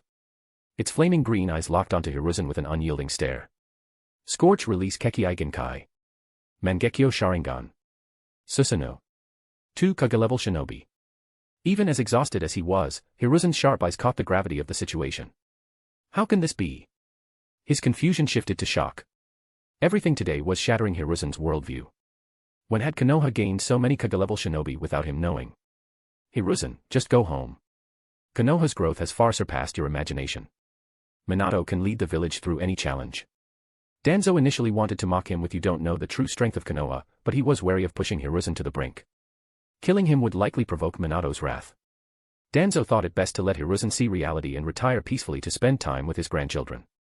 Feeling the weight of the 3 formidable auras bearing down on him, Hiruzen slowly unclenched his fists. Danzo knew the matter was settled. Though Sarutobi Hiruzen was a master of many jutsu, Danzo believed his greatest skill was compromise. But what you're doing will drag Konoha into the abyss. The Fire Daimyo's ministers are already considering abandoning Konoha. Oh. Then we'll replace the Fire Daimyo's ministers. Danzo's casual tone reignited Hiruzen's fury. Do you even realize what you're saying, Danzo? If Konoha interferes with the Fire Nation's leadership, the other great nations will pounce on us. Then we'll grow Konoha to a point where none of the other nations dare act. Seeing Hiruzen's stormy expression, Danzo continued. If you could truly see the future, we wouldn't be here today. We're both old now, Hiruzen. It's time to trust the younger generation. Danzo took a deep breath.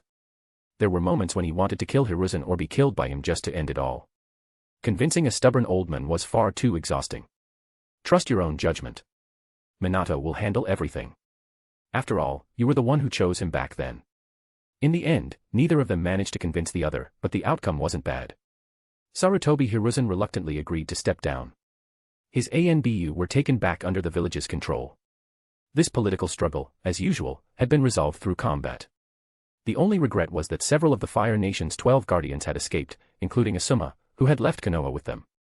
The Sarutobi clan elected a new clan head and contributed 5 elite jonin to the village, a major concession. Even Mito Kato Hamura and Udatane Koharu stepped down as elders and gracefully accompanied Hiruzen into retirement. Chapter 76, Development. In just 2 short years, Shirakawa Town had transformed into the economic hub of the southern Fire Country. Even the other 3 trade centers in the south had been greatly affected, with a noticeable drop in trade volume. The town boasted stable tax revenues and a far better security record than any other commercial city in the Fire Country.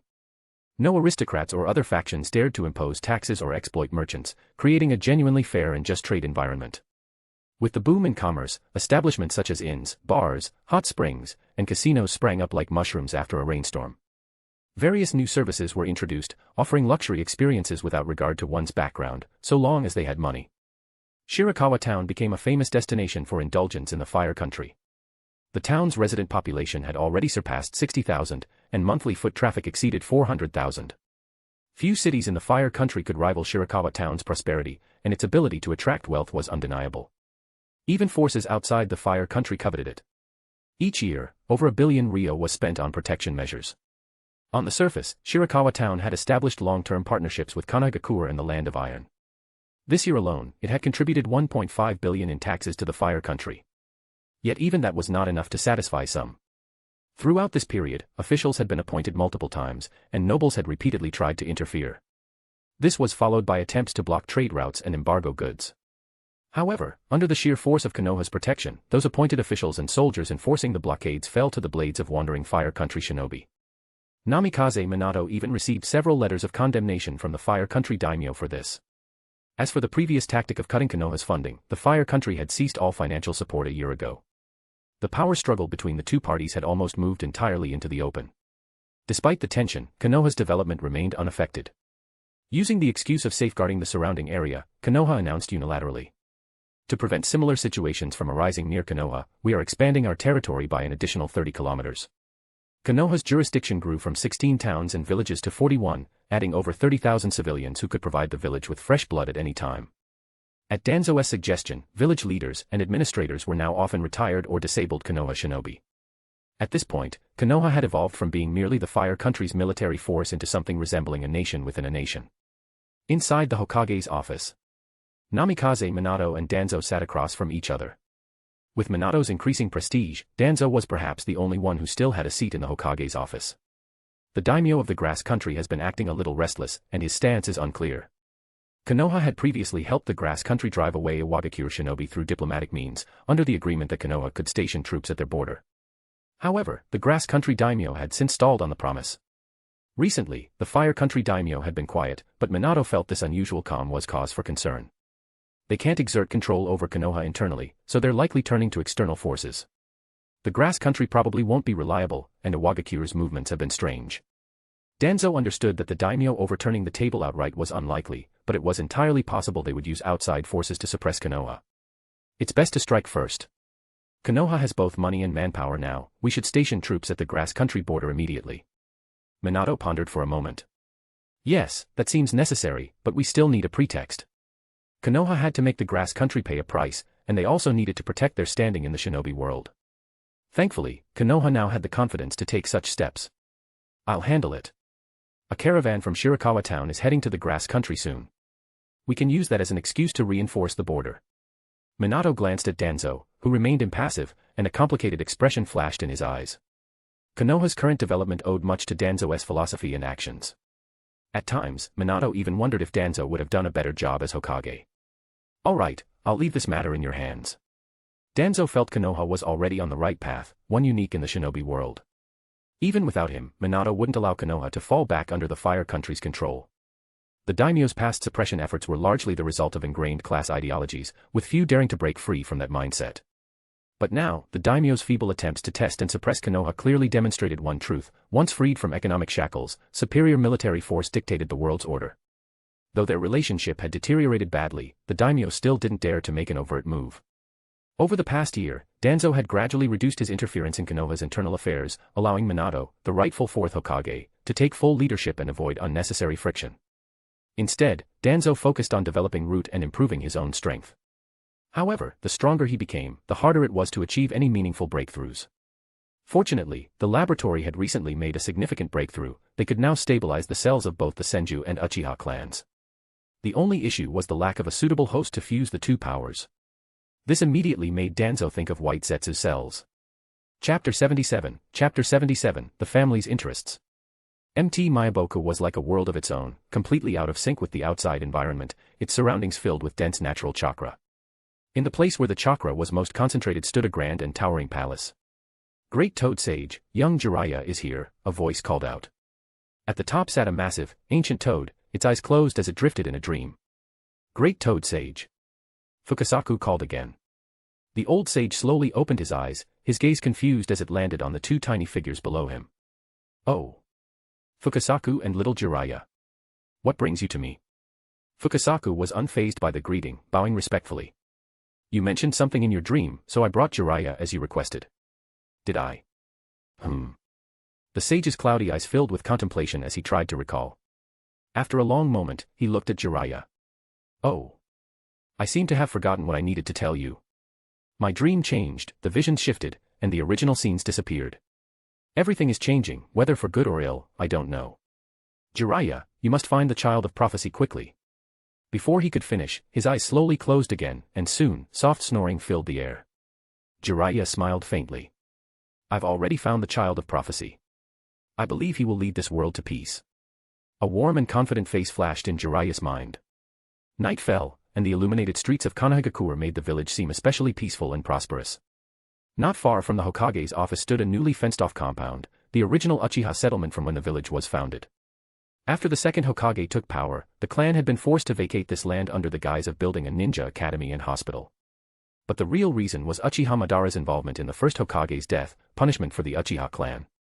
This policy against the Uchiha had been endorsed by the other ninja clans in Konoha. Even the Hokage couldn't force a clan to give up its land without reason. Now, the settlement was too small to house the entire Uchiha clan, but it remained a symbol of their status. It represented the clan's former glory alongside the Senju during Konoha's founding, memories as vivid as yesterday. Though the Senju had faded away, the Uchiha were determined to reclaim their honor. Even the Uchiha shrine had been moved back to the compound. The clan leader, elders, and key members had relocated as well. The small settlement had once again become the core of Uchiha life. Living near the ancestral grounds was a source of pride for many Uchiha. At the center of the compound stood the Uchiha shrine. Uchiha Fugaku sat at the head of the shrine hall, flanked by the first and second elders. His position was slightly ahead of the elders, signifying his authority. Seated below him were Shursue and Itachi. Recently, Konoha's ninja movements had been unusual. As one of the top clans, the Uchiha had noticed the growing tension, prompting this meeting. But Itachi and Shursue had little to report, leaving the elders visibly displeased. Shursue, the Uchiha raised you. While you serve by the Hokage's side, you must consider the clan's interests. Try to gather more information for us, the first elder said sternly. Yes, Shursue replied respectfully. Also, you're now a captain in the Umbu. I expect you to select clan members for Umbu positions, the elder added. I'll recommend it to Lord Hokage, Shursue answered, his face as unreadable as ever. Though respectful, his answer was unsatisfying. Itachi is a jonin now. If things don't progress in the route, he should transfer to the Umbu, the second elder said. In their view, being close to the Hokage was best for the Uchiha's future. Fugaku, who had remained silent until now, finally spoke. Itachi is highly valued in the route. He may have the chance to take it over someday. He then fell silent again, but his words left the elders glancing at the young Itachi. They had thought Shursue, as an Umbu captain, was already exceptional. But Itachi seemed to be hiding even greater potential. The route had gradually surfaced in Konoha's affairs, but its internal workings remained a mystery. Even the fourth Hokage, Minato Namikaze, had only vague suspicions about its true size and scope. After the meeting, Shursue and Itachi walked down the dark, narrow paths of the compound, glancing at each other. Shursue exhaled slowly. Looking at Itachi, who was shorter but eerily composed, Shursue let out a wry smile. I'd rather face Kage-level opponents than sit through meetings like that. Those blinded by their own ambition bring endless trouble when given power, Itachi replied, his calm eyes betraying wisdom far beyond his years. Still, Itachi, with us here, the clan and village will find peace in time, Shursue said, glancing back at the shrine with a hopeful smile. Itachi's mind replayed Danzo's words about the clan, the village, and the ninja world. His eyes reflected a tangle of emotions. I hope so, he murmured. Chapter 78, War Mobilization.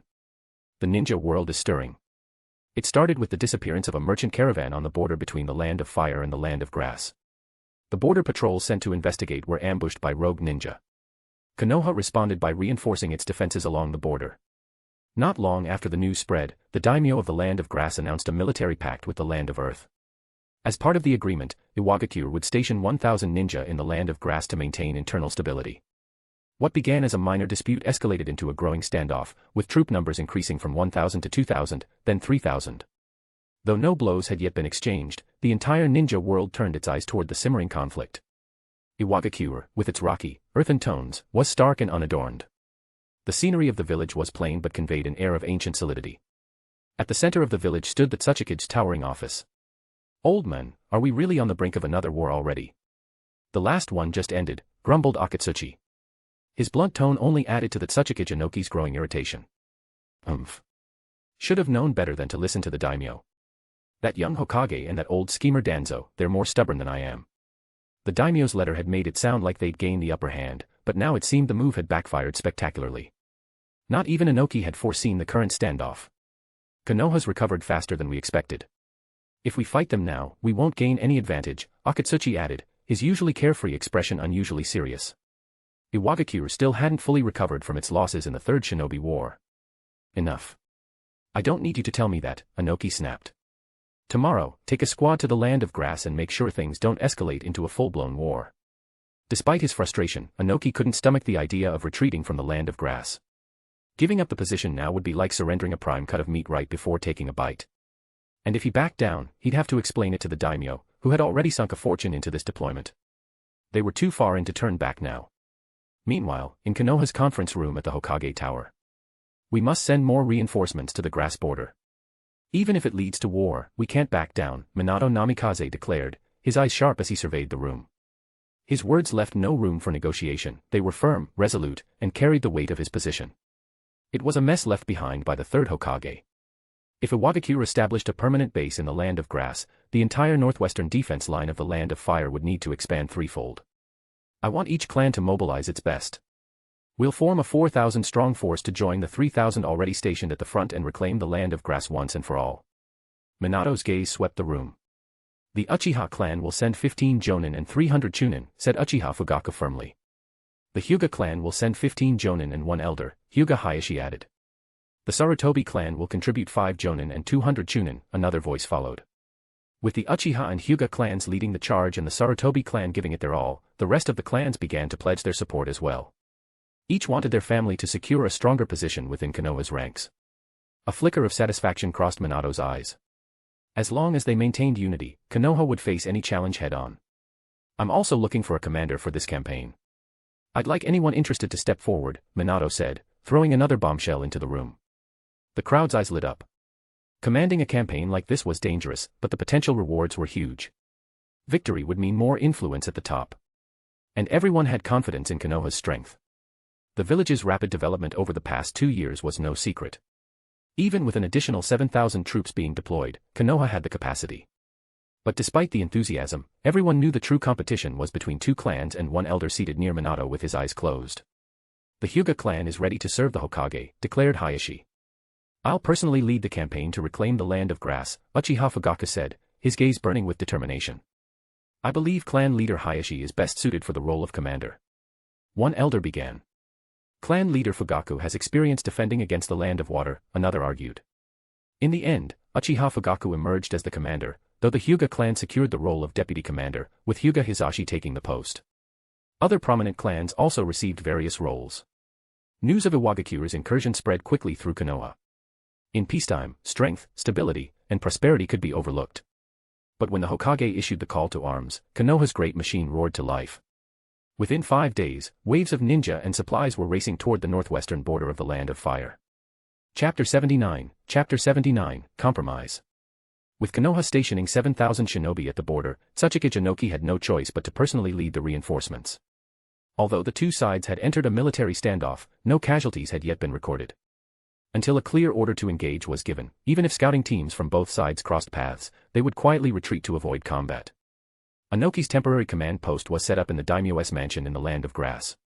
The daimyo himself had been forcibly relocated to the rear courtyard under protection, though he carried a clear sense of resentment. Konoha's power is undeniable. They've sent almost 100 jonin this time, said Katsuchi as he studied the latest intelligence report. Both sides claimed to have 7,000 troops, but Iwagakure's forces were padded with many lower-level shinobi.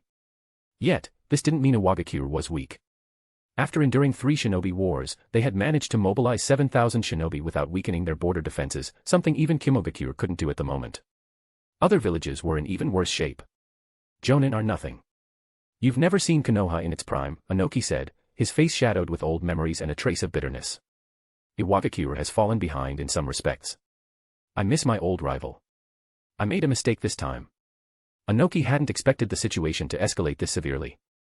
If the third Hokage had still been in charge, negotiations would have already begun. Sarutobi wouldn't have let things get this tense.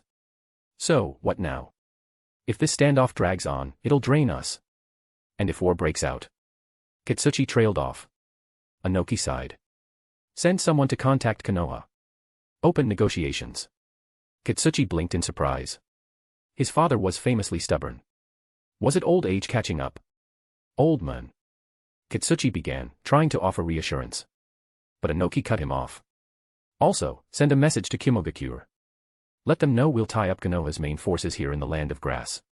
Katsuchi swallowed the words he had been about to say. Still the same old man. Over the next 10 days, the two sides held 3 rounds of negotiations, none of which went anywhere. Neither side's high-ranking forces made an appearance, and the envoys merely hurled accusations back and forth about violating the land of grass's sovereignty. No meaningful progress was made. Then, Uchiha Fugaku ordered Konoha's forces to advance 50 kilometers deeper into the land of grass, establishing new camps. This move drew fierce condemnation from Iwagakure's envoys and officials from the land of grass. But it changed nothing. You're invading the land of grass, the IWA envoy barked.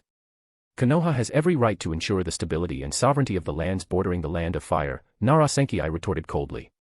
Iwagakure has invaded the land of grass and posed a grave threat to the land of fire's borders. Konoha is simply making the necessary defensive deployments. Senki was having the time of his life, assertive, bold, and not at all concerned about decorum. Best of all, Iwagakure had no way to shut him down. We haven't invaded, muttered an official from the land of grass. Before he could finish, Senki declared. No need to worry. With Konoha here, no one will invade the land of grass. His righteous tone effectively ended the meeting. As the distance between the two forces shrank, chance encounters became more frequent. Even though both Inoki and Fugaku had strictly forbidden their shinobi from making the first move, old grudges from the Third Shinobi War weren't so easily suppressed. In just 2 weeks, there were 6 small skirmishes. Iwagakure had 2 fatalities and 6 injuries. Konoha lost 1 shinobi and had 5 injured. The two sides handled these incidents very differently. Iwagakure suppressed all information about the clashes, while Fugaku made them public, riling up Konoha's forces. The clamor for battle among Konoha's jonin grew louder with each passing day. Fugaku responded by ordering another advance, this time 100 kilometers deeper into the land of grass, placing the two forces in a true standoff. At that point, even if either side wanted to withdraw, it would depend on the other's willingness. Inoki now realized Konoha wasn't bluffing. They were genuinely prepared for war. Even though he had suppressed rumors within his camp, they were spreading like wildfire. If this dragged on, morale would collapse before the first battle even began. Yet war wasn't an option. Iwagakure couldn't face Konoha alone. Until Kimogakure or another village joined the conflict, Iwagakure had to avoid making the first move. Katsuchi, you'll handle the negotiations yourself. Stall as long as you can. If there's no other choice, agree to their terms. After Katsuchi left, Inoki gazed toward Iwagakure, sighing softly. His figure seemed to shrink, as though he had aged several more years in mere moments. I wonder if I'll live to see Konoha's downfall again. Chapter 80, A Preemptive Strike. Inside the Hokage's office. Minato Namikaze sat across from Danzo. Raikage, he really hasn't changed a bit, Minato said, setting down the intel Danzo had delivered. Kimogakure had held a high-level meeting, during which the Raikage proposed launching an attack on the land of fire while Konohagakure was locked in a standoff with Iwagakure. However, Kimogakure had yet to fully recover from the Third Shinobi War. Many elders in the village were deeply opposed to the Fourth Raikage's aggressive approach, advocating instead for a period of rest and recovery. With no agreement in sight, the Raikage had personally assembled 2,000 of his loyal shinobi and headed for the border. Root's External Intelligence Division quickly caught wind of the movement. The Raikage's hot-headed nature made even Minato shake his head. I've fought him before. He's no pushover. Who should we send to handle this? Have Hayashi Hyuga lead the charge.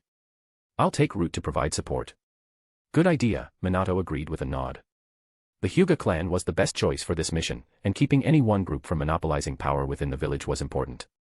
Their enemy's forces, including the 1,000 stationed at the border, totaled 3,000. Most were younger shinobi fanatically loyal to the Raikage. Launching a full-scale invasion of the Land of Fire seemed unlikely. They'd probably just aim to take advantage of the situation, a classic Kumogakure tactic. Within 7 days, Danzo and Hayashi led a small team of elite shinobi to rendezvous with the stationed border forces. Danzo-sama, Hayashi-sama. The leader of the border squad was a female shinobi, around 26 or 27 years old. While female shinobi weren't uncommon, it was rare for someone so young to be in charge of such a critical outpost. The border was permanently manned by 1,000 shinobi. This woman, named Kamami Ikawa, had an impressive, curvaceous figure that stood out even among the 5 jonin who had come to greet them. According to the records, she had been promoted by Jiraiya during the Third Shinobi War. Danzo observed Kamami, who knelt before him in her tight-fitting uniform. No need for formalities. Brief us on the current situation. Yes, Danzo-sama. The Land of Fire and the Land of Lightning didn't share a direct border. There had been a small country between them, but Kumogakure wiped it out during the Second Shinobi War. For decades, the region had been a lawless no-man's land, home to rogue shinobi, refugees, missing nin, and bounty hunters. After the Third Shinobi War, the once bloody battlefield had been reduced to an empty wasteland. The Raikage had just reached the border camp, and it wouldn't be long before they made their move on Kanagakure's defenses. I plan to launch a surprise attack on the Kumogakure camp. How many can you spare for defense? Danzo asked after gathering the necessary intel. We have 5 jonin and 100 chunin who fought in the Third Shinobi War. Kamami placed a fist over her chest, bowing respectfully. Danzo nodded. He was satisfied with 100 experienced shinobi. Even though there were likely more chunin stationed here, those with battlefield experience were what mattered most. Hayashi, oversee the defense of the camp.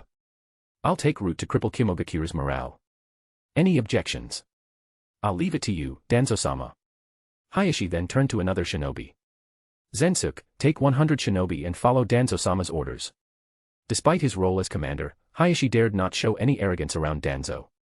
Danzo was essentially Konoha's second-in-command, an elite shinobi with Kaga-level strength and his own faction within the village. In truth, every village was made up of numerous factions, Danzo's Root, the Uchiha, the Hyuga, and others. It was normal to show respect to the strong, and no one thought otherwise. 3 days later, on an empty plain, a squad of shinobi sprinted across the landscape, moving quickly and efficiently. Once we crest that hill, we'll be at Kumogakure's camp, Kamami informed Danzo. Zensuke, lock onto the Raikage the moment you see him, Danzo ordered. Yes, sir. Kamami hesitated, her expression uneasy. Isn't this a bit reckless? Given their lack of stealth, the Kumogakure forces had likely already spotted them. Woman, just lead the way, Pakura, one of Danzo's Root operatives, sneered. Her dislike for Kamami was apparent, surpassing even her disdain for Nono Yukushi. Pakura. Danzo's tone turned cold. He told Pakura countless times before, but she still lacked the discipline expected of Root members.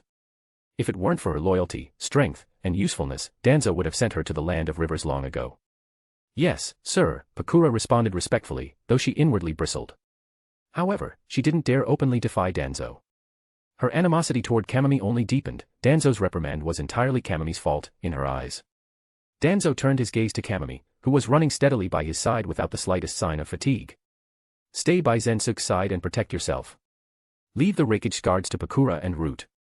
Yes, sir, Kamami replied respectfully. Internally, however, she felt a twinge of frustration. She'd somehow earned someone's hostility and was now being underestimated. As a civilian-born shinobi, Kamami had reached the peak of her potential. Managing an outpost was already the highest honor she could achieve. Yet this invasion by Kumogakure presented an incredible opportunity, a chance to enter Konoha's upper echelon. Unfortunately, things weren't off to a great start. Chapter 81, Battle against the Raikage. As expected, the Kumogakure forces were fully prepared. The one at the center, up front. Hyuga Zensuke was the first to notice, pointing out the enemy with the strongest chakra. I see him. Danzo nodded grimly, leading the group as they faced off against their Raikage. It didn't even take Byakugan, everyone present could immediately identify the Raikage's position. At the same time, Danzo felt the faint lock of an enemy's gaze. Raikage A erupted with an intense electric charge, his body a blur as he shot straight toward Danzo. As I expected. Perfect. Danzo's body became surrounded by wind-style chakra. Stay back. Don't interfere.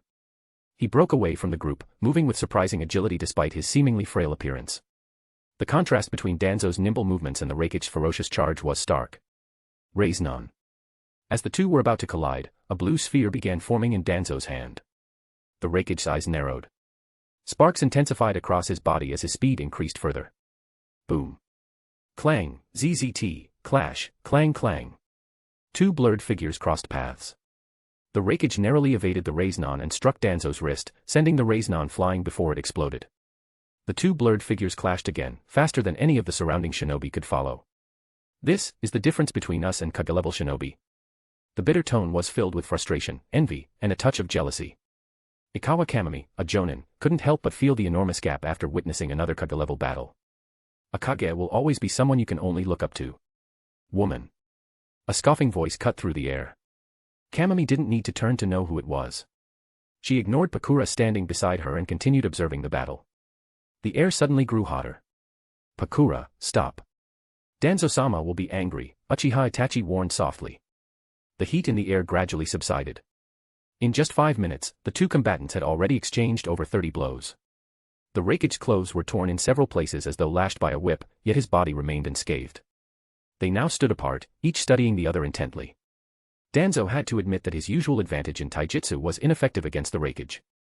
He had narrowly dodged a punch earlier and could tell the Reikage was faster, with strength on par with his own. His Raisnon couldn't land a hit, and even the wind, which did strike, couldn't break through the Reikage's defenses.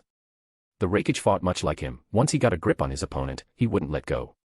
Yet the Reikage himself was just as surprised. Their clan's style was built on taijutsu, and Danzo was the first enemy capable of standing toe-to-toe with him. Not even Minato Namikaze had dared to engage him head-on like this. The Reikage exhaled deeply and halted his relentless taijutsu barrage, leaping backward. He locked eyes with Danzo. So, you're Konoha's only elder. Strong, I'll give you that. But today, you're staying here. That's the price for underestimating the Kage of a village. Electricity crackled fiercely around him. Gah. A distorted expression crossed the Reikage's face as a pained groan escaped. The wild charge of electricity extended to the surrounding grass, causing it to stand on end. Random bolts occasionally struck the ground. Kage of a village, huh? Danzo quipped, unfazed by the Reikage's build-up. He struck first. Wind release, vacuum wave barrage. Danzo wasn't just skilled in taijutsu. A series of high-pressure wind streams shot toward the Reikage, cutting through the air like water jets. The Reikage's speed ramped up again, allowing him to narrowly dodge the barrage as it sealed off the area around him. Danzo frowned. That speed. He studied the Reikage's unstable lightning and twisted expression. This feels like a forbidden technique, similar to the 8 gates. Suddenly, a scream erupted from the Kimogakure side. A shinobi had been hit by Danzo's stray attack, throwing them into disarray. Damn it. The Reikage glared at Danzo, his teeth clenched in rage. Danzo could see blood on his teeth, whether from the forbidden technique or sheer fury was unclear. That was an accident. Believe me or not, it's up to you. Danzo formed a series of hand signs. His instincts flared. He kicked off the ground to dodge left just as the bandage over his right eye disintegrated, revealing his Sharingan. The Reikage had somehow closed the distance, now right next to him. A backhand punch, the bracer on the Reikage's arm slicing through the air, skimmed past Danzo's ear, the static causing his hair to stand on end. So fast. That almost took my head off. His speed had clearly doubled from earlier. He'd been holding back during the first exchange. A follow-up hook shot toward Danzo's chest before he could regain his balance. Though Danzo's Sharingan could track the attack, his body couldn't move fast enough to dodge. He also felt a faint numbness from the Reikage's lightning aura. Raisnon. Danzo formed a partially complete Raisnon in both hands, using it to block the incoming fist. Boom. The half-formed Raisnon exploded between them, churning the ground as if it had been tilled. Danzo flew backward but managed to land gracefully with wind-style chakra assisting him. His clothes, however, were in tatters just like the Reikage's. He studied the Reikage, whose face was twisted further by chaotic lightning as he stabilized his chakra. That was way too close, Danzo muttered, exhaling slowly. He felt the tremor in his hands from the Raisnon explosion. That speed rivaled space-time ninjutsu. If I'd taken that hit to the head, I'd be dead, or worse. The Reikage's eyes were locked on Danzo's now exposed Sharingan. That red 3-tomo Sharingan. It must have caught my second strike. Chapter 82, Forbidden Jutsu. He actually dodged it. The Rakich's guards were stunned. They knew exactly how devastating this move was. It had been developed specifically to counter Namikaze Minato's speed, designed to settle old scores. The technique was meant to strike and kill him either before he could activate the Flying Thunder God technique or immediately after its use. Even Killer Bee, the Jinchuriki of the Eight Tails, couldn't dodge it unprepared. And Rakich still hadn't fully mastered it yet. Get ready to assist. Understood. The guards also understood how much strain this technique placed on the body. Even for someone with Rakich's physical strength, the explosive force couldn't be sustained for long. Noticing the movement of Rakich's guards in the distance, Danzo flexed his stiff arms. I was just about to get serious, and you're already at your limit. The Rakich didn't move but ground his teeth in frustration at Danzo's taunts. You'll die for this. His hair stood on end, his entire body trembling. His eyes became bloodshot, making him look terrifying. Is that so? But you might die before me. Rakich doesn't seem to be a long-lived title. Danzo sounded casual, but his body remained tense, his senses heightened. His left eye Sharingan locked firmly onto Rakich's movements. Despite his confidence, even Danzo couldn't deny a flicker of danger from the Rakich's explosive power. But it wouldn't last long. The Rakich's guards broke away from their main force, and the disturbance among the Kumogakure troops spread. It's our turn. Pakura's voice held a hint of excitement as her battle aura steadily intensified. She turned to Ikawa Kamami beside her, her pressure growing stronger. Women like you, weaklings, should look up to the strong. I'll remember you. Her lips curled into a cold, wicked smile before she charged into battle alongside Itachi.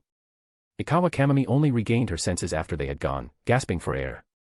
Cold sweat drenched her back. Pakura's unrestrained killing intent and oppressive pressure had pushed her to the edge of death. She's Kaga level. Kamami found it hard to believe she had caught the attention of such a terrifying opponent. Why? What did I do? Beside her, Hyuga Zensuke glanced at her with a trace of sympathy in his eyes. Suddenly, the Rakichi vanished from the battlefield's center. Danzo, with his Sharingan active, caught faint afterimages. That was enough. His hands flew into action, completing the seals instantly. Wind style, vacuum great sphere. No need for precise aim, just overwhelming area coverage. Whoosh, whoosh, whoosh. A massive wall of wind blades surged forward, cutting through the air visibly. The Rakichi didn't dodge. He charged straight at Danzo, intent on taking the attack head-on. Planning to brute force through it. The vacuum great sphere wasn't as penetrative as the vacuum wave, but its wider range made evasion difficult. As one of Danzo's signature jutsu, he was confident it could cut through the Rakichi's body. Sparks of electricity intensified around the Rakichi's body. Guillotine drop. His voice sounded distorted as he roared. The Rakichi's speed surged in an instant, too fast for even the Sharingan to lock onto. He barreled through the wind blade barrier, leaving behind a spray of blood mist but not slowing down. In a split second, the two figures crossed paths. Crack.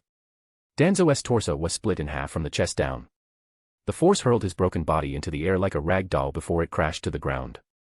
Rakichi dropped to one knee, blood pouring from his body as he gasped for air. His skin was torn and battered all over, but the injuries were only surface level. The electricity around him dissipated, leaving his face twisted with pain. The sudden burst of energy had put an immense strain on his body. But what filled his eyes now was disbelief. How? Are you asking about my real body? Or when I used the clone? Danzo's voice came from behind him. Strange runes slithered like tadpoles across Rakichi's body. The Danzo on the ground turned to wood, revealing itself as a Mokutan clone. But I had you locked on the whole time. That clone. Rakichi couldn't accept what he was seeing. He was in complete shock, his mind reeling. He'd actually been captured, tricked by a clone, no less. He couldn't move, and his chakra felt sealed. This was real.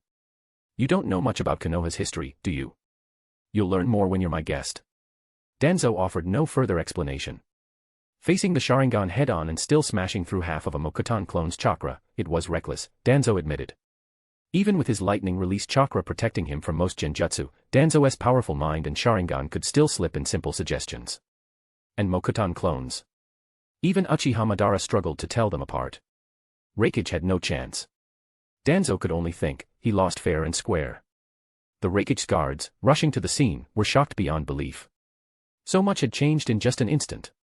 The Konoha elder, whom they thought Rakichi had killed, had turned the tables and captured him instead. A flash of orange flame blocked the guard's path. You can't disturb the boss, Pakura said, emerging from the flames. Move aside. I'll handle her. You three, help Lord Rakichi. Lightning style, surge strike. Electricity crackling around his fists, the guard charged at Pakura. If Danzo had seen this, he would have shaken his head in disdain. Pakura's Scorch Release was something even he approached cautiously. Her Scorch Release activated, and this kind of taijutsu fighter wouldn't even get close before burning to ash. Danzo had described her as a high attack, low defense mage. The best strategy. Strike her down before she could react. Chapter 83, Defeating the Kimogakure Ninja. They actually captured the Reikage. Ikawa Kamami's face was filled with shock and disbelief. Though she already knew Danzo was Kage level, she hadn't expected him to be this powerful. After all, the Reikage was the leader of an entire village.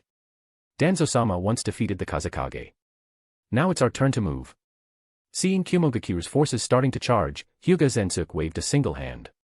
The Konoha ninja formed.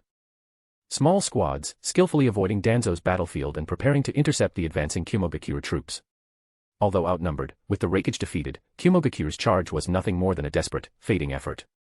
Danzo reinforced the Reikage's restraints with 3 layers of sealing jutsu, each one more intricate than the last, until black runes covered every inch of the Reikage's body. Danzo's vacuum blade inched toward the Reikage's chest, piercing his lung bit by bit under the man's furious, hateful gaze.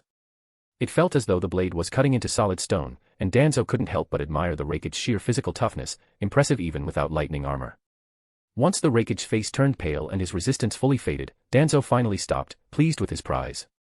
Capturing a living Reikage was an extraordinary accomplishment. Even Danzo coveted the Reikage's unique body-strengthening techniques.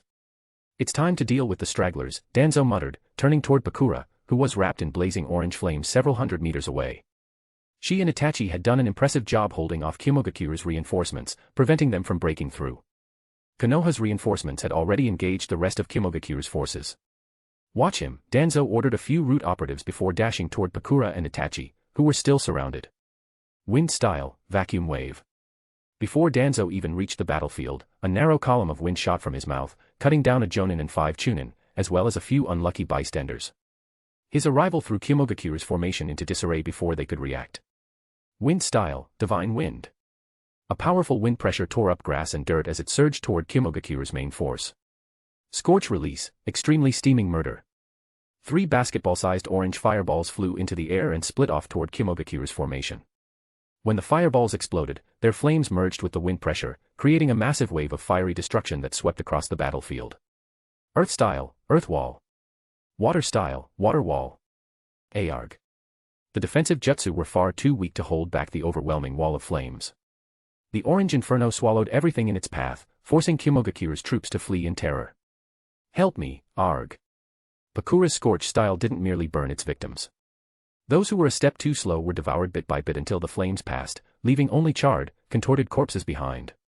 In a single strike, the entire Kimogakure unit was thrown into chaos. Even the 3 Reikage bodyguards who survived couldn't stop their army's collapse. The wide-scale devastation left behind desiccated bodies that even the pursuing Konoha ninja found chilling. Ikawa Kamami, in particular, couldn't help glancing toward Pakura, who stood by Danzo with an almost playful air. Just remembering Pakura's murderous gaze made Kamami shiver. I'd better stick by the elder, or I'll end up dead on this battlefield. Uchiha Itachi, masked and silent, brushed past Kamami, continuing his pursuit of the fleeing Kumogakure ninja. Kamami hesitated, clenched her teeth, and gave up the chase. She turned and sprinted toward Danzo instead. Well, Danzo-sama, our combined jutsu really is unbeatable. As long as I'm by your side, no one can stand against us. Good work, Pakura. You truly are my right hand. I can always count on you. In high spirits from their victory, Danzo didn't hold back his praise. Pakura leaned forward slightly, her eyes narrowing with amusement behind her mask. Danzo gave a faint smile. He reached out, as if intending to pat her head like usual, but stopped halfway and withdrew his hand. Elder-sama. Kamami arrived, bowing respectfully. Her gaze darted toward Pakura, only to meet those cold, murderous eyes again. Kamami shuddered but felt a small sense of relief as well. There's no need for formalities on the battlefield. Kamami's bow revealed quite a lot, and it left Danzo more than a little frustrated. Tsunade was, well endowed, too, but at least she didn't bow like this. Seeing that Danzo neither sent her to pursue the enemy nor gave her further orders, Kamami relaxed and stood at attention behind him and Pakura. With Kamami present, Pakura was a bit more restrained than she usually would have been in private. Still, Danzo's keen perception could feel the lingering tension, the same murderous aura she had shown toward Kabuto, Itachi, and even Ryoma Aburame. Boom. A massive explosion erupted behind them. Two enormous octopus tentacles burst from the ground, enveloping the Rakich's sealed form. Danzo's face darkened instantly. The Eight Tails should still be in Kumogakure. Why was it here? Without hesitation, he sprinted toward the Rakich's location, Pakura close behind. Kamami bit her lip before finally following suit. Chapter 84, The Eight Tails.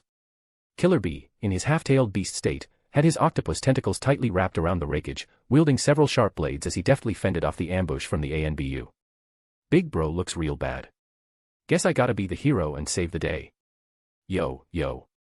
He rapped continuously, occasionally throwing in strange dance moves and hand gestures, clearly in a good mood. Idiot. Bastard. Who told you to sneak out? Shouted the Rakich, still ensnared by the suction cups on Bee's tentacles. Think this pathetic ambush can stop me? I'm the invincible Eight Tails. Aura, yeah. Killer Bee spun rapidly, using the momentum and his octopus tentacles to break through the Root ANBU's encirclement. He even managed to heavily injure two Root operatives in the process. We need to leave, Bee. The Rakich's angry scolding ceased as he adopted a more cautious tone. Killer Bee noticed Danzo approaching, but he ignored the Rakich's warning. I'm the Eight Tails, invincible Eight Tails, yeah. Still rapping, he charged straight toward Danzo.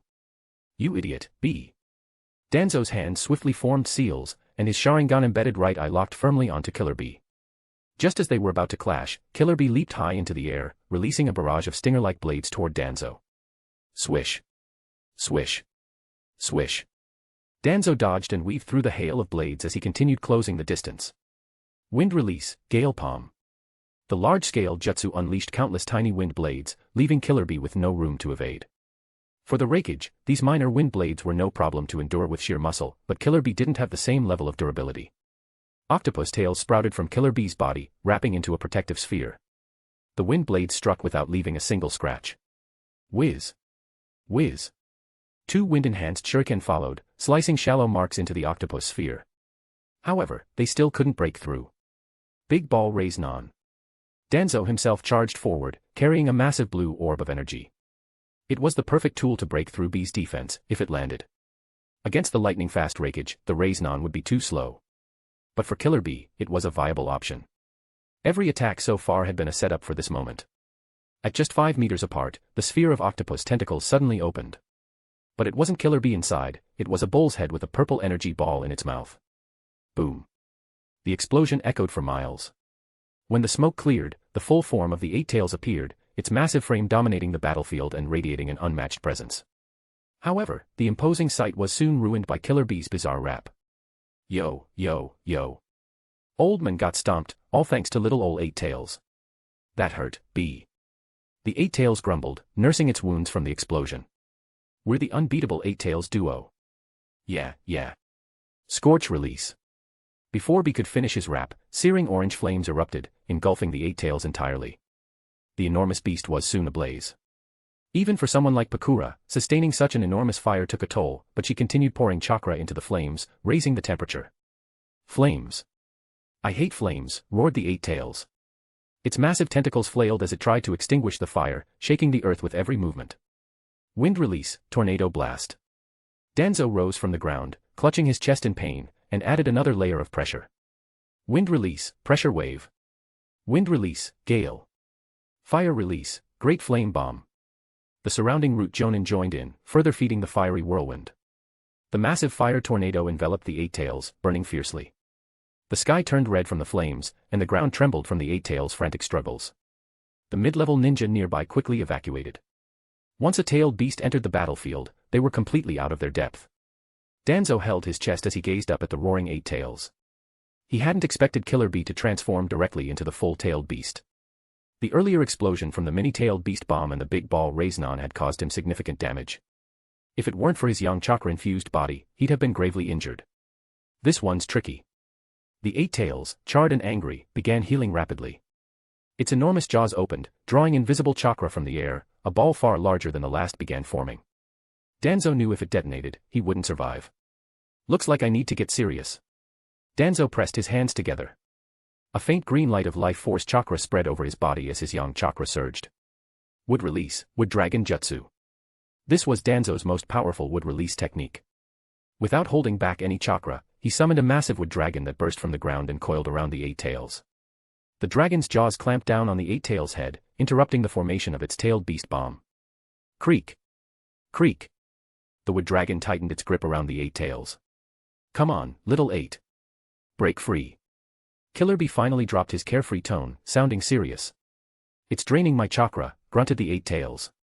Its massive frame thrashed, and its tentacles slammed into the wood dragon, sending splinters flying. The dragon rapidly regenerated, continuing to bind the eight tails and limit its movements. Danzo dashed along the dragon's back, forming hand seals. His chakra drained rapidly, so much that his face began to pale. Ever since gaining Tsunade's recognition and his system rewards, Danzo had never felt so drained. Maintaining the wood release was exhausting. Chapter 85, Killer Bee. Damn bug. Danzo charged up the length of the wooden dragon, only to be met by two massive tentacles swinging toward him. Smash. Splinters flew as the wooden dragon absorbed the brunt of the attack. Danzo dodged the double strike with ease, increasing his chakra output. The wooden dragon's coils tightened further. Creak. The sound of crushing would send shivers down the spine. Roll. Killer Bee shouted. At his command, the eight tails' enormous body rolled across the ground, forcing Danzo to retreat to the safety of the dragon's back. Having intelligence is such a pain, Danzo muttered as more tentacles lashed toward him. The wooden dragon groaned as its body strained, cracks threatening to split it apart. Danzo narrowly avoided the crushing grip of the tentacles once again. Though he could evade for now, getting closer to the eight tails' head was another matter. This won't work much longer. Danzo felt the drain on his chakra. He was down to about 30%. The wooden dragon wouldn't last forever. He needed to end this. Bright yang chakra flared around Danzo, lifting his hair and robes as if caught in an invisible wind. Would release, Kakuan entering society with bliss-bringing hands technique. T/N, the Hokage-style 60-year-old technique, Kakuan entering society with bliss-bringing hands technique utilizes the power of the wood release to forcibly suppress a tailed beast's chakra. A symbol resembling the kanji 4, seat, appeared in Danzo's palm before pressing against the eight tails' body. The eight tails, which had been thrashing violently, suddenly froze. Its movement slowed, and it began to calm. Bug. The eight tails lowered its head, its massive eyes focusing on Danzo. A low, guttural growl escaped its maw. A long-buried memory stirred, a man from long ago. Its great eyelids slowly drooped shut. Danzo exhaled heavily, a wave of exhaustion washing over him. But this was no time for rest. He forced more chakra into the wooden dragon. Its coils tightened further. Danzo sprinted toward the beast's head. Just as he gained ground, the eight tails began thrashing again, its tentacles aiming right for him. Though the beast's movements were no longer smooth, more like a child awkwardly controlling a puppet, it was still dangerous. Danzo evaded left and right, pressing onward. Killer Bee, still in control of the eight tails, gritted his teeth. Man, this old dude's tough. And with style. It's a bad matchup for little eight. The eight tails' massive eyes locked on Danzo, who was closing the distance. Sealing technique. Killer Bee's mouth opened wide, spewing a torrent of ink. From the ink, countless duplicates of Bee emerged. It was a sealing technique, but functionally, it worked like a clone jutsu, with built-in sealing properties. Danzo's eyes narrowed at the incoming clones. He summoned his wind blade, chakra gathering along its length. Without stopping, he charged up the dragon's back toward the eight tails' head. Killer Bee saw through his intentions. Whatever Danzo was planning, Bee couldn't let it happen. He directed the clones to intercept while trying to break free from the dragon's grip with brute force. Danzo's wind blade lashed out, slicing through the clones. Zzzzz. Ink sprayed through the air. Danzo quickly leapt back to avoid it, but some splattered onto his arm. What is this? Natural energy. Or tailed beast chakra. Danzo frowned as the invasive chakra disrupted his own. His control over the dragon was faltering. The clones closed in, and Danzo's mind raced. If the wooden dragon crumbled, he would be in serious trouble. He needed to clear the field. Danzo quickly assessed his remaining chakra. Not much left. He began weaving hand signs. Earth release, earth flow divide. Earth style, swamp of the underworld. Several root ninja joined the fray, coordinating to tilt the battlefield in Danzo's favor. The eight tails, still bound by the wooden dragon, began to sink into the earth. Now's my chance. Danzo wouldn't waste the opportunity his subordinates had created. Wind release, air current wild dance. Violent wind swirled outward from Danzo, scattering most of Killer Bee's clones. The few that managed to resist couldn't move freely against the gale. Though the eight tails thrashed, it couldn't find footing on the sinking, muddy terrain. Thud. The beast's massive body collapsed into the mud, unable to maintain its balance. The wooden dragon held firm, binding its limbs and preventing its tentacles from gaining any leverage. The eight tails' enormous head struggled, sinking into the muck. A shadow appeared before its eyes, a small figure in comparison, yet infuriatingly persistent. And yet, those eyes, why were they so beautiful? The eight tails' struggles ceased. Its colossal body went limp, settling into the mud. Danzo gasped for breath, exhausted but triumphant. His eyes gleamed with excitement as he observed the eight tails. Without its consciousness, its chakra began to recede back into its Jinchuriki's body, revealing Killer Bee. The sealed Raikage was also nearby, unconscious. SHHFF, Leaf Shinobi surrounded Danzo. Lord Danzo. Two figures appeared beside him, Pakura and Kamami Ikawa. So that's the eight tails Jinchuriki. Pakura nudged the unconscious Killer Bee with a foot. Hard to believe he was that monster just a moment ago. Danzo, however, frowned. Something was off. He approached the unconscious brothers. This energy. Sealing jutsu. Poof. Black runes triggered, transforming the bodies into two giant octopus legs. What? How? Kamami exclaimed. Chapter 86, Defection. In a forest 10 kilometers from the battlefield, Killer Bee, clad in a red-tailed beast cloak, moved swiftly through the trees in his half-tailed beast form. Yeah. That old man is really tough. Big Bro got beaten down, Eight Tails fell asleep, but this great me. I'm the clever bee, the quick-witted Eight Tails. After rapping, he pulled out his notebook and seriously jotted down his latest inspiration. Bee, where are you going? The camp is in the other direction. Raikage, bound by chakra-formed tails, questioned from behind. Big Bro's seal won't be undone till we get back home. The village awaits us. Ora yeah. Finishing his rap, Killer Bee continued scribbling in his notebook. You idiot. I need to stay on the front lines. If the front line collapsed, what would happen to the ninja who placed their trust in him? They had followed him from the village, believing in his strength. That's the great Killer Bee's trouble, my very own struggle. Despite his rapping, Killer Bee didn't slow down, showing no intention of listening to Raikage's pleas.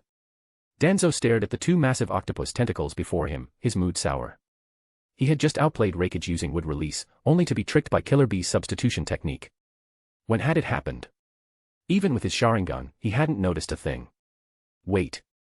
That sealing clone technique. Lord Danzo, he shouldn't have gotten far. Allow me to lead a team to capture them. Pakura knelt on one knee, her voice filled with determination. Danzo, however, wasn't about to send her. Though Pakura was strong, she wasn't quite on Killer Bee's level. No need. They've escaped, let them go. Ensure our forces withdraw before nightfall. Killer Bee and Raikage's escape had marred what was otherwise a perfect victory. Understood. Pakura glanced at Ikawa Kamami before swiftly departing. Sealing team, take these tentacles back. Danzo steadied his emotions. He then turned to the three elite jonin led by Ikawa Kamami, who weren't part of Root. You all did well. Each of you will be awarded an A-rank jutsu. The scrolls will be distributed by Root, and I will report your merits to the Hokage. For their contributions in battle, Danzo didn't hesitate to grant them a generous reward. For most civilian-born ninja, an A-rank jutsu was an invaluable prize. Thank you. Seeing their excitement, Danzo simply nodded, already considering the strategic implications of this battle. Clean up the battlefield. We camp here tonight and withdraw at dawn.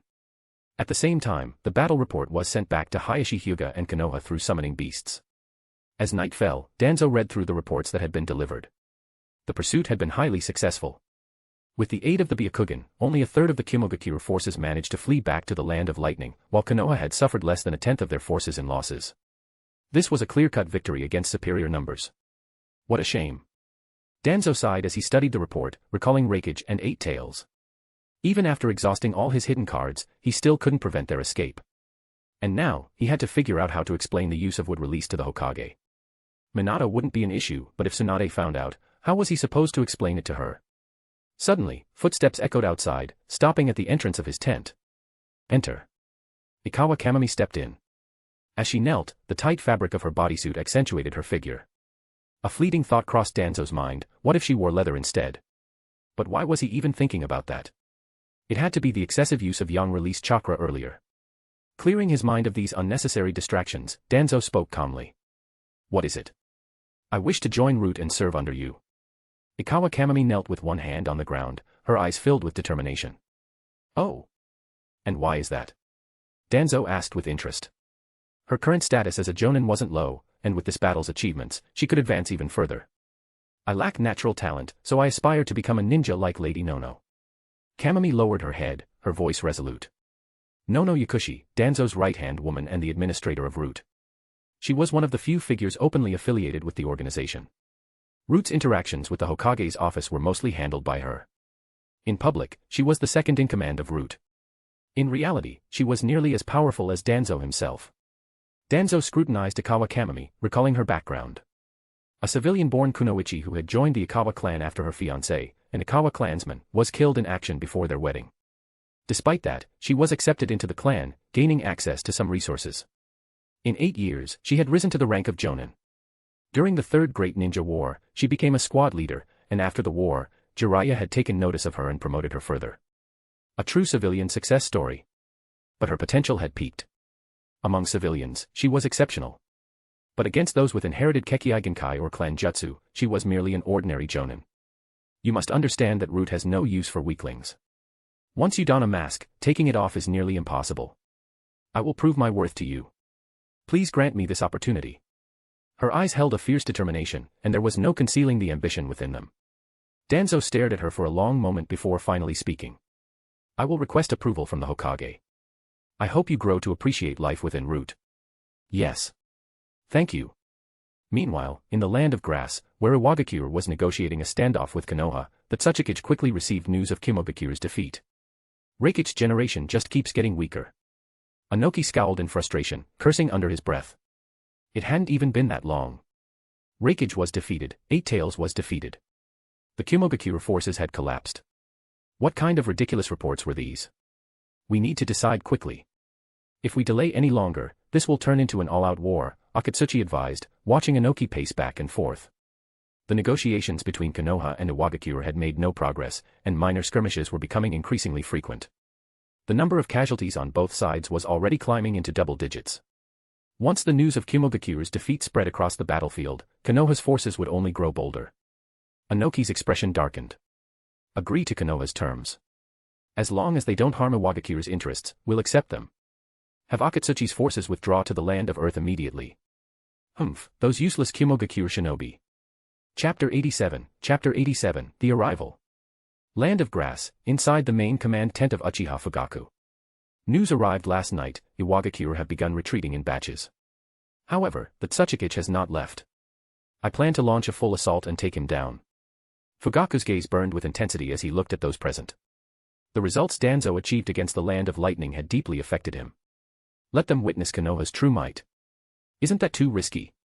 The Four Tails Jinchuriki is still there, along with the Tsuchikage. Iwagakure is already retreating. We've won this war. There's no need for unnecessary sacrifices. Not everyone agreed with Fugaku's aggressive approach. Even the deputy commander, Hyuga Hizashi, voiced his opposition. But Fugaku had anticipated this reaction and remained resolute. Iwagakure's forces are still intact.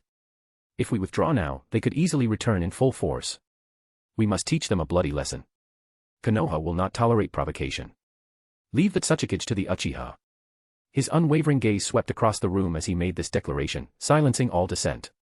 His past leadership style, combined with the authority he had accumulated, played a decisive role at this moment. When even Hyuga Hizashi fell silent, the others followed suit. Just as Fugaku was assigning battle formations, the entrance flap of the tent lifted. An urgent order from the Hokage: until further notice, no large-scale battles are to be initiated. Shursue, wearing an umbu mask, knelt on one knee and presented a letter. A shadow flickered across Fugaku's expression. It wasn't just the order itself, he recognized the young man before him. Noting the expectant gazes around him, Fugaku suppressed his emotions and spoke calmly. In that case, advance the front line by another 30 kilometers. The movement of Konoha's forces kept the Tsuchikage on edge for a long time. Fortunately, no full-scale attack came. Meanwhile, Konoha's envoy, Nara Senki, arrived at the Palace of the Land of Grass to meet with the Tsuchikage. No one knew the details of their discussion. But not long after the envoy left, the daimyo of the Land of Grass was found drowned in a toilet. 3 days later, Iwagakure's forces gradually withdrew from the Land of Grass, retreating to the borders of the Land of Earth. Konoha's army took control of the palace, installed the daimyo's cousin as the new ruler, and formally submitted a report to the fire daimyo. And with that, the war ended. No one had expected this outcome. What many thought would escalate into the Fourth Great Ninja War had instead ended with Konoha overpowering both Iwagakure and Kimogakure. This victory cemented Konoha's position as the strongest of the 5 great nations. Alongside this triumph, Danzo and Uchiha Fugaku's reputation soared. Danzo, in particular, stunned the ninja world with his victory over the Raikage and the Eight Tails. Rumors even circulated that he had surpassed Kage-level strength. The title of Konoha's Darkness was no longer confined to the upper echelons of the major villages. In a world that revered power, Danzo's reputation now rivaled that of the 5 Kage. Land of Lightning, Kimogakure. Wherever there was resistance, Danzo was there. The elders who had originally opposed the war, and even opposed the Raikage's rule, seized the moment upon hearing news of his defeat. A coup erupted, swiftly placing Kimogakure under the elders' control. They abolished the one village, one Kage system and established a council of elders. A flurry of policies benefiting the general populace was quickly introduced. By the time Killer Bee returned with the Raikage, the council had already organized a public trial in the village square. The entire village, even the Land of Lightning, was in an uproar. As for Danzo's role, he had merely provided them with a sustainable governance structure and a few useful suggestions. Of course, this wasn't done for free. A series of mutually beneficial trade agreements were established between both sides. With Kimogakure in turmoil, Hyuga Hayashi remained at the border to wrap up operations. Danzo, meanwhile, led his troops and the wounded back to Konoha. This time, however, there was a notable difference. Following the direct orders of the 4th Hokage, Namikaze Minato, route members marched alongside the injured soldiers to receive an official welcome from the Hokage himself. As they neared Konoha's gates, a massive crowd of villagers and shinobi awaited them. At the forefront stood Namikaze Minato, clad in his Hokage regalia. On either side of him were Yakushi Nono, representing Root, and Nara Shikaku, one of Konoha's rising stars. Is that Lord Danzo in the front? He looks so imposing. I want to become a Kage-level shinobi like him someday. Those masked shinobi look so cool. That's Root. You rarely see them in public. I heard they're Konoha's hidden guardians. Even the weakest among them is a Chunin, and some are Kage-level. The murmurs of the crowd and countless curious gazes made Danzo feel somewhat uncomfortable. Konoha's villagers knew of Root's existence, but few had ever seen them in person. This was the first time Root had ever been exposed to such public scrutiny. Sensing the unease among his subordinates, Danzo couldn't help but acknowledge Minato's political acumen. Through this public reception, the bond between Root and Konoha would only grow stronger. You've worked hard, Elder Danzo. Minato greeted him warmly, his radiant smile exuding charisma. It was just another battle, Danzo responded, for once indulging in a bit of small talk. Konoha, on the other hand. He had already received intelligence from Yakushi Nono. Certain factions in both the Land of Fire and Konoha were growing restless. Among them was Hiruzen's son, Asuma. Just some fleas, Minato replied confidently. Konoha will only grow stronger. Watching Minato, once an innocent young man, now a fully fledged Hokage, Danzo had to admit that he had matured into a worthy leader. As they walked towards the Hokage Tower, Danzo deliberately slowed his pace multiple times. Yet Minato matched his speed each time, insisting on walking alongside him. Eventually, Danzo relented, continuing forward together, side by side. The villagers' cheers accompanied them all the way to the Hokage Tower. The next day, Minato personally oversaw the funerals of the fallen shinobi, distributed survivor benefits, and announced additional support programs. If Minato had once relied on public support to secure his position as Hokage, that was no longer the case. After this campaign, no one in Konoha dared underestimate the 4th Hokage's leadership or strategic brilliance. His prestige now surpassed even the 3rd Hokage at his peak. Chapter 88, Konoha and Root. In the dimly lit cave, a pitcher plant slowly emerged from the wall. As it opened, Zetsu, his face divided into black and white halves, peeked out, observing Uchiha Obito, who was meditating. Your teacher is truly capable. The Kimogakure and Iwagakure forces have both failed, and the trash from the Land of Fire has been dealt with as well. He's merely being guided by someone. If he were truly that powerful, back then. Obito slowly opened his eyes, a flicker of gloom and hatred passing through them. Over the years, Danzo's actions had been concealed well, but as Root and Danzo's reputation grew, Zetsu, who specialized in intelligence gathering, had uncovered quite a few of his secrets. Konoha is developing too fast. If I had known that old man would become such a problem, I should have taken the risk and eliminated him. Then we wouldn't be dealing with this mess now. Black Zetsu was also puzzled by Danzo's ability to defeat the Raikage and the Eight Tails.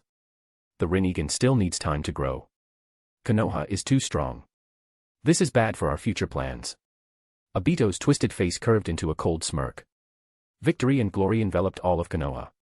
Taking advantage of the moment, the fourth Hokage implemented several policies that had been previously discussed with Danzo, aimed at elevating the status of civilian-born shinobi.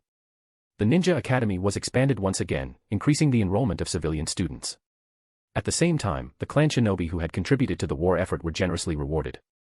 In particular, the Uchiha and Hyuga clans saw many of their members secure prominent positions in various departments throughout Konoha. With ample financial backing, Konoha was far from lacking funds. Its foundation was solid enough to support an even larger ninja force. Additionally, taxes were reduced for villages within Konoha's jurisdiction, strengthening their sense of belonging to the village. During this period, Tsunagakure, as an ally, sent emissaries to extend their congratulations. Among them was a newly promoted elder, who carried a handwritten letter from the fourth Kazekage, Raza. The letter proposed a joint military campaign against the Land of Earth, with Tsunagakure offering to take the lead by seizing the Land of Birds to draw out Iwatakure's main forces. Elder Danzo, what are your thoughts? Danzo, summoned by Minato, took a look at the letter in his hands. The fourth Kazekage is an ambitious man. This could also be a test of Konoha's intentions. After all, Konoha has grown too powerful. Danzo understood his ally's ambition well. Much like his own past self, Raza was a pure opportunist. Someone who would sacrifice anything for personal gain. Power that is too great will always invite fear. Then we must become even stronger, until they don't even dare to entertain such thoughts, until opposing Konoha is unthinkable. That day isn't far off. A hint of anticipation flickered in Minato's eyes. The two chose not to continue discussing the Kazekage's proposal. While a future war with Iwagakure was possible, now was not the time. Konoha still had vast potential for development within the Land of Fire, and there was no immediate need to expand beyond its borders. Iwagakure's envoy is already on their way. Have Shikaku handle the reception, and make sure to settle the debts from the Third Great War properly. Danzo still harbored resentment toward the third Hokage for compromising with Iwagakure during the war. As the victorious side, Konoha had been taken advantage of by Iwagakure. This time, he would ensure Iwagakure paid in full. After a bit more idle conversation, Danzo once again declined Minato's invitation to dinner with his family and took his leave. By the time he stepped out of the Hokage office, the sun was already setting. Walking alone through the streets of Konoha, he was met with respectful nods from the villagers. Unlike Minato, Danzo found it difficult to return their gestures, maintaining his usual stern expression as he passed through the crowd. Still, this did not diminish the villagers' respect for him. As he walked, he reflected on recent events. Regarding the issue of wood release, Minato had not pressed for details, as if it had never happened. Instead, he had shown full trust in Danzo, even going so far as to elevate his status and influence within Konoha.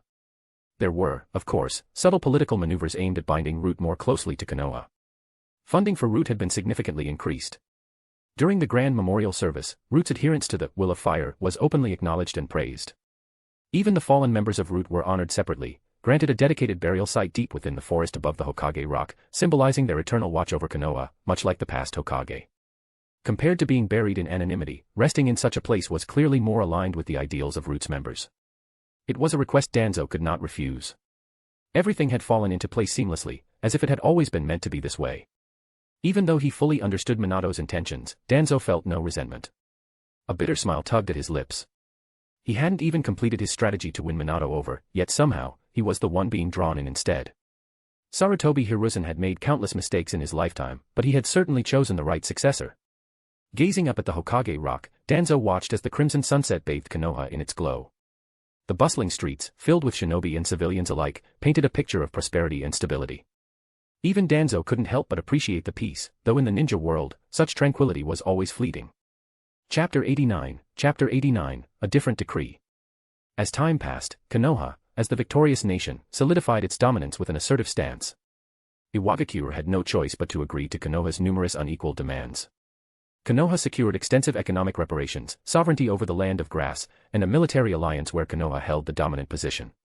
It wasn't that Inoki was willing to concede, but rather that the situation left him with no other choice.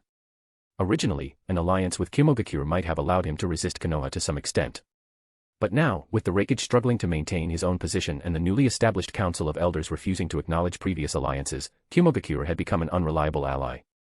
This placed enormous pressure on Inoki, who feared that Konoha might break all restraint and directly invade the Land of Earth. After much deliberation, he decided to remain dormant. After all, he had done the same in the past. All signs indicated that Konoha had truly secured its position as the undisputed leader of the ninja world. Small nations along the borders of the 5 great nations, having witnessed the fate of the Land of Grass, proactively sent letters expressing their goodwill toward Konoha. Even merchants from other major countries followed suit, increasingly favoring Konoha's shinobi for mission commissions. In just 2 months, Konoha's mission requests had doubled, and commission fees had risen by a third. Some minor skirmishes between small nations were even resolved with a single letter from Namikaze Minato. If there was anyone who was most displeased with this development, it was none other than the daimyo of the Land of Fire. Inside a lavish palace, the rotund daimyo paced back and forth, his face dark with anger but with no outlet for his frustration. Tell me, am I the daimyo, or is he? A filthy shinobi dares to make such demands of me. As he roared, his corpulent body trembled, waves of fat quivering with his fury. Below him, the Minister of Finance, the Minister of Internal Affairs, and other officials knelt in silence, trembling, not daring to utter a word. Damn shinobi, and that fool Kazuma, all talk and no substance. After minutes of furious outburst, the daimyo, gasping for breath, slumped onto his chair, glaring at the officials before him. What should we do? Are we really going to agree to his demands? The Minister of Internal Affairs cautiously raised his head and suggested, perhaps we could seek aid from the shinobi of the Land of Water. Absolutely not. The Minister of Finance interrupted urgently. Kirigakure might not even dare take on such a mission, and if Konoha finds out, they will completely sever all pretense of diplomacy. Though left unsaid, everyone present understood the underlying implication. The fact that the fourth Hokage dared to deliver this letter to the daimyo meant he was not afraid of their retaliation. A heavy silence fell over the chamber. Perhaps we should just agree, the daimyo finally said, looking utterly dejected after his earlier rage. His personal shinobi force had been taken by Kazuma on a campaign, only for them to be completely wiped out. Konoha's overwhelming stance filled him with deep unease, and even a hint of fear. The ministers present lowered their heads further, refraining from voicing any opinions. Soon, the daimyo of the Land of Fire issued a new decree that swept across the entire nation. Nobles are prohibited from killing commoners within their territories without justifiable cause. Any violation will result in the loss of noble status and confiscation of their lands. This decree was like a drop of water into a pan of hot oil, igniting an uproar throughout the Land of Fire. As the news spread, the reactions of the populace and the nobility sharply contrasted. While the commoners celebrated with cheers and jubilation, the nobility was outraged. To them, the commoners within their domains were nothing more than property, slaves. The notion that killing their own property could lead to severe punishment was utterly unacceptable. Nobles began petitioning the daimyo en masse, and rumors spread that he had been coerced into issuing the decree. For the first time, a clash of social classes erupted, and the commoners realized that their lives could, in fact, hold some value. Such an idea had never been entertained before. The decree was like a spark in dry grass. Despite the nobles' desperate efforts to suppress discussions about it, the flames of resistance continued to spread. Conflict erupted throughout the Land of Fire as the struggle between commoners and nobles escalated. Under the cover of night, in the southern territories of the Land of Fire, a dense sea of torches flickered outside a noble's castle. The firelight illuminated the weary, wrinkled faces of the gathered commoners, their eyes shining with determination in its glow. "You filthy peasants, get out of here. There is no such decree. Leave now, or die where you stand." But furious threats alone were not enough to resolve the issue. The noble, head pounding with frustration, turned to a nearby shinobi clad in black. "Kill them. They need to be taught their place. Fire style, fireball jutsu." A hired shinobi swiftly formed hand seals, releasing a massive fireball from the castle walls, aiming straight for the crowd. Water style, water wall. A circular barrier of water surged up, enveloping the fireball and extinguishing it effortlessly. 3 masked figures in black landed atop the castle walls. "Lord Matsushita, you have violated the decree of the Land of Fire. The evidence is irrefutable. We are the Fire Nation's enforcement squad, and we will take you to Konoha for trial." They then turned to the terrified hired shinobi. "You have broken the shinobi code by attacking commoners." As soon as the words fell, a blade flashed, and the hired shinobi clutched his throat, collapsing off the wall. "No. You can't do this to me. I demand to see the daimyo. I must go to the capital." The captured noble struggled desperately. As a high-ranking noble of the southern region, he was privy to some secrets and knew he couldn't afford to be taken to Konoha. But his resistance was futile. Ever since the decree was issued, conflict had erupted throughout the Land of Fire. Lesser nobles, faced with the overwhelming numbers of commoners, had no choice but to compromise. However, the great nobles, those with private armed forces and even hired shinobi, had no fear of mere commoners. Inside the Hokage's office, Namikaze Minato examined the latest intelligence reports. The number of civilian casualties listed made even him pause with discomfort. "Elder, do you think this is right or wrong?" Yet these figures were only the tip of the iceberg. "There is no right or wrong in this," Danzo replied, already mentally prepared for such casualties. If they did not wish to fight for their rights, they could have remained as they were, living under oppression. Naturally, there would have been no casualties. But if they choose to resist, then they must be prepared to pay the price. And there is only so much we can do. Minato gazed at Danzo, the man who had spearheaded this decree, and asked earnestly, "When did you start thinking this way?" Danzo sighed slightly, his eyes gleaming with an unreadable emotion. "I don't know. Perhaps I just realized that while people may have differences in status, the gap is not so vast that one should be treated as livestock." He paused, then continued, "And from what we can see, it seems most people share this belief." Chapter 90, Preparation. Root dispatched numerous ninja squads under the guise of the Fire Nation Enforcement Corps, carrying out the Fire Daimyo's decrees across the country. With this, the power of shinobi was formally injected into the conflict between commoners and nobles. The result was simple: those who complied thrived, those who resisted perished. With power far surpassing that of ordinary people and the backing of the Fire Daimyo's orders, every location they reached saw nobles being arrested, or even executed. As word of this spread, many nobles had no choice but to yield, reluctantly accepting the new decree within their territories. After all, Konoha had made it clear, they were more than willing to execute nobles on the spot. Compared to shackles of authority, life was far more precious. In just 3 months, all opposition within the Fire Nation had been silenced. In their correspondence, the nobles expressed both deep resentment and fear toward Konoha. Countless letters flooded the capital, begging the daimyo to punish Konoha. But these pleas vanished without a trace, like droplets sinking into a vast ocean. The cheers of commoners and the mourning of nobles became the dominant melody of the Fire Nation. Although this decree was merely words on paper, its true impact had yet to be seen. Yet, its very existence seemed to shatter something fundamental. The growing conflict between nobles and commoners in the Fire Nation drew many eyes. Some within the shinobi world began to notice how fragile the hierarchy of commoners, shinobi, and nobles truly was. For as long as history remembered, the daimyo and nobles had ruled everything, while shinobi and commoners served them. No one questioned it, because that was simply the way things had always been. But that illusion, that thin veil of deception, had been torn apart by a single decree and Konoha's iron-fisted actions. Those ruling at the top of the pyramid, perhaps they weren't as noble or powerful as the world had been led to believe. The shinobi world remained outwardly calm, yet an undercurrent of unease began to spread. Dark clouds loomed overhead, light rain drizzling continuously. Inside a peculiar high-rise structure. "I'd like to meet Konoha's Hokage." If Yahiko were still alive, he would have been thrilled to see someone who shares his ideals. Conan, an orphan since childhood, understood better than anyone what this decree meant for the common people. But the thought of Yahiko cast a shadow over her emotions.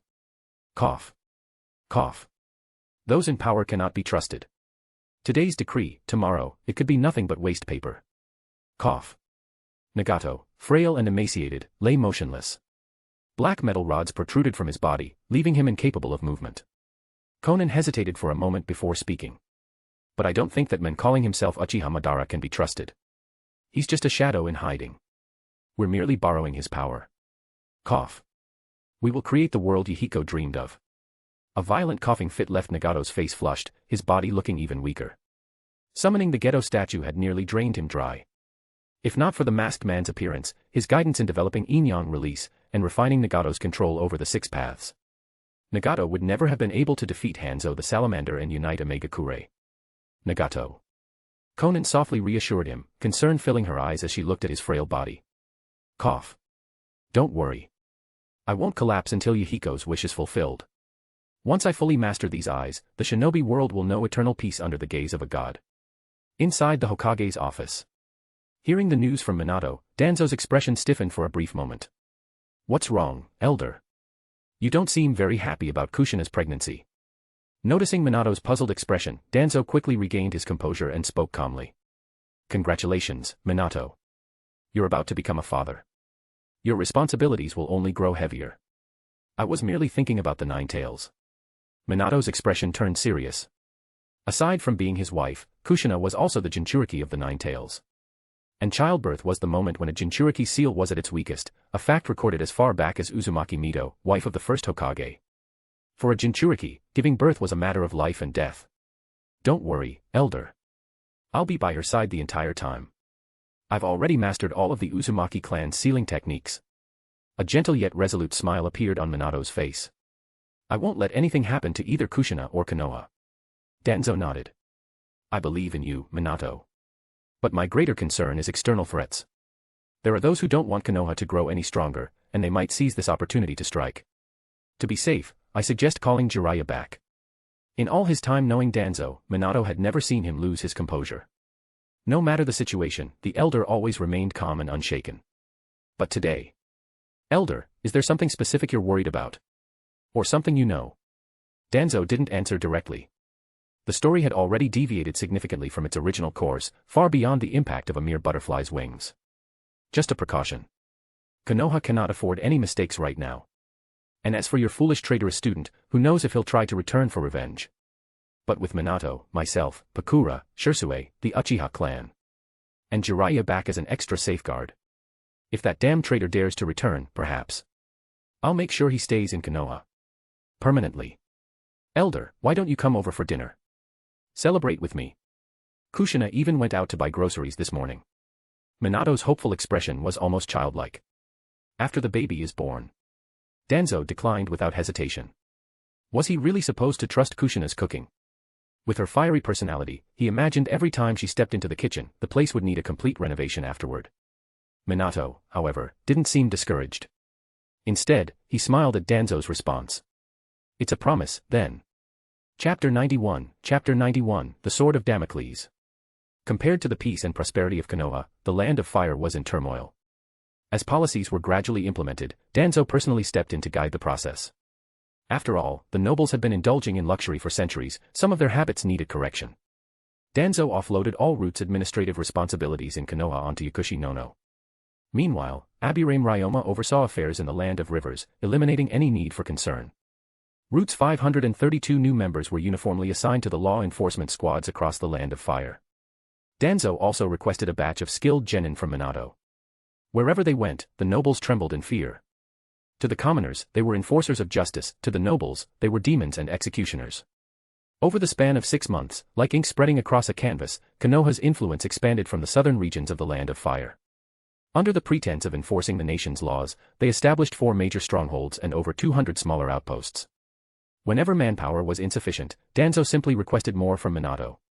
The cost of maintaining these outposts? Funded entirely by the local nobility. Minato's attitude shifted from initial support to enthusiastic endorsement. By the time these outposts were fully operational, Konoha had unknowingly seized control of over half the Land of Fire's territory. And its influence continued to deepen and solidify. It was only then that Minato realized Danzo was playing a grand game of strategy. And the greatest beneficiary of this game was Konoha itself. In the northern Land of Fire stood a majestic castle, its walls adorned with the crest of the Tokugawa family, a lineage that had ranked among the most powerful for centuries. Inside the palace, the Tokugawa patriarch trembled as he bowed before a masked woman, reporting on the state of his domain. Had it been the past, at the sight of such a voluptuous woman, he would have long since pounced on her, eager to indulge himself. But now, he was filled with nothing but terror, not daring to show a hint of disrespect. After all, the 2 corpses lying beside him made it clear what happened to those who did. Since the heads of the Mikawa and Shimoik families failed to appear, allow me to handle their affairs in your stead. Please, my lady, rest well here. His face was drenched in cold sweat, his words filled with flattery, terrified of provoking her ire. The Tokugawa family had not been this subservient in ages, the last time he could recall was when he was vying for the position of clan head, groveling before his father. There's no need. Just manage your domain properly. The matters of the nobility will be handled by our enforcement squads, the woman replied, her voice carrying a lazy yet seductive undertone that sent chills down their spines. None of the nobles dared to raise their heads, instead, they cowered in fear. That same alluring voice had filled the air when she executed 2 of their own just moments ago. Ikawa Kamami slowly ascended the steps to the Tokugawa family's throne, looking down at the gathered nobles, who quivered like frightened quail. Draped in their silk garments, symbols of noble status, they now knelt at her feet in utter submission. Back when she was merely a jonin, even she had to kneel and bow before them, enduring their lecherous stares. But now, beneath her mask, her cheeks flushed with color, her eyes dazed with an inexplicable pleasure, this was what she had long desired. This castle is now under the jurisdiction of the law enforcement squads. You may leave. Yes, yes, my lady. As if granted amnesty, the nobles hurriedly scurried out of the lavish palace. Captain, our forces are in place. Konoha's reinforcements will arrive in 3 days. 2 figures appeared at Kamami's side. Danzo-sama is watching us. Follow the plan, we must fully seize control of the northern Land of Fire within a month. Once everyone had left, Kamami sat alone on the throne, gently tracing the root insignia on her mask. One day, I will take you off. Within a secluded courtyard in Konoha, furious shouting and cursing echoed through the air.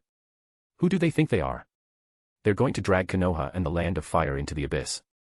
Damn it. Across the table, the third Hokage, looking as though he had aged 10 years, silently puffed on his pipe. Calm down, Asuma. You are a shinobi. Those words only fueled Asuma's rage further. He swept the shogi board off the table in frustration. A shinobi. I can't even leave this courtyard. What kind of shinobi am I? I'm nothing more than a prisoner. During the attack by Kimogakure and Iwagakure, Asuma and Kazuma had led the daimyo's personal shinobi force in an assassination attempt on the fourth Hokage. In the end, only Asuma survived. Minato had spared him, but only out of consideration for Hiruzen. Yet, he was placed under strict surveillance, with ANBU operatives monitoring his every move. Watching his enraged son, the third Hokage could only take another silent puff of his pipe. A storm of emotion swirled within him, making it impossible to find the right words. Konoha was growing stronger, he should have been pleased. And yet. Minato has promised me, once this situation settles, you will be free. In the meantime, use this period to hone your strength. The third let out a deep sigh. Chapter 92, The Fire Country Oversight Department. The howling wind carried a sky full of yellow sand, adding a touch of desolation to Sunagakure. Inside the relatively grand Kazekage building, a heated argument was taking place. What's going on with the twin oasis? Even the daimyo has sent me a letter about it. Granny Chiyo asked Kazekage Raza with visible irritation. Just some rogue ninja. I've already sent forces to deal with it. It'll be resolved soon. Compared to Chiyo's frustration, Raza remained calm and composed. The era when he had to rely on Chiyo had long passed. Chiyo fixed her gaze on Raza, who showed no reverence for her whatsoever. Her tone softened slightly. I may no longer be involved in Sunagakure's politics, but that doesn't mean I'm completely ignorant. Before she could finish speaking, Raza's eyes sharpened. Since the elder already knows, then there's no need for you to concern yourself with it. Under my leadership, Sunagakure will grow stronger. For a moment, Chiyo looked at the aggressive Raza, and felt a hint of regret. Forget it. You're the Kazekage, do as you see fit. She sighed, turning to leave with a sense of disappointment. As she reached the door, she stopped and added. But we are not Konoha. Watching Chiyo's departing figure, a trace of mockery flickered in Raza's eyes. In just 2 months, the profits from the twin oasis had already reached the equivalent of the daimyo's annual financial allocation. And now, they wanted him to give up this juicy piece of meat. Impossible. Konoha's strength came from devouring the wealth of the Fire Country. Iwagakure and Kimogakure were also taking action. Sunagakure was already lagging behind Konoha. If they fell behind the other villages as well, they would have no place in the shinobi world. On his last diplomatic mission to Konoha, Raza hadn't succeeded in forming an alliance to attack the Land of Earth. However, his allies had given him a blueprint for acquiring wealth. At first, Raza had doubted that Danzo would be so generous. But seeing Konoha grow stronger by the day, he had no choice but to try. And the benefits far exceeded his expectations. At first, it was done in secrecy. Now, they had flipped the table and outright taken over the prosperous twin oasis, funneling its resources into Sunagakure. As for the daimyo, the nobility, or the shinobi code, all had been thrown aside. Unlike other villages that had to act covertly, Sunagakure had natural advantages. They controlled their own checkpoints, their own trade routes, and they had allies supporting them from the shadows. The construction of outposts in the Fire Country was nearing completion. The nobility ruled over the civilians, while shinobi kept the nobility in check. The daimyo's power and prestige were being eroded without limit, while Konoha's grip over the Fire Country grew ever stronger. Minato Namikaze had even established a massive new department within Konoha to oversee these outposts. Danzo was appointed as the head and recruited 6 regional captains from the ninja clans. At first, Danzo had been reluctant to take the position, but under Minato's insistence, he had no choice but to accept. For the ninja clans, however, even the role of regional captain was fiercely contested. Anyone with a shred of intelligence could see the long-term benefits and influence such a position would bring to their family. The major clans poured out their resources, boosting the number of Konoha's registered jonin by more than 200. Beyond showcasing their strength in the competition for regional captain, it was also a declaration of loyalty, completely siding with the Hokage. Konoha was thriving, and no one wanted to be left behind. Even the Uchiha clan was flexing their muscles, eager to take on more responsibilities for the Hokage. This was closely tied to Minato's governing philosophy. Those who contribute more, receive more. Concerns about the Hokage suspecting them of ulterior motives. That didn't seem to exist at all. Just look at Root and Danzo. The battle for influence had raged on for over 2 months. With the latest meeting at the Hokage Tower finally concluded, the 6 regional captains and other key positions had been decided. With the power struggle settled, everyone left satisfied. I never expected someone as reserved as Hayashi to argue so fiercely with Fugaku. Recalling the heated debate from earlier, Danzo once again re-evaluated his impression of these so-called manga characters. Elder, you could have stepped in to say something and put an end to the squabbling, Minato said with a wry smile, sounding mildly reproachful. You're the Hokage. That's your job. Seeing Danzo's indifferent attitude, Minato could only shake his head. The Fire Country Oversight Department has just been established. I'll have to trouble you to oversee it. I've already laid out all the regulations over the past 2 months. No Yakushi can handle the operations. I won't be involved in minor matters. Hearing this, Minato sighed inwardly. But she's also in charge of Root's transition into Konoha's administration. Can she really handle all this? Minato trusted Danzo's capabilities and continued to delegate responsibilities to him, but that's why you should hurry up and find a proper department head. Stop dumping everything on me. I think Jiraiya would be a great choice. If the dozen or so clan leaders who had just left heard this conversation, they'd probably be spitting blood in rage. Chapter 93, Pakura's Little Thoughts. At the entrance of the Root headquarters, the massive stone bridge spanning the abyss had been fully restored. Aside from a few battle scars on the surrounding rock walls, no one would have known that a Kage-level battle had taken place here. Tap. Tap. Tap. A curvaceous figure walked alone across the bridge. That irritating presence. Even from this distance, I can still sense it. A wave of searing heat rolled forward as Pakura slowly emerged from the depths of the base, stepping into the path of Ikawa Kamami. Milady. Ikawa Kamami knelt slightly, her mask in place, exuding an air of respect and obedience. Pakura found herself even more annoyed.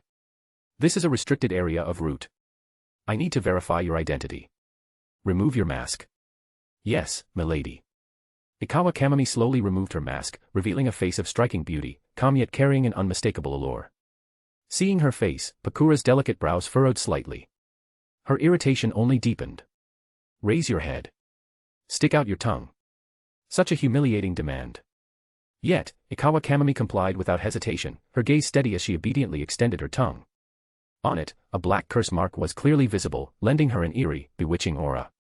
Her unquestioning obedience, her captivating figure, that enchanting face, combined with the unnatural submissiveness of her outstretched tongue. It all made Pakura feel even more irritated. Yet, she had no valid reason to act against her. Boring. Put your mask back on and follow me. Turning away, Pakura strode toward the depths of the base. One ahead, one behind, they walked through the long, dimly lit corridors, the flickering torches casting shifting shadows along the stone walls. Each harbored their own thoughts. As they neared the heart of Root, Danzo sat upon his stone chair, waiting. Danzo-sama. Danzo-sama. After saluting, Pakura stepped forward and took position behind Danzo, watching the kneeling Ikawa Kamami with wary eyes. This woman made her uneasy. If not for Danzo personally summoning her. I reviewed your mission report. You handled the situation in the Northern Fire Country well. I appreciate capable subordinates. Danzo had nearly forgotten about this woman who had defected to him at the Lightning Country's border. Back then, he had merely noted her ambition and her pleasing appearance. Yet now, she had once again caught his attention. Serving you is my duty, Ikawa Kamami replied, her tone calm, though she could not stop the slight acceleration of her heartbeat. Fake, Pakura muttered to herself in a voice only she could hear. To Danzo, however, her whispered remark was even clearer than the sound of Ikawa Kamami's racing pulse. He ignored it and turned back to the woman kneeling before him. Choose an A-rank jutsu, then report to Nono. Assist her in handling surveillance affairs. Dismissed. Yes. I will not disappoint you. Ikawa Kamami's heart skipped a beat. Despite her measured tone, she couldn't conceal her excitement. She lifted her head slightly to steal a glance at Danzo, but under Pakura's icy stare, she quickly lowered her gaze and turned to leave. Her curvaceous figure gradually disappeared into the darkness of the corridor. In the flickering candlelight of the dim chamber, only Danzo and Pakura remained. Pakura. Yes. Danzo's voice carried a faint chill as he looked at the kneeling woman beside him. You are a shinobi. A Root shinobi. You should understand the rules of Root. Pakura's free-spirited nature often crossed the line. Danzo decided it was time for a reminder, to prevent internal discord and any unnecessary trouble. I have disappointed you, Danzo-sama. Please punish me. Her sincere tone, at this moment, was that of a true shinobi. Danzo, however, did not intend to actually discipline her. Aside from this particular issue, she was otherwise flawless. Just be mindful next time. No, you should punish me.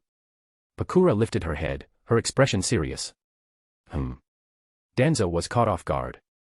All root shinobi bear the root curse tongue eradication seal. Danzo-sama, please brand me with it as well. She spoke with unwavering conviction, even sticking out her tongue like a small puppy, gazing at Danzo expectantly. Leave. Danzo's voice turned cold. Expecting her to behave normally was clearly foolish. Seeing his expression, Pakura had no choice but to relent and step out of the chamber. Left alone, Danzo sat in silence on his stone chair, feeling a hint of exasperation. Shinobi, none of them were normal. Which, in turn, made Root. Uchiha Itachi was a younger brother fanatic. Yakushi Nono had a soft spot for orphans. That Ikawa Kamami. Undoubtedly a power-hungry opportunist. And Pakura? She was even worse. Chapter 94, The Chaos Begins. Time flew by, and days passed like a fleeting moment. Kushina Uzumaki's due date had arrived. A day earlier, she had already been moved to a secluded cave behind the Hokage rock to await childbirth, with Minato by her side. Outside, multiple layers of ceiling barriers had been set up, nothing, not even a mosquito, could get through. The moon is so full tonight. That's got to be a good omen. If it's a boy, they'll probably use the name I suggested. Jiraiya lay sprawled across the stone face of the third Hokage's monument, supporting his head with one hand as he leisurely took in the view of Konoha.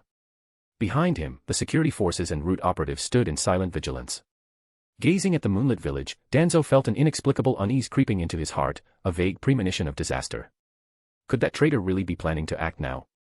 After all, this isn't the same Konoha as in the original timeline. Jiraiya glanced at the assembled guards and the grim-faced Danzo. Elder, you're overthinking things. Nothing's going to happen. Besides, with the great Toad Sage here, even if an enemy does show up, I'll deal with them in no time. Ha ha ha. Bored, Jiraiya continued rambling with a smug grin. Danzo finally understood why Tsunade always punched him. He'd been back in the village for a month, yet no one had seen him. If anyone wanted to find him, they'd have to check the rooftop of the hot springs. Even Pakura, who stood behind Danzo, still found it hard to believe that this perverted old man was one of the legendary Sannin. He was nothing like the warrior who had fought in the Land of Rivers battlefield. Looking at the peaceful village and the carefree Jiraiya, Danzo could only sigh inwardly. We should still be cautious. Suddenly, a firework shot up from the eastern side of Konoha, bursting into an eye-catching flare in the night sky. It was Konoha's emergency distress signal. At that moment, Yamanaka Inoichi, who had been standing silently with his eyes closed to receive intelligence, suddenly opened them. A masked figure in black has breached the eastern defenses. The Umbu squad is already en route. Jiraiya, now sitting upright, wore a serious expression. He hadn't expected Danzo's concerns to come true. To break through Konoha's defenses while it was on high alert, whoever it was had to be at least Kage level. As everyone was still processing the situation. Roar. A massive figure emerged on the eastern side of the village, letting out a thunderous roar at the moon before spreading its wings and taking flight. Its terrifying silhouette loomed over Konoha. The Seven Tails. Jiraiya exclaimed in shock. Every ninja present tensed up. So, it's come after all. Strangely, Danzo felt a sense of calm now that his fears had materialized. Inoichi, send out the evacuation order as planned. After issuing the command, he turned to Jiraiya. Jiraiya, take Shursue and Pakura to intercept the Seven Tails. I'll handle things here. Without hesitation, the three figures vanished into the village below. Danzo looked up at the distant sky, where the Seven Tails had already begun attacking Konoha. So, they even managed to bring the Seven Tails here. The massive beast glided low over Konoha's rooftops, resembling a gigantic bomber plane as it unleashed chakra spheres in rapid succession. Boom. Boom. Konoha's long-standing peace was shattered. Panicked villagers poured into the streets, fleeing in terror. Mom. Help. My child is still inside. Don't panic. This way. To the shelters. Even with a contingency plan in place, the village was in complete chaos. The enormous shadow overhead and the deafening explosions instilled an overwhelming sense of dread. Numerous ninja attempted to halt the Seven Tails bombardment, but their efforts were in vain. The beast showed no awareness of its surroundings, mechanically repeating its low-altitude attacks. It barely reacted to incoming jutsu, merely dodging when necessary before resuming its relentless assault. Meanwhile, every major clan received a directive from the Hokage, delivered by Umbu messengers. Summon all Jonin to defend the village. Chunin and Genin, assist in the civilian evacuation. Uchiha Fugaku also received the order, but his expression darkened as he stared at the pattern in the seven tails' eyes as it passed low overhead. His chest tightened with rage, nearly making him cough up blood. Father, Danzo-sama has instructed that this matter does not concern the Uchiha clan. Please make your decision soon, Itachi advised calmly. The Sharingan pattern in the sky had just undone years of the Uchiha's efforts in an instant. Fugaku forced himself to regain composure, though his face remained as dark as ever. Gather the clan for evacuation. I will personally lead a squad to intercept that beast. Those who seek to frame the Uchiha will pay dearly. Understood, father. After the initial panic subsided, large numbers of ninja began organizing civilians on the rooftops and streets, guiding them toward the shelters. With the ninja taking control, the villagers' fear began to lessen. There were still casualties, but the hysteria was beginning to settle, replaced by a more orderly evacuation. Chapter 95, Obito's arrival. Almost there. I can see the hair already. The medical nin assisting with the delivery cheered in excitement. Inside the cave, agonized screams echoed, not only from the pain of childbirth but also from the loosening of the seal. The Nine-Tails chakra was continuously corroding Uzumaki Kushina's body. She had to divide her focus, using chakra to shield the baby from the Nine-Tails' invasive energy. If not for the Uzumaki clan's resilience, an ordinary person would have succumbed long ago. Not far away, Namikaze Minato struck the rock wall with his fist, an expression of rare anxiety and frustration on his face. What's the situation outside? A kunoichi from the Nakayama clan, seated in the corner, spoke up. Everything has been arranged. Lord Danzo said the Hokage need not worry. A surge of unprecedented anger rose in Minato's heart. He hadn't expected that someone would actually launch an attack on Konoha at the very moment his wife was giving birth. Wah! A newborn's cry filled the cave. He's out. It's a boy. The assisting medical nin exclaimed excitedly to Minato. Boom. A sudden burst of smoke appeared beside the delivery bed. Clang. A masked figure intercepted Minato's lethal strike, holding a kunai against the newborn's neck. Wah. Wah. The medical nin assisting with the birth collapsed onto the ground, blood slowly seeping from her neck. Fast, but if you make another move, his life will be forfeit, the masked man's hoarse voice warned. Sensing his surroundings, he realized the space had become viscous, even his intangibility wouldn't activate. Yet, Minato's spacetime ninjutsu seemed unaffected. Reverse summoning technique. Who are you? Minato's expression turned grave, his gaze sharp with killing intent, but he didn't dare to act recklessly. That spatial disturbance, was it triggered at the exact moment Kushina's seal weakened, using the Nine-Tails as a coordinate? Take a guess. The masked man sneered, then abruptly tossed the baby into the air, sending a kunai flying straight toward him. Minato. Kushina, weak and frantic, called out. A flash of yellow streaked through the cave. In the blink of an eye, the infant was safely in Minato's arms. But Kushina and the masked man had vanished. The news from the cave sent a chill through Danzo's heart. The ceiling barrier around the cave had essentially made it an independent space. Even with Kamui, Obito's current Sharingan stage shouldn't have allowed him to breach it from the outside. Yet, he still managed to get in. Elsewhere in the village, Kakashi was leading a search for the enemy when he suddenly fell off a rooftop, crashing to the ground. Captain. 3 teammates rushed to his side, scanning the surroundings warily. Ah. Kakashi clutched his head, letting out a pained cry. Tearing off his mask, his left Sharingan spun wildly, veins bulging around his eye socket. His chakra and mental energy were being rapidly drained. The surrounding space twisted. The masked man emerged, carrying Kushina, effortlessly eliminating Kakashi's 3 ANBU subordinates with Mokuton. Smart thinking, Obito, White Zetsu's teasing voice rang out. Good thing we had this secondary escape point. Otherwise, getting stuck in that cave would have been a real headache. You're Obito. Kushina's weak voice trembled in disbelief. Her only response was a genjutsu, sending her into unconsciousness. Obito, you're ruthless to your own sensei's wife. Why not finish off this Kakashi guy too and reclaim your eye? White Zetsu's head sprouted from Obito's shoulder, eyeing the unconscious Kakashi with ill intent. Shut up, White Zetsu. Before Konoha reacts, we need to find a place to release the Nine-Tails. With that, the space around them distorted once more, and Obito disappeared with Kushina. Meanwhile, on the other side of the village, Jiraiya, Uchiha Shisui, and Pakura had reached the area devastated by the Seven-Tails rampage. Their expressions were grim as they surveyed the destruction. Shisui, are you sure you can stop it? Jiraiya asked, eyes fixed on the unnatural movements of the Seven-Tails. It was clearly under someone's control. I can do it, Jiraiya-sama. Shisui's voice was resolute. His Sharingan spun rapidly before evolving into the Mangekyo. Alright, I'll create an opening for you. The Seven Tails drew closer. Summoning Jutsu. A massive toad descended from the sky, crashing onto the Seven Tails and pinning it to the ground. Jiraiya, what the hell? Gamabunta flinched upon seeing the monstrous creature beneath him, grumbling in protest. Just hold it down. Jiraiya had no time for explanations. Shursui used the body flicker technique, appearing before the restrained beast. His Mangekyo Sharingan glowed, casting its illusion into the Seven Tails' eyes. The rampaging beast suddenly stopped struggling. Its blood-red eyes gradually dimmed, and its eyelids began to droop. Did it work? A flicker of relief passed through Jiraiya's eyes. Inside Shursui's mindscape, the Seven Tails' consciousness had fallen into slumber. Just as he was about to deactivate his Mangekyo. What? A chilling realization struck him. He couldn't turn off his Mangekyo, or exit his own mental realm. Crack, crack. The sun in his mindscape began to collapse. Slowly, a foreign eye emerged, replacing the sun, a Rinnegan, its concentric rings marking its identity unmistakably. In the real world, Shursui trembled violently, blood streaming from his eyes as his body crumpled. The Seven Tails' eyes snapped open. The Sharingan patterns vanished, replaced by the distinct ripple patterns of the Rinnegan. It raised its claw, poised to strike down the incapacitated Shursui. Clang! A massive blade pinned the beast's claw to the ground. Before its other claw could finish the job, Gamabunta inhaled deeply, puffing out his cheeks, then exhaled forcefully, sending the unconscious Shursui flying to safety.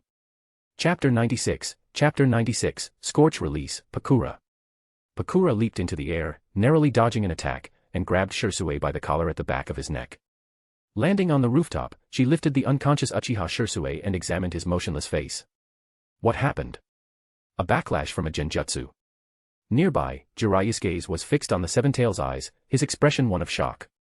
A memory flashed through his mind. Nagato. He murmured. Roar.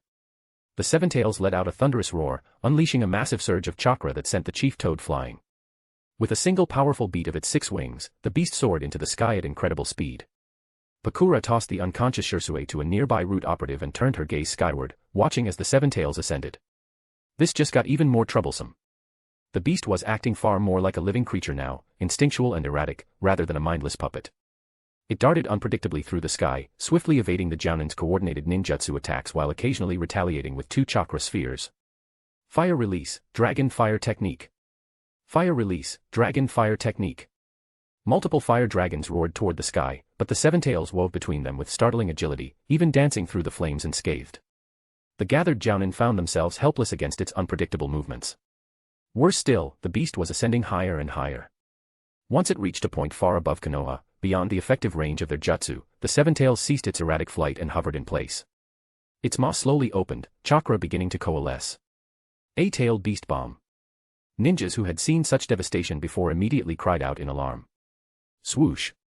A stone sword, embedded with chains, shot up from Konoha, slicing through the air toward the Seven Tails. An eerie energy radiated from the blade, freezing the space around it as it traveled. Sensing the danger, the Seven Tails abruptly halted its attack and barely managed to evade the strike. Damn, that was close. Jiraiya frowned. If Myaboku Mountain's sealing sword had landed, he was confident they could have brought the beast down. With the attempt missed, the Seven Tails resumed its erratic aerial maneuvers, all while bombarding the village below with chakra spheres. It's flying too high. We need to bring it down, or we'll be stuck on the defensive. Jiraiya muttered, recognizing the dire situation. Despite Konoha's forces being fully mobilized, the enemy remained out of their reach, raining destruction upon them from above. Lord Jiraiya, it's too far up.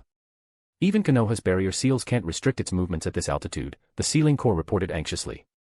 Let me give it a try. Pakura stepped forward.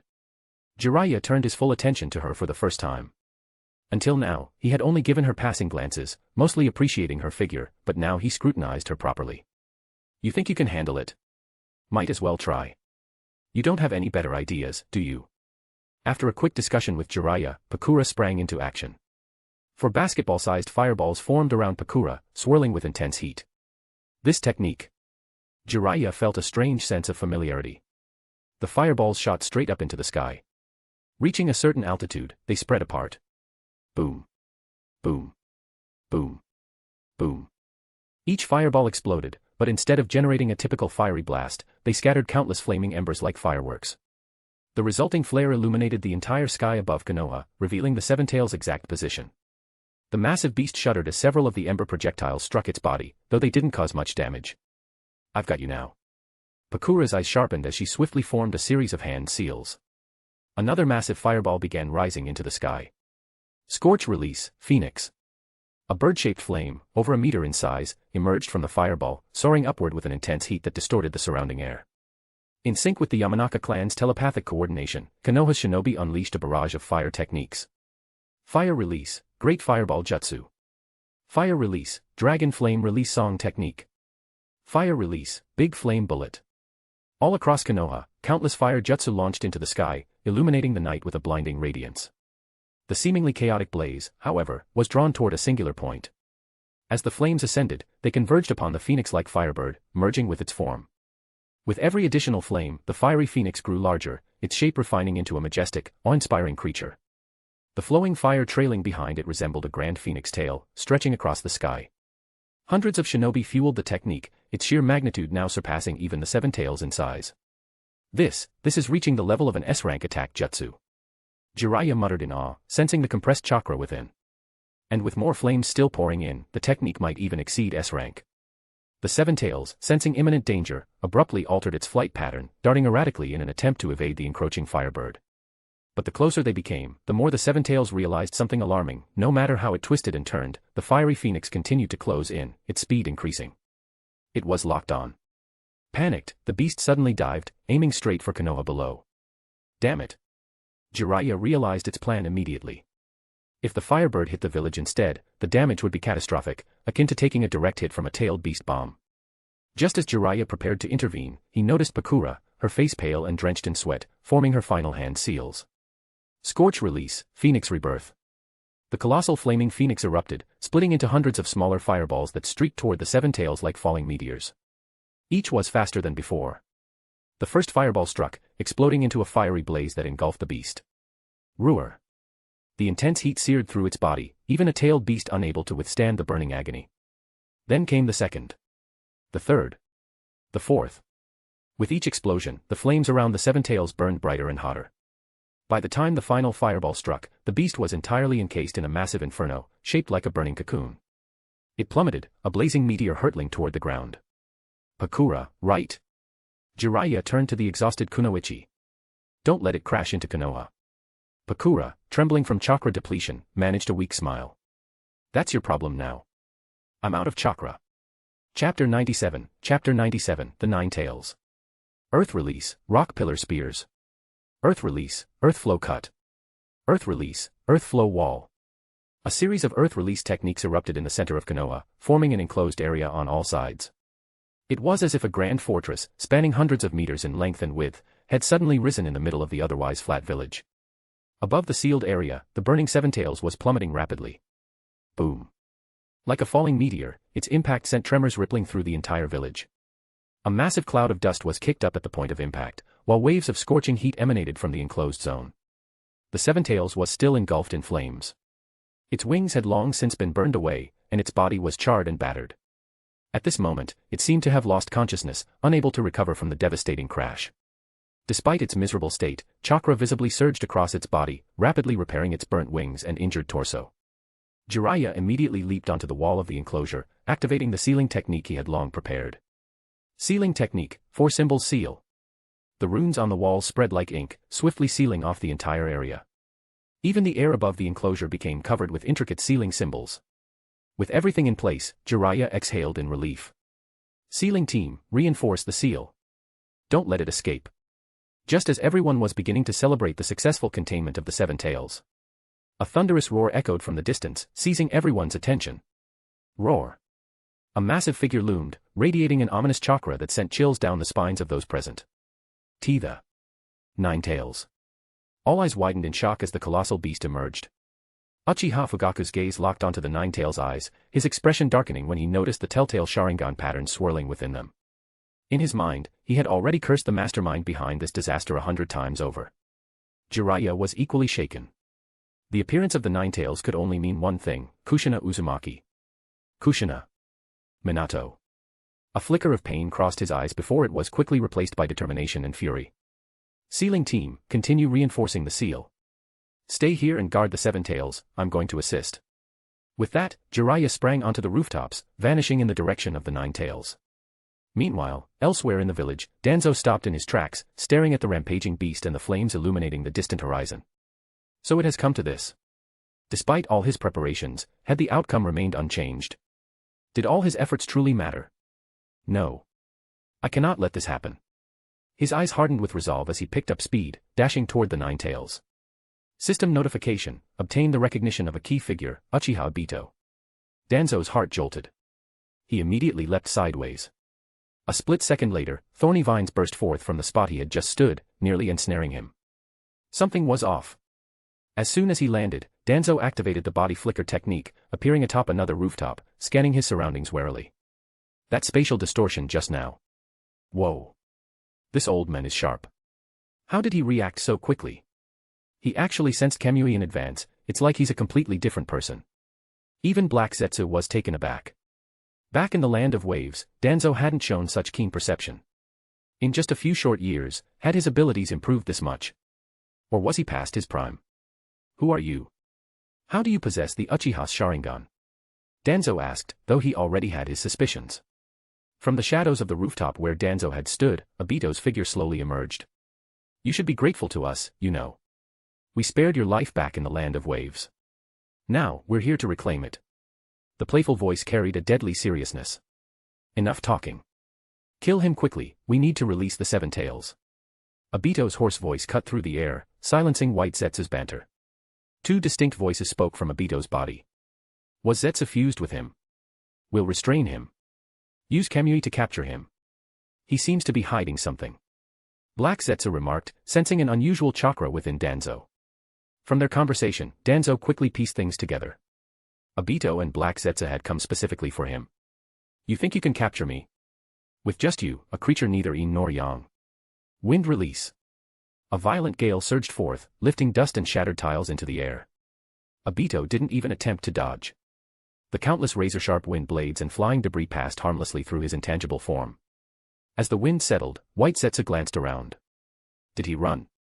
That old man is surprisingly cunning. He won't escape. A vortex of spiraling space twisted into existence, swallowing the area into an eerie calm. Chapter 98, Clash. At the outskirts of Konoha, near Training Ground 3 in the Forest of Death, this was where Danzo had once taught Namikaze Minato the Raiznan. Old man, why aren't you running anymore? Space twisted slightly as White Zetsu emerged with an exaggerated grin. I want to see if I can kill you. Danzo murmured, unlocking the seal on his right eye. There was no avoiding this battle. It was clear they were very interested in him. So this old man has a Sharingan too. Now I want one. White Zetsu mused. The moment he spoke, countless vines erupted from the ground, surging toward Danzo in an attempt to strangle him. Wind release, great breakthrough. A powerful gust of wind tore through the advancing vines, ripping them apart along with the top layer of soil. Dirt and shredded plant matter filled the air, obscuring everything from sight. In that instant, a hand wrapped in iron chains phased through the flying debris, reaching for Danzo, who had just finished his jutsu. Danzo reacted swiftly. Even at such close range, he managed to twist his body, narrowly dodging Obito's attack. As the two figures brushed past each other. Got you. Obito smirked, lifting one hand. The iron chain trailing behind him phased through Danzo's body before solidifying. Crack. The chain coiled tightly around Danzo's waist. In that fleeting moment, the space around him began to distort. He was trapped, unable to break free from the power of Kamui. Just as he was about to be completely sucked into the dimension. Raiznan. From Obito's flank, Danzo's real body suddenly lunged at him, aiming a Raiznan directly at the Uchiha's chest. Boom. With an explosion, both figures were forced apart, distancing themselves once more. As the debris finally settled around them, White Zetsu let out an exaggerated shriek. Whoa, that was incredible. I didn't even notice. This old man seems to understand your abilities quite well. Black Zetsu observed, a hint of surprise in his voice. Had he not intervened just now, Obito would have been hit. Using a shadow clone as bait, huh? A solid strategy. Obito's tone turned icy. He had thought this would be a simple mission, yet he was caught off guard right at the start. Danzo replayed the scene in his mind. The Raiznan had been intercepted by some kind of black substance, dissipating as if being devoured. At the same time, an intense sense of danger had gripped him, forcing him to detonate the Raiznan early to create distance. Yin-yang release, huh? Fighting 3 opponents at once, quite the challenge. Obito carried 3 different consciousnesses within him, each with its own unique abilities. But Danzo wasn't most wary of Obito or Kamui, it was Black Zetsu, that 1,000-year-old monster, who could very well possess unknown abilities. At the very least, what he had already demonstrated with Yin-Yang release was troublesome enough. It completely countered Danzo's ninjutsu. Still, from their brief exchange, Danzo had noticed something: Obito's combat experience wasn't particularly refined. Compared to him, a Kage-level veteran who had fought his way up from the bottom, Obito relied too heavily on his intangibility. With that realization, Danzo swung his arm. A blue wind blade lashed out, shattering the vines still falling from above. Then, without hesitation, he charged straight at Obito. Obito did the same. Whiz. Whiz. 2 wind-enhanced shuriken spun through the air, slicing forward with an ear-piercing screech. Obito didn't even attempt to dodge. The shuriken passed through his body harmlessly, continuing their trajectory behind him. Danzo was already upon him, his wind-infused whip slashing toward Obito's neck. This time, I'll catch you. Obito lunged, reaching directly for Danzo's head.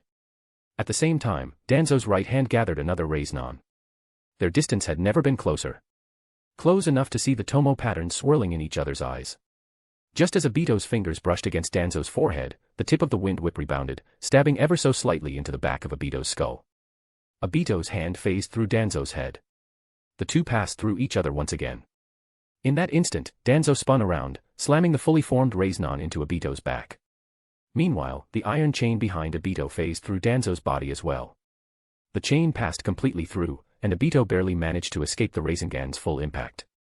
Would release, thorns. Massive thorny vines erupted from the ground, twisting toward Danzo, seeking to ensnare him. Raiznon. Danzo adjusted his stance midair, driving his Raiznon downward. The frenziedly growing thorns shredded apart upon contact, as if caught in a meat grinder. Just then, space around Danzo distorted once more, Kamui had locked onto him again. Whiz. Whoosh. The shuriken from before suddenly returned like boomerangs, curving around to strike Obito from behind, passing through his body once more. At the same time, the spatial distortion around Danzo vanished, and his wind-infused whip lashed at Obito. Again, it phased through him harmlessly.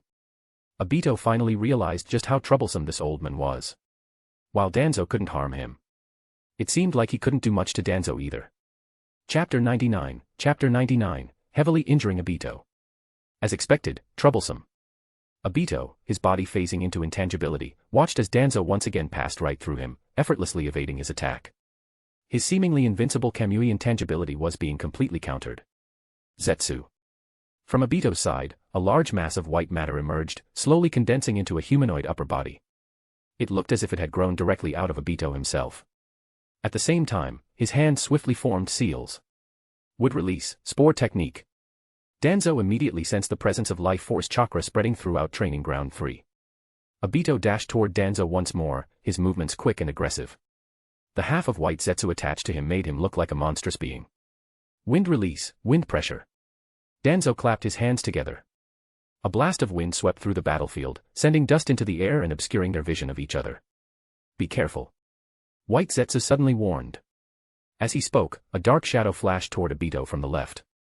Obito immediately phased out, allowing Danzo's attack to pass harmlessly through his body. The moment he materialized again, the white Zetsu attached to him twisted sharply, wielding a wooden spike aimed directly at Danzo's back. However, the wooden spike passed straight through Danzo's body without resistance. Sensing white Zetsu's confusion, Obito spoke up. I didn't use Kamui, it's a clone technique. No, something's off. My spore technique should have detected this correctly. Why is there another one? Watch the left. White Zetsu's voice was filled with alarm. But it was already too late. A glowing Raiznon had already pierced through Obito's torso. Now's my chance, Kamui. Obito seized the fleeting opening. Though the brief window wasn't enough to fully pull Danzo into his Kamui dimension, it was more than sufficient for White Zetsu to launch another attack. Despite his growing doubts about his spore technique's misreadings, White Zetsu acted on Obito's command, thrusting the wooden spike toward Danzo, who was momentarily restrained by spatial distortion. Poof! A burst of white smoke erupted. The wooden spikes, brimming with life force chakra, struck the ground instead of Danzo. In an instant, they sprouted into a thick tree trunk. A shadow clone. In White Zetsu's perception, Danzo had once again disappeared without a trace. His spore technique had never failed like this before. The swirling dust in the air suddenly began moving in an orderly pattern, and through the haze, faint blue light flickered. Not good, above. White Zetsu shouted in alarm. But it was already too late. Wind release, ultra big ball Raisnon. The swirling dust was blown away in an instant, revealing a massive, glowing Raisnon descending from above. Obito, who had been calm up until now, suddenly trembled. Space. The enormous blue sphere pressed downward relentlessly, obliterating everything in its path. A deafening explosion followed. When the dust settled, a massive crater had formed in Training Ground 3, nearly taking up half of the entire area. Surrounding trees had been snapped like twigs by the shockwave, their broken trunks leaning outward from the blast zone. The ground near the crater was churned as if it had been plowed through by a giant. Danzo steadied his breathing and remained alert, scanning his surroundings. I hit him. At the bottom of the crater, Black Zetsu slowly emerged from the ground, using his mayfly technique to bring Obito up with him. The moment they surfaced, Obito collapsed onto his hands and knees, panting heavily. Blood dripped steadily from his mouth. Danzo immediately took note of Obito's condition, his tattered clothing, his missing mask, and the complete absence of White Zetsu's attachment. His body was riddled with wounds, and more importantly, his right arm was gone. Strike while he's down. Wind release, vacuum wave. A powerful cutting wind blade shot toward Obito, aiming to finish him off. Just as it was about to connect, a mass of black material surged up in front of Obito. The attack vanished into the blackness as if it had been swallowed by a void. Obito, can you hold on? Black Zetsu's voice sounded next to him. Cough. My organs, they've been shredded. Obito coughed up another mouthful of blood. The pain was eerily similar to when the boulders had crushed him years ago. Unfortunately, White Zetsu hadn't survived the last attack. If he had, Obito might have been able to heal himself. What troubled him even more was that the space around him felt thick and sluggish, similar to the ceiling barrier in the cave where Kushina had given birth. If not for that, he could have easily used Kamui to escape.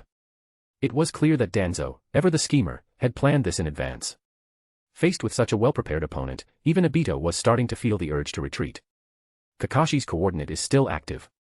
Black Zetsu, hold him off for a moment. We're leaving. Wait, Obito. Black Zetsu slowly emerged from Obito's side, his dark form creeping upward. That old man knows too many secrets. We can't let him live. Let me take over your body, I'll finish him off. Obito hesitated, but seeing Danzo charging toward them from the slope, he gritted his teeth and made his decision. He offered no resistance. Black Zetsu melded seamlessly into his body, quickly enveloping him. The dark liquid seeped deep into his flesh.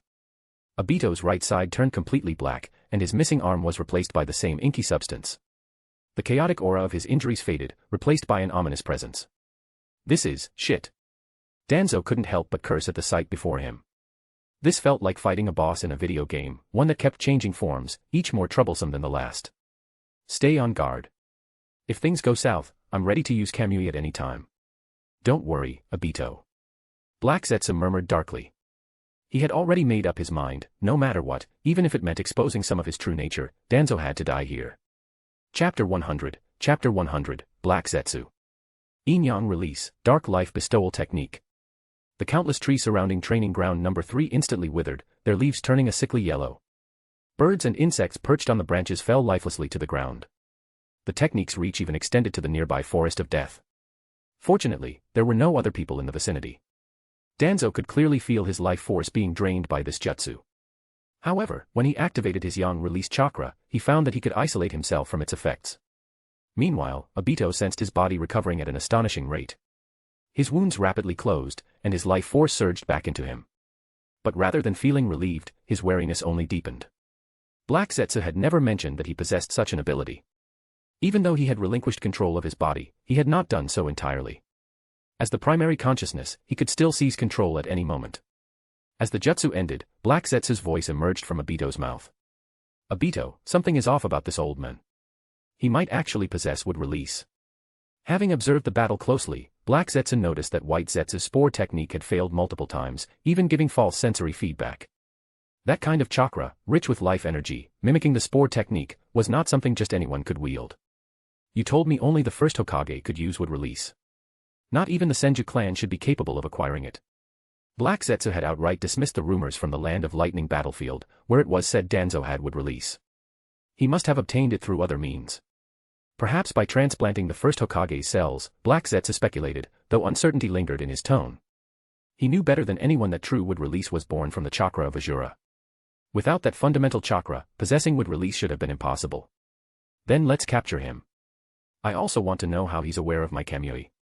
Obito's Sharingan locked onto Danzo, his gaze cold and calculating.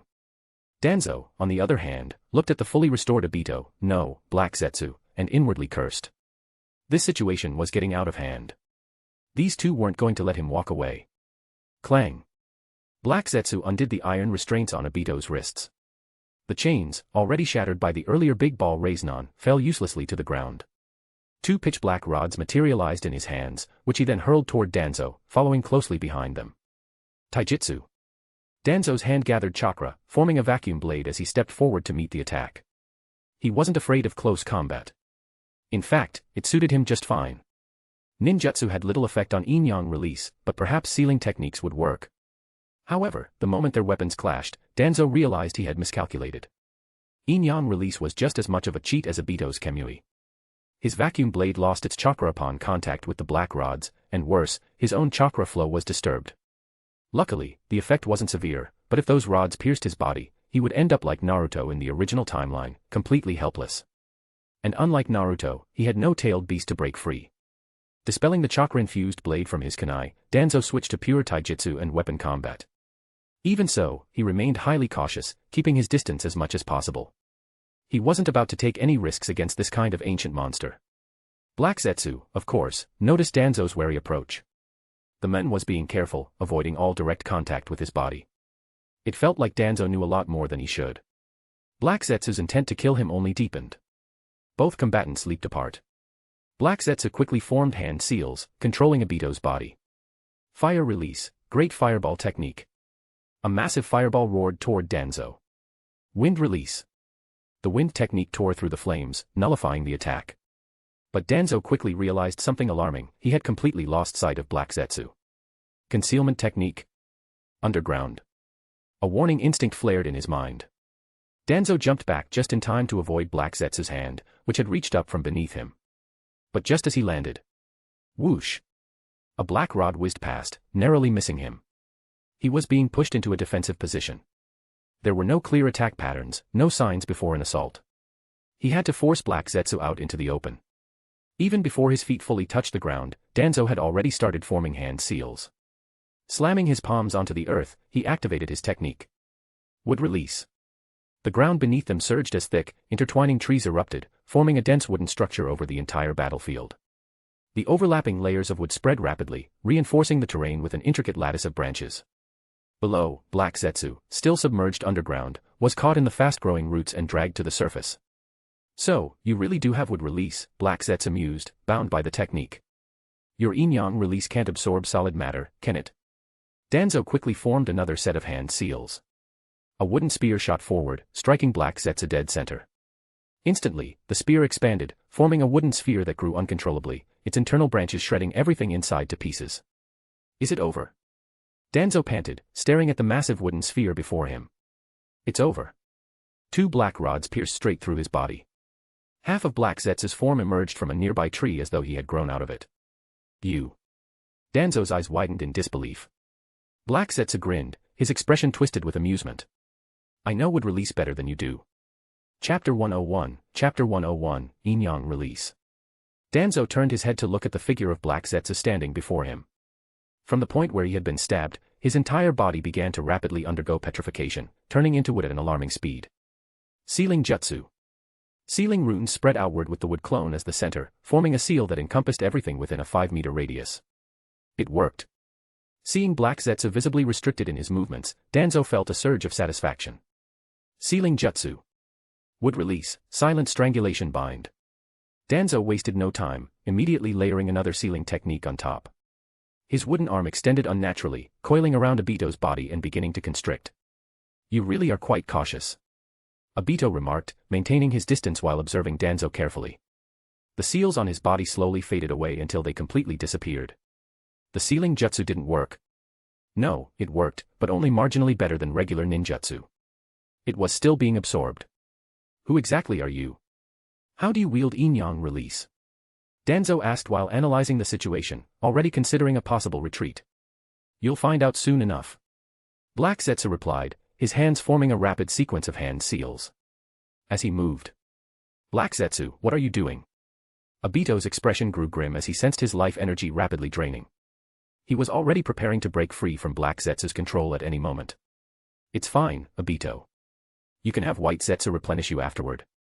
Black Zetsu's presence became more ominous, giving Danzo an uneasy feeling. Genjutsu, Bringer of Darkness technique. Wind release, great breakthrough. Whoosh. Danzo attempted to disrupt Black Zetsu's sensory perception, but the technique had no effect whatsoever. With a speed far surpassing before, Black Zetsu burst through the lingering dust cloud and charged directly at Danzo. Clang. Clang. Clang. Clang. After several exchanges, Danzo quickly realized something was wrong. Black Zetsu's strength and speed had at least doubled, and the influence on his chakra was growing stronger. Can he forcibly enhance his host's abilities to boost his own combat prowess? While engaged in the fierce battle, Danzo suddenly felt a chill run down his spine. When did? Oh. You noticed. Black Zetsu's attacks grew even fiercer. Wind release, chaotic air dance. Yet, instead of the expected turbulent gusts filling the battlefield, only a few weak breezes stirred. Black Zetsu stepped back, smirking wickedly. Yin-yang release, devouring collapse. Four black orbs, which had been buried in the ground beforehand, emerged from the four corners of training ground number 3, forming a barrier that sealed the entire area.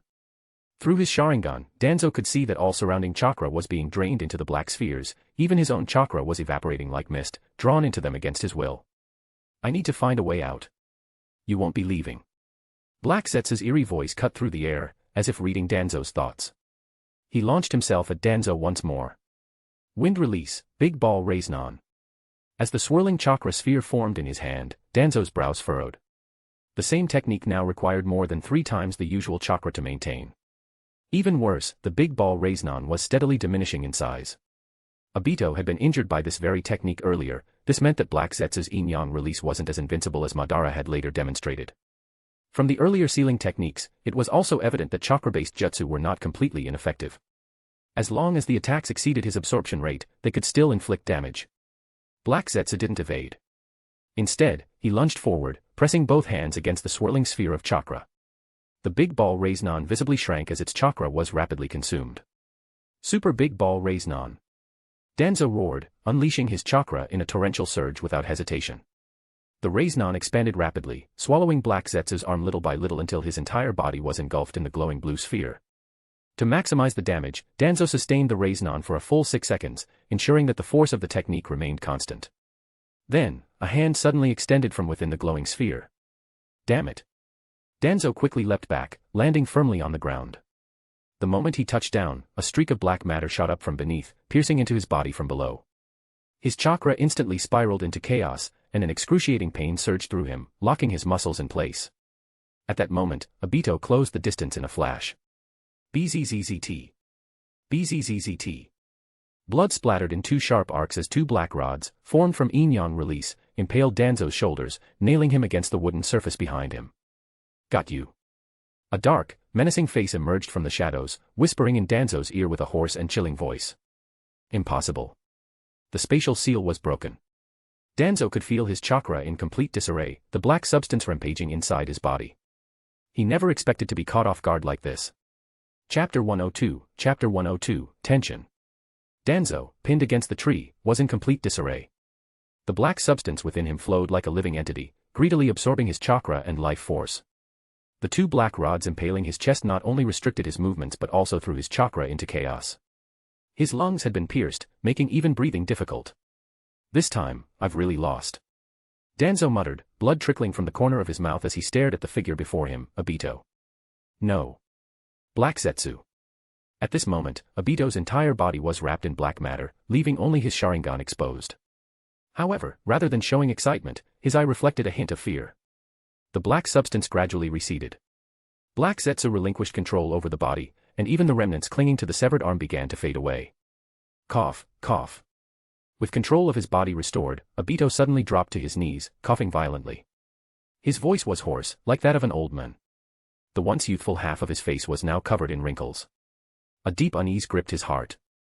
Recalling what had just transpired.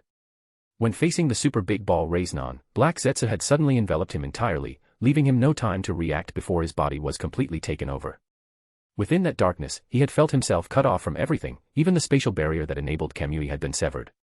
Yet, his body had been deteriorating at an alarming rate. Every second, he could feel his life slipping away.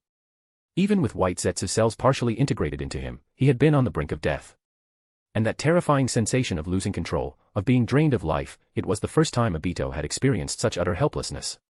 Black Zetsu had seized control of him in an instant, forcing him to use Kamui against his will. This was simply... Obito, are you all right? Black Zetsu's raspy voice echoed in his ears. I'm fine. Obito steadied his mind, slowly lifting his head to look at the captured Danzo before him. At least this old man is dealt with. Obito pushed himself to his feet and walked toward Danzo. The scene was grim. Danzo, pinned to the tree, was in a pitiful state, but Obito standing before him wasn't much better. His clothes were torn, his body aged, and his arm, missing. Cough. Looks like your partnership isn't all that harmonious. Danzo remarked, his breath ragged, but his tone filled with amusement. He had clearly noticed the fear in Obito's eyes when he emerged from the Rasengan's impact. Even on the brink of death, you're still trying to sow discord. As expected of the darkness of Konoha. Obito regarded Danzo with cold indifference, but there was a hint of admiration in his tone. SZZZT. A swift chakra-infused blade slashed down, severing Danzo's right arm in an instant.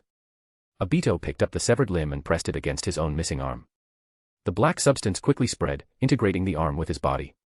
Not bad. A body infused with life force chakra indeed lives up to its name.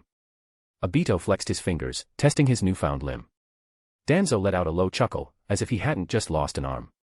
His gaze shifted to Obito, now bearing his transplanted limb. No matter how you try to conceal it. I can see the unease and fear in your heart. Cough. Blood pooled in his lungs, forcing him into a fit of uncontrollable coughing. A subtle tension filled the air. Obito chuckled lightly. Are you begging for death? Don't worry. Once I extract the information I need, I'll grant your wish. Take off his other limbs first. Something seems off with the Nine-Tails situation, Black Zetsu's voice echoed from Obito's body. Cough. Cough. Danzo, hunched over and coughing, suddenly let out a faint chuckle. Cough. Did you know, Obito? How does he know my name? Obito's body tensed at the mention of his identity. Slowly, Danzo lifted his head, his eyes filled with mockery. You will never live in a world where Rin exists. Obito's expression twisted with fury in an instant. You bastard. His chakra-coated palm shot forward, aiming to crush Danzo's skull. Obito, Black Zetsu reacted swiftly. The black matter surged up, wrapping around Obito's arm to restrain him. He couldn't let Obito kill Danzo, at least, not yet. But just as he restrained Obito, a chilling sensation swept over him, making even his formless existence tremble. The source. Danzo's right eye. A mesmerizing, intricate pattern bloomed within his Sharingan. Dojutsu, tension. Come with me to hell. Reverse 4 symbol seal. In a shadowed corner of Konoha, Kakashi lay unconscious. Suddenly, his left eye snapped open, blood trickling down his cheek. His body convulsed violently. The space before him twisted. Boom. A white-haired Obito crashed to the ground, motionless. For a long time, nothing moved. Then, from the center of Obito's chest, a mass of black matter slowly spread, enveloping half of his body. Gradually, he staggered to his feet, unsteady and disoriented. Ah. My consciousness. A rare, pained groan escaped Black Zetsu. To think there was such a dojutsu. That old bastard was ruthless. Recalling the pattern in Danzo's Mangekyo Sharingan, Black Zetsu shuddered. That technique had bypassed everything, striking directly at the soul. The sheer force of it had triggered a primal fear in him. If he hadn't used Obito as a shield, even as Kagaya's will, he wasn't sure he could have survived. And that seal triggered upon the moment of death. At least Obito left behind this coordinate. Rest in peace, Obito. I'll take good care of your remains. Black Zetsu reached down, grabbing the unconscious Kakashi. Unlike Obito, he had no complicated feelings toward Kakashi. Ugh. Even in his unconscious state, Kakashi groaned in pain, his eye burning with agony. In the eerie silence of the alleyway, his voice was particularly unsettling. Chapter 103, The Passing of Minato. Lord Danzo. Several dark figures arrived at training ground number 3. The area was completely unrecognizable, reduced to a massive crater as if everything had been swallowed whole. At the bottom of the crater, Danzo slowly stood up, supporting his body. His face was aged, his right eye pale and blind. Yet, the limb that had been severed was now fully restored. Who did this? Let me, Pakura's eyes flashed with anger and unease. I'm fine, Pakura. Danzo's hoarse voice interrupted her. He could feel the black substance within him surging again, spreading wildly through his body. A sharp pain coursed through him, but the immense life energy chakra enveloped it, temporarily suppressing the chaos within. Its presence made Danzo realize that Izanagi was not as all-powerful as he had once believed. A deafening roar echoed from the distance. The sheer intensity of the sound sent a shudder through Danzo's soul, forcing him to turn his head. A massive spectral figure loomed over Konohagakure, dwarfing even the Nine Tails. That is the Shinigami. Lord Danzo, what's wrong? Pakura followed his gaze but saw nothing. Take me to the Nine Tails. But your body.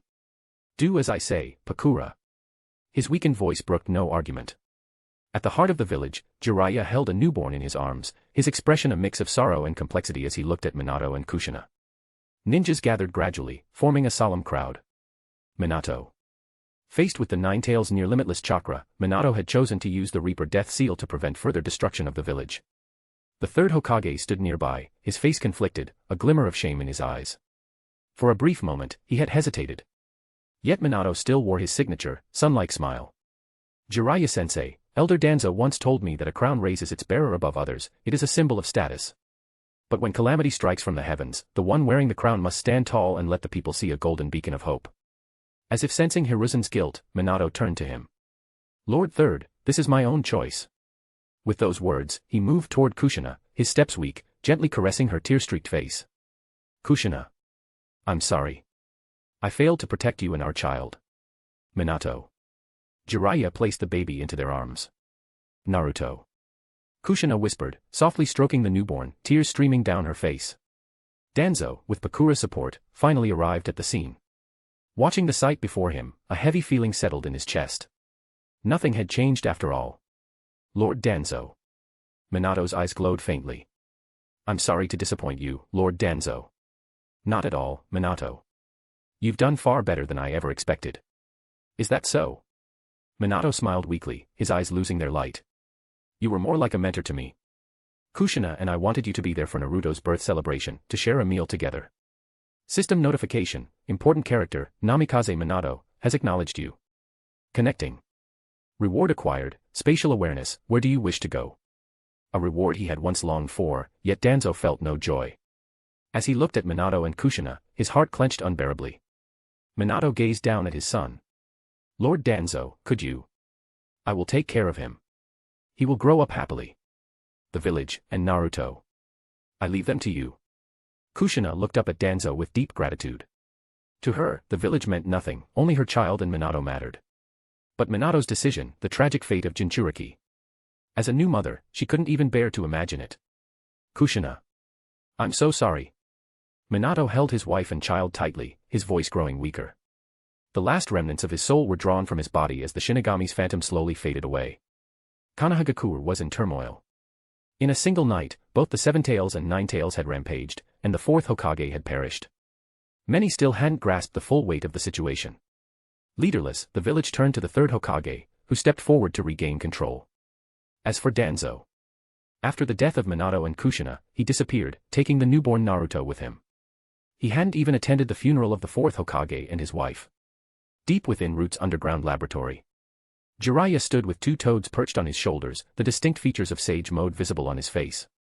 His webbed hands slowly withdrew from Danzo's exposed chest cavity. So this is the product of Inyang release. My first time seeing one up close. Fukasaku examined the black mass wrapped in Senjutsu chakra with great curiosity. It pulsed with a will of its own, struggling against the sealing runes surrounding it, attempting to break free. This old man's body isn't normal either. A regular person would have been dead long ago, Shima remarked, eyeing Danzo's torn-open torso. His shattered internal organs lay beside him, yet he remained conscious. As soon as the black substance was extracted, his destroyed organs rapidly regenerated. Jiraiya sealed the mass inside a containment vessel and handed it to the researchers. Thanks, Jiraiya. Danzo exhaled. The moment the black substance left his body, he felt as if he could finally breathe. The life energy chakra within him now worked to restore his body. You won't last long, Jiraiya said solemnly.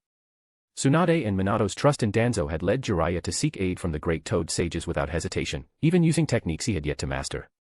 But in Sage Mode, he could clearly sense that Danzo's very cells were being drained dry.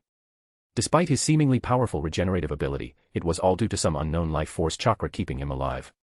Jiraiya wouldn't be surprised if Danzo dropped dead in the next second. Danzo, however, remained calm. I still have unfinished business. I won't die just yet. He knew his body's condition better than anyone, far worse than what Jiraiya imagined. Without the strength of his powerful soul, not even all the life energy in the world would be enough to sustain him. Chapter 104, the Third Hokage. At the root headquarters, Danzo sat slumped in his stone chair. The once imposing leader now exuded an air of decay, his presence weighed down by a sense of impending demise. His arm supported his head, as if he could fade away at any moment. The Fire Country's capital has sent an envoy to the Land of Lightning. A number of unidentified shinobi have appeared in the Land of Grass. 23 suspicious individuals have entered Konoha. After hearing the intelligence reports, Danzo finally opened his eyes. Unlike his frail body, his lone visible eye was sharp and unfathomable, like an abyss that no one could dare to gaze into directly. It felt as though it could pierce straight into one's soul. Eliminate all unidentified shinobi near the Fire Country. Send a letter to the daimyo, telling him to stay quiet. The raspy, aged voice carried a tone that brooked no argument. Once the root operatives departed, a trace of exhaustion crossed Danzo's face, and he slowly closed his eyes again. What's Kakashi's condition? He has suffered severe psychological trauma and remains unconscious, answered Pakura, standing behind him with unwavering respect. Danzo was certain his Mangekyo Sharingan had inflicted serious damage on Obito and Black Zetsu, but the extent remained unknown. Right eye Mangekyo, Dojutsu, Tension. An unavoidable soul-piercing attack. Due to the limited endurance of his Mangekyo, Danzo had always kept this ability as his trump card. The fourth Hokage and his wife's bodies have been secretly sealed away, so you need not worry.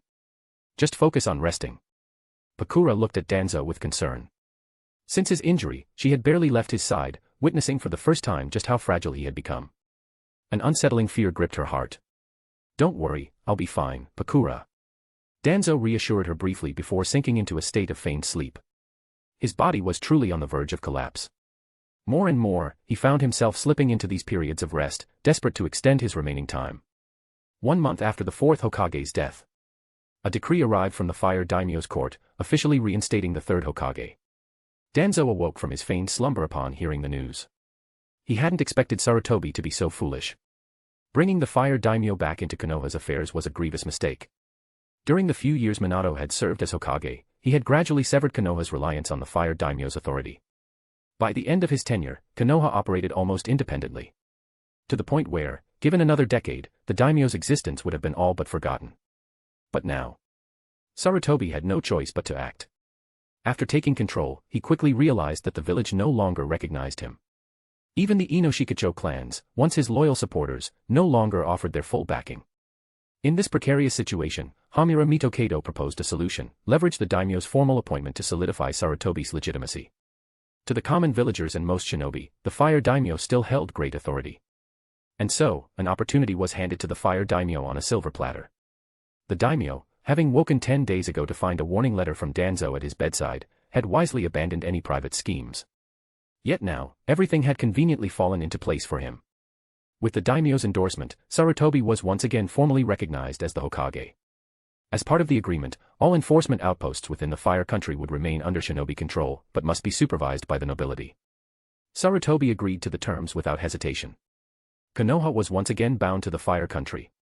Danzo could feel his life slipping away even faster from sheer frustration. He should have killed Sarutobi when he had the chance. Jiraiya once again entered the root headquarters, gazing at Danzo before him.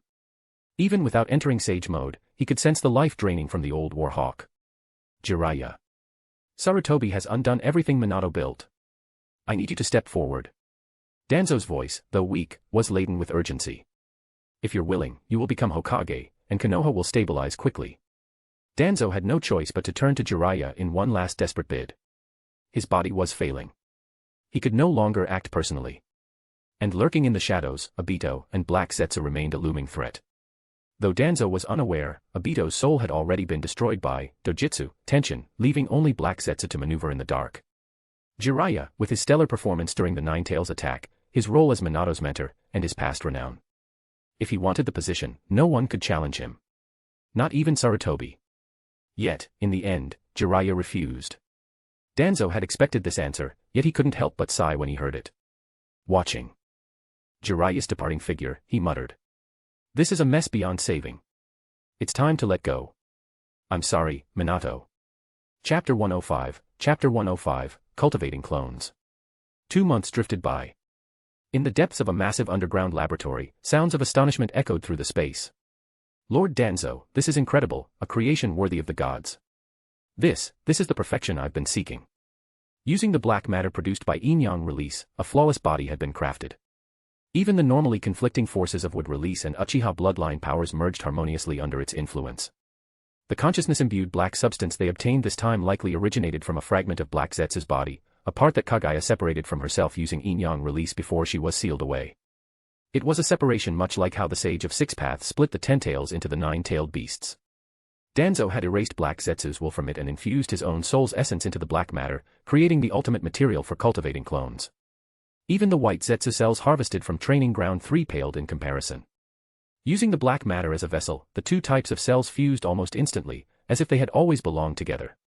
Shinraku was consumed with ecstasy as he gazed at the 5 enormous containers before him. Inside each, embryos floated in a nutrient solution, their pulses strong and steady, like miniature hearts. How much longer? Pakura asked impatiently from behind Danzo. Her tone was cold, with no attempt to hide the murderous intent underlying her words. Shinraku snapped out of his daze, beads of sweat forming on his brow. Even at the fastest pace, it'll take at least 2 years, and there's no guarantee all the embryos will survive. So you're saying it's possible none of them will live?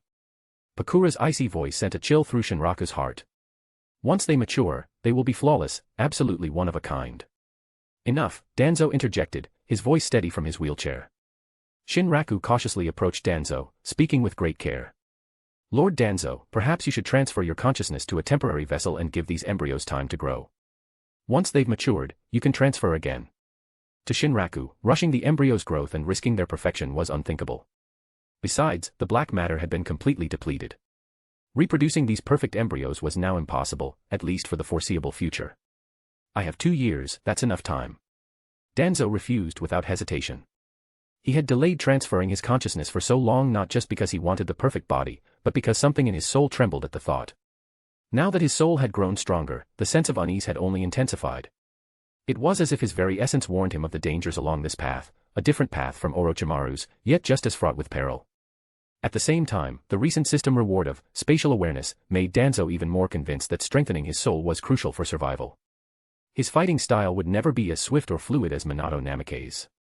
Meanwhile, under Hiruzen's new leadership, the atmosphere in Konohagakure had shifted subtly. Though Hiruzen had returned to the Hokage's office, the village itself had changed dramatically in the past 4 years.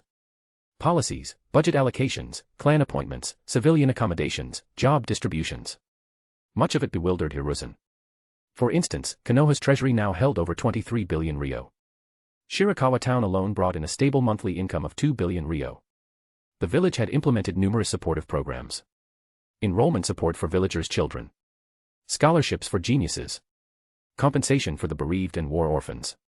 Fire country legal reforms. And even more policies were in the planning stages. Fire country land use planning. The highest level laws of fire country. Restrictions on noble privileges within fire country. Konoha's population had surged to 230,000, a staggering number considering that even small nations surrounding fire country had populations of only 20,000 to 30,000. The number of jonin had doubled since Hiruzen's resignation. The academy's enrollment had increased more than 5-fold. For the first time, Hiruzen questioned the validity of his own political philosophy. No, everything I did was to ensure Konoha's stability. Taking an oppositional stance toward fire country will only bring disaster, like the recent tailed beast rampage. Hiruzen's gaze hardened. He began distributing vast sums of money, winning over many of the smaller clans. He provided relief to injured shinobi and the families of the fallen from the Nine-Tails incident. He gave speeches about the will of fire at the Ninja Academy. He helped villagers rebuild homes destroyed by the tailed beasts, free of charge. Everywhere in Konoha, the sight of the third Hokage working tirelessly became a common sight once again. The title of the Compassionate Hokage began to circulate. However, alongside it, rumors spread that the Uchiha clan had controlled the tailed beasts. After all, many shinobi had seen Sharingan in the beast's eyes during the attack. Despite the Uchiha clan keeping a low profile, they once again found themselves under scrutiny. The rumors spiraled out of control. A week later, Hiruzen stepped forward personally to quell the rumors and vouch for the Uchiha clan. At the same time, Uchiha Shirsue and other Uchiha members holding positions in various departments were dismissed and reassigned to the Konoha military police force. Their roles were filled by members of the Hyuga, Nara, Aburame, and other clans. This move won Hiruzen yet another wave of support. Chapter 106, Naruto's Fate. Ikawa Kamami slowly made her way to the deepest part of the root base once again. To be honest, she didn't want to be here. It wasn't just the oppressive atmosphere, it was also because that woman was here. The night of the Ninetales rampage, Kamami had witnessed that woman unleash an S-rank jutsu. The mere memory of the woman's hostility made Kamami's will to resist dissolve, replaced only with fear and a desperate urge to flee. The stone chamber seemed darker than ever. The wall-mounted torches were extinguished, leaving only vague shadows in the distance. Lord Danzo. Kamami knelt on one knee. She could feel it, the suffocating killing intent, familiar and unrestrained, locking onto her. It was a warning.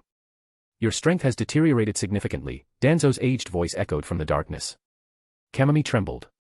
She hadn't trained properly for the past 2 years. I've let you down. Danzo then delivered harsh news. Root will soon withdraw from the oversight of the Land of Fire. Kamami's body shuddered involuntarily. A mocking, female laugh broke the silence in the darkness. But Kamami remained frozen, still processing the news. She had known that the fourth Hokage's death would bring upheaval, but not on this scale. 2 years of hard work, gone. Before she could snap out of her daze, it hit her. Her soul felt like it had been dragged into a deep sea, crushed by endless pressure and despair. Ugh. A pained groan escaped her lips, entirely beyond her control. That single instant felt like centuries. When she finally came to, Kamami was on her hands and knees, gasping for air. Sweat dripped from her forehead, mixing with the saliva that trailed down her chin. I have a mission for you. Yes, Lord Danzo. Kamami's attempt to sound calm was undermined by the quiver of terror in her voice. Danzo reappeared in the Hokage's office after a 3-month disappearance. When Jiraiya arrived, the atmosphere was suffocatingly tense. Sensei. Danzo-sama. Jiraiya chuckled awkwardly when no one acknowledged him and stepped aside. He greeted Pakura, but she didn't respond either. The heavy, awkward air was unbearable. Until. Danzo-sama. Hokage-sama. Jiraiya-sama. A plainly dressed old man entered. If not for the hidden leaf emblem on his clothing, one might mistake him for a farmer rather than a ninja. Kosuke, it's you, Jiraiya was the first to speak, greeting him warmly. Despite Kosuke's seniority, the two had once worked together on missions during Jiraiya's Chunin days. Jiraiya had always found him to be a reliable comrade. I summoned you here for an important mission, Hiruzen spoke solemnly, his eyes on Mariboshi Kosuke. Danzo, seated with his eyes closed, finally opened them to regard Kosuke, the eternal genin of Konoha, yet respected by many as a redemption-seeking shinobi. This is more of a request than a mission, Hiruzen added. It's a request from the fourth Hokage. Come in, Nono. Yakushi Nono entered, holding a baby. This is the orphan child of the fourth Hokage and his wife. I promised Minato I would take care of him, but Root is no place for a child to grow up. I would like you to take him in as your grandson, raising him as an ordinary child. Hiruzen paused, glancing at the infant in Nono's arms. If it's you, I believe Minato would rest easy. Should you encounter any trouble, I will personally see to it. Kosuke accepted the baby, his arms stiff. He hadn't expected this mission. He had spent his life in penance, atoning for his youthful mistakes. Now, in his old age, he found himself with a child. But when he saw the baby smile, a strange sense of responsibility swelled in his heart. Yes, Lord Danzo. I will take good care of the fourth's orphan. Hearing his pledge, Danzo exhaled in relief. Hiruzen, if you interfere with this child in any way, I will lead Root in severing all ties with Konoha. Jiraiya can bear witness to this. Danzo's flat, slow words made everyone tense. It was a clear declaration of his stance. In return, Root will withdraw from Konoha's administrative departments and limit its role to information gathering, as before. It had taken Root years to step into the light, but only a few days to be plunged back into darkness. Many operatives stationed outside the village were recalled, and those with public roles vanished into the shadows. Hiruzen Sarutobi heaved a sigh of relief. Root and Danzo had weighed heavily on him in recent months. Now, it was all resolved.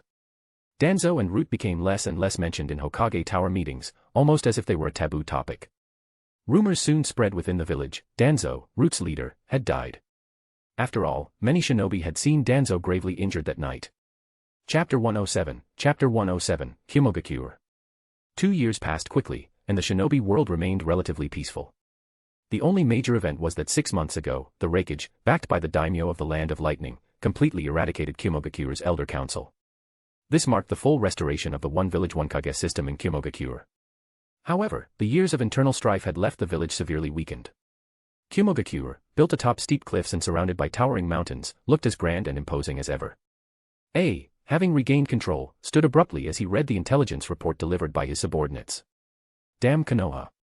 I knew they were behind this. Otherwise, those old fools wouldn't have dared. Despite everything, the Raikage temper hadn't mellowed over the years.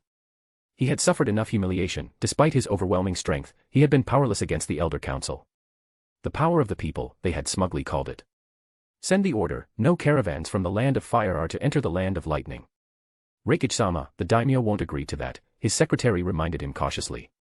Slowly sat back down, though the anger on his face didn't subside. Even though the Elder Council had been eliminated, the problems they left behind remained unresolved. Many of the policies they had implemented had genuinely improved the lives of the villagers. However, much of the funding for those policies had come from deals similar to what Konoha had done. Now that A had used the daimyo's authority to overthrow them, the daimyo had reclaimed control of the trade routes and towns that had been operating in secret. With the village's financial resources gone, the welfare policies were naturally scrapped, leading to widespread discontent. A had considered adopting similar strategies himself, but the daimyo, after witnessing Konoha's internal struggles, had become paranoid. Any hint of unrest in Kimogakure resulted in the daimyo slashing their funding and locking down trade routes around the village. This stranglehold forced A to compromise. He had no choice but to find other ways to ease the village's internal tensions. Meanwhile, a Kimogakure envoy was en route to Konoha to sign a peace treaty. News of the envoy spread like wildfire through Konoha's streets, accompanied by praise for the third Hokage's efforts to promote peace. However, Konoha's major clans viewed it all with disdain. Life hadn't changed much for the villagers, but the clans clearly felt Konoha's decline, whether in foreign relations or economic strength. Yes, decline. The once revered oversight department, hailed as a beacon of justice during the fourth Hokage's time, had fallen into irrelevance. Originally created to monitor the nobility, the department was now under the nobility's thumb. When conflicts arose, the third Hokage's conciliatory attitude disillusioned many of the department's shinobi. Those with any connections transferred out, leaving the department a hollow shell. With oversight offices and enforcement squads losing their authority, Konoha's grip on the land of fire slipped. The once thriving Shirakawa town, Konoha's economic hub, was now under commercial blockade and constant pressure. Over the past 2 years, Konoha had steadily retreated under the land of fire's control. Yet despite all this, Konoha's leadership placed great importance on Kimogakure's envoy. The third Hokage, flanked by the village elders, Uchiha Fugaku, Hyuga Hayashi, and other clan leaders, personally greeted the delegation at the Hokage Tower for peace negotiations. The talks went smoothly, with both sides expressing their desire for peace and mourning the fallen shinobi from both villages. The third Hokage signed the ceasefire agreement and the non-aggression pact, officially marking the end of their decade-long conflict and the start of a new era of peace. Konoha's streets erupted in celebrations over the hard-won peace. Late at night, in the Hyuga clan's mansion. "Brother, what's wrong?" Hyuga Hizashi asked, looking at Hayashi, who had been sitting in his room since the day's meeting ended. Ever since the fourth passed, Konoha's problems have worsened. The third can't hold the village together anymore. I'm worried about the Hyuga clan. The meeting was still fresh in Hayashi's mind. When did Konoha fall this low? The entire leadership had turned out to welcome a mere envoy. The delegation's attitude, once respectful, had gradually grown arrogant. The shift unsettled Hayashi deeply. The third isn't getting any younger, Anne. Before he could finish, the brothers exchanged a look, leapt to their feet, and rushed outside. From the rooftop, they spotted a shadowy figure fleeing. Hinata. Hayashi's sharp eyes caught sight of his daughter in the intruder's arms. He charged forward, veins bulging around his Byakugan. 8 trigrams, air palm. Chakra erupted from his tenketsu, striking the enemy's heart with pinpoint accuracy. Hizashi, who arrived moments later, examined the corpse before turning to his brother, who was cradling his daughter. "We have a serious problem," he said grimly. Chapter 108, Reprimand. Hokage Tower Conference Room. Compared to yesterday's relatively amicable atmosphere, today's meeting was weighed down with tension. What more is there to say? Kimogakure came with ill intent, and now they have the audacity to demand accountability. Let me lead the Uchiha clan. Uchiha Fugaku was the first to break the oppressive silence, rising with a dark expression. Fugaku, this is a formal meeting. The Hokage hasn't spoken yet. Do you intend to destroy the peace between Konoha and Kimogakure? Kohara Udatane scolded him sharply, her tone laced with irritation. Humph. Fugaku shot her a cold glare but sat back down without another word. The others present were unsurprised. Over the past 2 years, Fugaku had clashed frequently with the two elders, but neither side could ever gain the upper hand. Fugaku's accomplishments during the 4th Hokage's era, combined with the Uchiha clan's considerable strength, made it difficult for the 3rd Hokage to act rashly, despite ongoing efforts to suppress them. The last major victory the village elders had won against the Uchiha was forcing them to retreat after the Nine Tails incident. Hayashi, how do you believe we should handle this matter? The 3rd Hokage's expression was complicated as he posed the question. We will defer to your judgment, Lord Hokage, Hayashi Hyuga responded. Silence fell over the room once again. After a long pause, the 3rd Hokage finally spoke, his voice tinged with regret. This time, I must ask the Hyuga clan to endure the burden. The heads of Konoha's major clans all frowned. The Hyuga clan was a prominent force in Konoha, and now they were expected to swallow the humiliation of having their heiress kidnapped. Not long ago, Konoha had been a true leader in the shinobi world. How had things deteriorated under the Third's leadership? But what the 3rd Hokage said next stunned everyone further. This peace is fragile and hard-won. Konoha has just emerged from the Nine Tails rampage. We cannot afford another war. As for Kumogakure's demands for accountability, I must ask Hizashi to take on this burden. The decision had been made after the 3rd Hokage consulted with the village elders. Kumogakure's terms were simple: hand over the head of the Hyuga clan as payment for their leader's life. The meeting fell into another uneasy silence.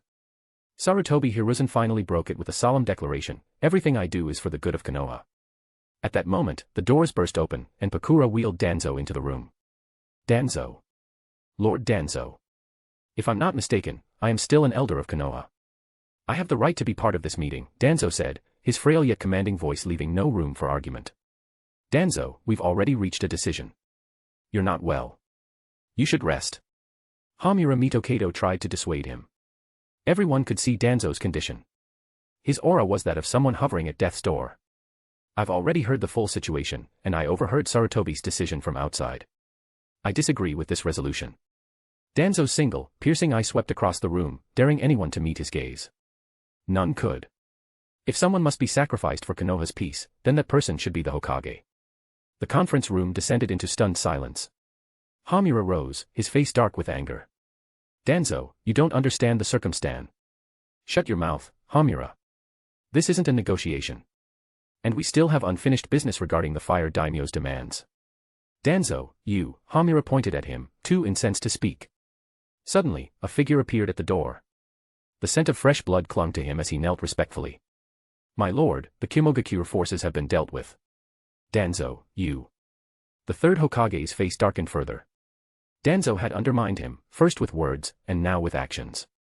The oppressive pressure from Hiruzen's chakra spread throughout the room, causing everyone to shiver. His glare stopped Danzo from speaking further. Compromise is like feeding a crocodile, hoping it will eat you last. What you're doing, Sarutobi, is destroying Konoha, Danzo declared coldly. I'll handle Kumogakure. Pakura, let's go. Pakura pushed Danzo out of the room, leaving behind a stunned and silent gathering.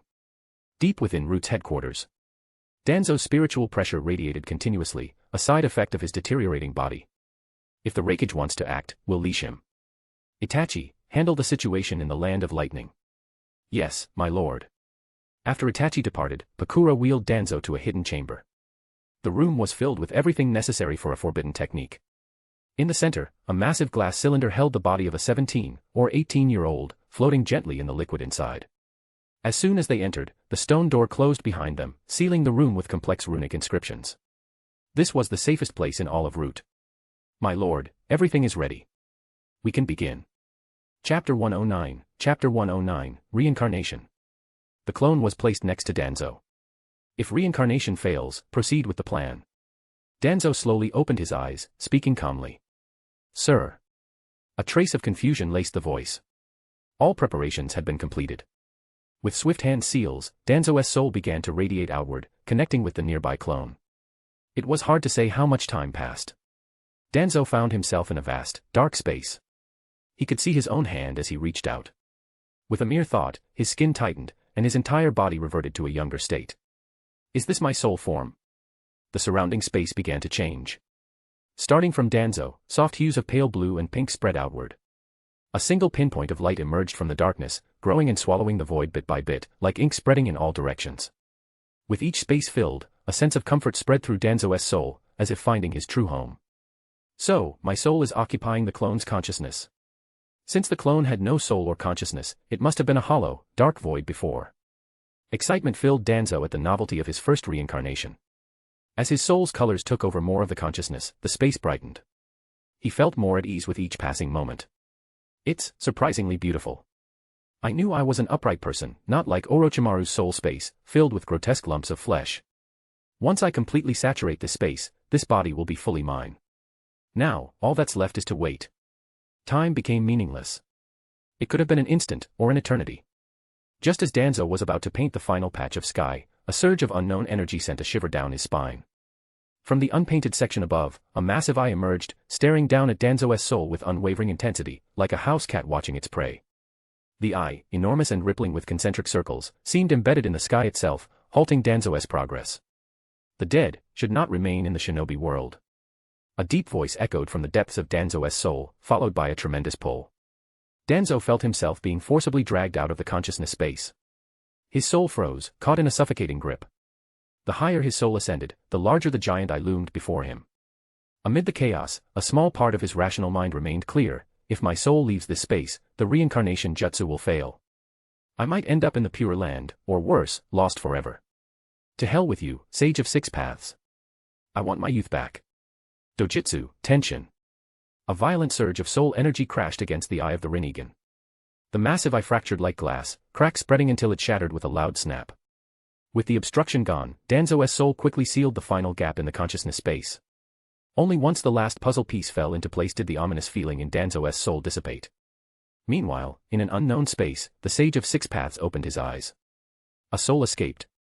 Someone in the shinobi world broke through my restrictions. The sage's eyes closed again, and all fell silent once more. The capital of the Land of Lightning bustled with life. Among the great nations, it was second in prosperity only to the Land of Fire. As night fell, 5 uninvited guests stealthily infiltrated the daimyo's palace. Who's there? Intruders. A loud shout shattered the stillness of the night. We've been discovered. Move. Lightning style, falling thunder jutsu. Lightning style, ground surge. Lightning style, falling thunder jutsu. Multiple bolts of lightning illuminated the sky, striking the palace where the daimyo resided. Clang. Clang. Clang. Intruders. Chaos erupted across the palace. Guards began converging from all directions. Prepare to break through, one of the attackers ordered, lightning sparking across their body as they charged toward the surrounding soldiers and shinobi. By dawn, the daimyo's palace lay in ruins, smoke rising from the aftermath of the fierce battle. Damn that rakeage. How dare he? The daimyo was still reeling from the terror of the previous night. Though they used lightning style, it may not have been Kimogakure. The chief minister tried to offer counsel. He was swiftly cut off. Even if it wasn't Kimogakure, they're responsible for guarding the Land of Lightning. All those funds we give them every year, wasted. Cut off Kimogakure's financial support and seal their trade routes. Though the daimyo had survived the night unscathed, the fear remained all too real. But, my lord. No more talking. Do as I say. Chapter 110, The Whip of the Land of Lightning. The fallout from Danzo's disruption of the Konoha Council meeting had shaken the village leadership. The third Hokage and the 2 elders saw their authority among the clans diminish significantly. Soon after, someone leaked details of the meeting to the wider village. The leak had a massive impact among the ninja ranks. Many shinobi rushed to the Hokage's office, pledging their lives to Konoha's protection but refusing to endure such dishonor. Initially, the third Hokage and the elders tried to pacify the masses. However, the situation spiraled when Hyuga Hayashi, as the victim of the event, publicly declared, "The Hyuga branch family may die to protect the main house, but we will not be sacrificed like this. If someone must die for the sake of Konoha's peace, that person should be the Hokage." This sentiment spread rapidly throughout Konoha, evoking memories of the fourth Hokage, Minato Namikaze. The outcry grew louder by the day, and even the third Hokage found himself unable to control the situation. Civilian and ninja dissatisfaction became more evident, with many openly comparing the third to both the fourth Hokage and Danzo. Amid this turmoil, news arrived from the Land of Lightning. The daimyo of the Land of Lightning had sealed off Kimogakure's trade routes and cut off financial support, effectively placing the village under a complete lockdown and economic sanction. Within 2 months, Kimogakure fell into disarray, verging on collapse. 3 assassination attempts were made on the Raikage during this time. Food shortages plagued the village, and ninja stipends and wages could no longer be paid. Kumogakure's outposts throughout the Land of Lightning were also attacked by unknown assailants, leading to significant casualties. Many Kumogakure ninja, receiving no aid from their village, chose to abandon their outposts and flee. The chaos worsened as some minor shinobi clans began to defect and large numbers of civilians fled the village, drawing the attention of the entire shinobi world to Kumogakure's plight. Though the sanctions had lasted only 2 months, they demonstrated the extent to which a daimyo could discipline a shinobi village. The Raikage was now far from being able to wage war. Simply maintaining his position as Raikage had become a challenge. Konoha's higher-ups were well aware that Danzo had promised to resolve this matter. While they admired his foresight, they also felt a lingering fear at the Land of Lightning's fate. Inside the Hokage's office, the third Hokage silently smoked his pipe, revealing no emotion. "What's wrong, Sarutobi? Why did you summon us?" The 2 elders, Koharu and Hamura, entered and immediately sensed the tense atmosphere. "Koharu, you've always overseen Shirakawa town. Why did its income last month drop to just 600 million ryo? That's less than a third of what it was 2 years ago." As Konoha's financial hub, Shirakawa town had been entrusted to Koharu after the third took office. Even when the fire daimyo suggested appointing noble officials to the town, the third Hokage had politely declined. After all, with Konoha's expanding needs, money was essential, and he couldn't allow these profits to be divided. I'm not sure. Everything's been operating as usual, Koharu answered, clearly troubled. The third Hokage sighed. "Hamura, if the fire daimyo were to cut Konoha's funding and block our trade routes, how long could we hold out?" "That won't happen. We've always been loyal to the daimyo," Hamura replied, his expression uneasy. "Go back for now," the third said after taking a long puff from his pipe. His eyes briefly reflected disappointment. Once they left, the Hokage's office filled with thick smoke. The Land of Lightning's actions had revealed a potential crisis within Konoha. The night before, the third had done the calculations. If the fire daimyo truly mirrored the Land of Lightning's actions, Konoha could last 6 months, perhaps less. But if the fourth Hokage were still alive? These thoughts circled endlessly in Sarutobi Hiruzen's mind, leaving him agitated. He even felt a strong desire to confide in his old friend, Danzo. Unable to suppress the impulse, he opened the bottom drawer of his desk. Inside were various documents left behind by the fourth Hokage. Meanwhile, in the sandstorm-filled Sunagakure. As expected, the Raikage is just a muscle-brained fool, Raza remarked with a sneer as he skimmed through the report delivered by Baki. Back then, when the third Raikage had arrogantly taunted Sunagakure outside its gates, no one from the village had dared to stop him. How triumphant he had been. Now, that same man's son was little more than a lackey of the daimyo. "You truly have foresight, Lord Kazekage. If not for you, Sunagakure would likely be worse off than Kumogakure right now," Baki said, half serious, half flattering. For years, Sunagakure had been the poorest of the great nation's shinobi villages, resorting to whatever means necessary to secure funds. Yet even so, most of the village's finances still depended on the Wind Daimyo's support. That was until Raza took office. In recent years, through both open and covert means, controlling checkpoints, oases, and trade routes, he had elevated Sunagakure's economy significantly. While still not on par with the prosperity Konoha enjoyed under the fourth Hokage, it was enough to spark meaningful economic improvement. More importantly, the framework for a stable economy was gradually taking shape, inching closer to the standards Konoha had achieved under the fourth Hokage. Chapter 111, A New Dawn. Deep within the headquarters of the Root Division in Konoha, a hidden chamber sat in darkness. On a bed surrounded by various instruments lay a handsome young man of about 17 or 18, asleep.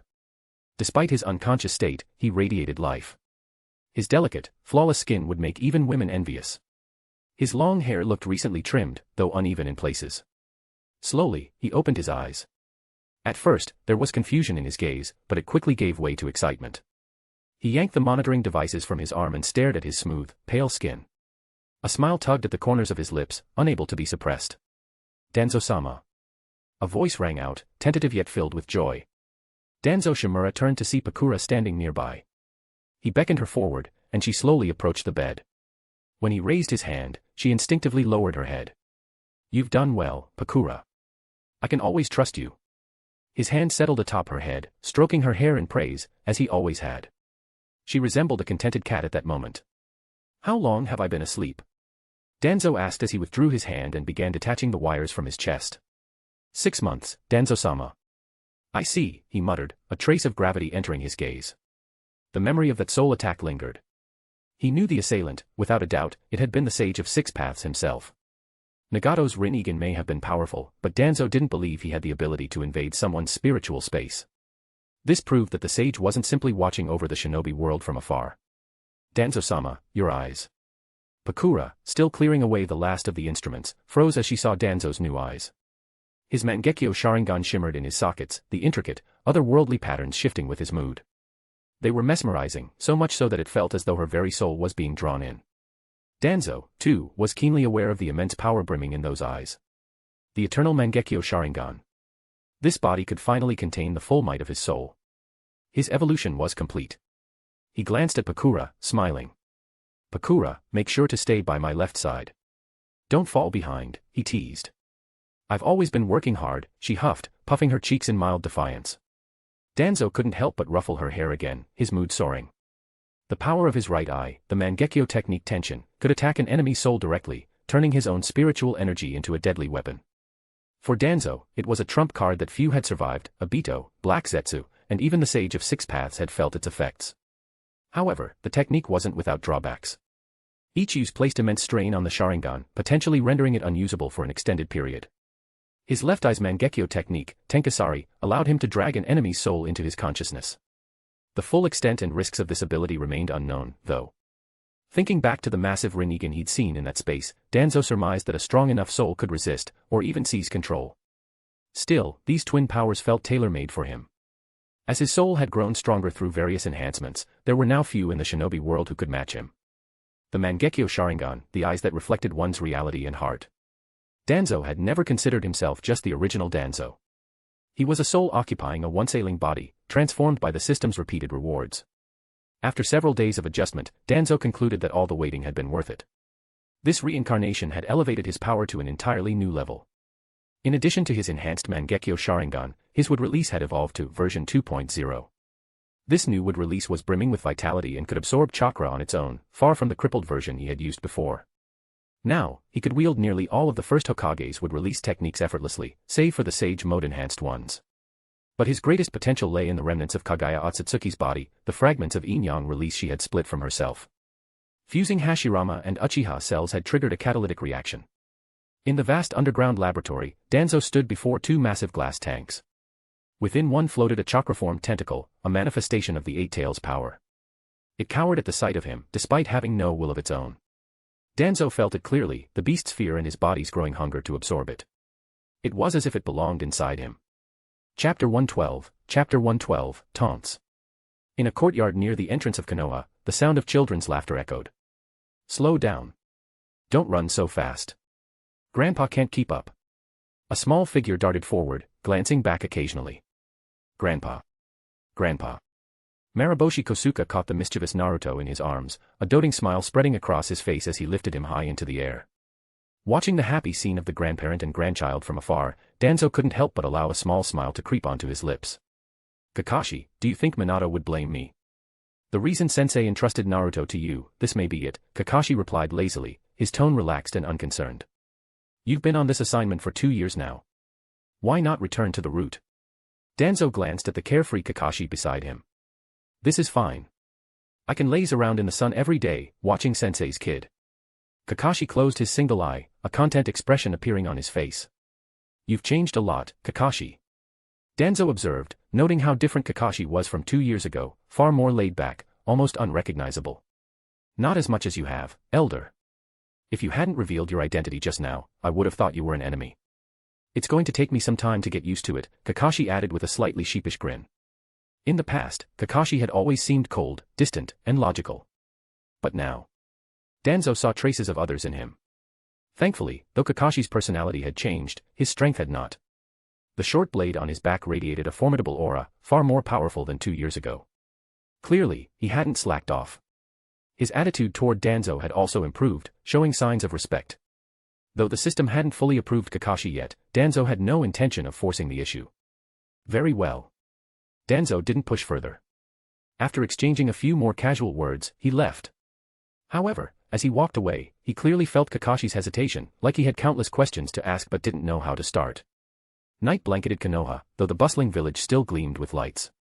Inside the Hokage's office, Hiruzen Sarutobi was working as usual, sorting through piles of documents. The ashtray on his desk was filled with cigarette butts, evidence of hours of smoking. I hear you've been looking for me these past 2 years. That's rare, Sarutobi. Hiruzen's head lifted at the familiar voice and name, though something about it felt off. A figure emerged from the shadows of the office. Danzo. The face from his memories now stood before him, younger and sharper than he remembered. It's undeniable. Your disciple truly was a genius. Wood sprouted from the floor, quickly forming into a chair. Danzo sat across from Hiruzen, meeting his gaze. Would release. Don't be so surprised, you're the Hokage. Minato wouldn't react like this, Danzo said, throwing in a few teasing jabs.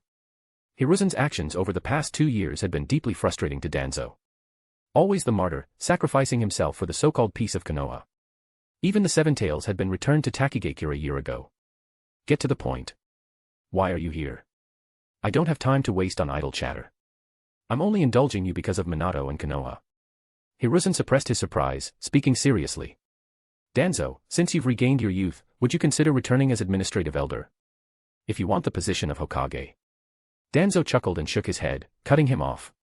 You know, Sarutobi, you always make a mess of things and then shove the responsibility onto someone else, proclaiming, it's all for Konoha, or, for the will of fire.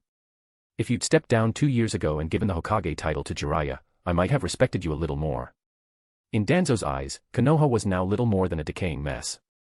Its surface still sparkled, but internally and externally, it was being boxed in, slowly crumbling from the inside out. Though Danzo could fix it, he saw no reason to bother. Your vision is too narrow, Sarutobi. And now you're realizing the threat the Land of Fire poses far too late. Mark my words. If I take up the role of administrative elder, the daimyo of the Land of Fire will immediately begin to suppress Konoha. You'll be forced to compromise, and then I'll hear the inevitable, sorry, Danzo, it's all for Konoha. That won't happen. Hiruzen's voice was uncertain, his mind clouded. Deep down, he knew Danzo wasn't entirely wrong.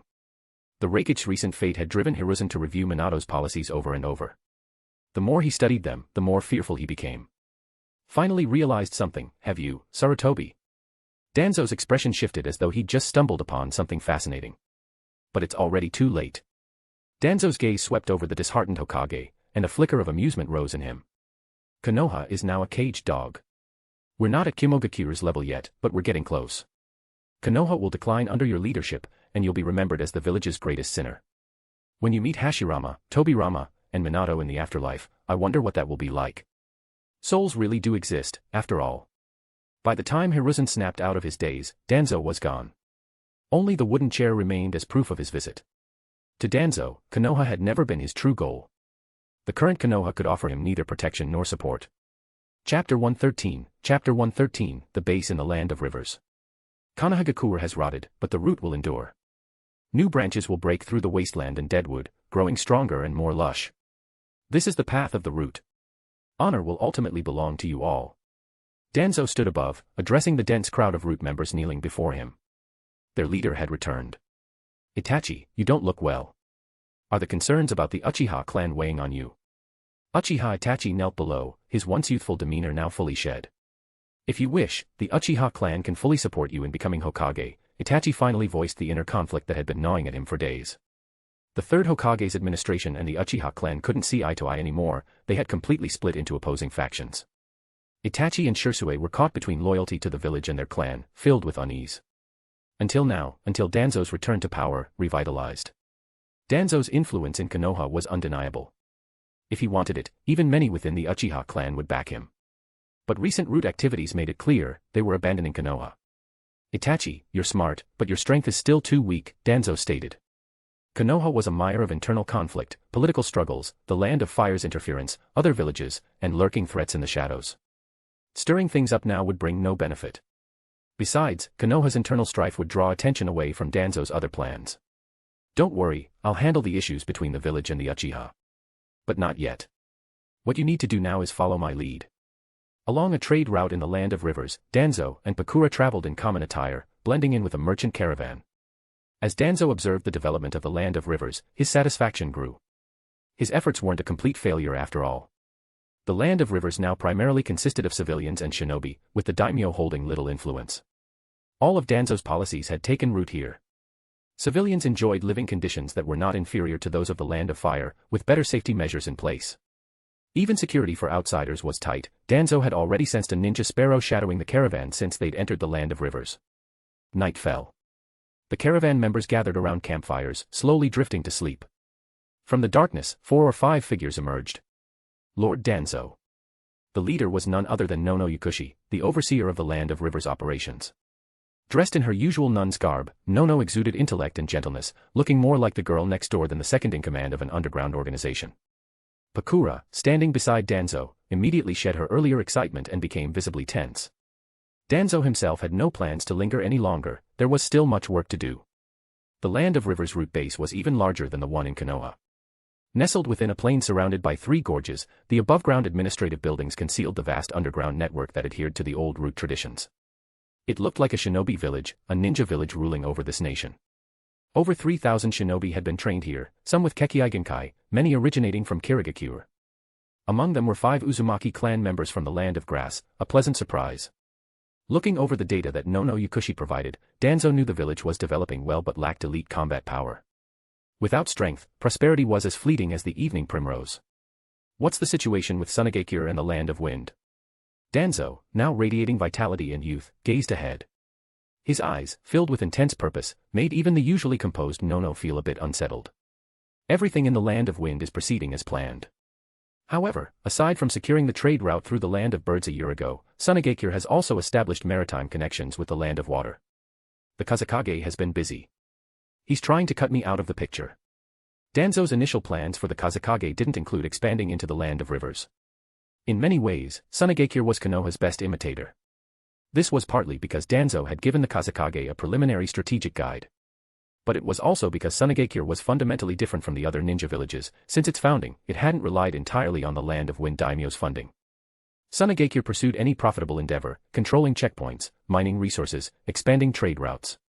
Once they realized they could grow stronger by encroaching on the Land of Wind's territory, they became unstoppable. Danzo left for the Land of Wind alone. Chapter 114, Land of Wind. Danzo's sudden departure left Pakura in a foul mood. Especially since she had to see that woman, Nono Yukushi, every day, it made her even more irritated. Tap, tap, tap. Following Nono, who was leading the way ahead, Pakura fought the urge to turn her into charcoal. You seem to have a strong hostility toward me, Nono said, stopping in her tracks and turning around with a gentle smile. Humph. Pakura let out a cold snort, brushing past her and taking the lead. Nono chuckled softly and followed, her voice light yet probing. Is it because of Danzo-sama? Pakura stopped, her gaze sharp and brimming with killing intent as she turned to face Nono. I'm his most trusted subordinate. If you don't back off, I'll kill you. Nono, still wearing her ever-pleasant smile, seemed unfazed by the threatening aura. I know. What do you mean by that, woman? Pakura's eyes narrowed at Nono's ever-so-fake smile. I know you're the most important one to Danzo-sama. Pakura froze for a moment, her expression turning even colder. Are you trying to provoke me? Nono didn't seem to care. Instead, she pulled out a scroll from within her robes. This is a mission Danzo-sama gave me. He said that before his reincarnation, if the process failed, he wanted me to complete his last task. It was to help you become a hero of Sunagakure. That was the promise he made to you. She handed the scroll over to Pakura and began walking ahead without another word. The capital of the Land of Wind was built upon an enormous oasis. The oasis was so vast that it resembled a sprawling plain. Unlike most of the desert-blanketed regions of the Land of Wind, this was a prime piece of land. The distinct clothing and architecture displayed the unique culture of the region. Crowded buildings and the bustling movement of trade caravans spoke of the capital's prosperity.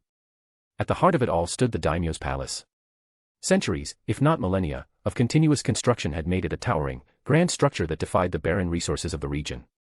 However, the current daimyo's indulgent lifestyle in his youth had left him with little vitality. With only one son, who had passed away 3 years ago, the daimyo had no choice but to bring back his widowed eldest daughter from the Land of Earth to continue the bloodline. The eldest princess quickly became the most sought-after figure in the Land of Wind. Countless noble heirs tried to win her favor, hoping to rise to power. If she bore an heir, that child would become the next daimyo of the Land of Wind. In a secluded palace behind the daimyo's residence, one could look out over the capital from the balcony of a lavishly decorated tower. The room itself was adorned in luxury, beaded curtains of gemstones, silk drapes forming partitions, and rare incense from the Land of Water. Even a copper basin in the corner held melting ice cubes. When the wind blew in, the swaying white silk and shimmering beads gave the space a lively, airy feel. Behind a veil of white silk lay the silhouette of a woman, her figure graceful as she napped on the bed. Danzo stepped inside, inhaling the sweet fragrance that filled the room. Despite himself, he felt a rare moment of ease. You certainly know how to enjoy yourself. His voice broke the peaceful stillness, disturbing the woman's nap. Who's there? Came the startled voice. Shing. A senbon needle flew toward Danzo, who caught it effortlessly. The eldest princess burst through the silk curtains, wearing only a thin robe. 2 more senbon flew from her hands. Danzo's gaze fell on her barely concealed form, her curves visible beneath the sheer fabric. Did I come at a bad time? He raised a brow. And those senbon. Catching the incoming needles, Danzo watched her attempt to flee toward the window. Tongue eradication technique. Ah. Her body went limp with a soft cry, collapsing to the floor before she could escape. Danzo glanced at her and took a seat at a nearby table. Your strength has weakened. Your perception and reflexes aren't even at the level of a chunin anymore. Danzo-sama. The princess, now trembling, crawled up from the floor and half-knelt before him. Realizing it was Danzo, a deep fear filled her. The soul-piercing agony from 2 years ago was still etched into her memory. But she hadn't considered how ill-suited her thin robe was for kneeling. Her name was Ichikawa Naomi. Despite her exotic land of wind complexion, her figure remained as full and curvaceous as ever. Especially now, in her loose robe and kneeling posture, she wasn't treating Danzo as an outsider at all. Stand. Naomi stayed in her half-kneeling position, silently expressing complete submission. Danzo didn't press the issue, getting straight to the point. You've done well with your task. I'm satisfied. I came this time to set up a spatial marker. When the mission is complete, I'll reward you. Though it seems you're not too keen on improving your strength. I wouldn't dare. Hearing Danzo's praise, her nerves slowly calmed. She was curious about his noticeably younger appearance, but fear and the desire to please him outweighed her questions. No matter how much she craved power, the seal on her tongue and the feeling of falling into a bottomless abyss kept her in line. A woman's intuition told her that something was off about this version of Danzo. A cool breeze made her shiver slightly, and she instinctively pressed her legs together.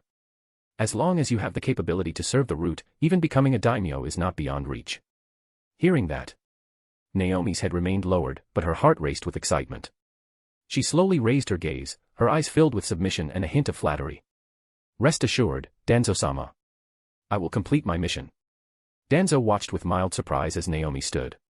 Her robe slipped off her shoulders, and her bare form pressed against him. Let me serve you tonight, my lord. The next morning, Danzo knew he had been deceived. Naomi had boldly removed her clothes, yet she didn't even know how to serve properly. He had to guide her himself. Now, her transformation technique had worn off, and her true face was revealed as she lay unconscious on the bed. The room was a mess, curtains, fruit platters, and other items scattered everywhere. The experience had been exhilarating, though not entirely satisfying. Chapter 115, Revising the Terms of Cooperation.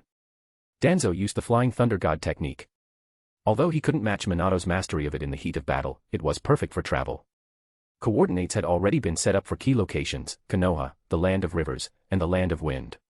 When Danzo transported himself back to the base in the Land of Rivers, he found Yukushi Nono waiting for him. She had designed the headquarters' secret chamber to be an exact replica of the root headquarters in Konoha. Even the candle holders on the walls were the same.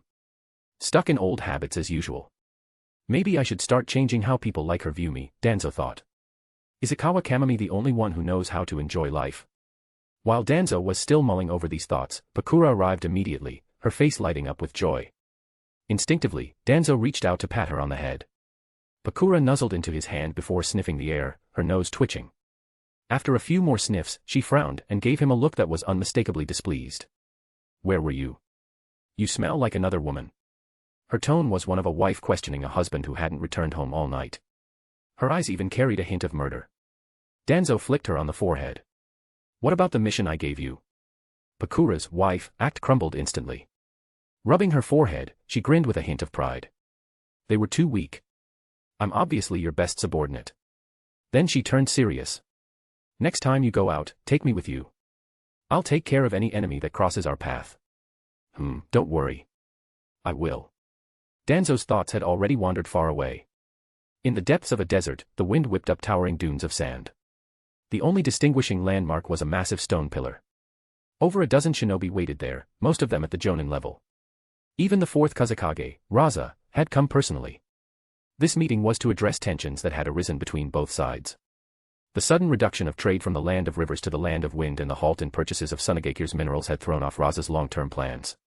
Although Raza had forged some ties with the lands of birds and water, the bulk of Sunagekire's trade still depended on the land of rivers. When Yakushi Nono, the land of rivers representative, requested a meeting with Raza, it led to the current gathering. They're still not here. Do you think something's happened? Baki asked, frowning at the Kazekage. This is my territory, and we're not far from the village, Raza replied confidently. Then, with a meaningful smile, he added, I'm rather curious to meet the representative from the land of rivers myself. Danzo had been absent from the public eye for too long. And Konoha. The land of rivers' sudden breach of their agreement had thoroughly irritated Raza. It also reignited his ambitions to annex the entire land of rivers. The land of rivers was a juicy prize. If Sunagekure could absorb it, the benefits would be enormous. At that moment, a group of 6 figures appeared in the distance, moving steadily toward them. Their attire, standard issue for root operatives, was all too familiar. Leading them was Yakushi Nono, dressed in her signature nun's robe. I'd heard rumors about Yakushi Nono of Konoha's root, but I didn't expect her to be this young, Raza remarked with a smile. Meanwhile, his sensory ninja silently transmitted information about the approaching group. Doesn't the Kazekage know that probing someone's strength without permission is extremely rude? Raza showed no hint of embarrassment at being called out. It's just a precaution to ensure the safety of our cooperation. And the trade routes you've developed with the lands of birds and water, are those for the sake of cooperation as well? That seems to go against the original agreement between Danzo and yourself. Nono's gentle tone belied the sharpness of her words. The original agreement no longer suits Sunagekire's needs. I propose we revise the terms. And what exactly do you mean by that, Kazekage? We've heard rumors from Konoha that Danzo is on his deathbed, or perhaps even dead already. Isn't that right? Raza's eyes locked onto Nono, searching for any tell in her expression. But he was destined to be disappointed. However, a sudden rise in temperature drew Raza's gaze to a female ninja standing behind Nono. That chakra. It feels so familiar. Before Raza could process the thought, Nono spoke again. Revise the terms of cooperation. As a matter of fact, Lord Danzo feels the same way. She looked calmly at the assembled Sunagekure shinobi. Mokutan, tree binding eternal burial. In an instant, countless tree branches erupted from the sand, swiftly growing and weaving around both groups. The trees twisted and writhed like living beings, consuming the Sunagekure shinobi. Ah. Ninjutsu isn't working. Run. When the trees finally stopped growing, a dense, massive forest now stood where the desert had been. Some Sunagekure shinobi had been dragged underground, their bodies now fertilizer for the forest. Others hung lifelessly from the branches, their chakra completely drained. The only ones who had escaped the Jutsu's range were the Kazekage, Baki, and a third shinobi who had taken to the skies on a summoned beast. Retreat to the village. Raza ordered, sensing that something was terribly wrong. A massive fireball exploded in the sky, incinerating both the summon and its rider. Scorch release. Pakura. Raza's eyes widened as the realization hit him. I'm surprised you still remember me. Pakura, who had blocked Raza's escape route, slowly removed her mask. Raza's face darkened as he stared at her familiar features. Danzo hadn't killed her. He had allowed a shinobi raised by another village to live. Of all things, Raza hadn't expected that. In his mind, if Pakura had survived at all, she should have been reduced to a wretched experiment subject, not standing here in his path. I'm here to repay you for all the care you showed me back then. Pakura's mind involuntarily drifted to memories of that valley, darkening her mood. The air around them grew even hotter. Chapter 116, A Fair Duel. A pleasure to meet you, my partner. Danzo emerged from the freshly formed forest, greeting Raza like an old friend reuniting after a long journey. Danzo. The familiar presence made Raza hesitant. But this youthful appearance, this body brimming with unrestrained pressure. The Kazekage, Raza, instinctively took a more defensive stance, his legs shifting apart slightly as he remained on high alert. No need to be so tense, my friend. Do you still remember our arrangement? I helped you become the greatest Kazekage. If we are truly partners, then you. Raza's eyes flickered toward the corpse of a Sunagekure shinobi high up in the trees, its chakra completely drained. This was merely to avoid unnecessary trouble. After all, Sunagekure's only real ally here is you. Danzo turned to look at the wary Baki standing beside Raza. Baki, step aside and keep watch. The Kazekage and I have matters to discuss. His words carried an almost hypnotic pull. Baki, despite his initial vigilance, slowly lowered his guard. Yes, he responded mechanically before stepping away. When did this happen? How is this possible? Raza grew even warier, a sliver of fear creeping into his heart. Baki had fallen under control without the slightest warning. Now that we're alone, let's talk about our partnership.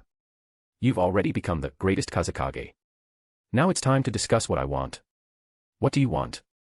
A deep sense of unease surged within Raza, though he still clung to a final shred of hope. A fair duel between you and Pakura. If you win, you live. If you lose, Sunagakure belongs to me. Now, let's begin. Before Raza could protest, Danzo leapt onto a towering boulder, rising above the forest as though overseeing a battlefield. Raza was momentarily bewildered. What was this situation? However, seeing that Danzo had no intention of interfering, he relaxed slightly. He was very familiar with Pakura's scorch release techniques. In fact, his magnet release was a direct counter to her abilities. With the right timing, he could find an opening to escape. Pakura, already eager for battle, formed 5 blazing fireballs around her. Scorch release. Flames surged toward Raza, distorting the already scorching desert air. Magnet release, grand sand burial. Raza clasped his hands together, activating the jutsu he had prepared in advance. Yet, instead of a flood of golden sand, only a few grains slowly rose from the ground. Maintaining his stance, Raza's expression darkened. He turned sharply toward Danzo atop the boulder and shouted in fury. Danzo. You called this a fair duel? Beneath him, an intricate network of tree roots had completely ensnared his gold dust. Before he could finish his sentence, flames engulfed him in an instant. Scorch release, overheated execution. Pakura unleashed her next technique. Danzo watched from above as the desert below turned to glass under Pakura's intense flames. He couldn't help but feel a tinge of concern for the Kazekage. Perhaps he had been too hasty in agreeing to this so-called fair duel. Scorch release. Danzo suddenly appeared beside Pakura, seizing her wrist before she could release another jutsu. That's enough, Pakura. You've won. The Kazekage was this weak. But just now, Pakura hesitated. She recalled Raza's peculiar actions moments before his defeat. It almost seemed like he was about to shout something at Danzo, but no sound had come out. Don't overthink it. The Kazekage has always been weak. They've all been weak, Danzo dismissed her suspicions casually. Would release. He slammed his hands onto the ground. Crack, snap. The glassed over earth fractured, and from the depths of the sand, a half-melted golden sphere was pushed to the surface by tree roots. Wind release, vacuum wave. With a precise blade of wind, Danzo sliced the sphere cleanly in half. Inside, Raza, semi-cooked from the heat, tumbled out. Good, still alive. Confirming Raza's survival, Danzo exhaled in relief before glancing at Pakura, who seemed deep in thought. Reaching out, he ruffled her hair, his tone growing firm yet oddly warm.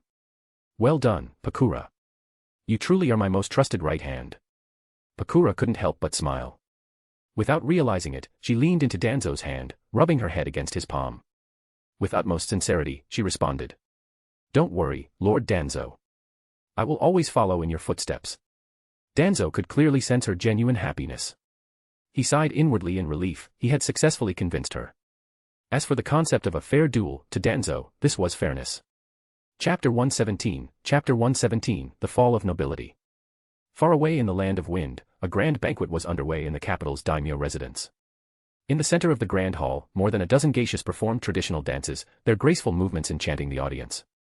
Seated at separate tables, nobles indulged in an extravagant feast of meats, vegetables, and fruits, conversing in hushed tones, sharing laughter, and forging connections. These banquets were held almost every month, and for the influential figures of the land of wind, receiving an invitation was a mark of prestige. Here, one could savor the finest sake, the most exquisite delicacies, and the most beautiful women. It was also an opportunity to establish alliances and strengthen family influence. While noble ranks rarely shifted, power flowed constantly beneath the surface. At the head of the hall, behind a silk curtain, the daimyo lounged comfortably, holding 2 kunoichi in his arms, female ninja who had once been tributes from Sunagakure. Though relations between Sunagakure and the daimyo had deteriorated, he remained infatuated with them. My lord, the princess isn't feeling well and won't be attending tonight, a servant reported respectfully. Let her rest, the daimyo replied absent-mindedly, his hand already wandering over one of the kunoichi beside him. Speaking of the princess, you're being naughty again, my lord, the woman teased, giggling as she swatted his hand away. Then, leaning closer, she whispered something into his ear. The daimyo's eyes lit up, and he burst into laughter, anticipation gleaming in his gaze as he looked forward to the night ahead. Hearing the daimyo's laughter, the nobles below, already enjoying their wine and delicacies, joined in, their amusement echoing through the hall. Some grew bolder, sliding their hands into the garments of the attendants serving them. No one found such behavior unusual, it was a scene of indulgence and decadence, one that had long become the norm. None of them noticed the shadow that had appeared atop the grand residence's gate. A pair of hands formed a rapid series of seals. Magnet release, flowing sand waterfall. The entire daimyo's estate trembled. From all around the residence, torrents of golden sand surged forth like a tidal wave. The violent tremors instantly alerted the daimyo's guards. The samurai and shinobi loyal to the daimyo quickly located the intruder atop the gate, Raza. There. Take him down. The warriors charged forward, weapons drawn, but the swirling sands around Raza seemed to possess a will of their own, forming a living barrier that prevented anyone from approaching. Instead, many of the samurai and shinobi found themselves ensnared by the sands, dragged under and crushed into pulp. At the same time, intricate sealing runes flared to life around the perimeter of the daimyo's estate, forming a massive protective barrier. Like a colossal sphere, it enveloped the grand hall, keeping the invading sand at bay. Outside, the golden waves crashed relentlessly against the barrier, chipping away at it bit by bit. Though the runes held firm for now, the pressure was mounting. Meanwhile, more guards rushed to the scene, reinforcements pouring in from across the capital. Quick! Everyone attack together, kill the intruder. But what happened next left them all in utter shock. The seemingly impenetrable barrier, once a steadfast defense, began to fracture, slowly at first, then faster, like a bubble stretching too thin before it popped. Before anyone could react. Magnet release, gold sand burial. An ocean of golden sand surged into the estate, swallowing everything in its path. Screams rang out. Ah! Help! Somebody, please! Save me! The grand hall, which had moments ago been filled with laughter and indulgence, had transformed into a scene straight out of hell. Even the daimyo, who had been lounging contentedly, was now scrambling for his life, his once dignified form reduced to a panicked mess. The two kunoichi who had been at his side just moments ago now struggled to support his floundering body as they attempted to flee. Hurry! Get me out of here, he bellowed, his voice shrill with fear. But the sands were relentless, flowing like a living entity, sealing off every possible escape route. Sensing the inevitable, the two kunoichi exchanged a silent glance, then, without hesitation, they abandoned him. You treacherous wenches! Help me! Save me, ahhh! His desperate cries were cut short as the golden sand swallowed him whole, crushing his bloated body into a smear of blood and flesh. When the jutsu was finally complete, the daimyo's grand residence had been reduced to nothing more than a massive golden mound, like an opulent tomb. Of those who had attended the banquet, only a few shinobi and samurai managed to escape. The rest, every noble in attendance, had been buried beneath the sands. From the tower at the back of the daimyo's estate, Danzo stood by a window, watching the spectacle unfold. He sighed in admiration. What a sight to behold! Though, I must say, using this much gold just to bury a bunch of rotting nobles does seem like a bit of a waste. His interest in watching Raza's slaughter quickly waned. He turned his gaze downward, where a woman knelt before him, Ichikawa Naomi. Now then, it's your turn to put on a show. Don't mess this up. She gave no response, but the slight shift in her demeanor made it clear, she was looking forward to it. Unable to resist, Danzo reached out and patted her head. Chapter 118, The Bloody Princess. The capital of the Land of Wind was on lockdown. Fear gripped both the commoners and the nobility alike. Many had witnessed the events that unfolded at the daimyo's palace last night.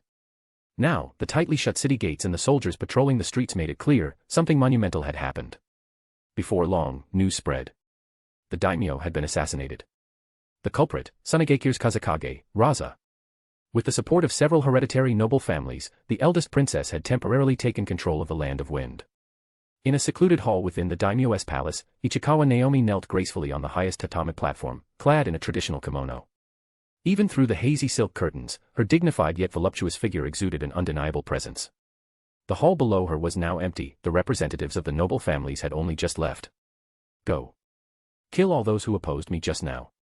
Her voice, refined and elegant, carried a chilling edge that sent shivers down one's spine. Yes, my lady. A root operative in the shadows swiftly vanished. Moments later, a middle-aged general clad in armor strode inside. Your Highness, the city's samurai and soldiers have locked down the capital and are currently searching for any remaining enemies. The shinobi and warriors who defected last night have also been captured. I will leave the city's security in your hands, General. After a few polite words, she dismissed the men she had personally elevated to power. She then summoned her most trusted aides and began issuing orders one by one. In just a few days, the Land of Wind had undergone what felt like a century of change. After the daimyo and many nobles were slain, the families of the former Minister of Finance and the ruling minister were also wiped out the following night. Naturally, the blame fell upon the fugitive Kazekage. Even the hereditary nobles who had hoped to profit from the chaos now trembled in fear. And as fear spread among the aristocracy, so too did it seep into the common folk. Panic turned to violence. Looting, arson, and murder erupted throughout the capital. It was then that the princess took action. With ruthless and bloody measures, she restored order to the city. Some personal freedoms were stripped away in the process, fueling further dissent among the nobles. Now, those dissenters hung at the city gates. Her merciless tactics silenced any remaining objections. At the same time, power was being redistributed. The nobles were given a choice: accept rewards and new responsibilities or face the blade. Officials who had never dared to dream of high office were suddenly promoted. The hereditary nobles, meanwhile, could only grit their teeth and endure. Within mere days, the title, Bloody Princess, spread like wildfire among the aristocracy. Hundreds had perished in the initial chaos. Thousands more fell to the brutal crackdown, including many members of the noble families. While the Land of Wind underwent its violent transition of power, the news of the Kazakage's assassination of the daimyo sent shockwaves through Sunagakure. Chiyo and Ebizo convened an emergency meeting with the village's top officials. Raza is dragging Sunagakure to its ruin. And you fools just stood by and let it happen. Chiyo's gaze burned with fury as she glared at Raza's closest confidants, resisting the urge to turn them into puppets on the spot. The details of the incident have yet to be. Details. Chiyo cut off the elder before he could finish. From the moment the attack happened, Raza had vanished without a trace. To make matters worse, most of the village's wartime resources had been smuggled away just days prior, taken by Baki and a group of Sunagakure shinobi. All that remained was a devastated village on the brink of collapse. As of this moment, he is no longer the Kazakage. And you lot, you're no longer elders. Sunagakure is not yours to command alone. Several elders rose in protest, and tension filled the air as the gathered shinobi prepared for a confrontation. Chiyo swept her gaze across the room, her voice as cold as steel. Are you all really willing to let Sunagakure perish? A heavy silence followed. Chiyo pressed on, her words sharp and relentless.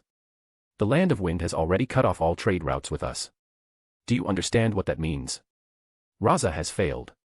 No food. No supplies. No reinforcements. You think your secret trading routes will sustain us? How long do you think they'll last? How many of our people will starve? How many of your families will suffer?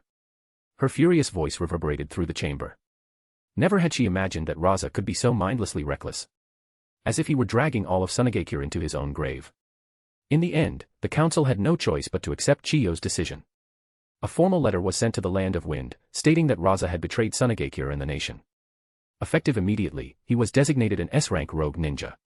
Sunagakure would deploy a team to hunt him down. When the news broke, the entire village was in disbelief. The most compassionate Kazakage in history had assassinated the daimyo. Chapter 119, Sunagakure's predicament. Many villagers questioned the so-called assassination of the daimyo by the kindest Kazakage, hoping that the Sunagakure leadership would investigate the truth and even revoke the missing nin status of Raza. But within a month, those voices disappeared from the civilian population. Instead, resentment toward Raza became the dominant sentiment. No more merchant caravans. No food supplies. No missions for shinobi. Everything happened too suddenly, and the village was completely unprepared. The traders from the Land of Rivers also refused to do business with Sunagakure. Prices soared, resources became scarce, and panic began to spread. Looting. Shops shutting down. Even shinobi, normally the village's elite force, lost control because they, too, had families to feed. Theft, robbery, even murder, all for the sake of hoarding more rations. Even though the Sunagakure higher-ups repeatedly tried to appease the people and implemented rationing, they could only barely maintain order. The trade routes they had hoped to establish with the Land of Birds and the Land of Water were also attacked by unknown forces. As the Kazakage's assassination of the daimyo incident spread, the other four great nations issued their own wanted notices for Raza. They even made a joint declaration: anyone who traded with Sunagakure would be considered an enemy of all five great nations. For the various daimyo, this was a chilling warning. Even the daimyo of the Land of Fire, upon receiving the news, became more wary of Konohagakure. Chiyo once again made her way to the capital, realizing that the last time she had been here was over a decade ago. But this time, it felt more like she was a prisoner. For shinobi escorted her toward the Grand Princess. Upon entering a side hall, she was met with the furious glares of many officials, making her even more anxious about the purpose of this meeting. Princess, Chiyo bowed deeply, her voice respectful. You people from Sunagakure still dare to come to the capital, came a cold voice from behind a veil. Princess, I beg you to consider Sunagakure's long history of protecting the Land of Wind and give us a chance. Even without Sunagakure, we have our own forces to protect the Land of Wind, a general beside her said solemnly. Sunagakure has always been employed by the Land of Wind. But after an act as grave as assassinating the daimyo, how could we ever trust you again? The princess's tone was calm, as if she were discussing something utterly trivial. Chiyo's heart sank. However, the princess continued, if you hand over Raza, I may consider how to deal with Sunagakure. There was no room for negotiation. Without hesitation, Chiyo accepted the mission. Rest assured, Sunagakure will provide the Land of Wind with an answer. Good. I will send someone to supervise you. You do not have much time. If you fail, there will be no need for Sunagakure to exist. Leaving the capital, Chiyo felt as if she were in a dream. She looked ahead at the 6 shinobi accompanying her. The leader was none other than Pakura. That outfit. That presence. The hero of Sunagakure, Pakura. The one assigned to monitor her by the princess was Pakura. But hadn't she already been sacrificed in an exchange with Kirigakure years ago? Pakura. What is it, elder? Don't recognize me. Her cold expression matched her icy tone. How are you here in the Land of Wind? You and the princess. Enough. I was just saved, that's all. There's no need for me to answer your questions. Pakura cut her off impatiently. Chiyo wasn't offended, her mind was racing. Pakura was in the Land of Wind and seemed to hold a significant position. And she clearly knew that Sunagakure had betrayed her back then. Otherwise, she wouldn't have avoided the village for so many years, nor would she be treating Chiyo with such hostility. What exactly was her relationship with the princess? Could she serve as a bridge between Sunagakure and the Land of Wind? Meanwhile, back in her private chamber, the princess had not changed her attire. She remained in her luxurious kimono, adorned with precious ornaments, exuding a dignified and noble beauty. Kneeling respectfully, she reported her progress to Danzo. If the nobles of the Land of Wind saw this, their eyes would probably pop out of their sockets. You've done well, Danzo said, offering a rare word of praise. These past few days, he had been very pleased with Ichikawa Naomi's performance. Lord Danzo, Pakura doesn't seem very happy. Danzo glanced at her with a strange expression. Is this part of your mission report? Naomi's posture stiffened. She quickly lowered her head. My apologies, Lord Danzo. You'd best be careful. If Pakura overhears you, she might burn you to ashes. Danzo picked up the sake on the table, taking a small sip, then looked at the kneeling Naomi. Making mistakes means accepting punishment. Naomi immediately understood. She lifted her head, her cheeks tinged with a faint blush, her eyes shimmering. She hadn't understood before why some people indulged in such humiliating things. But now, she was beginning to realize. Though Lord Danzo's demands were often humiliating, they also. Her face flushed even deeper. Just as she was about to stand and release the transformation jutsu, removing the cumbersome clothing, Danzo's gaze stopped her. She could only crawl forward slowly. Chapter 120, Uprising. Throughout the journey, Pakura remained silent, her expression cold and unreadable. She completely ignored Chiyo's subtle probing questions. It wasn't until they returned to Sunagakure and she saw her former disciple, Maki, standing before her that her demeanor finally changed. Sensei. Without any hesitation, Maki threw herself into Pakura's arms, catching her off guard. Pakura stood frozen for a moment, staring at the girl who barely reached her chest. Memories of their time together as master and student flooded her mind, and before she realized it, her hands had already embraced her disciple. Sensei. I thought I'd never see you again. Maki sobbed as she clung to her. Watching the scene, Chiyo waved a hand, signaling the others to leave and give them space. Maki eventually lifted her head, her face streaked with tears, and even a small snot bubble forming. If it were anyone else, they would have been burned to ashes by now. You're all grown up, yet you still cry so easily. Pakura sighed and wiped away Maki's tears, her voice softening. Sensei, why didn't you come back? Do you know how much I missed you? Pakura had no intention of telling her the cruel truth. Because I found something more important. Maki's expression soured. But that doesn't mean you had to stay away from the village. And what about me? She suddenly paused, as if a new realization had struck her.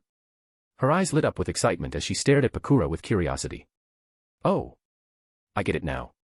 It must be like one of those stories where a wounded kunoichi is saved by a handsome noble, and then she falls in love with him and has his baby. That's why you never came back, right? Pakura froze. That sounded familiar. Wait, no. That's not what happened. But, could it have happened that way? If it had. Her face suddenly flushed, and a hint of longing flickered in her eyes. But when she saw Maki's expression, one of absolute certainty, she quickly changed the subject, asking about her disciple's recent activities and the state of the village. The next day, a rather fantastical intelligence report landed on Chiyo's desk. A love story between a handsome noble and a fallen kunoichi. Chiyo's expression twisted as she read the report. This intelligence. Lady Chiyo, aside from the reports on Maki's parents and friends, we also secretly hypnotized her last night. There may have been some personal embellishments, but the core information should be accurate. The intelligence officer was absolutely certain. If this were true, then Pakura could serve as the perfect link between the Land of Wind and Sunagakure. Chiyo's mind raced with possibilities. And what about Raza and Baki's movements? Baki left with 165 loyal shinobi and is currently heading toward the southern region of the Land of Wind. However, Lord Raza is not with him. The twin oases in the south. Chiyo's face darkened as she stood up, pacing anxiously. Her aged body trembled slightly as she considered the implications.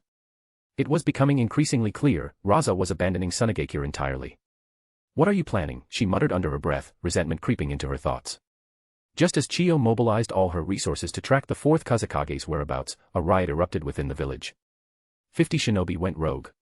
It started as a simple robbery, 3 shinobi looting a wealthy household.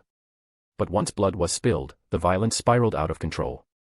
Sunagakure, already teetering on the edge, finally cracked like a pressure cooker with a broken release valve. More shinobi joined the looting and killing. By the time the village reacted, hundreds had already perished.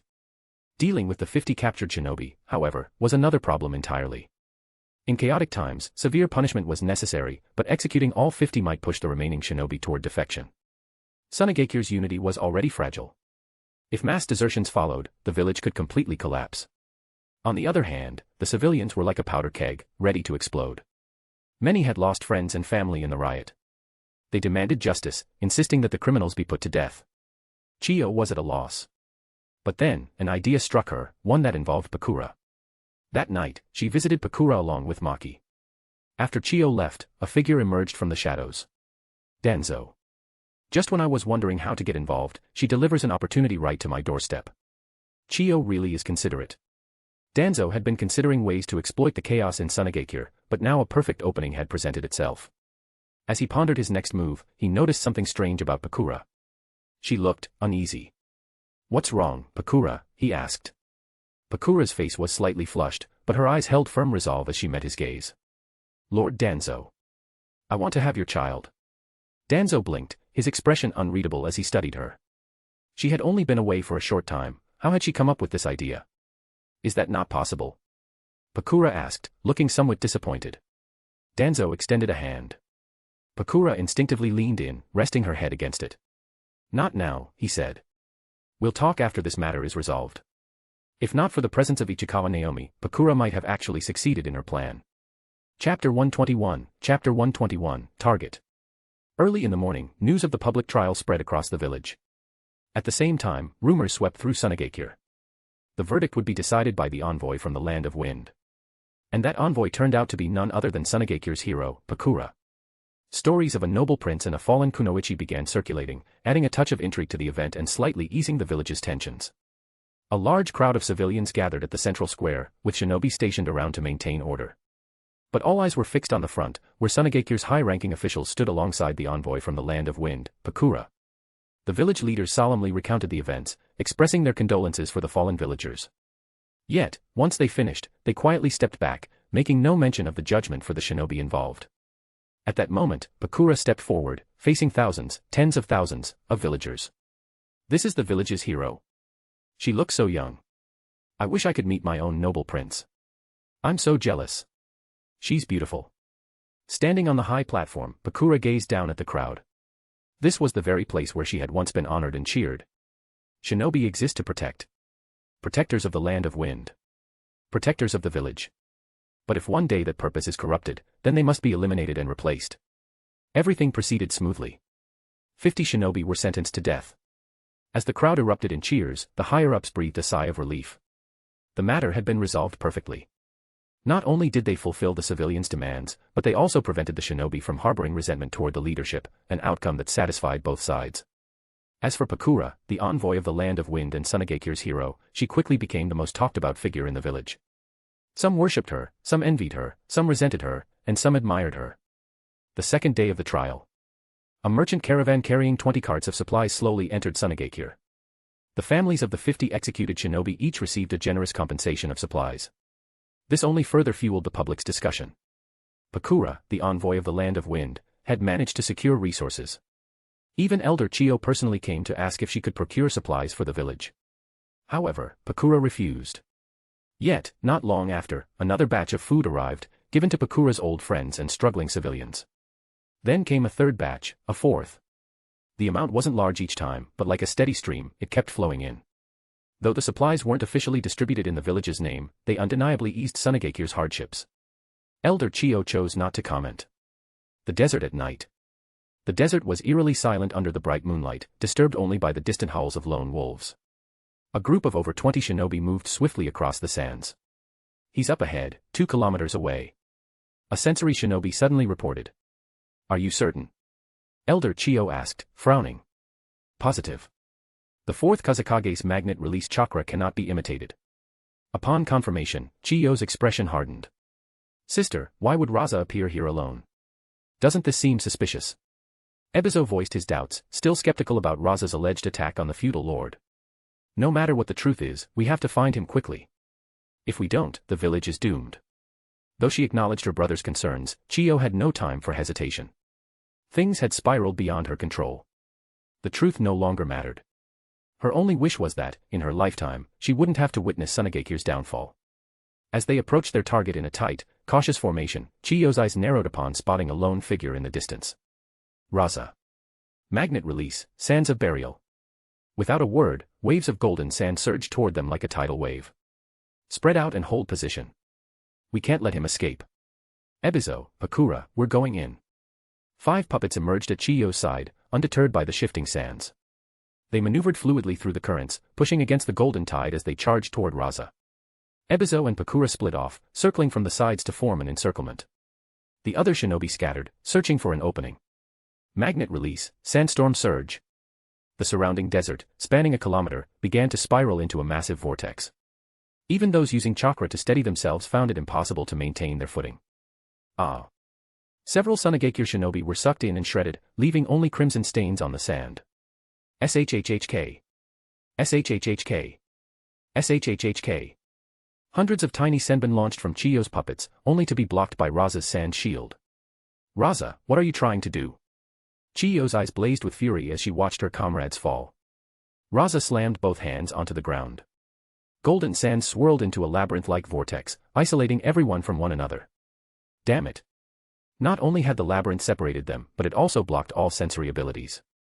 Chiyo had completely lost track of Raza.